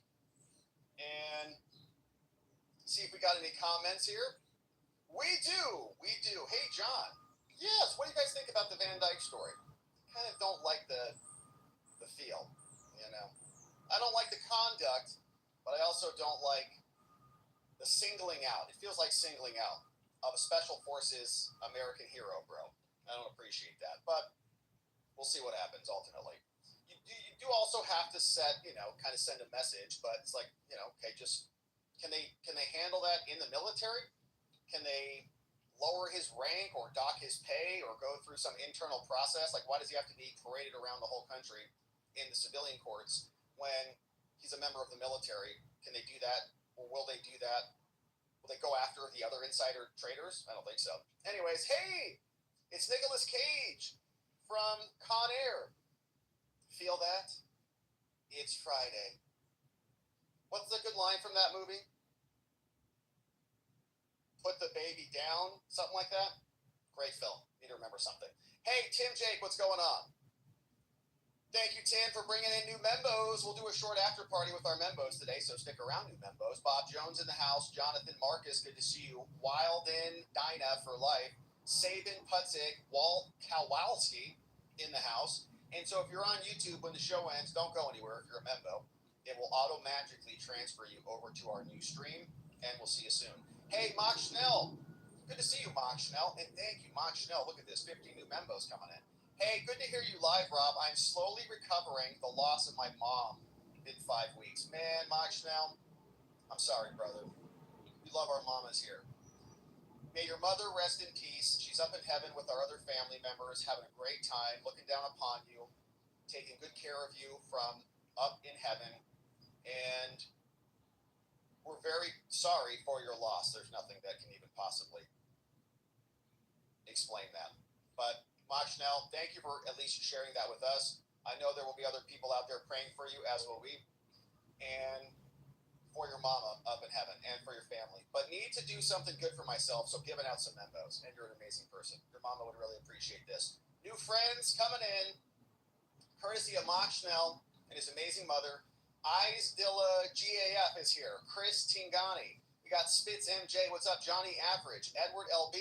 HBG. Michael Barrientos. We got Stephanie Hawkins, John Smock, what's up? Wednesday Snow, Scott Girl, X Bench, Nick N, what's up? Laced Up Souls, Packed In, Richard Leach, we got Store My Shores, Alpha Squirrel, 1G1L1S, Totally Organics, what's up? Bonnie Swenson, C Grace Happens, Lie Can It, Sebastian Chose in the house, Kimberly Carroll, what's up? Brian, Major Johnson, David Campbell, Torgal, Mia Vita, the PX Ranger, Chipper, Damn, Deb is here, Stevos Mavros, what's up? The Odor E McSee. We got Nancy Buys, That HR Guy, Michelle MD, Sphinx Acoustic, Stephanie Pearson, JR Numero Uno, Dom N, Gordon Schroeder, what's up? DJ KD, Woa, it's Dustin. We got Lee Van Spleefs, we got Hugh, last name Jazz, Amy Blondell, and Mal Hor 01 in the house. Mach Schnell, thank you for bringing in 50 new Membo friends. And we hope you have a peaceful, graceful weekend. And we're going to be sending some love and good energy your way. Thanks for telling us about your mama. And we hope you're doing well. Relantel, Virginia will hinge on whether, quote, general election means election day or the entire 45-day voting window. Oh, that's interesting. Hey, just like the Supreme Court is going to be debating soon. Yeah, that's pretty interesting. Yeah, because election day would have been 90 days out, but the general election started with early voting, which was within the 45-day window. It was actually earlier, right? So it was way before the 90-day deadline expired. It's a good comment, Relantel. Too bad they don't have any Supreme Court precedent to rely on for their decision. Hey, Rob, what's up? Virginia Supreme Court will make it fair. Virginia Supreme Court will make it fair. We hope so, Rob. We sure hope so. Sounds like there's 4 constitutional major problems. And hopefully they get the right outcome on that one. Off-label pod. Hey, good to see you, off-label. It's Friday, slow news. It's been slow in our jurisdiction yesterday and today. Pretty dang slow. Been waiting for some good stories, but, it's okay. However, we got to talk about these missing scientists. I live close to Huntsville, and the 2 stories from there make no sense. Man, I saw another one, right? I saw they found, another guy who was, dead, burned up in his Tesla or something. Very strange, man. Yeah, very strange. Hopefully you're doing a full audit on that. There's, so many, I can't even keep track of them now.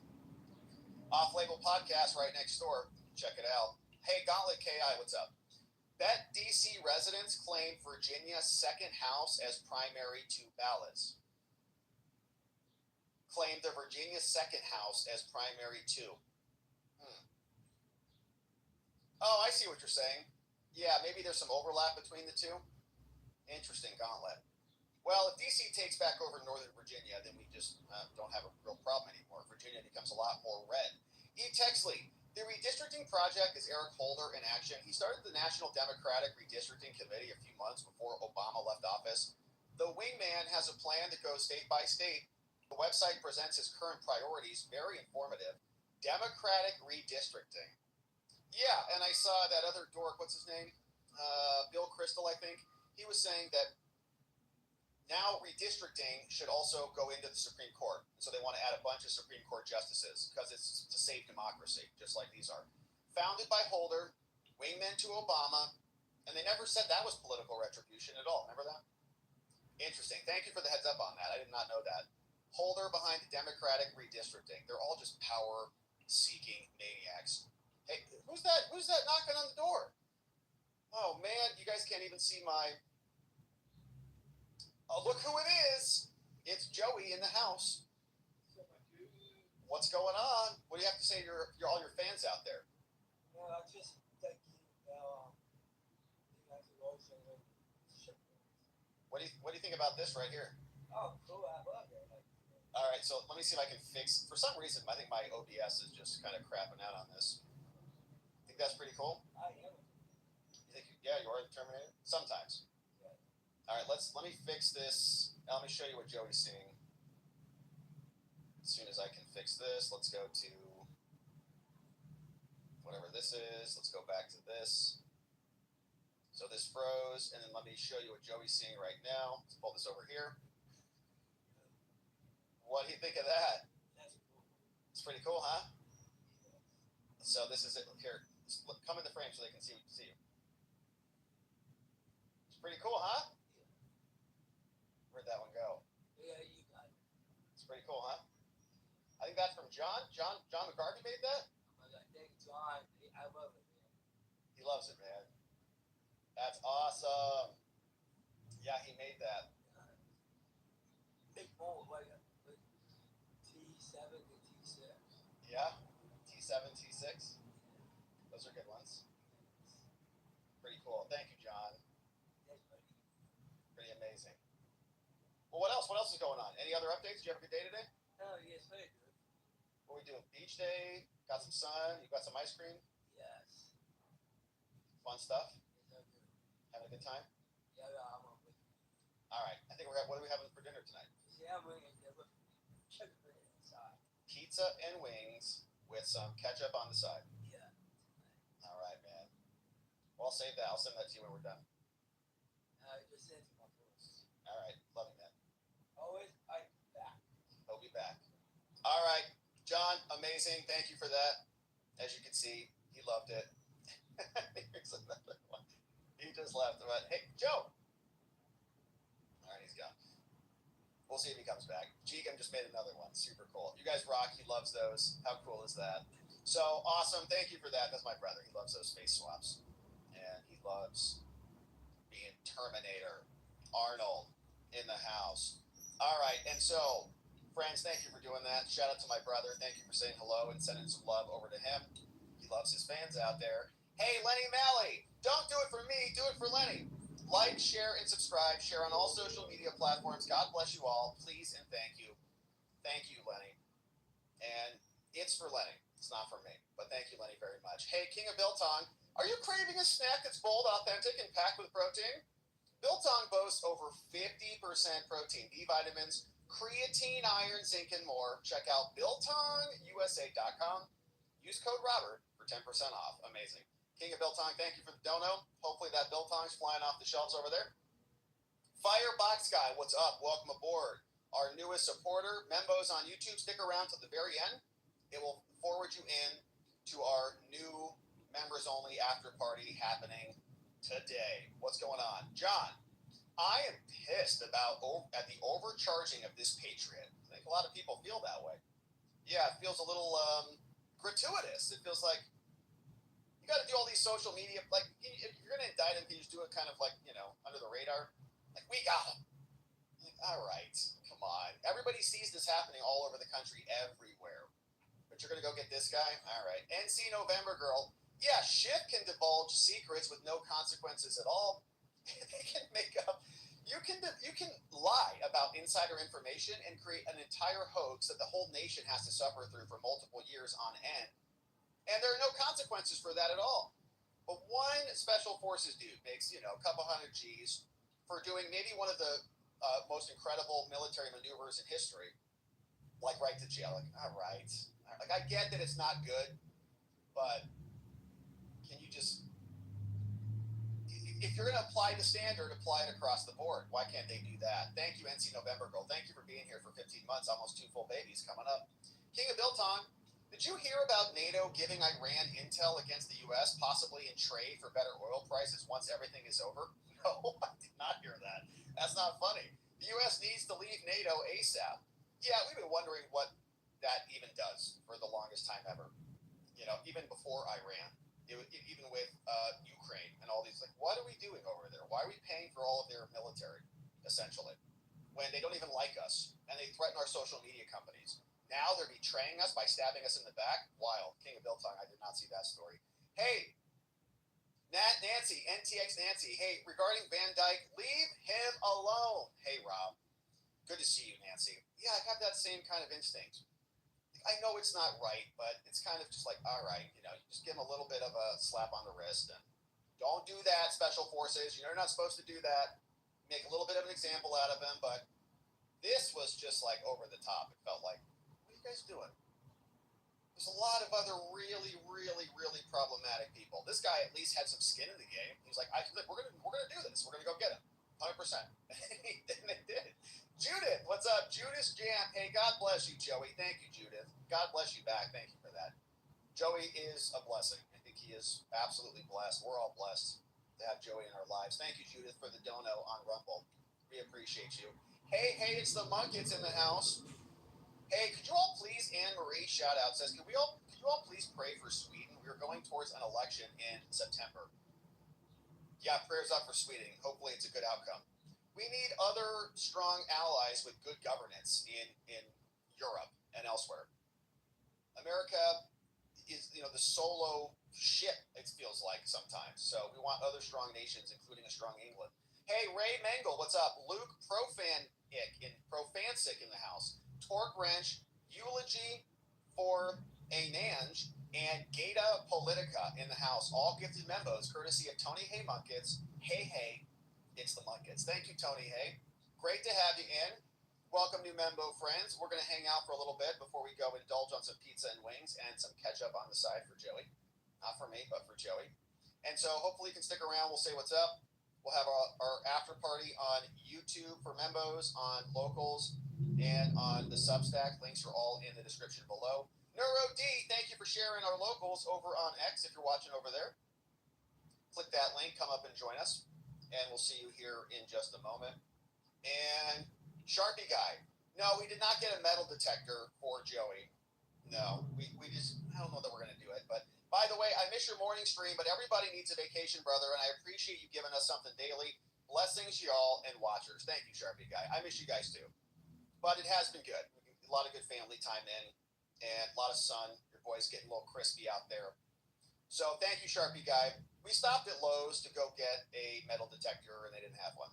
So I think that idea is kind of over. But it was a very good idea. Thank you, Sharpie Guy. Thanks for asking about it. John Ed, my fingers crossed on the Virginia Supreme Court ruling. This redistricting map is as illegal according to Article 12 violations. I'm with you, John. Yeah, I'm with you. If they follow the rules and everything's on the up and up and the voters want it and they, wait the appropriate period of time, it's still a scummy, scammy thing to do, to dispossess half your state of any representation. But at least you can say, they follow the procedures. In this case, they didn't do it. So hopefully the Supreme Court agrees. Look at this Joey right here. Man, that's pretty cool. Joey on the Harley going to stop Skynet. Shout out. Man, that's super cool. I don't know who made that one, but that's a good one. He looks good. He looks pretty good. He looks pretty good. Looks pretty good. I'll share that with him. Thank you for sending that one in, man. He's going to love these. That's a great one. So thanks again, friends. Thank you for saying what's up to my brother and showing him some love. He really appreciates it. He gets so excited. And Jigum, this is another great one. There's Joey, Terminator 2, Judgment Day. Dun, dun, dun, dun. And did I tell you guys I made him glasses like this? So I went and bought like a single LED, like these red LEDs, and I got the Terminator glasses from he has it. He probably has it here. For like the Terminator glasses from the movie. And then I wired the LED, just like some electrical tape in there, and it like is right at the eyeball on this one eye. And then it goes back to like a 9-volt battery with a switch on it. And he puts it on, and he's Terminator. He loves it. He walks into the room. I also got him the shotgun. It looks exactly like that. I found a Chinese company that makes these. They're actually really good. It's like this shotgun, so he can click it and it shoots these Nerf guns. And so he walks in the room and he goes like this with his red eye. He loves it. So we have a lot of fun with it over here. Anyways, thank you, Jigan, for that. I'm going to send him all of these as soon as we're done here. But my friends, it has been a beautiful stream, and we're grateful to have you here. Hopefully your week was amazing, and you accomplished all the things you set your mind to. I think on Monday we'll come back early, and we'll do the stream in the morning to cover the Virginia oral arguments. And it should be good. So hopefully you're back here. Thank you for subscribing. Thank you for hitting the notification bell, because we'll get that scheduled Monday morning, and then we'll get into it live together and see exactly what is going on. But we'll pause here for the evening and for the weekend. We, of course, are happy to have you here. Shout out to our amazing mods and meme smiths who mod the fort down for us and keep things nice and orderly. We got Muffin Rando in the house. Donut Mind Me. Thank you, John. We got K-Bean, Carrie B, Neuro D, Janet, Dog Digger, Geegum Geegum, Meme Smith Extraordinaire, Just Rhonda, and Doc Master Elliott. All keeping things nice and beautiful around here. Thank you, amazing mods. And friends, thank you for joining us. Thank you for subscribing. Thanks for sharing the show with a friend or family member. Thanks for inviting them to come over here and join us when we go live 5 days a week. because we got business to attend to here, and we can't do it without you. So we'll pause here for the evening. We'll come back on Monday. We'll get into it again. And in order to do that appropriately, we are going to need to see you right back here so that together, with your help, we can shine that big, beautiful spotlight of accountability and transparency down upon our system with the hope of finding justice. Hopefully the outro song works. We're going to see if it does. But we'll be back here on Monday, my friends. Until then, make it a great weekend. Do something fun. Get outside. Get some fresh air. Spend time with friends and family, all the people that we love. And we'll see you right back here on Monday. Bye-bye.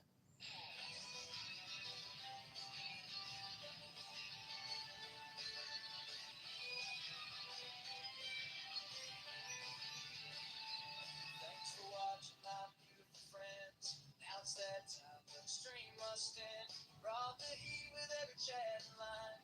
Together we expose corruption. One more time we go at the truth where the media hides. Lit up the lies with receipts on all sides. The fight isn't over, but we made them swear we ain't done yet. Not just yet. Cause together we are watching the watchers. Truth on our side. Watching the watchers. We won't be denied. Watching the watchers. Eyes open wide. Fight for freedom. Nothing to hide.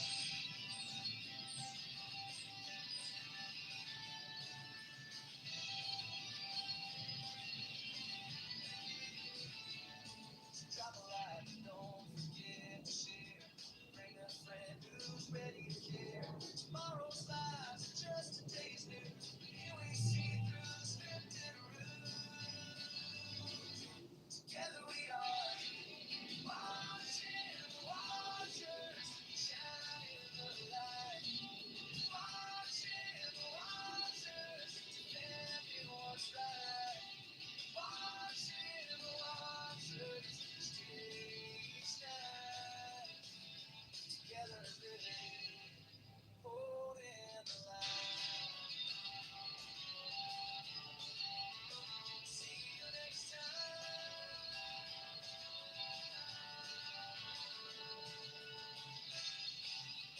Stay vigilant, stay free, and always keep watching the watchers.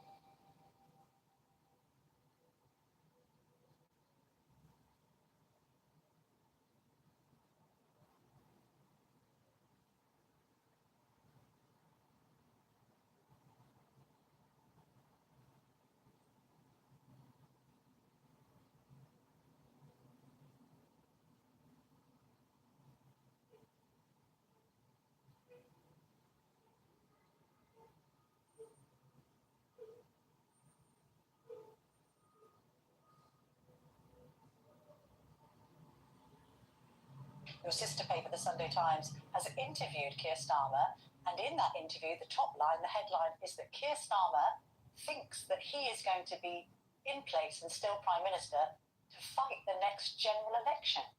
And I'm going to be asking one of his Labour MPs, indeed the Labour MP for Camborne and Redruth, Perrin Moon, whether he seriously believes that's going to be the case. He's coming now. I think you're here with me this morning, Mr. Moon. Thank you very much indeed for your time on GB News this morning. Can you hear me okay? Yeah, there you are. Thank you so much. And can I just thank you for coming on in the absence of Darren Jones, the second cabinet minister in a row, 2 weeks now, of not hearing from the government, not sure why they're running scared, but you aren't, Mr. Moon. So I'm going to ask you this question, following on from that Sunday Times front page headline. The Prime Minister seriously thinks he's going to be fighting the next general election for Labour. Your constituents can't think that, can they? I was with a lot of them yesterday. Look, what you've got to remember is that there are 400 Labour MPs in any group of 400 Labour MPs, regardless of their political persuasion, you will always have noises off. The issue that we have is that it seems to me that it's always the noises off that get invited onto the press. So here am I, a lowly backbencher, no particular aspirations. Do I want Keir Starmer? Do I think Keir Starmer will fight the next general election? Absolutely 100%. And I'll tell you what, I am not alone. Okay, but Mr. Moon, let me just quote some of your colleagues. One backbencher, the game is already up. Another, I think people will now start going over the top of May the 8th after the local elections. A senior Labour MP, I think if there's going to be a process for replacing the Prime Minister, it needs to be as quick as it can be. Another backbencher, dead man walking. Is it simply that you are backing the Prime Minister because you don't think there's anyone better in the Labour Party to replace him? I back him because since he took over as Prime Minister, we've had 6 interest rate cuts. I back him because the economy grew far greater than anyone expected it to in February. I back him because NHS waiting lists are falling rapidly. I back him because we're getting investment into schools and nursery places. I back him because he's taking, in my area, 10,000 Cornish children out of poverty by lifting the two-child benefit cap. I back him and Rachel Reeves to rebuild the economy and to get the investment we desperately need into our public services. All right, I mean, he doesn't back Rachel Reeves. According to reports this morning, he's planning a reshuffle and he's going to turf the Chancellor out.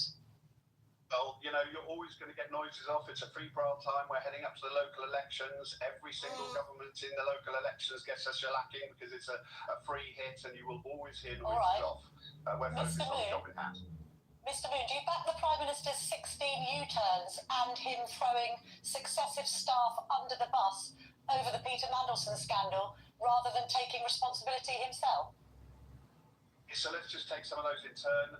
In terms of the winter fuel allowance and the inheritance tax for farmers, we got the threshold wrong. The policy I 100% support, both not funding winter fuel allowance to millionaire pensioners and also not incentivising the likes of Jeremy Clarkson to buy up agricultural land without a proper focus on farming. We got the threshold wrong on both of those. We fixed them.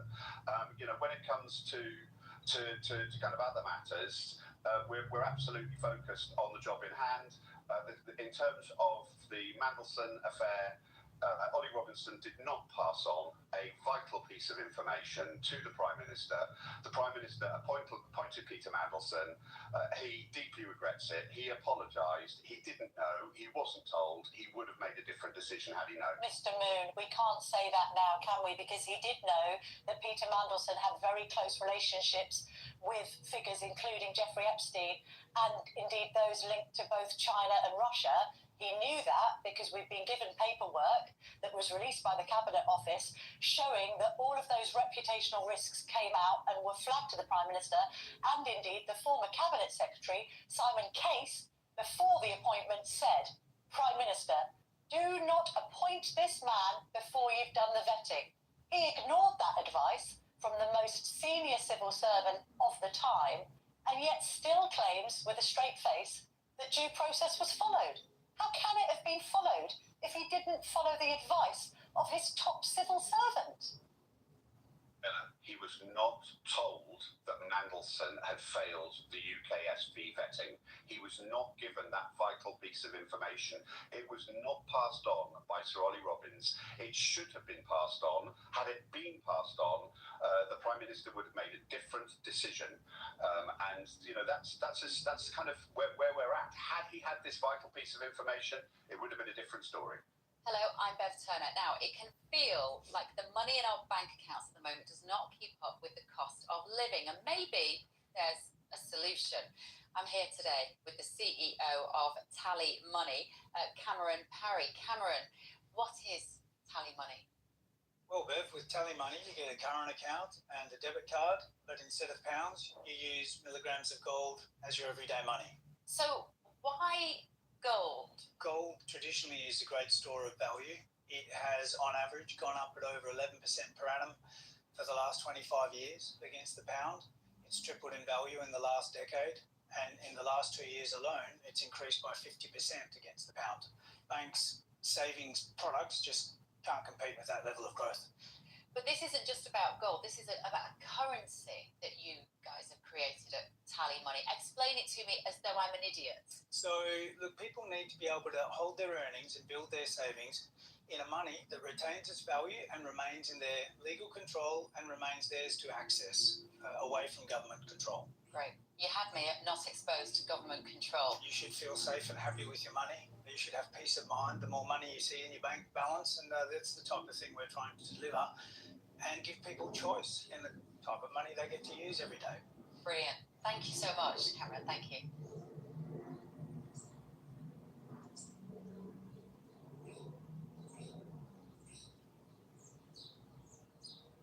Well, but no, hang on a minute. So Ollie has spoken to the Foreign Affairs Select Committee and said, actually, the appointment of Peter Mandelson was rushed. That somebody said, or at least it was heard by the committee, that somebody had said, just effing get it done.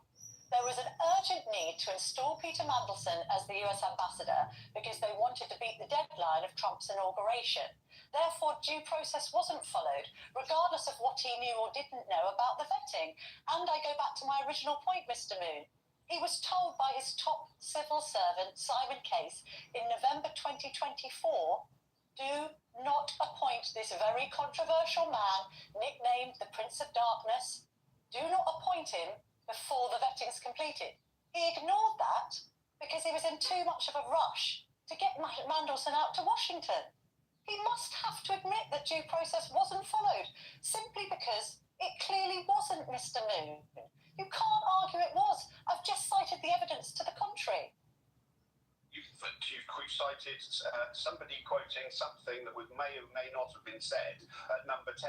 It was very clear, even from Sir Ollie Robbins himself, that in terms of the overall decision, no pressure was placed on the Foreign Office. He made that absolutely plain. It'll be interesting to see what Morgan McSweeney says when he comes to the panel. It will be. As far as I'm concerned, I've got to tell you, Camilla, I'll just tell you something, that this is a really important issue, and I'm not trying to belittle it. But all of yesterday, I've been talking to dozens and dozens of residents across my Campbell, Reduce and Hale constituency. The issue that they wanted to talk about was the cost of living crisis, NHS waiting times, it was the minimum wage, the Prime Minister. All of these issues. Really, really important that the Mandelson affair is not what the vast majority of people are thinking about at the moment. No, but they might be worried that the Prime Minister, because he's caught up in a scandal and because his own members of his own cabinet and his own party think that he's, quote, a dead man walking, that he hasn't actually got his eye on these priorities. If he's got nothing to hide, why doesn't he appear before the Privileges Committee? He repeatedly called for Boris Johnson to face investigation after investigation. As you say, his former right-hand man, Morgan McSweeney, is appearing on Tuesday. If the Prime Minister is so-called whiter than white, why doesn't he face his own grilling? The fundamental difference between Boris Johnson, who claimed he wasn't at any of the parties. Why won't he face his own grilling, Mr. Moon? And was photographed at 5 of them. And Keir Starmer, who we now know, because we know from the evidence, he wasn't told. So why doesn't he appear? Kemi Badenoch and Nigel Farage are pulling Why back doesn't from he calling appear? him a liar because they know it's not true. Why doesn't he agree to go before the committee and be grilled? If he has nothing to hide, he's nothing to worry about. He should be volunteering himself because he's a man of decency. Because I would rather he were focusing on the priorities of the people, which are bringing down our heating bills, bringing down our NHS waiting list. I don't want him to be wasting time going through a committee that is completely unnecessary, because it's been very, very clear for all to see that he wasn't told, he didn't know, and had he known, he wouldn't have appointed Mandelson. He did appoint Mandelson, and he's apologised for it. As far as I'm concerned, we need to get on with the priorities of the people. Okay.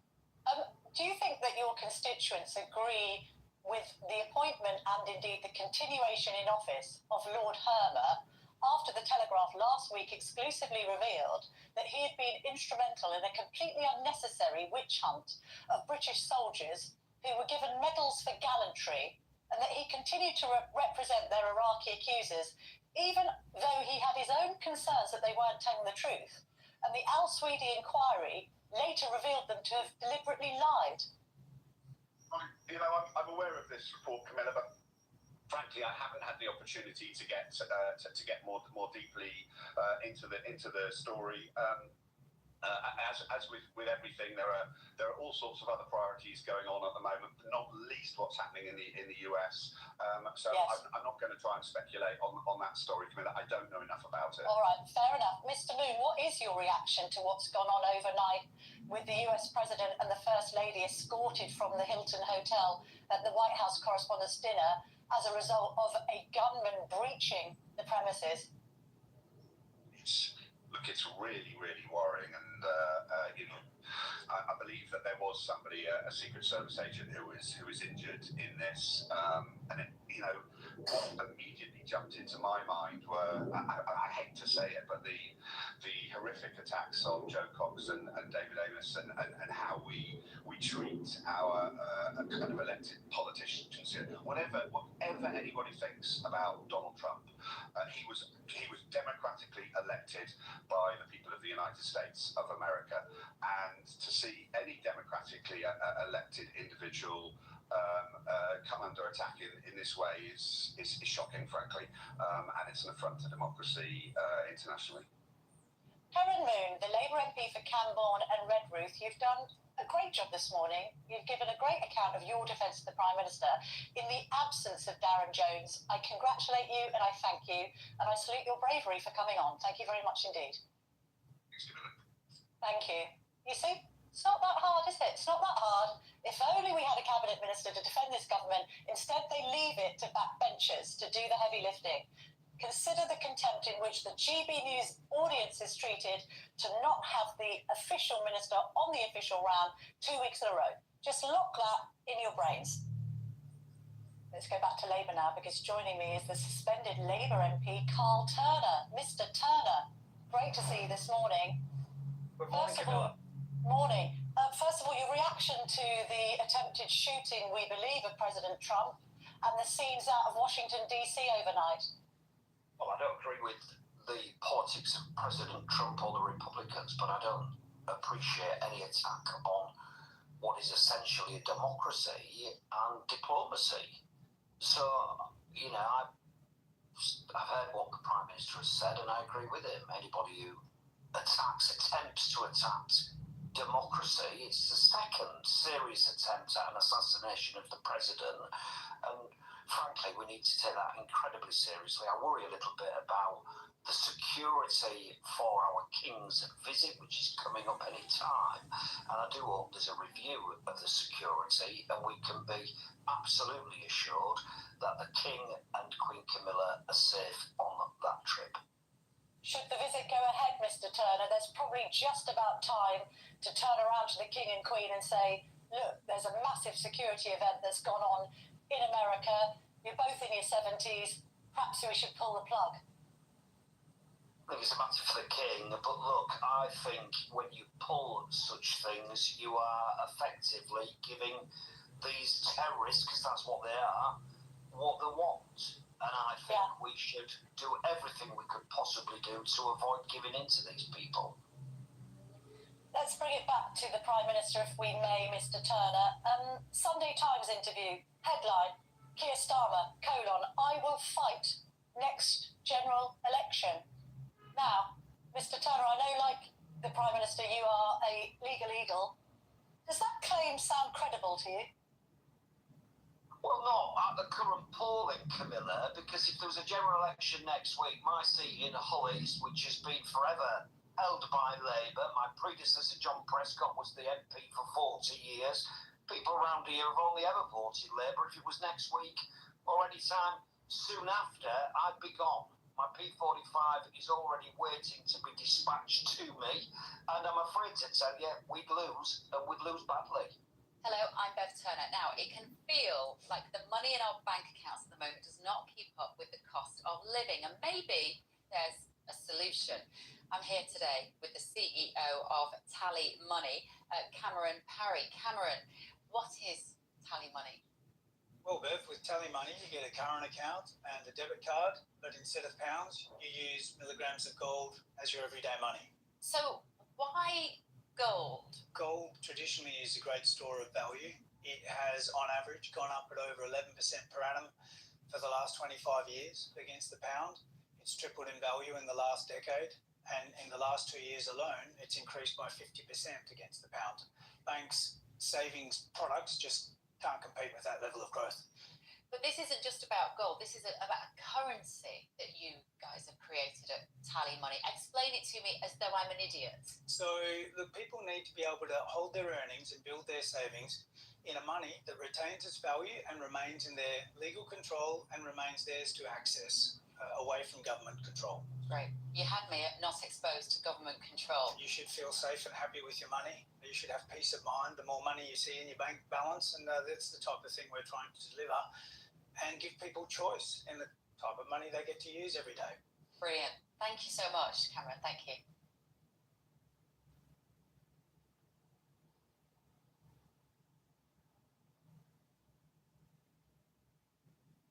And is that Keir Starmer's fault? To a degree, I'm afraid it is. He's the leader of the Labour Party and the Prime Minister. It's a matter for him to take responsibility when we're doing badly in the opinion polls. But I don't think it's entirely his fault, if I'm being honest with you. I think politics has changed to a degree. People expect instant happiness. We came in 18 months, just over 18 months ago. We messed around with this policy and that policy. Daft stuff of the daftest daftness. We didn't need to be doing that stuff. We should have been sticking to what we said in the manifesto. We've delivered a lot of it, I hasten to add. But actually, we've got involved with stuff we should have been avoiding like the plague. That's down to the leader of the Labour Party, plain and simple. He's being described as a dead man walking, Mr. Turner. He doesn't seem to be minded to go anywhere other than to cling on to power. Do you think that he's going to survive beyond the local elections? Look, the truth is this, it's looking incredibly difficult for the Prime Minister. If I'm being honest, I'm not happy about that, Kimmer. I promise you, I'm a supporter of the leader of the Labour Party and the Prime Minister. The reality is, we did win a mandate in July 2024, but this idea that it was an overwhelming, enthusiastic support for a Labour government led by Keir Starmer is for the birds. People wanted to keep the Tories out. That was the truth of what was happening. I was on the doors. And they were saying to me, we'll give you a chance, but don't blow it.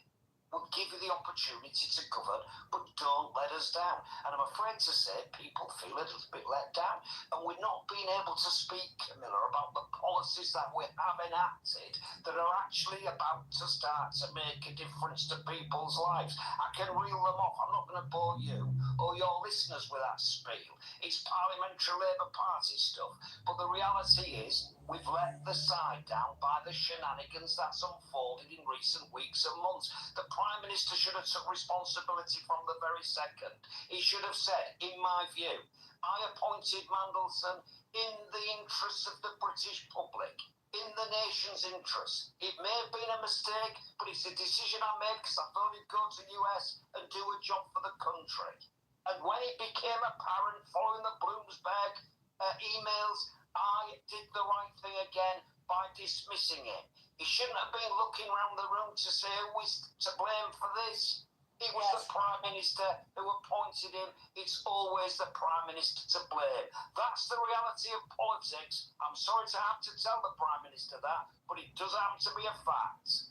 Keir Starmer says that due process was followed and that he hasn't misled Parliament either knowingly or unknowingly. Mr. Turner, you'll be familiar with the phrase, recklessness is not a defence. You can't claim ignorance in such a misdemeanour and attempt to get away with it. Do you think he has misled Parliament? I don't think he's deliberately misled Parliament, because I know the bloke. I'm not just trying to sort of cover for him. I've got an axe to grind, by the way. You know, I've lost the whip. I shouldn't have done, frankly. It's an outrage that I'm suspended from the Labour Party for talking about a policy which is a daft policy, which is unworkable, but I'm not going to get into that. So I have got an axe. This is about abandonment of trial by jury, isn't it, Carl? It is. But I've got an axe to grind, Camilla. But I don't think, knowing him as I do, he would go into the House of Commons chamber and deliberately mislead. But I tell you what I think he did do. I think he misspoke. And I think when he was in Prime Minister's questions last week, he read some of what was said in the evidence from Ollie Robbins to the Select Committee of Foreign Affairs and chaired by Emily Thornbury, some of what was said, and then went off-piste a little bit and added stuff. Now, as a reality of that happening, there are a consequence. I don't say that he'll be found guilty of misleading deliberately or otherwise the House, but I say, why shouldn't he have an inquiry? What's good for the goose is good for the gander. Boris Johnson was a different thing, Camilla, by the way, because it had cut through. It had cut through on the doorstep. This hasn't yet. Oh, I don't know about that, Mr. Turner. I think it's got cut through. I tell you where there is the parallel. There's the parallel here because he, as opposition leader, was repeatedly calling for the Prime Minister, then Mr. Johnson, to face inquiry after inquiry. It therefore begs the question, just to conclude, Mr. Turner, if the Prime Minister has got nothing to hide, why doesn't he face the Privileges Committee? I can't disagree. I'm going to be speaking in that debate on Tuesday, and I'm going to be saying if he's got nothing to hide, and I don't think he has anything to hide, frankly. I don't. Truly, I do not. If he's got nothing to hide, get on with it. Let's have the inquiry. Let's get it out of the way. Let's put it to bed, and let's move on. Please, let's move on to something better, something optimistic, something new. Let's govern the country in the interests of the national interest, not in the interests of a few people in a room, looking where the next job might come from. I tell you what has cut through in this terrible, sorry saga. The idea that people are trying to pull strings for the pals when the jobs are at stake. Listen, when I'm going to lose my job, if in fact I lose my job, it's going to be me who finds myself some way of employment, not me pals, not pulling strings, not somebody having a word with somebody in a corridor somewhere and saying, can you get him a job? That's the stuff that will cut through on the doorstep. But when it was Boris Johnson, it was a different thing because people, frankly, couldn't see the grandmothers. That's the truth. Carl Turner, thank you as ever for your clarity on these recent political matters. Great to speak to you this morning. All right. Good to be here. We're at a jumping off point, 250 years into our nation's history. We're jumping off. We're rebuilding. It is the beginning of a new golden era. I'm going to present that. If you go to the second slide, the question is, are you being gaslighted? Is your neighbor being blackmailed? Do you know what actually is occurring right now under our nose? Let's cut through the spreading mind viruses.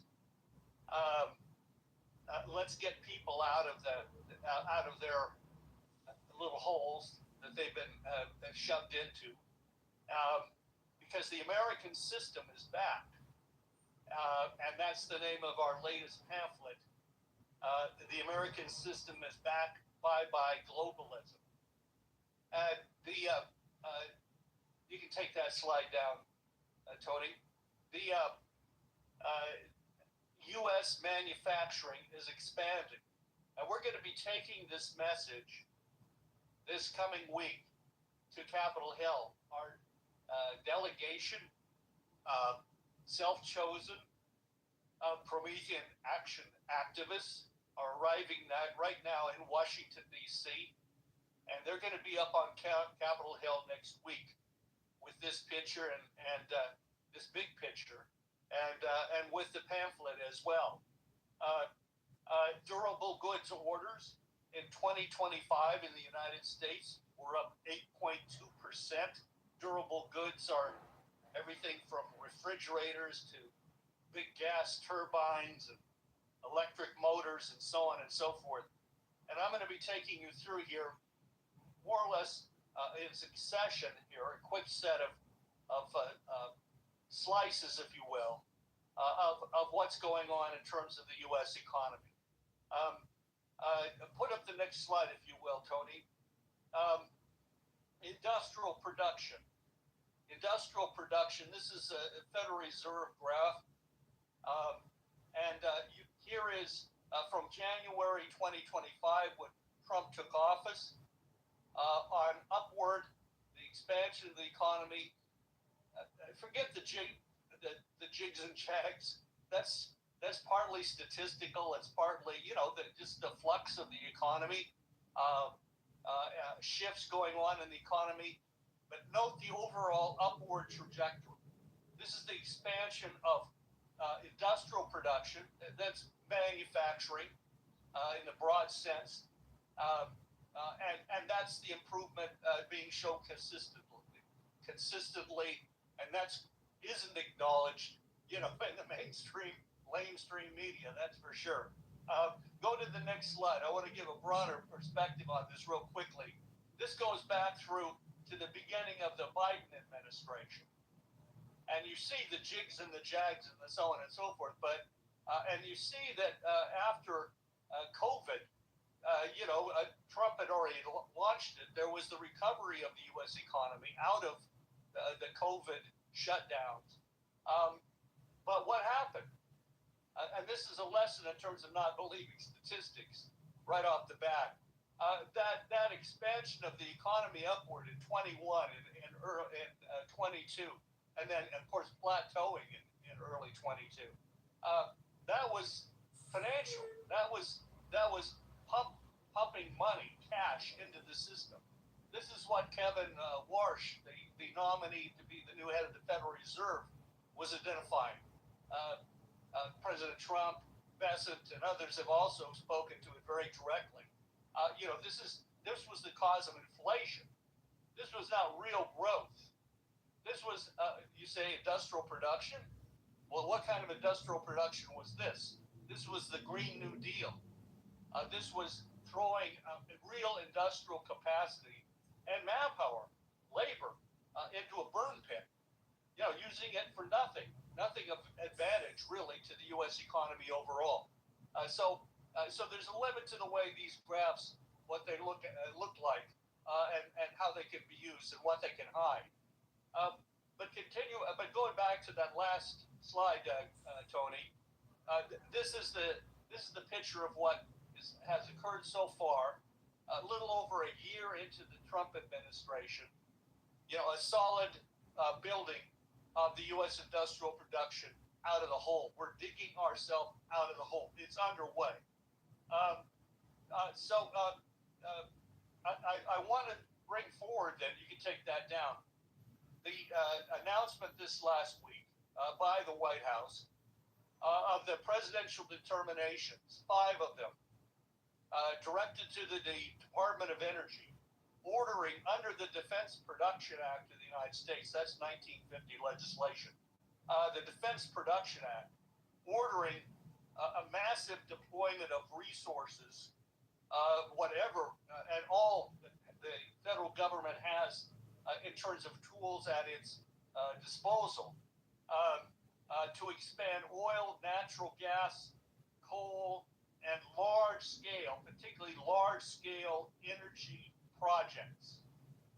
This is going to take the lid off of restraints still operating on the U.S. economy. I think we're going to see some major developments coming out over the next few months, playing out I hope, I expect, to a degree at least, before the November 2026 midterm elections. This brings into play the Energy Dominance Council, the National Energy Dominance Council, the NDEC, which is it's chaired by Doug Burgum of the Interior Department. Number 2, Vice Chairman is Chris Wright, Secretary of Energy. And they're going to be playing a major role, along with other cabinet members, in overseeing this process. So I really would suggest looking at these presidential determinations, utilizing the Defense Production Act. That is, the government is going to say, which is true, we're in an emergency. We're in a energy economic emergency. That's the president declared that in January when he came into office in January of 2024, and now we're taking off the gloves. We're going to move mountains.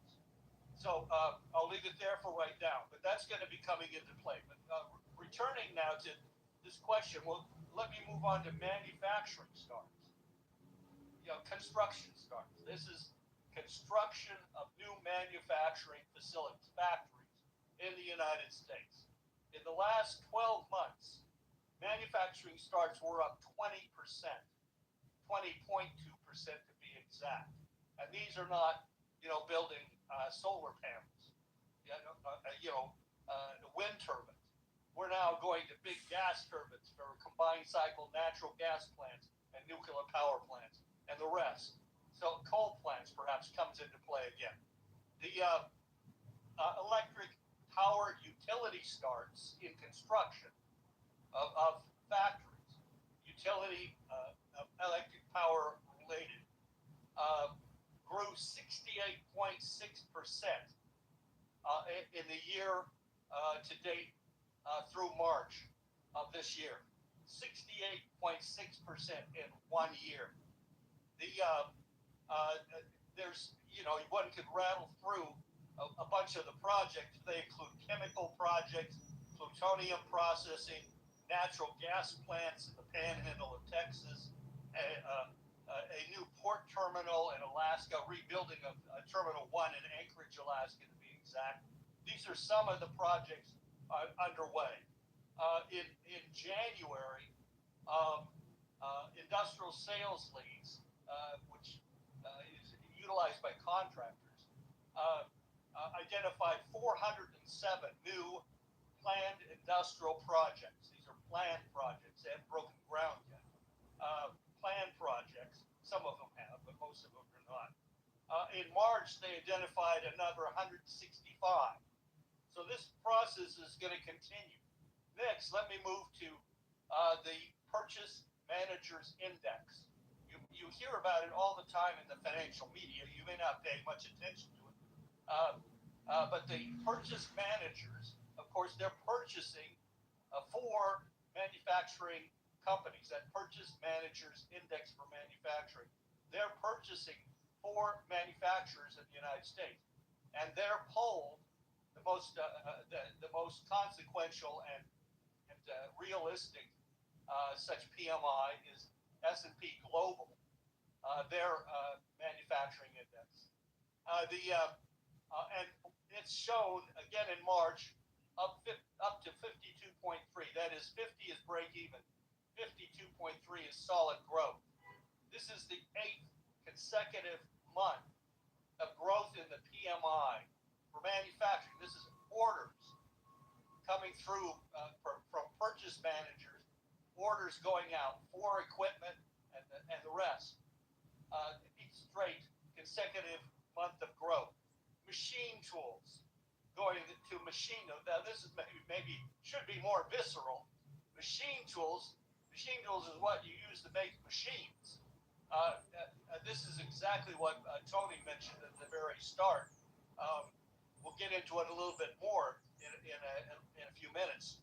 But the machine tool orders were up in 2025, 22.5% as a whole. And that's continued in January of this year, up 24.4% over a year ago. It's and likewise up over 2024, and similar figures in February, up 10.7%.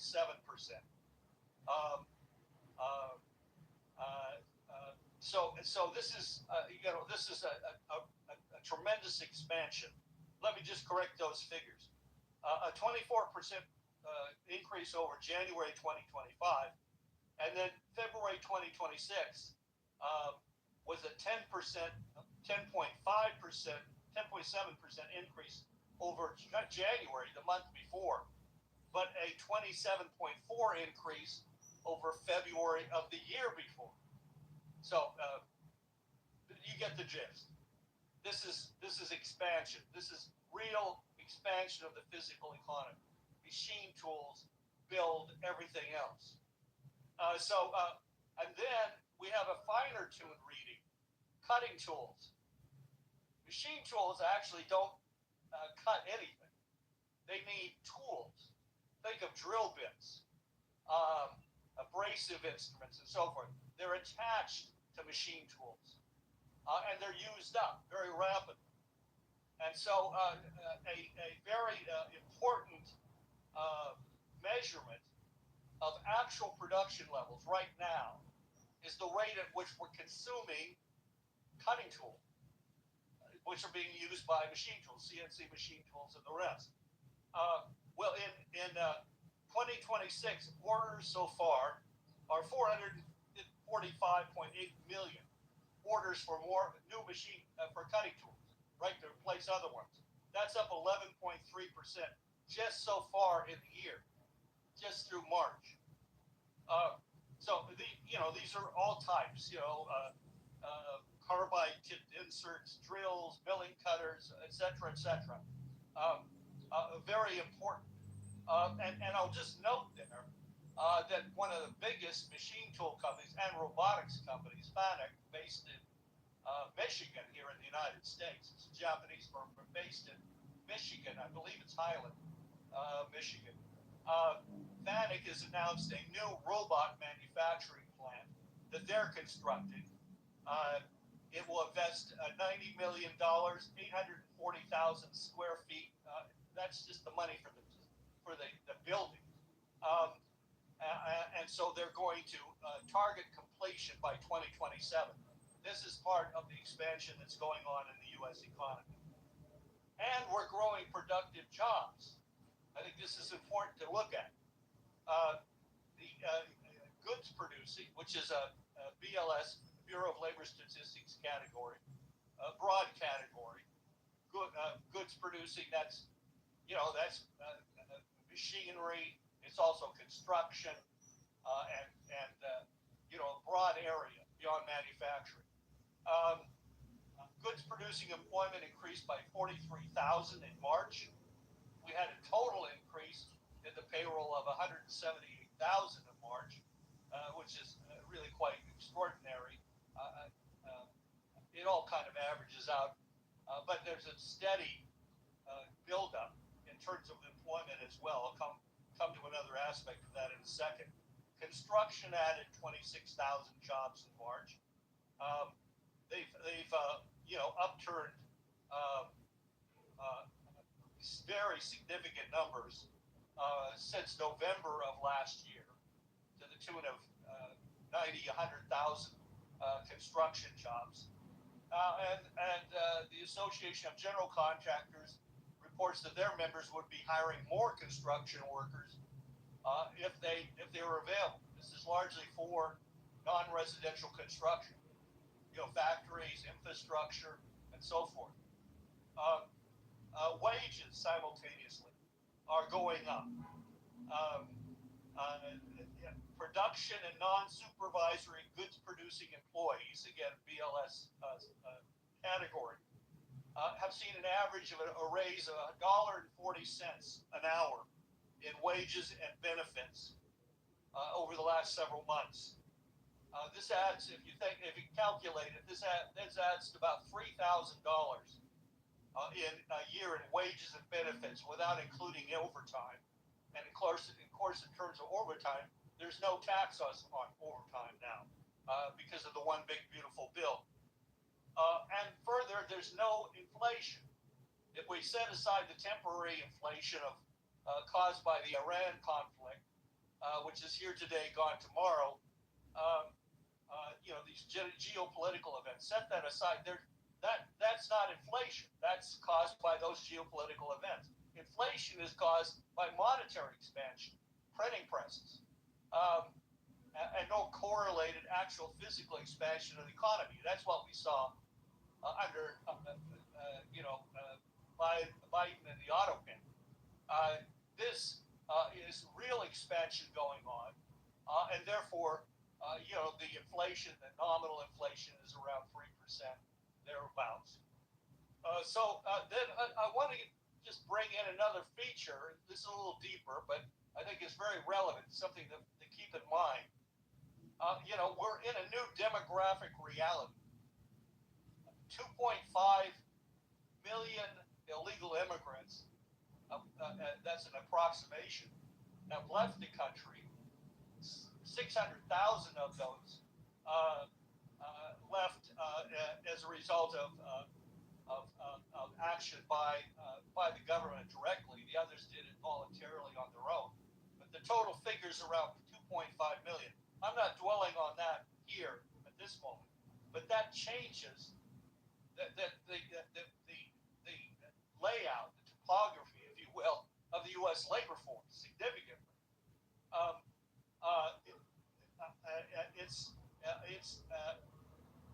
Until recently, and this is only being begrudgingly admitted now by Brookings, by the Federal Reserve, and others. But up until now, it's assumed that you have to add 100,000 jobs a month to keep up with the growth in the labor force, potential labor force. That is, who's out there looking for a job? You need at least 100,000 new jobs a month being added to the labor force. We had in February we had minus 133,000. I mean, these are surveys; they're statistical, they're approximations. But we supposedly lost 133,000 workers in February. Unemployment hardly moved in terms of the numbers. Then we gained 178,000 in March. Well, that's a total. If you combine the two together, that means that the actual addition over those 2 months was 40,000 new jobs, 20,000 a month. Well, that's actually the new reality. It's now admitted by the Fed, Brookings, and so forth, that because of the removal of illegal immigrants, which obviously we're also suppressing job availability, wages, and also driving up rents and other factors, including expenditures by state and federal agencies and local government. That flight means that now, under current conditions, that a near zero growth in new jobs is not necessarily a negative factor. I'm not proposing, and no one's proposing, that no growth is what you aim for. It's that we're in a new demographic reality. I'll quote here the Dallas Federal Reserve. Incorporating these updated estimates of net unauthorized immigration into our full model, allowing the labor force participation rate to vary over time, yields substantially lower break-even employment growth. That's what we're talking about. What's the break-even employment growth that we need to have jobs for everybody entering the workforce? And it continues. The break-even rate peaked at about 250,000 jobs per month in 2023. That would be that break-even point. Roughly fell to 10,000 jobs in July of 2025 and declined to near zero thereafter. Anyway, so you get the drift. This is a new demographic reality that we're in, and it's going to be a feature of the economy going forward. It's also a demographic reality we want to address by growing families, by creating growing wages, continually growing higher wages, as the Trump administration is emphasizing, and home building, and all the rest, so that we're promoting the development of stable family homes, stable neighborhoods, and changing the demographic in the United States itself, including illegal immigration, of course. So moving on, the trade deficit is falling. The trade deficit is falling. All right, we're getting outside of this box where we're printing money and shipping it abroad to buy goods that other people produced. You know, basically on the land, freeloading, if you will. The economy as a whole, basically, of the United States, having been outsourced. This is being reversed. The goods trade deficit fell 24% from April 2025. That was April 2nd was Liberation Day, as you recall, when President Trump announced the first big wave of tariffs. Through February of 2026, that is between April of 2025 and February 2026, so 11 months, a 24% reduction in the goods trade deficit, that is physical goods deficit, and it's not growing since either. Just in the last couple of months, I'll quickly move past that. But the tariffs have reduced the trade deficit with China by 32% and by nearly 40% with the European Union. They've also generated 4.9% increase in the federal receipts. That is, revenue to the federal government has increased by basically 5%. Just from the tariff revenues brought in to date. And these tariffs are not going away. I want to emphasize this because people get nagged. They're nagged by this. Your neighbor's nagged by this. The tariffs are not going away. The revenue is going to continue. Let me just state some results. The United States is now the third largest steel producing nation in the world. We just passed Japan.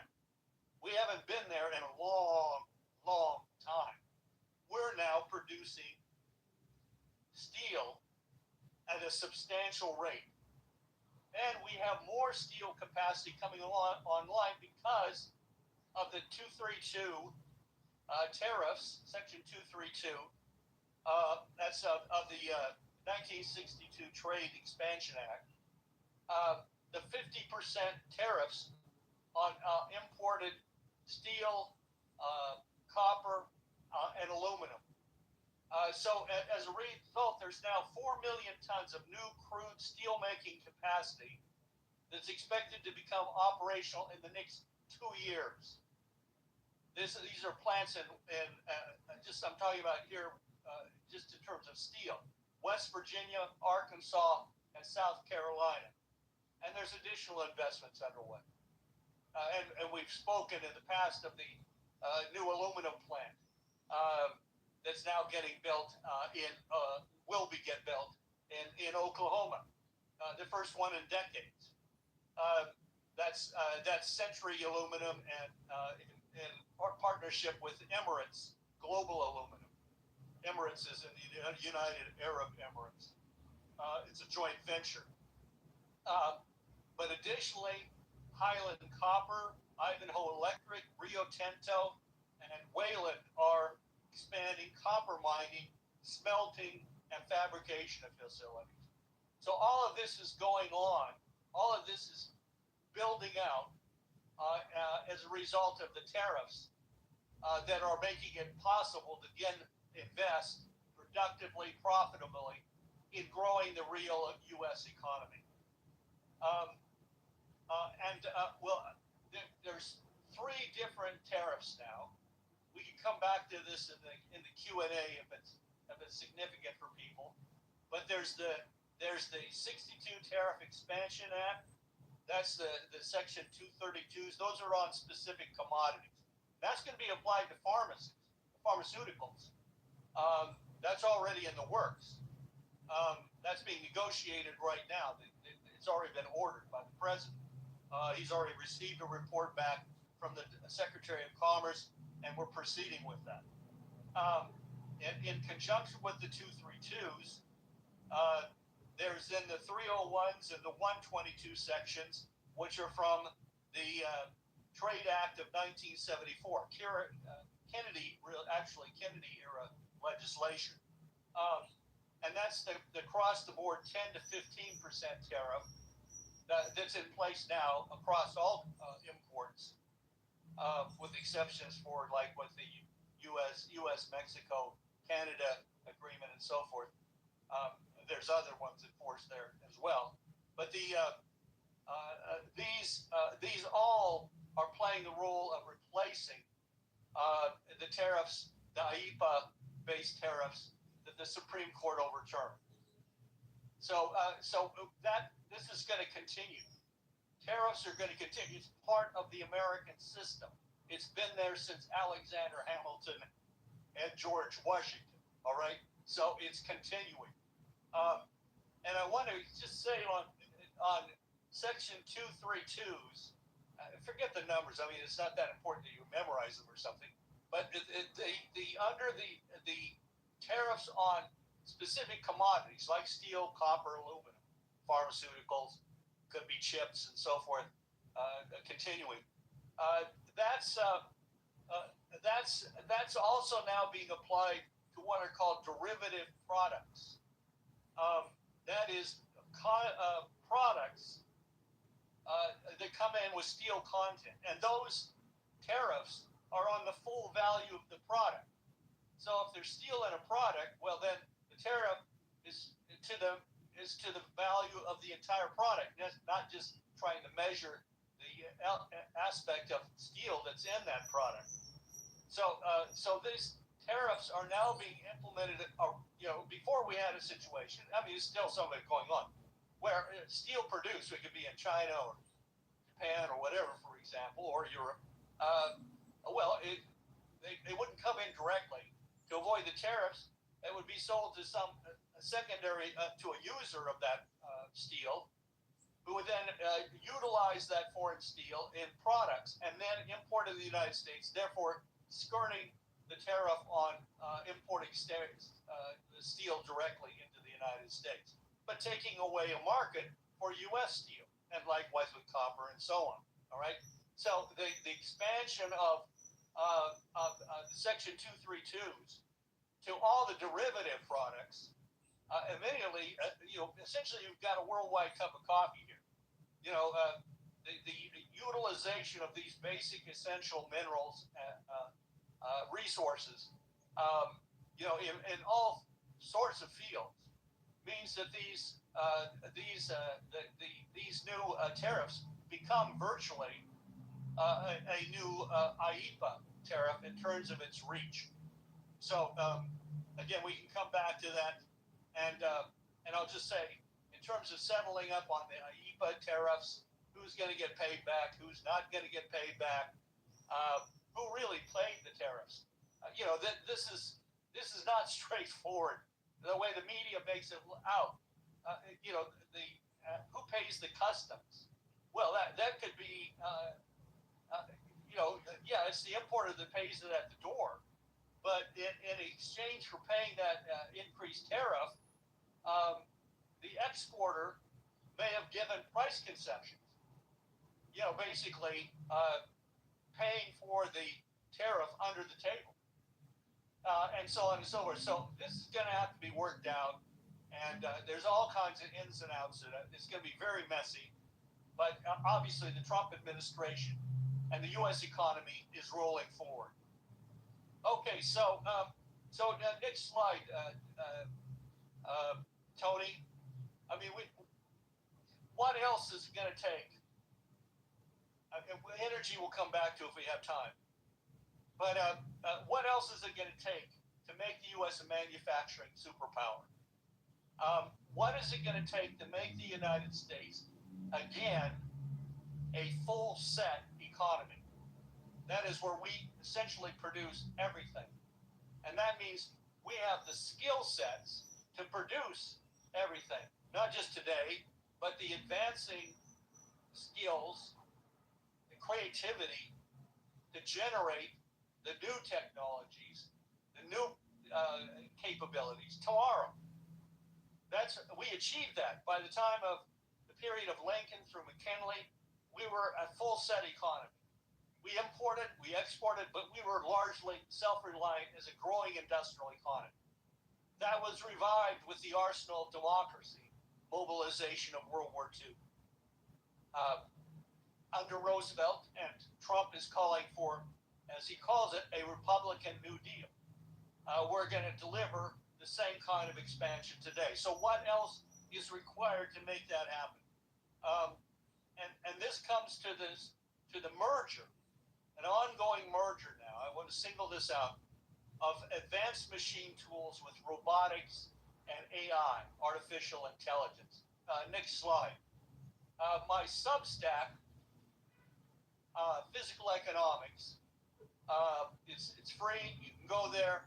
My latest article there featured Servant Not Master, the merger of advanced machine tools, robotics, and AI is available, and it goes into this in a much deeper way than we can here right now. It's about 8 pages, so it's not a tome, but it's some serious reading. That's Brian Lantz. Brian with an I, Lantz is Lantz. .substack.com. Just put that into a search engine, you'll go right there. You can either subscribe or not, and then it opens up. So what are we talking about here? We're talking about real world production, utilizing AI as a tool. That's what's called physical AI. I didn't invent that term. Physical AI. And I'll just say right now that there's an entire chapter in my book. Next slide, please, Tony, which is on Amazon. Rebuild the USA, the Trump presidency bomb. There's an entire chapter 6, on machine tools and its importance, and on Lyndon LaRouche's machine tool principle, which is this question of revolutions in breakthroughs in science, discovery of scientific principle, and the application of those discoveries through the machine tools, through the elaboration of new machine tools into the entire economy as a whole. So that's another place to look. What we have here is go to the next slide. I think first of all, let's just make sure we're grounded here. Everyone's grounded. What is a machine tool? First of all, just a machine tool. Well, it's the elaboration of what we know of as hand tools. In the shop, your dad's shop, your shop, hand tools, drills, hand drills, saws, and so on, cutting tools, all the rest. Here's a picture from the Houston City College Innovation Center. And you see here manual power tools. They're power tools now, not just hand tools.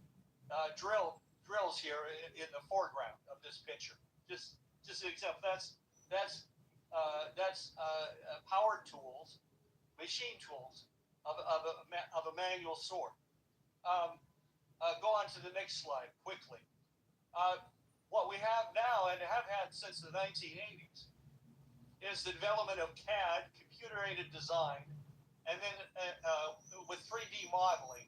You can see it a little bit in the background on the computer screen that this engineer is working on, which allows engineers and designers to build realistic computer models of parts and assemblies for complex simulations and digital manufacturing. That's a mouthful. But this development of CAD and CAM, this and this the utilization of computers and computer screens and 3D capabilities and so on, is then plugged into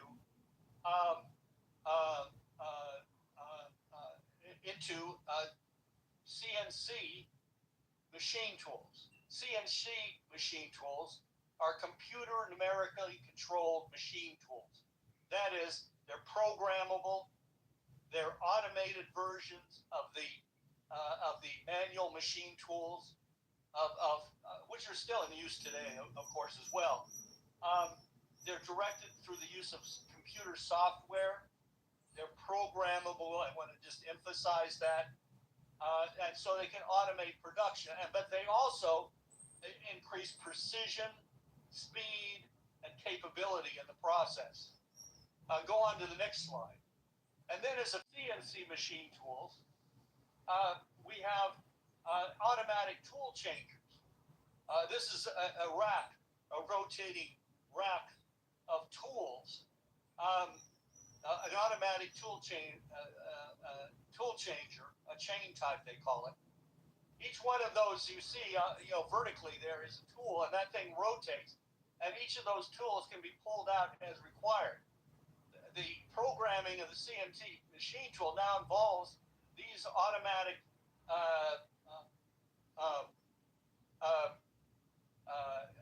tool changers almost completely. And so this is what we're utilizing now. The Trump administration now is investing heavily in the development of this merger with robotics and with AI. The Genesis mission was launched by executive order in November of last year. The Department of Energy is leading that initiative. Commerce Secretary Lutnick has been out and about the country meeting with all of the major big tech companies and so on to basically advance, the physical expression of AI, the utilization of AI to improve further these revolutions in machine technology, bringing it to the factory floor. Next slide. Here's a layout of a set of cells of each one of these. You can basically see where each one of these robotic arms are. Not exactly. Some cells have 2 or even more robotic arms in them. But a machinist, a skilled machinist, high-wage machinist, is overseeing the use of robotic arms, which it's programmed.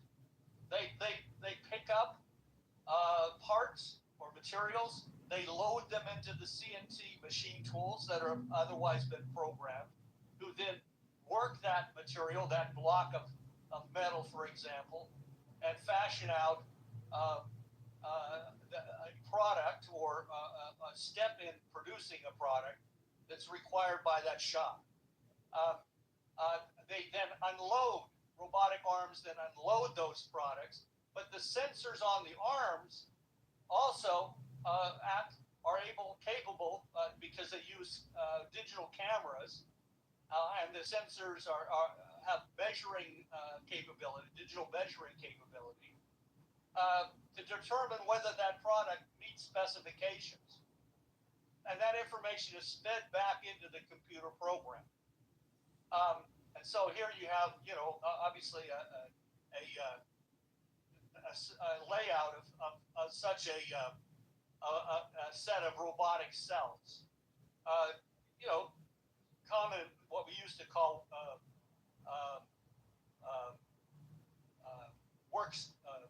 workplaces. Move on to the next slide. Here is a different kind of robotic cell. And you see that it's enclosed, and generally, besides coal robots, the use of AI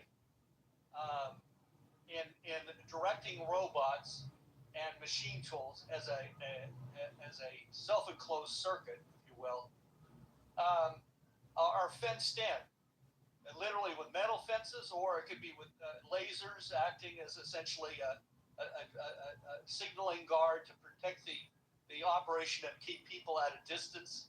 AI is not, can hallucinate, right? I mean, there's problems with AI. So you don't want to give it, you don't let it take over. This is a particular important aspect of physical AI. You're fencing in AI to very specific projects, specific applications. And so you're continually testing that AI program, retuning it, if you will, reprogramming it as you go along under the direction of skilled workers. Here, this is a a robotic arm moving, as it says here, in the National Institute for Standards and Technology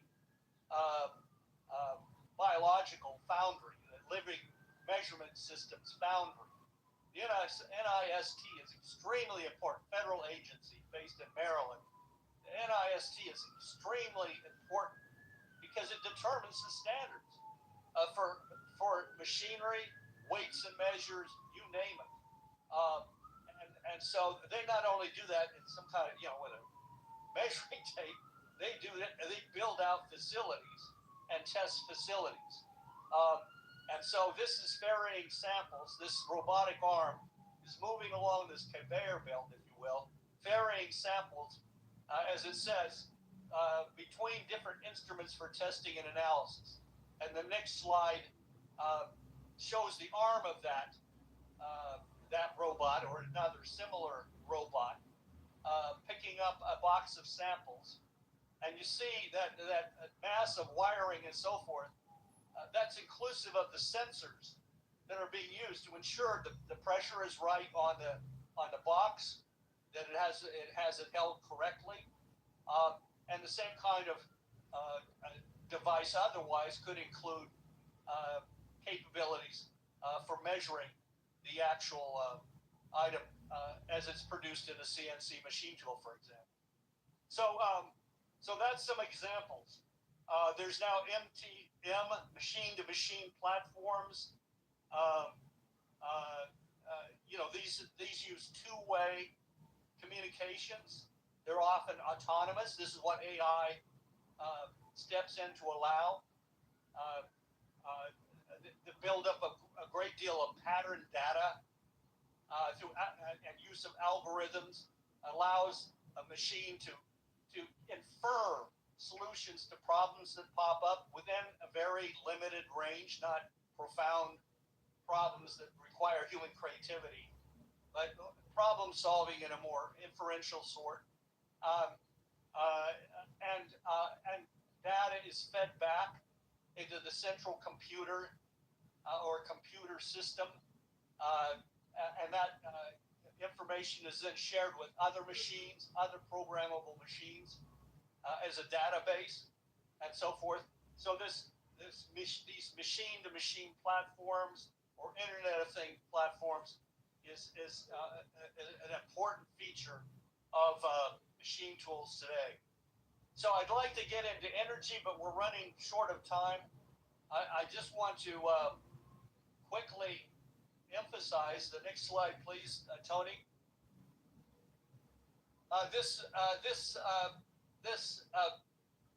This coming week is Apprentice Week in the United States, National Apprenticeship Week, April 26th through May 2nd. Apprenticeships are just one aspect of mentoring, which is the broader category of what's required, and that is being addressed. The bigger question now really is, where's the workforce going to come from to utilize the advances in machine tools, robotics, and AI in manufacturing and related industrial processes? Here's an example of the training of San Francisco Bay students, in conjunction with Lawrence Livermore National Laboratory. The next slide. Here's technologists being trained at the Jet Propulsion Laboratory there in California. But it's much broader than this. Just you can take that down. Just to give examples of this, community colleges, vocational public 2-year programs increased 11.7%. That was as of the spring of 2025. We don't have figures yet on 2026, but we know the expansion is continuing. Trade-focused institutions have increased almost 20% since the spring of 2020. And now what's being reported by the National Student Clearinghouse Research Center is that it's almost a third of students graduating with associate degrees, a lot of them are in the trades, are from the age of 18 to 20. They're graduating with the equivalent of community college degrees, many of them with certs in the trades. That's now a new phenomenon. The increase in the number of 18 to 20-year-olds who are receiving associate degrees has jumped 50%. This is 2026 figures. And then finally, don't forget the U.S. Armed Services. Most, if not all, men and women who enlist end up being trained in the trades or in related skills, whether it's nursing or mechanics. I mean, you got to keep a tank running, right? You can't just drive it. And so on, the Air Force, and so on and so forth. This is a huge training ground for the workforce going forward as well. And so the recruitment that's going on, that the armed services are meeting their recruitment quotas in record times, bodes well for the nation as well. It's very encouraging. So, again, on energy, the Defense Production Act has been activated by the president. More will be coming out.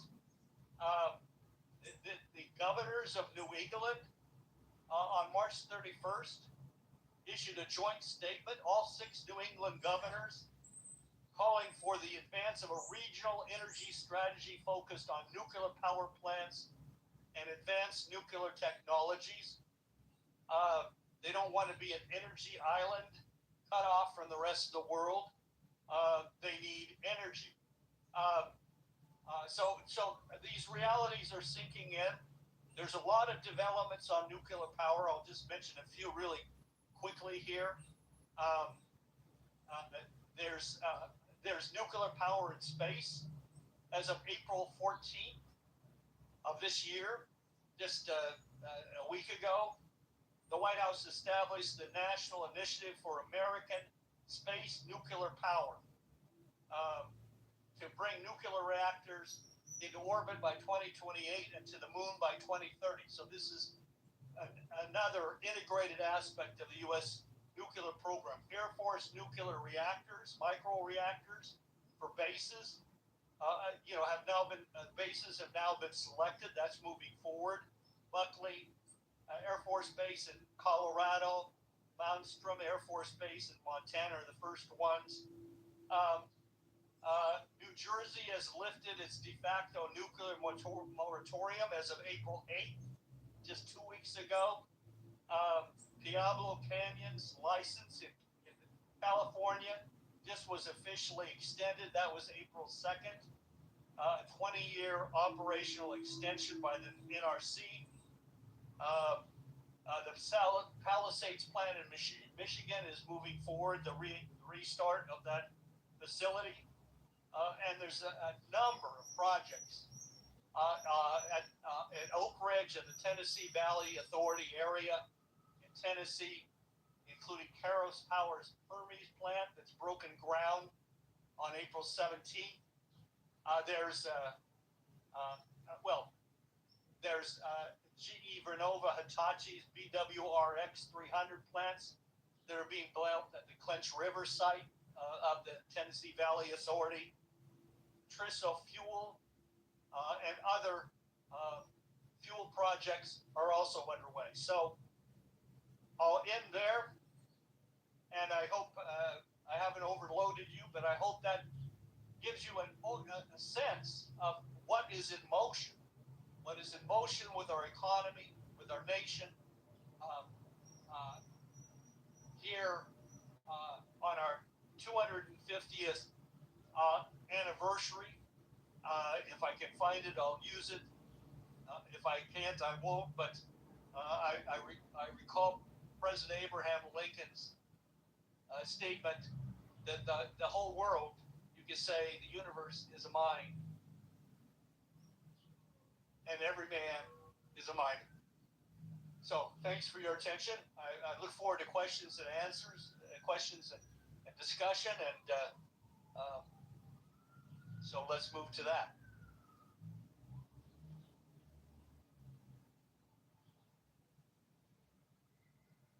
Yes.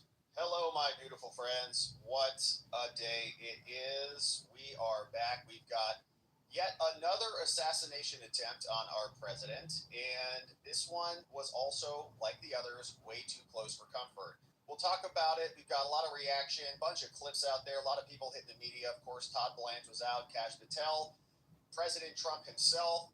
We've got Janine Pirro queued up and a bunch of people who are reacting to this, as well as some information about who this guy was. Cole Thomas Allen is the name of the shooter who has now been arrested and detained. He's going to be facing charges tomorrow. We've got an update from Janine Pirro on that one.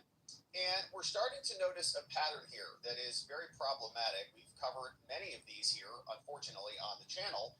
And we've seen Trump almost killed in Butler when the bullet whizzed past and hit him in the head, in the ear, almost killing him, killing another man behind him and injuring many other people. We then saw after that Ryan Ruth tried to kill him at a golf club, and the Secret Service just barely saw his gun poking out and warned the president before that occurred. Then we saw they killed Charlie Kirk, shooting him in the neck. Then we turn around and we see an entire organized Antifa insurgency that is texting each other, forming databases of federal agents, organizing themselves in a way that many other federal officials said was shocking when we covered that story. And here we go, yet again. Another man breaks through the outer perimeter at the White House Correspondents' Dinner, and bullets flying all over the place in a very harrowing situation. So we'll talk about it all. Thank you for joining us on this Sunday, and we appreciate you being here. Hopefully you are processing the news well and understanding what time it is, like the rest of us have been screaming about for a long time here. This is a problem with the murderous left, and they want to make it about both sides, but only one side is shooting at people and killing them repeatedly, end on end. So we'll get into it. We're making sure that the tubes are working appropriately before we unpack all the latest news. Thank you for also, if you catch anything as we're going through this, if you alert me to it, we'll make sure that we incorporate it here today, because a lot of information is still breaking about who this guy was. And we have the manifesto, so we can see explicitly what he wrote down and why he did this thing, even though the media, many of them, are still wondering, what's his motive? What could it possibly be? Well, we know what it is. It's because there's an indoctrination afoot to smear this administration and this president in our side of the aisle as being certain PDF file protectors and other horrific things, of course, which are not true at all, but they just keep hammering that so that they can instigate these types of attacks. And every one of these is a shot on goal. I think Gretzky or somebody said, you miss the shots that you don't take. They're just continuing to take these attempts. And God forbid, their hope is, I think, that one of them will be successful. And there's some really disgusting comments out there from people saying, maybe next time. But we'll get into it all. Looks like we're connected, hopefully on the YouTubes and elsewhere. Thank you for joining us and for being here with us as we kick this off. All right, so believe it's all working, and we're coming across live. You just check this one other location. Boom. All right, we're ready to go. So here's how it went down. President Trump survives yet another assassination attempt. You see, this is the shooter who was arrested by the Secret Service and FBI and other security personnel there at the White House Correspondents' Association dinner outside of the Washington White House area, just a little bit north. We'll take a look at a map. We also know his name. He is named Cole Thomas Allen, and we're learning more about the guy, including the fact that he was Teacher of the Year, apparently, and not a dumb person. Apparently was over at Caltech, which is a very prestigious, very influential location where intelligent people go. And Trump even commented on that coming up. But his manifesto has been released. We'll read through some of it and then see what you have to say about all of this and more. But the president himself posted this arrest photo of him down on the ground, locked down while the investigation was still continuing. We saw Trump posted two photos. Here's another more frontal angle of Cole Thomas Allen there on the ground. Looks like they covered him in a bit of a space blanket there and stripped him down to make sure he wasn't having any incendiary devices that would be exploding and killing more people. We also saw the president posted this video footage of what looks to be a person with a cell phone or some other camera that is recording the security screen. So it's very blurry and very pixelated, hard to see exactly what's going on, but Cole Allen comes racing through the outer perimeter of these Secret Service agents, as you can see in this footage, right here.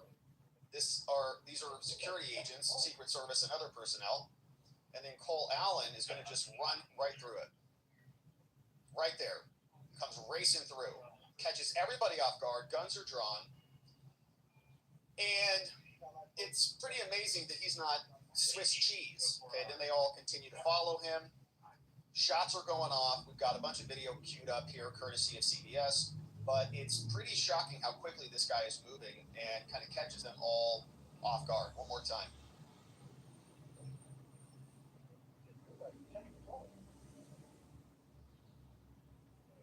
Turns the corner right there.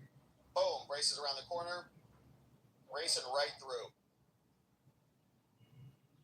And one little leg out, one little leg trip right there from this fella would have been enough to probably stop him right there, but he motors on past and presumably was racing in there to get inside the building and start firing at the president and or cabinet members. So that's one scene. CBS News also shared this. They've got some details on it. So the White House Correspondent Association, I mean, we saw that. That's the one where Obama was ripping on President Trump, and then turns out President Trump ran for office and beat the crap out of Hillary Clinton, which was Obama's main person to be his replacement. But this is where it all started a long time ago. Trump sat there and he took a lot of the daggers from the mainstream press. Now he's there to kind of return the favor, and this happens. So 8:34, 29 seconds, surveillance video that was shared by Trump shows a person barreling at full tilt through a Secret Service metal detector, stunning a half dozen officers. A swarm of officers chase after, just down a staircase. 2,600 guests were dining on a salad appetizer in the Washington Hilton Ballroom. And they give us some more here. Then at 8:34, 33 p.m., a series of gunshots can be heard in the ballroom. You start to see they evacuate people right there. On the dais where Trump is seated, the gunshots are muted, if audible at all, and I think you can hear them if you listen closely. So this is the mentalist guy, and he's doing his little mentalist shtick, and just like he did with Joe Rogan and others, saying, I can guess your PIN number or something. And everyone's laughing, having a good time. You've got Melania right next to the president. And if you listen closely, I do think you can hear these gunshots in the background. Let's see if we got it captured on this video. Right there. Okay, then you hear the shuffling about of the silverware and the plates.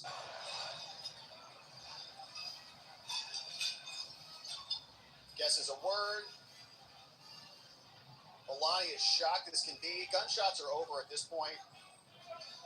And so then they start to remove people on out of there. You can see we've got a different angle on this. So they pull J.D. Vance out, I think, before they get the president up out of the chair. They drag him over this way. He kind of drops down a little bit. They cover him. And you can see the photograph that's really capturing a lot of attention is this shocked look of Melania. And Melania, I saw a great meme about this, not to make light of the situation, but Trump's kind of smirking. And there's a comment, you know, because he's kind of looking at her. I saw a comment with like a info bubble right above his head that says, first time, because this has happened to him multiple times. Okay, just a little gallows humor there. Looking over at Melania, he's like, oh gosh, it's your first time here. It's my third time. Okay, they tried to kill me in Butler, shot me in the head.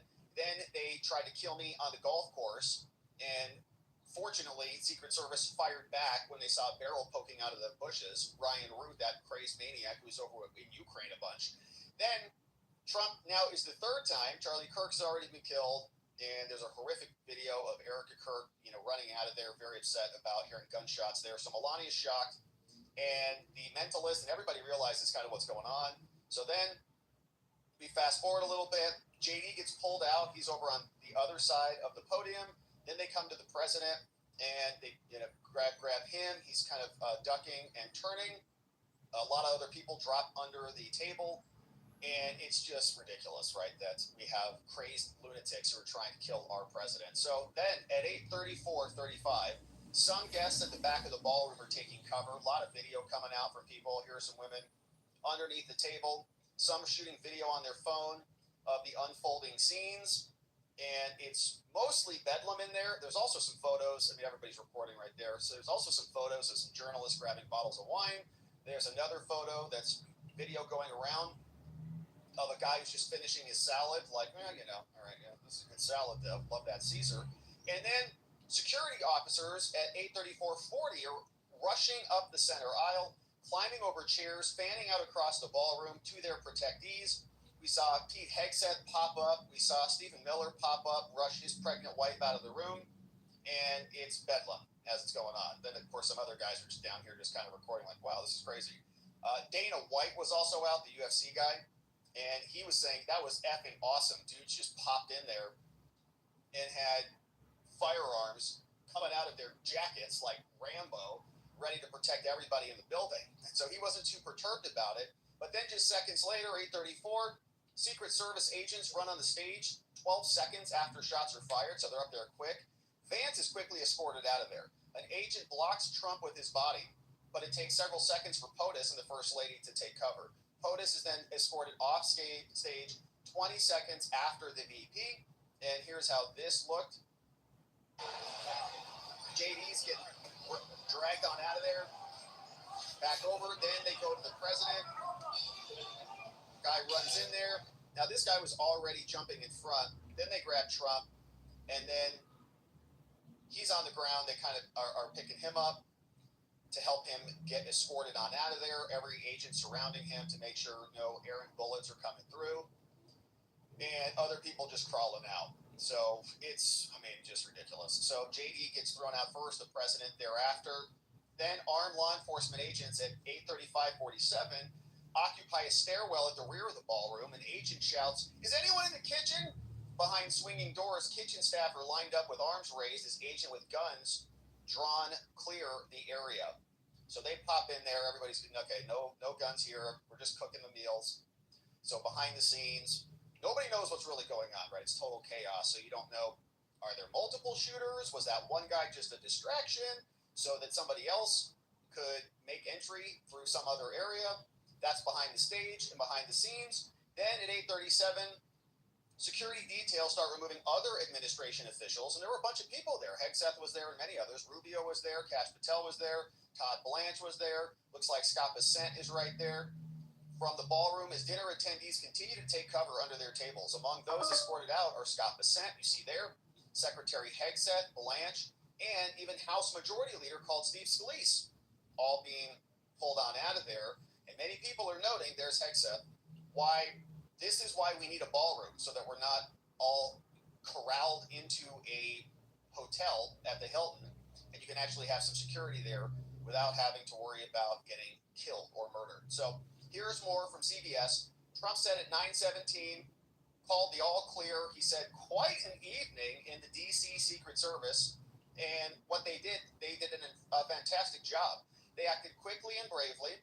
The shooter has been apprehended, and I have recommended that we let the show go on, Mr. President, saying, let's just fight, continue on. But will entirely be guided by law enforcement. They will make a decision shortly. Regardless of that decision, the evening will be much different than planned, and we'll just plain have to do it again from the president. And then at 9:39, they did come out.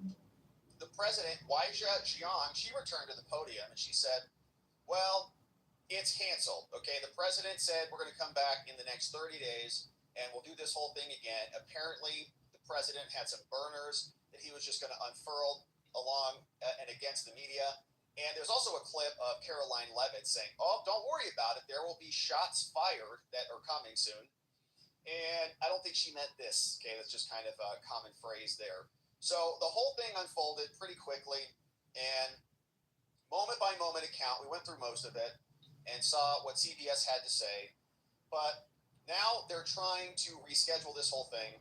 And a bunch of video, of course, being shared. We covered all of that. Leavitt was also up there. At the same moment that Vance exited the stage, the First Lady starts to lower herself to the floor. 4 seconds later, Trump starts to get out of his chair after agents yell, "Stay down."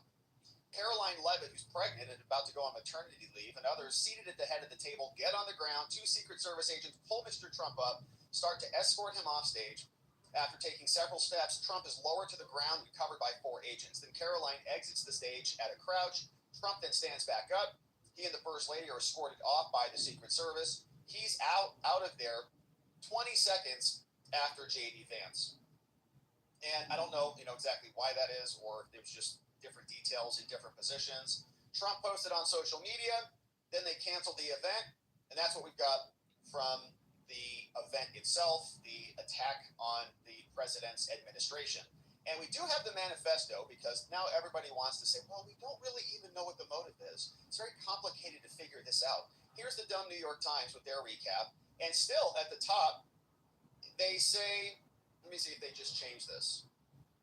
All right, they may have just changed this like literally a minute ago. But up until very recently, they said, we don't know what the motive is, even though the manifesto has now been out for some time. Said, a manifesto has been written. We'll take a look at it. Investigators continue to examine his writings and other evidence to piece together a motive for the attack that appeared to be aimed at the president and his top aides. So it's always very confusing for them. They really don't know, why did this happen? Maybe he just got cut off on the way into work one day. And that's why he decided to go and just start blasting people at a White House event. Shortly before the attack, the suspect did send messages to his relatives denouncing Trump. Trump commented on this. The police knew about this before it went down. And pretty quickly, like 10 minutes, I don't know if they made any effort to convey the threat over to anybody in the Secret Service or in the FBI or what. Trump didn't offer any details about the manifesto, but he doesn't need to because we've already got it. The New York Post got their hands on it. But before we get there, I wanted to share some concerns about the security. Okay, this is from Bill Malugin. Bill Malugin is, of course, a reporter over at Fox News. A lot of people were talking about bad security last night. And I think there's some people, I don't really recognize. So for me, from them, it's just kind of anecdotal. But Bill Malugin has been a reporter here that we've covered a lot, and we think he's a pretty reliable guy. He said, here are my thoughts on the security at the White House Correspondents' Dinner last night. The first exterior security for me was on the street outside of the hotel. I flashed my ticket and I was waved through in 1 second. Just walks up, here's my ticket, come on in, Bill. My name was not checked against any list. I showed no ID. I was not patted down and I did not go through a metal detector. I probably could have shown a ticket from a prior year or a fake one, as they barely even looked at it. I don't know what the exterior security was. There were guys in suits, so I don't know if that was Secret Service or what. From that point, I walked into the hotel with no further security check, and I walked down to the Fox pre-party where there were multiple ballrooms that were absolutely packed with attendees. Still did not go through any security at that point either. Hypothetically, if I had hidden an explosive in my shoe or in my jacket, I would have had no problem getting into one of those ballrooms with a bomb. Only once it was time to get into the main ballroom for dinner did we pass through magnetometers, empty our pockets, and get a pat down. And even that checkpoint was just outside the dinner room. So two things can be true at the same time. Secret Service did react quickly to an active armed threat and prevented that threat from getting into the ballroom where the president was. But the security leading up to that point, in my opinion, appeared to be lacking severely. And he's not alone. Even Democrat Senator Fetterman, John, he said, we were there front and center. And Mediaite shared this story. I was inside the Washington Hilton tonight. The security was downright awful from Mediaite. And that's not a right-leaning organization at all. And the Senator Fetterman was also explaining, he said, yeah, we were there front and center.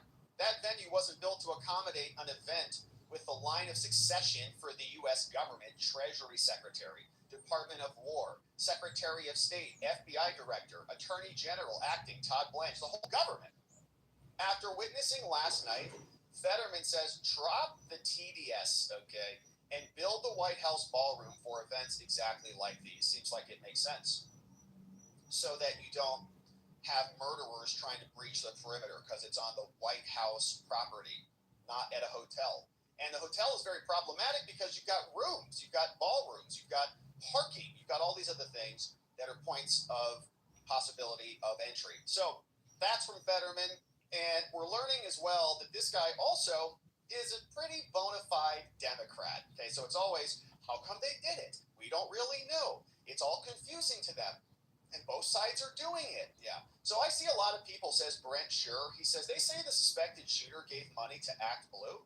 But that's just who processes the donations. Who are also under investigation, Regina Wallace-Jones and others, for their criminality, taking money from foreigners and funneling it through their systems without checking anything. Ken Paxton is also suing Act Blue, but that's a tangent. This guy gave money to Kamala Harris. Oh, here you go. Alan, last name, first name Cole. Coming out of California, 90501. Occupation, teacher. In fact, he was teacher of the year. C2 education, and he made a $25 donation earmarked for Harris for president. Wow. So I think that is a pretty good indicator of his political leanings if he's donating to Kamala. It was reported back on October 13th, 2024, just months before the presidential election was about to kick off, and documented here from the FEC forums. Brent Scher is editor-in-chief for The Real Daily Wire, sharing that with us, and I'm sure more will be revealed on his political leanings as well. But we also saw that the Post-Millennial shared some of his Blue Sky posts. And Blue Sky, of course, as we know, is the alternative to X. It's a bunch of very feral, angry leftists who don't like Elon because he's too powerful for their liking. And they think X is now a smorgasbord of conservative ideology. It's really not. This thing is pretty neutral. Previous to this, it was a communist hellscape. But now, they explain the White House correspondent dinner shooter's Blue Sky posts have been revealed. He's aggressively anti-Trump, anti-JD Vance, and pro-Ukraine, which is a very interesting coincidence. Same sentimentality as Ryan Ruth, the golf course shooter who was hiding in the bushes, who also seems like a crazy person, who went over to Ukraine and was very upset about any anti-Ukrainian sentiment, saying that they were basically all being killed and they needed all of our money, and you know the story. So here we now learn more about this person, Libby Emmons, Jack Posobiec. Shout out to both of them for posting and reporting on this. They say in post shared with the Post-Millennial from a senior government official, the Blue Sky account of Cole Thomas Allen reveals that he was aggressively opposed to President Donald Trump and may have believed that violence may be the only answer. We'll take a look at his manifesto and we'll see the details inside. His account is called Cold Force, with eye emojis instead of the zeros, made many posts espousing violent feelings about Trump. The profile description reads, I'm a random Californian guy with posts about American politics, support for Ukraine, and many observations of small creatures. He said, I choose my own battlefields, not through my blood, but with my heart. I stand on the battlefield to protect what I want, he wrote in quotes. Allen was arrested at the White House Correspondents' Dinner. It's incredible that he's not dead. All those agents firing at him, at least pointing in his direction. I think we'll get a full post-mortem of the shots. But Trump was set to be the keynote speaker, but he and his wife were rushed out after gunshots rang out. We also know Todd Blanche revealed that he brought weapons with him. He traveled all the way from California to Chicago and on to D.C., all via train, presumably because he didn't want to bring his firearms onto an airline. He checked into the Washington Hilton a few days before the dinner, was staying there in the very hotel. So to one post, a reply to one in which another user said that every single one of these effing charlatans, talking about CNN pundits, would support the Antichrist himself. If he spouted enough anti-immigrant and anti-trans stuff, probably trans stuff, as he rode through the town. So it's interesting. You see these patterns growing.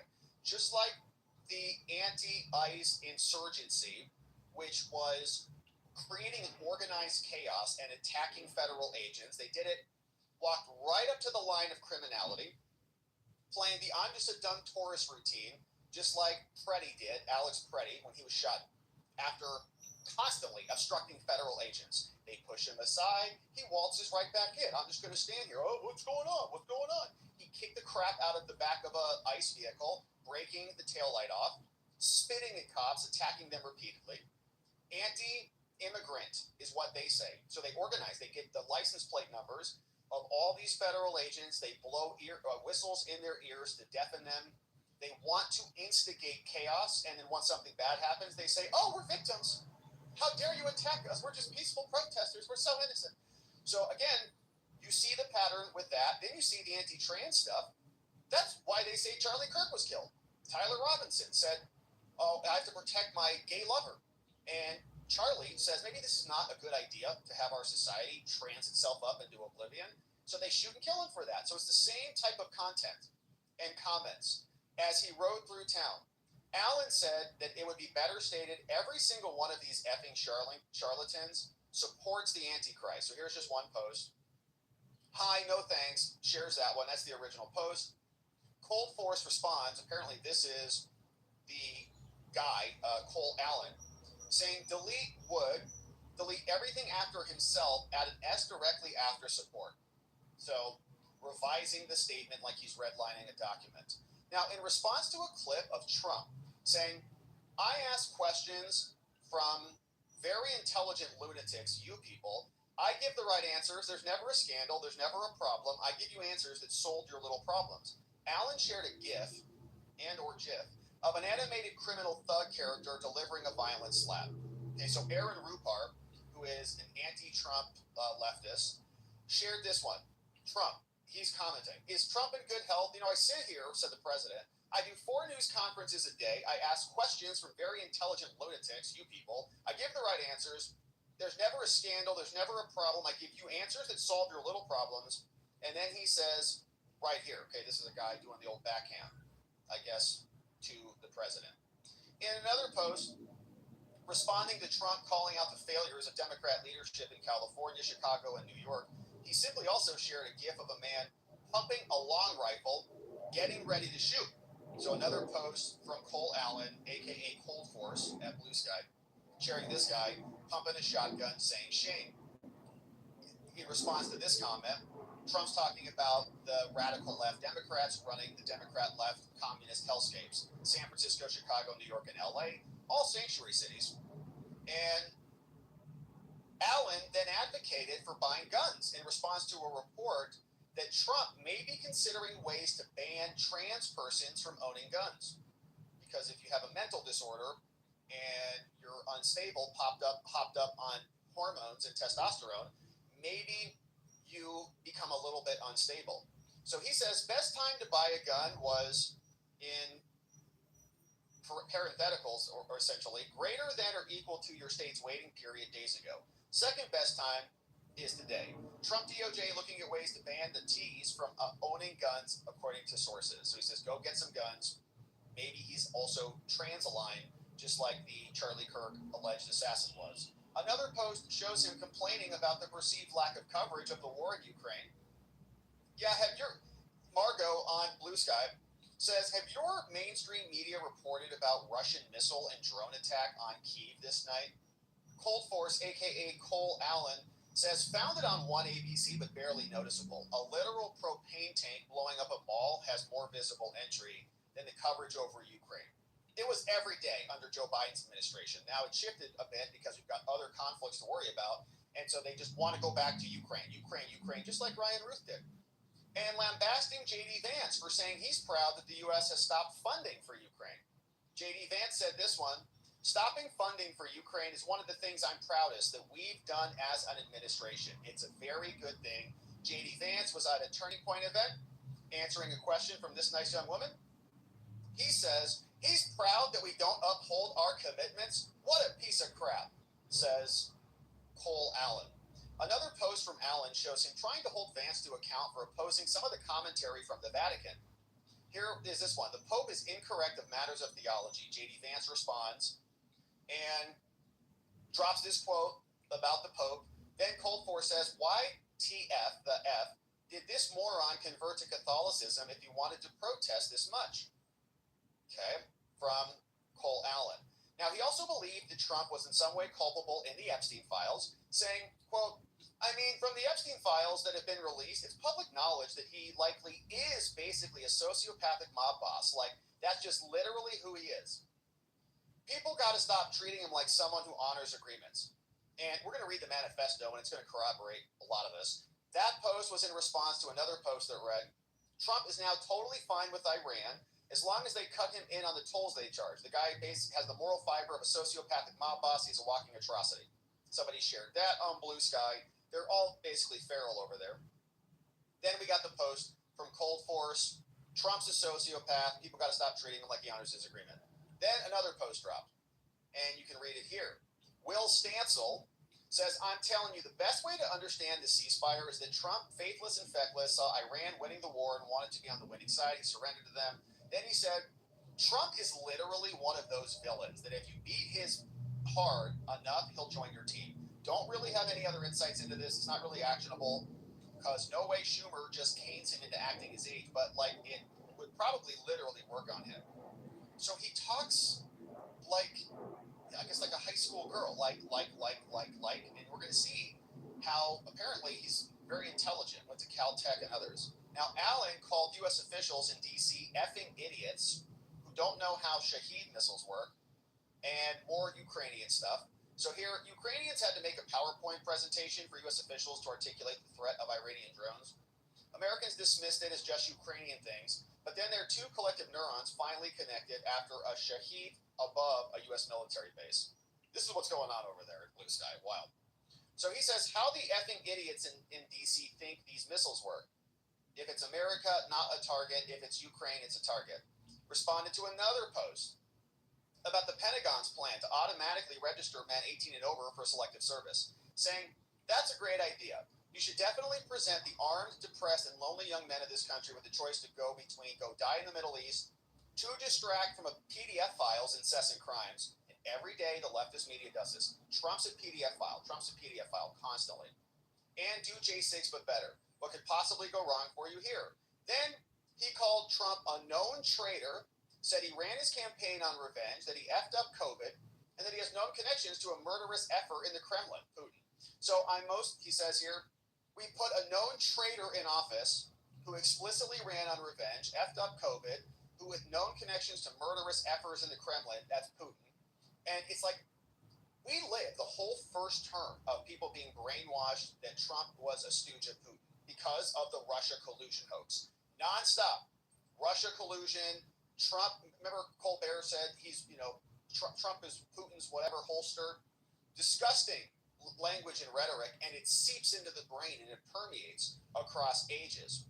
I'm mostly surprised by this administration's incompetence in fascism, and I was expecting actual fighting to have started much earlier. Here's another one from him.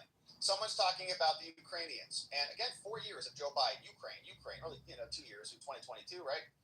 Ukraine. They brought the flag out, unfurled it right in our halls of Congress. Nancy Pelosi. Keep your hands off Naboo. Ukrainians say, shut the F up. Then he responds, current impression of the Ukrainian public, these hands rated E for everyone. And I guess he's going to go do some fighting. So it's also been revealed that he left behind writings in a hotel room where he was staying in D.C., just upstairs at the Hilton.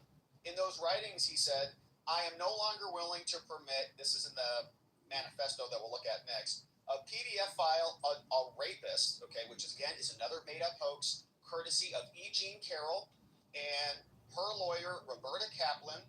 He was actually acquitted on that. Right? It was a civil lawsuit, by the way. And the jury found that E. Jean Carroll was not truthful, was not accurate, when she said that Trump ordered her in the dressing room at Bergdorf's, for which there was no witness, no police report, happened 20, 30 years ago, and they couldn't even put a clear date on it. And the witnesses, who she allegedly called thereafter, didn't believe her at all at the time. And she now paints her trees blue. So she's kind of a crazy lady. And a traitor to coat my hands with his crimes. So in order to minimize casualties, we'll read the rest of this over in his manifesto. But that's what he's posting on the internet. And of course, you start to wonder, just like with Tyler Robinson and with the Butler shooter, were there other people who knew about this? Was he communicating with anybody about this? Or was just another lone individual who was just kind of going nuts? Was he in Telegram groups? Was he in Discord chats like Tyler Robinson was? Did he have questions about who he was going to a gun range with, like Thomas Matthew Crooks was at the Butler shooting? Ryan Ruth, of course, we know, was interfacing with all sorts of people, had multiple charges that should have precluded him from getting the ability to travel in and out of the country because he had warrants out for his arrest, and then he just comes right back in. Very strange. So now we've got the manifesto that has been released. And, ordinarily we don't even like to read these things, but I think it's important because it shows us just how delusional the TDS has caused a person to become and how deeply it seeps into their brains. And so the New York Post got this in an exclusive. They say the gunman Cole Allen sent an anti-Trump manifesto and said that he wanted to take out Trump officials. The friendly federal assassin. And so the New York Times is still, I wonder what the motive is. Hard to really gauge. He sent an anti-President Trump manifesto to family members about 10 minutes before opening fire at Saturday night's White House Correspondents' Dinner. Called himself the friendly federal assassin and revealed he was trying to eliminate Trump administration officials. He wrote a bunch in the document. Here's another photograph of him. That is not him on the ground. That is Cole Thomas Allen. And the manifesto went out before this all went down. And we'll take a look at it. They quote a lot from it, but they have the full thing that is now posted for us. There's people on the ground taking cover. He was also a part of a group called the Wide Awakes. Oh, wonder if they knew about this. And is believed to have attended a No Kings protest in California. Interesting. Where he attended college and worked as a teacher. And this is why we were pounding the table and screaming from the rooftops about the anti-ICE insurgency in Minnesota. They are all part of these groups. And these groups are highly organized, okay? They unleashed hell on the J6ers, on the Proud Boys and the Oath Keepers. The Proud Boys themselves testified. They couldn't organize a hot dog stand or a hamburger stand. They testified to that, not me. They were just out there, basically having a good time, having beers and kind of defending, wanting to be where the action is, really. Not organizing a seditious conspiracy. These groups are. We've seen it in Minneapolis. They've got signal chats where government officials are presumably inside of those. They're cataloging everybody's license plates. They have rapid response teams that show up to the scene, and they all communicate their objectives and then deploy on those objectives. And the fact that there has not been a massive sledgehammer of justice coming down on these groups means they're going to continue to perpetuate. They're going to continue to grow and metastasize all around the country. So he releases this manifesto, now published here for us. It is a big one, and let's take a look at it. We'll hit the highlights and do the best we can with it. Saying here, Cole Allen sent a sprawling, crazed manifesto to family members 10 minutes before Saturday's attack. It's a 1,052-word missive that was obtained by the Post this morning, signed Cole Cold Force, who's on Blue Sky, so we just saw all of his posts there, friendly federal assassin Allen, and outlined his rules of engagement for the shooting and stated that he believed that it was his righteous duty to target administration officials. So here's the full document.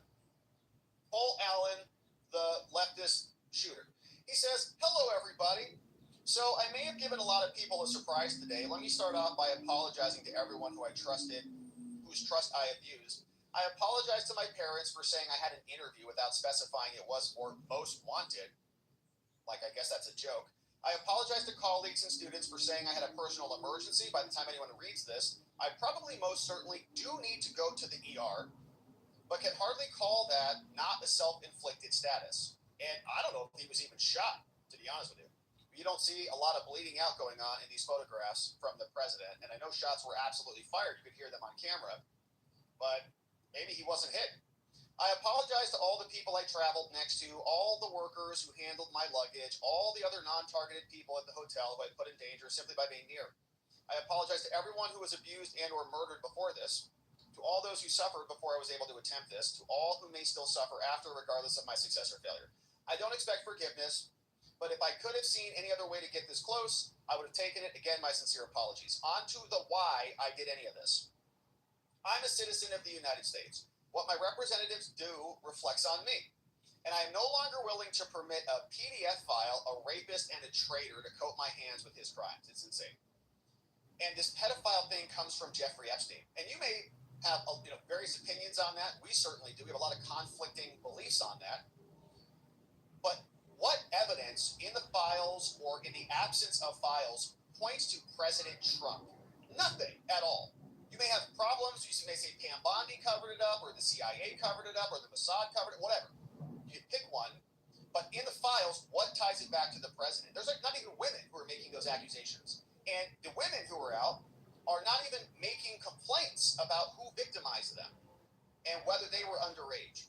Just like any other victim of any criminal case would need to do. We made this point repeatedly. They have a complaint to make. Every other woman who has been victimized by a man or a woman or anybody needs to go report it and identify the person who did the harm to them, the defendant, the criminal. That has not happened. And the DOJ has also now, the rapid response team has said, just come make a complaint if you have something to say. They don't want to do that. So the rapist thing, also a joke. Okay, you can tie that back to the grab by the purse thing, in which there's a lot of additional context to that, saying they let you do that when you're a famous person. And simultaneously, it goes back to E. Jean Carroll, who in my opinion, made the whole story up. And they extended the statute of limitations in New York. They enabled her to bring a new claim, and they put it in front of a very democratic jury panel that convicted him on not the actual R, to be clear. They split the verdict on that. Did he R E. Jean Carroll? Jury said, no, we don't believe E. Jean Carroll about that. It was the DJ Diddle, the era with the fingers. They said, okay, maybe he grabbed her by the thing because of what he said in the Hollywood Access Hollywood tape. So again, no evidence for any of that at all. But these are the words and the phrases that the mainstream media has been just hammering repeatedly for years, all because they just want to smear this man. And a traitor to coat my hands with his crimes. Okay. So, well, to be completely honest, I was no longer willing a long time ago, but this is the first real opportunity I've had to do something about it. While I'm discussing this, I'll go over my expected rules of engagement, probably in a terrible format, but I'm not military, so too bad. Okay. Administration officials, not including Mr. Patel, which is interesting. Why not Cash Patel? They are targets prioritized from highest ranking to lowest. Secret Service, they are targets only if necessary and to be incapacitated non-lethally if possible. AKA, I hope they're wearing body armor because center mass with shotgun messes up people who aren't, and somebody was shot and is fine. It did hit the bulletproof vest. Hotel security, not targets if at all possible, AKA unless they shoot at me. Capitol Police, same as hotel security. National Guard, same as hotel security. Hotel employees, not targets at all. Guests, not targets at all. So in order to minimize casualties, I will also be using buckshot rather than slugs, less penetration through walls, and also less likely to kill someone. I would still go through most everyone here to get to the targets if it were absolutely necessary on the basis that most people choose to attend a speech by a PDF file, R, and traitor, and are thus complicit, but I hope it doesn't come to that. Now, he has rebuttals to objections. So you say, well, listen, man, maybe you shouldn't go shoot people because you have a political disagreement. Even if you think that they are PDF files and R's and all these other things, maybe you should just go, voice your opinion at the polls or go join a PAC or something. But he continues. Now, if you have an objection, he says, as a Christian, you should turn the other cheek. My rebuttal. So he says, okay, you're a Christian man. You're saying, the objection is, hey, Cole, you're a Christian. Turn the other cheek. He says, I can't. Turning the other cheek is for when you yourself are oppressed. I'm not the person R'd in a detention camp. I guess illegals are getting R'd down there. Or maybe the women who are being trafficked into the country under Joe Biden are being R'd. I'm not the fisherman executed without a trial. Fishermen, you mean the drug smugglers? I'm not a school kid blown up or a child starved or a teenage girl abused by the many criminals in this administration. Turning the other cheek when someone else is oppressed is not Christian. It's the complicity of the oppressor's crimes. Saying, okay, number two, this is not a convenient time for you to do this. He says, rebuttal. I need whoever thinks this way to take a couple of minutes and realize the world isn't about them. Do you think that when I see someone R'd or murdered or abused, I should walk on by because it would be inconvenient for people who aren't the victim? This was the best timing and chance of success I could come up with. Objection 3, you didn't get them all. You didn't get anybody. Thank God. Got to start somewhere, okay? Objection 4, as a half-black, half-white person, you shouldn't be the one doing this. I don't see anyone else picking up the slack, okay? Yield unto Caesar what is Caesar's. He says the United States of America are ruled by the law, not by anyone or several people. Insofar as representatives and judges do not follow the law, no one is required to yield to them anything so unlawfully ordered. I would also like to extend my appreciation to a great many people, since I will not be likely to be able to talk to them again unless the Secret Service is astoundingly incompetent. And I don't know if he means that this was a suicide mission, right? Like they were going to kill him, which I'm surprised they didn't. Thank you to my family, both personal and church, for your love over 31 years. Thank you, friends, for your companionship. Thank you to my colleagues for your positivity. Thank you to my students for your enthusiasm. I'd like to be one of his students waking up today. Oh, what? Teacher, what? Teacher Cole? Thank you to my many acquaintances I've met in person and online for short interactions, long-term relationships. Thank you for everything. Sincerely, Cole Force, friendly federal assassin, Alan. Okay, so P.S. Okay, now that all that sappy stuff is done, what the hell is the Secret Service doing? Sorry, I'm going to rant a bit here and drop the formal tone. I expected security cameras at every bend, bugged hotel rooms, armed agents every 10 feet, metal detectors out the wazoo. What I got, who knows, maybe they're pranking me, is nothing. No damn security, not in transport, not in the hotel, not in the event. So you might be typing this from outside the building? The one thing I immediately noticed walking into the hotel is the sense of arrogance. I walk in with multiple weapons and not a single person there considers the possibility that I could be a threat. The security at the event is all outside, focused on protesters and current arrivals, because apparently no one thought about what happens if someone checks in the day before.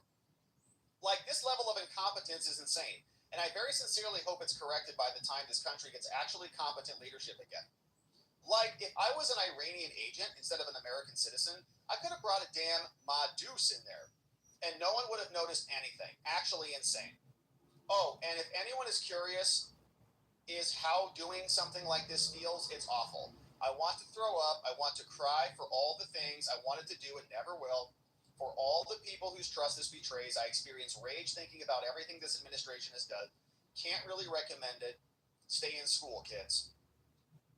Okay, so it's kind of half jokey, but serious, and he's going in and out of his TDS delusion. And there's, some truth, I think, to this security thing. Bill Malugin was saying more or less the same thing. They just walked right in there. And he got pretty close, right, to the outside of the ballroom before they stopped him. Way too close for comfort. He shouldn't have been anywhere near or even inside the building. But that's his manifesto, and it is pretty clear what his motivation is. And you can just see it in the language. He calls Trump's a rapist. He calls Trump's a PDF file, and many other things, which are part of the brainwashing operation that's been going on since 2015 when Trump came down the escalator. It's been smear after smear after smear, and it is rotting people's brains, evidently. So that's what he wrote out there, and Trump was commenting about this because that manifesto was apparently left in a hotel room that his brother had notified the New London police about prior to this incident. Trump commented on this when he was on a phone call with Fox News last night. Here's what he had to say. But I want to ask you about this news that we heard from the White House about Cole Allen, the suspected shooter, and his motive. I'm being told that he had a manifesto saying he wanted to target Trump administration officials. He had a lot of anti-Trump and anti-Christian rhetoric on his social media accounts, and left a manifesto in his hotel room that his brother had notified New London police about prior to this incident. I know Secret Service agents have been talking to his family members, his sister, at their residence, and said that this individual apparently attended a No Kings protest in California at some point, and that there was some concern that he might carry something out like this. What is your reaction to being the target of so much violence and hearing these new details just as they're breaking? Well, I heard about the London situation, and I wish they would have told us about it a little bit. But it is what it is. We had a great group of people there last night. We had both inside in terms of the people, the audience, and also because they were all, they were strong, relatively speaking, compared to what the potential threat was. And the Secret Service and all law enforcement I thought they were outstanding. You can always, they can nitpick and everything else, but they were outstanding. They stopped them cold, and there was no games being played. That I can tell you. You just look at them; these were strong, solid people who got to get paid. This is a group that is not being paid. If you think about it, the Democrats are holding up their pay, and I think maybe they'll lose loosen up a little bit now because I thought great talent was displayed last night. Bravery, but talent. He came in running like he was an NFL running back. Frankly, he was very fast, and they just stopped him cold. And there was no question. He never even came close to getting by the doors or getting through the doors. And if he did, there were so many people in there too, also security. And you have to go through a lot of layers. They did really a good job. I was very satisfied with it. And so were most other people. Yeah, and it looked like actually that guy kind of jumped out of the way. He like sees this guy barreling through right here and jumps right out of the way. Getting by the doors or getting through the doors. Whoa! And right, like whoa, kind of like a bull, kind of coming down the line. All right, so that's the president. We also now see that he did have multiple weapons. The DC police chief confirmed that the White House correspondent's shooter was armed with multiple weapons, including a shotgun, handgun, and several knives. And here's what they said during a press briefing last night. You can see here's the chief of police. We also got Mayor Muriel Bowser, and to his right, we've got Janine Pirro. Detail for the Correspondents' Dinner. As the mayor mentioned, at approximately 8:36 tonight, an individual charged a U.S. Secret Service checkpoint here in the lobby area of the hotel. He was armed with a shotgun, a handgun, and multiple knives. As he ran through that checkpoint, members of law enforcement from the United States Secret Service intercepted that individual. This is a very preliminary investigation at this point. We do know that law enforcement exchanged gunfire with the individual. We do know that a U.S. Secret Service Uniform Division officer was struck in his vest. He was transported to a local hospital for treatment. He seems to be in good spirits at this time.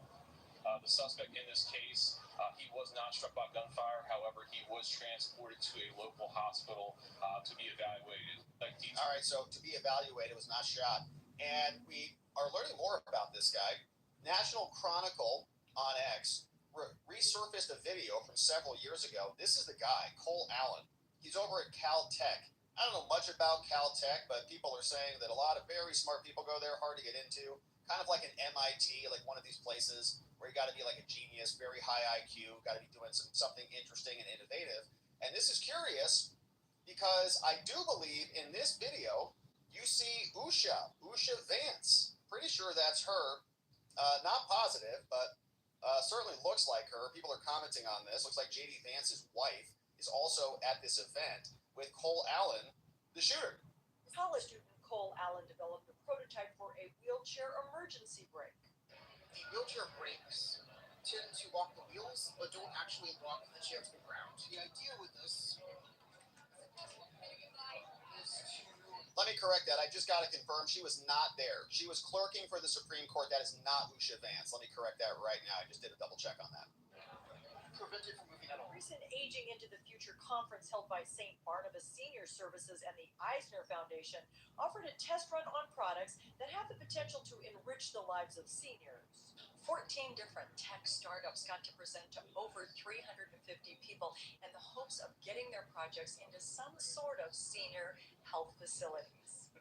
All right, so yeah, people were rumoring that was Usha, but apparently somebody else just confirmed that she was clerking for the Supreme Court at that time, so she could not have been there, presumably. But it doesn't take away from this video. You know, the guy's there, he's doing some interesting things at a tech startup facility, and then apparently just gets brainwashed like a normal dude, wants to start a company, and then starts listening to MS Now and Rachel Maddow and Jake Tapper, a pedophile and rapist, and he's a fascist, and he's raping kids and all these. It's like nonstop, protecting the Epstein class, like nonstop from them. And then he just goes nuts and writes a manifesto, and then it's basically on a suicide mission, who is hell-bent on killing the president because it's his time and his opportunity to do so. So Trump commented on that. He said, these seem to be pretty high IQ people, but they're crazy. Secret Service, they are doing a great job protecting us. Here's the president a little bit more. That's right. And other agencies, too. Other great agencies that, you know, are brave, patriots, they're great people. They have a rough job, not an easy job. You know, when you have to stop murderers and get them out of our country, when you have to take people out of the country who murdered 7 people or 5 people or 1 person that was released from a jail in, you know, a country someplace. A lot of them came from Venezuela. A lot of them came from other shipment from the Congo. This was under Biden's open door policy. It was terrible. I mean, we can try and make it nice and all, but there's nothing nice about it. So we have people that are doing an incredible job of removing these people and just getting them out of the country or putting them in jail where they have to be. These are violent people, drug dealers, drug lords were allowed without checking, without anything, but murderers. Over 11,888 murders were let into our country with Joe Biden's open door policy. And, these are the people that are getting them out. This is a tough job. These are nasty people that were let in, rough, tough people. And by the way, in many cases, very smart. These assassins, they seem to be high IQ people, but they're crazy. And so, Secret Service and all of the different groups. You look at Border Patrol, you look at ICE. I mean, ICE is so incredible. Border Patrol is so incredible. And, they have a hard time being recognized for the job they do. I'm very proud to recognize them. I mean, I think I had 100% of the vote of the law enforcement. Yeah, and apparently Thomas Matthew Crooks, the Butler shooter, was also a pretty intelligent dude based on other anecdotes and other reporting. We really don't know much about that guy at all. But interesting, he's over at Caltech. He's at one of these events where they're apparently launching startups or coming up with startup ideas. And he was also, according to Susan Crabtree, Teacher of the Year, saying the shooting suspect is Cole Thomas Allen of Torrance, California. Susan Crabtree, as we know, is the Secret Service whisperer. More from her in a minute. Saying this guy came from Torrance, California. Allen is a no-party preference, according to R. Pyers, somebody else who's reporting on this, so not an official Democrat, even though he donated to Kamala Harris $25 in the 2024 election. Cole Allen was named Teacher of the Year in LA, where the teachers union has become a vocal mouthpiece for anti-Semitism and pro-Palestinian sentiment, as she's reported above before. And here is a screenshot of this, December 2024, Cole Allen, C2 of Torrance, and he is Teacher of the Month. And then he just goes nuts and decides he's going to go on a suicide mission. So Todd Blanche was out last night and this morning, and he said, there was something unique about the threats to the president and more. Here's what the new acting AG had to say about this. It's a great question.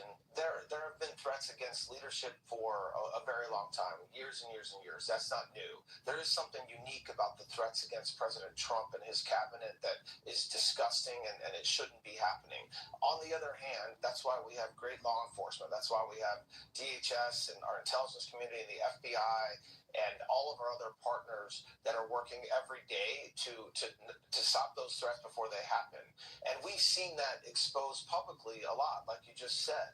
But you also have a lot of times when we foil attempts at whether it's terrorists or whether it's domestic terrorists or Iran or other nation states that are threatening us. And so it's a fight. It's something that has kept all of us busy for a long time. And we are at a crunch time right now with security and keeping all of us safe. And we will continue to do that and to work hard and identify threats and stop them. And the rhetoric that is out there on social media is one of the reasons for it. And so we monitor that very carefully, as you would expect us to, and we'll keep doing that. Yeah, and on mainstream media, on ABC this week, they've had George Stephanopoulos and many others make claims that are not supported by fact at all. They just keep regurgitating the same talking points over and over and over in order to create an environment like this where people think that they have no choice but to go take out the president. So he said they've executed a number of search warrants last night. Charges will be coming soon, and we should see an arraignment tomorrow. Here is more Todd Blanche. What has law enforcement learned so far from the gunman? Have you been able to determine a motive? Good morning. So we executed a number of search warrants last night. FBI worked through the night along with state and local law enforcement at both coasts in Los Angeles and here in DC. We executed search warrants on devices, electronic devices that we found that we believe belong to the suspect. And we're still looking to try to understand a motive. From our preliminary investigation, it does appear the suspect was targeting members of the administration. I don't want to go beyond that because we don't have specifics yet about particular members of the administration, except that we do understand that that was his goal and his target. We know that he traveled from Los Angeles to Chicago and then Chicago to DC. It appears he traveled by train during both those legs of his trip and checked into the Washington Hilton a couple days ago on the 24th. And then obviously attempted to breach the perimeter last night and it was quickly subdued. All right, so they'll continue to create their prosecution, and that prosecution will involve a deep background check. This is Kash Patel, FBI Director, explaining more. The President's absolutely right. You saw the best resolve of American law enforcement because you, Mr. President, inspired them 24/7, 365. You give them the resources that they need, and they know that you have their back. And that is a changing dynamic in this country, and that's why you saw brave Secret Service agents respond immediately, swiftly, subdue and take down the suspect, and safeguard the lives of thousands of individuals at that hotel. Thanks to our interagency partnership with the Department of Homeland Security and the Metropolitan Police Department, the FBI was rapidly deployed onto the scene, took over the evidence response unit, is examining all the ballistics that were found on scene to include the long gun and the shell casings. We are conducting witness interviews as we speak. You will hear from our team on the scene there with the mayor and the head of the FBI field division there. But please know what the Attorney General has just said rings no truer. You saw the very best of America tonight. The very best unite us at a time of uncertainty because we have leadership here with the President, the Vice President that backs law enforcement, and the men and women that I shook their hands on the scene today could not have been prouder to show up on scene. And as the Attorney General said, make no mistake, we are conducting witness interviews. If you have any information whatsoever related to this event, 1-800-CALL-FBI, 1-800-CALL-FBI. No piece of information is too small. No piece of information is inadequate. We will evaluate it all. We will also be conducting interviews of those that were there. And if any of those individuals have information, please come forward to law enforcement of the FBI or the Metropolitan Police Department. We will be examining this individual's background thoroughly. That process has already started. And we are going to ensure that he was either a lone wolf actor or anyone else that was responsible. We will analyze all evidence immediately to make sure that we safeguard this country. Mr. President, Mr. Vice President, thank you for your leadership. Attorney General, Homeland Secretary Mullen, thank you for your partnership in law enforcement. All right, that's Kash. We also got Janine Pirro. She said, the defendant, Cole Allen, will be arraigned on Monday. It is clear that this individual was intent on doing as much harm as he could. Thank God for our law enforcement who acted so quickly to prevent what could have been a horrific event. Here is Janine, the DC U.S. Attorney, who will be bringing the charges in federal court, presumably tomorrow. Right now, the defendant is being charged with 2 counts, 924C, using a firearm during a crime of violence, and a second crime under 111, which is assault on a federal officer using a dangerous weapon. Now, as you all know, there was an individual, a uniformed Secret Service officer, who was shot, and fortunately, he is doing all right and he will be fine. But it is clear, based upon what we know so far, that this individual was intent on doing as much harm and as much damage as he could. And thankfully, because of the checkpoint right outside the ballroom, where thousands of people were situated to hear the President of the United States, because that checkpoint worked, there was no one who was injured when it was clear where this defendant was going. Now, I want to make one comment. As a participant, someone who was in the ballroom, who came this evening to be part of a very lovely event at the White House Correspondents' Dinner, I, for the first time, was in a situation where there were shots fired, shots heard, and a whole room went silent. When I lifted my head and when I looked up, every law enforcement officer was out there as we all had our heads down, thousands of them. These are the men and women every day who do what they do silently, and they do it with courage and with dignity. Thank God for our partners, the FBI, the Secret Service, the Metropolitan Police. All of them tonight acted so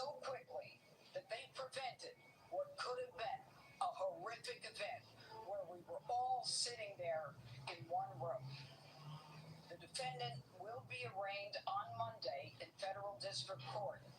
All right, we'll see what the charging document looks like. Should be a criminal complaint. I'm sure they'll indict him by grand jury later, but they'll get that filed in soon, and we'll see what judge it gets assigned to. We know there are many very wonderful judges there in D.C. So we'll come back on that one, of course, tomorrow. Hopefully you can join us as we do. We also saw the president with a couple of questions from the press on this last night. Here's what he had to say. The people across the globe are watching you. You demonstrated courageous leadership, and thank God you're alive, all of us are alive today. What is the message that you want to give to the world that this should change? What corrective measures can we take from here on? Well, all you can do, look, I don't care how many people you have, how good they are. They can be the greatest people. You have the greatest security in history. If you have a whack job who's got a brain, but it's a little bit distorted or a lot distorted, they can make trouble. I would say, Pete, right? You know, they can make trouble. Some of these people are of genius level IQ, and they're nuts. So it can be trouble.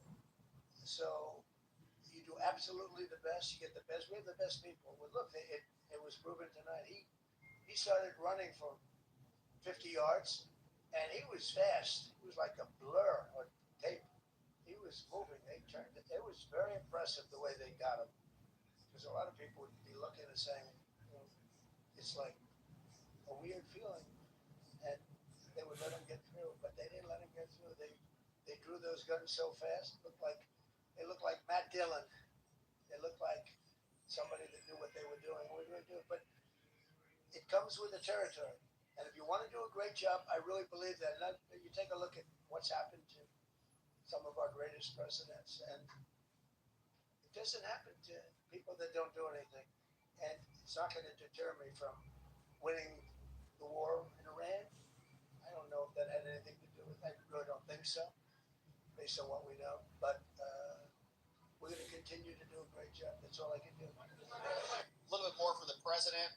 He says they come after the people that make the biggest impact, and that's why they're coming after him. There's a report in the New York Post that this assailant assembled his weapon somewhere on site at the hotel.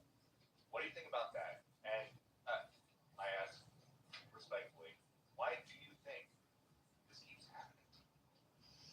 Well, you know, I've studied assassinations, and I must tell you, the most impactful people, the people that do the most, you take a look at the people, Abraham Lincoln, I mean, you go through the people that have gone through this, where they got them.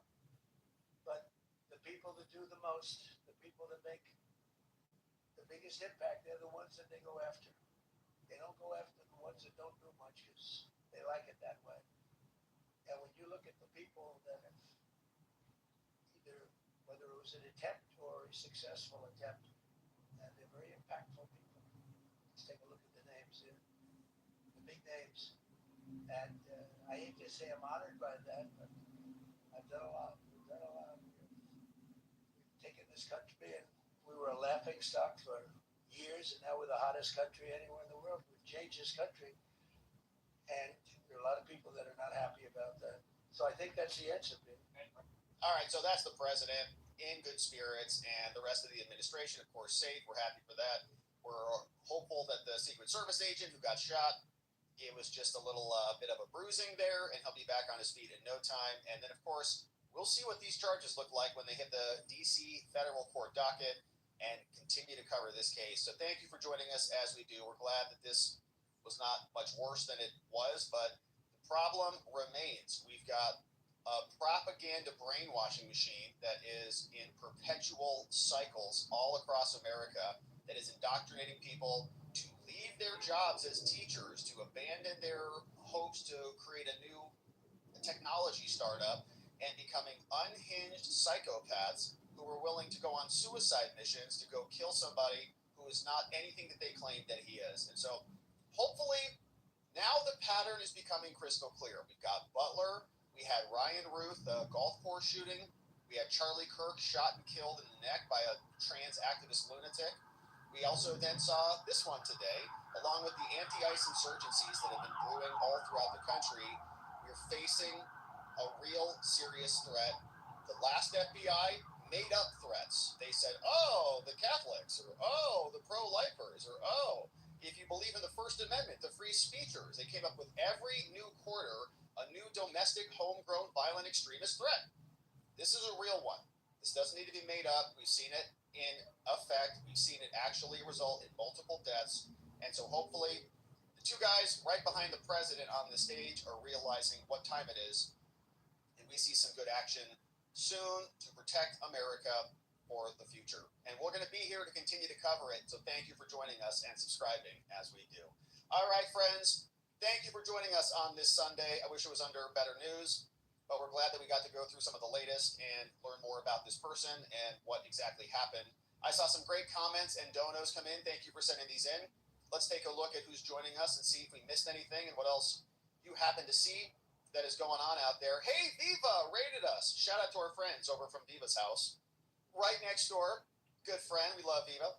Here you go. Make America great, wealthy, strong, proud, safe, great, wealthy, strong. Again. That's what we're doing, baby. That's why we're here. Hey, Relantel. I know, man. This is the second time, and we had nothing to do with this, okay? Relantel. Rob goes on vacation. Shots happen. Coincidence? Yeah, the last time we went on vacation, Butler happened. And then we went on vacation again, and then the White House dinner happened. We were not on vacation with Ryan when Ryan Ruth happened, so that breaks the chain of causality. But it is not really good. It is really not a good coincidence. I was telling that to Alexis last night. I'm like, this is just perfect. Joke, it's not perfect. I'm like, this is just... Okay, so Relantel, we noticed that too. Yeah, I think John sent me a message. He's like, you need to stop going on vacation. John sent me a message. Stop going on vacation, okay? This is what happens. So thank you, Relantel. We had nothing to do with it, I swear. Serrano Gordius. Hey, thanks for being here. Happy anniversary. For his efforts, 12 months here, Serrano in the house. Thank you for joining us for 12 months. For his efforts, he got stripped on national TV. Yeah, and he wrote a weird manifesto, and he ruined his whole life. And he's probably, on way too much Blue Sky, on way too much Reddit, on way too much MS Now, and just starts to believe these things. Indoctrination. Just snaps, goes mentally insane. And it might be exactly what they want to happen. And they need to keep that energy up, that pressure up, so that their little insurgencies and their insurrections can continue to metastasize all across America. Thank you, Serrano. Thanks for being here for 12 months. We appreciate you. Hey, Voice of the People. Good to see you. Also, right next door, Voice of the People. Check out their podcast, Off Label Podcast. I think this was a message. That message is we can still get you whenever we want. From this assassin, well, it was a failed message, right? I mean, he really caused a lot of panic, but not a lot of damage. Thank God. I'm not saying that. But I think, the point is that they're out there. Like, there's a lot of them out there. And if they just keep taking shots on goal, eventually, it's the law of averages, the law of odds, like something bad is going to happen. We saw what they did to Charlie. We saw what they did to Corey Comparator, the fireman who was shot and killed. They almost got Trump with that one. And, shot in the head. It's like, oh my gosh, man. Like, how close can we get? How can we make sure that the people who are perpetuating this insanity no longer do that, right? We have free speech here, so we have to balance that out, but maybe they should be a little bit more responsible with their words. And people like Jake Tapper and people like Rachel Maddow continually put these false narratives out. At that point, in fact, you can see the expression on the First Lady's face, and your president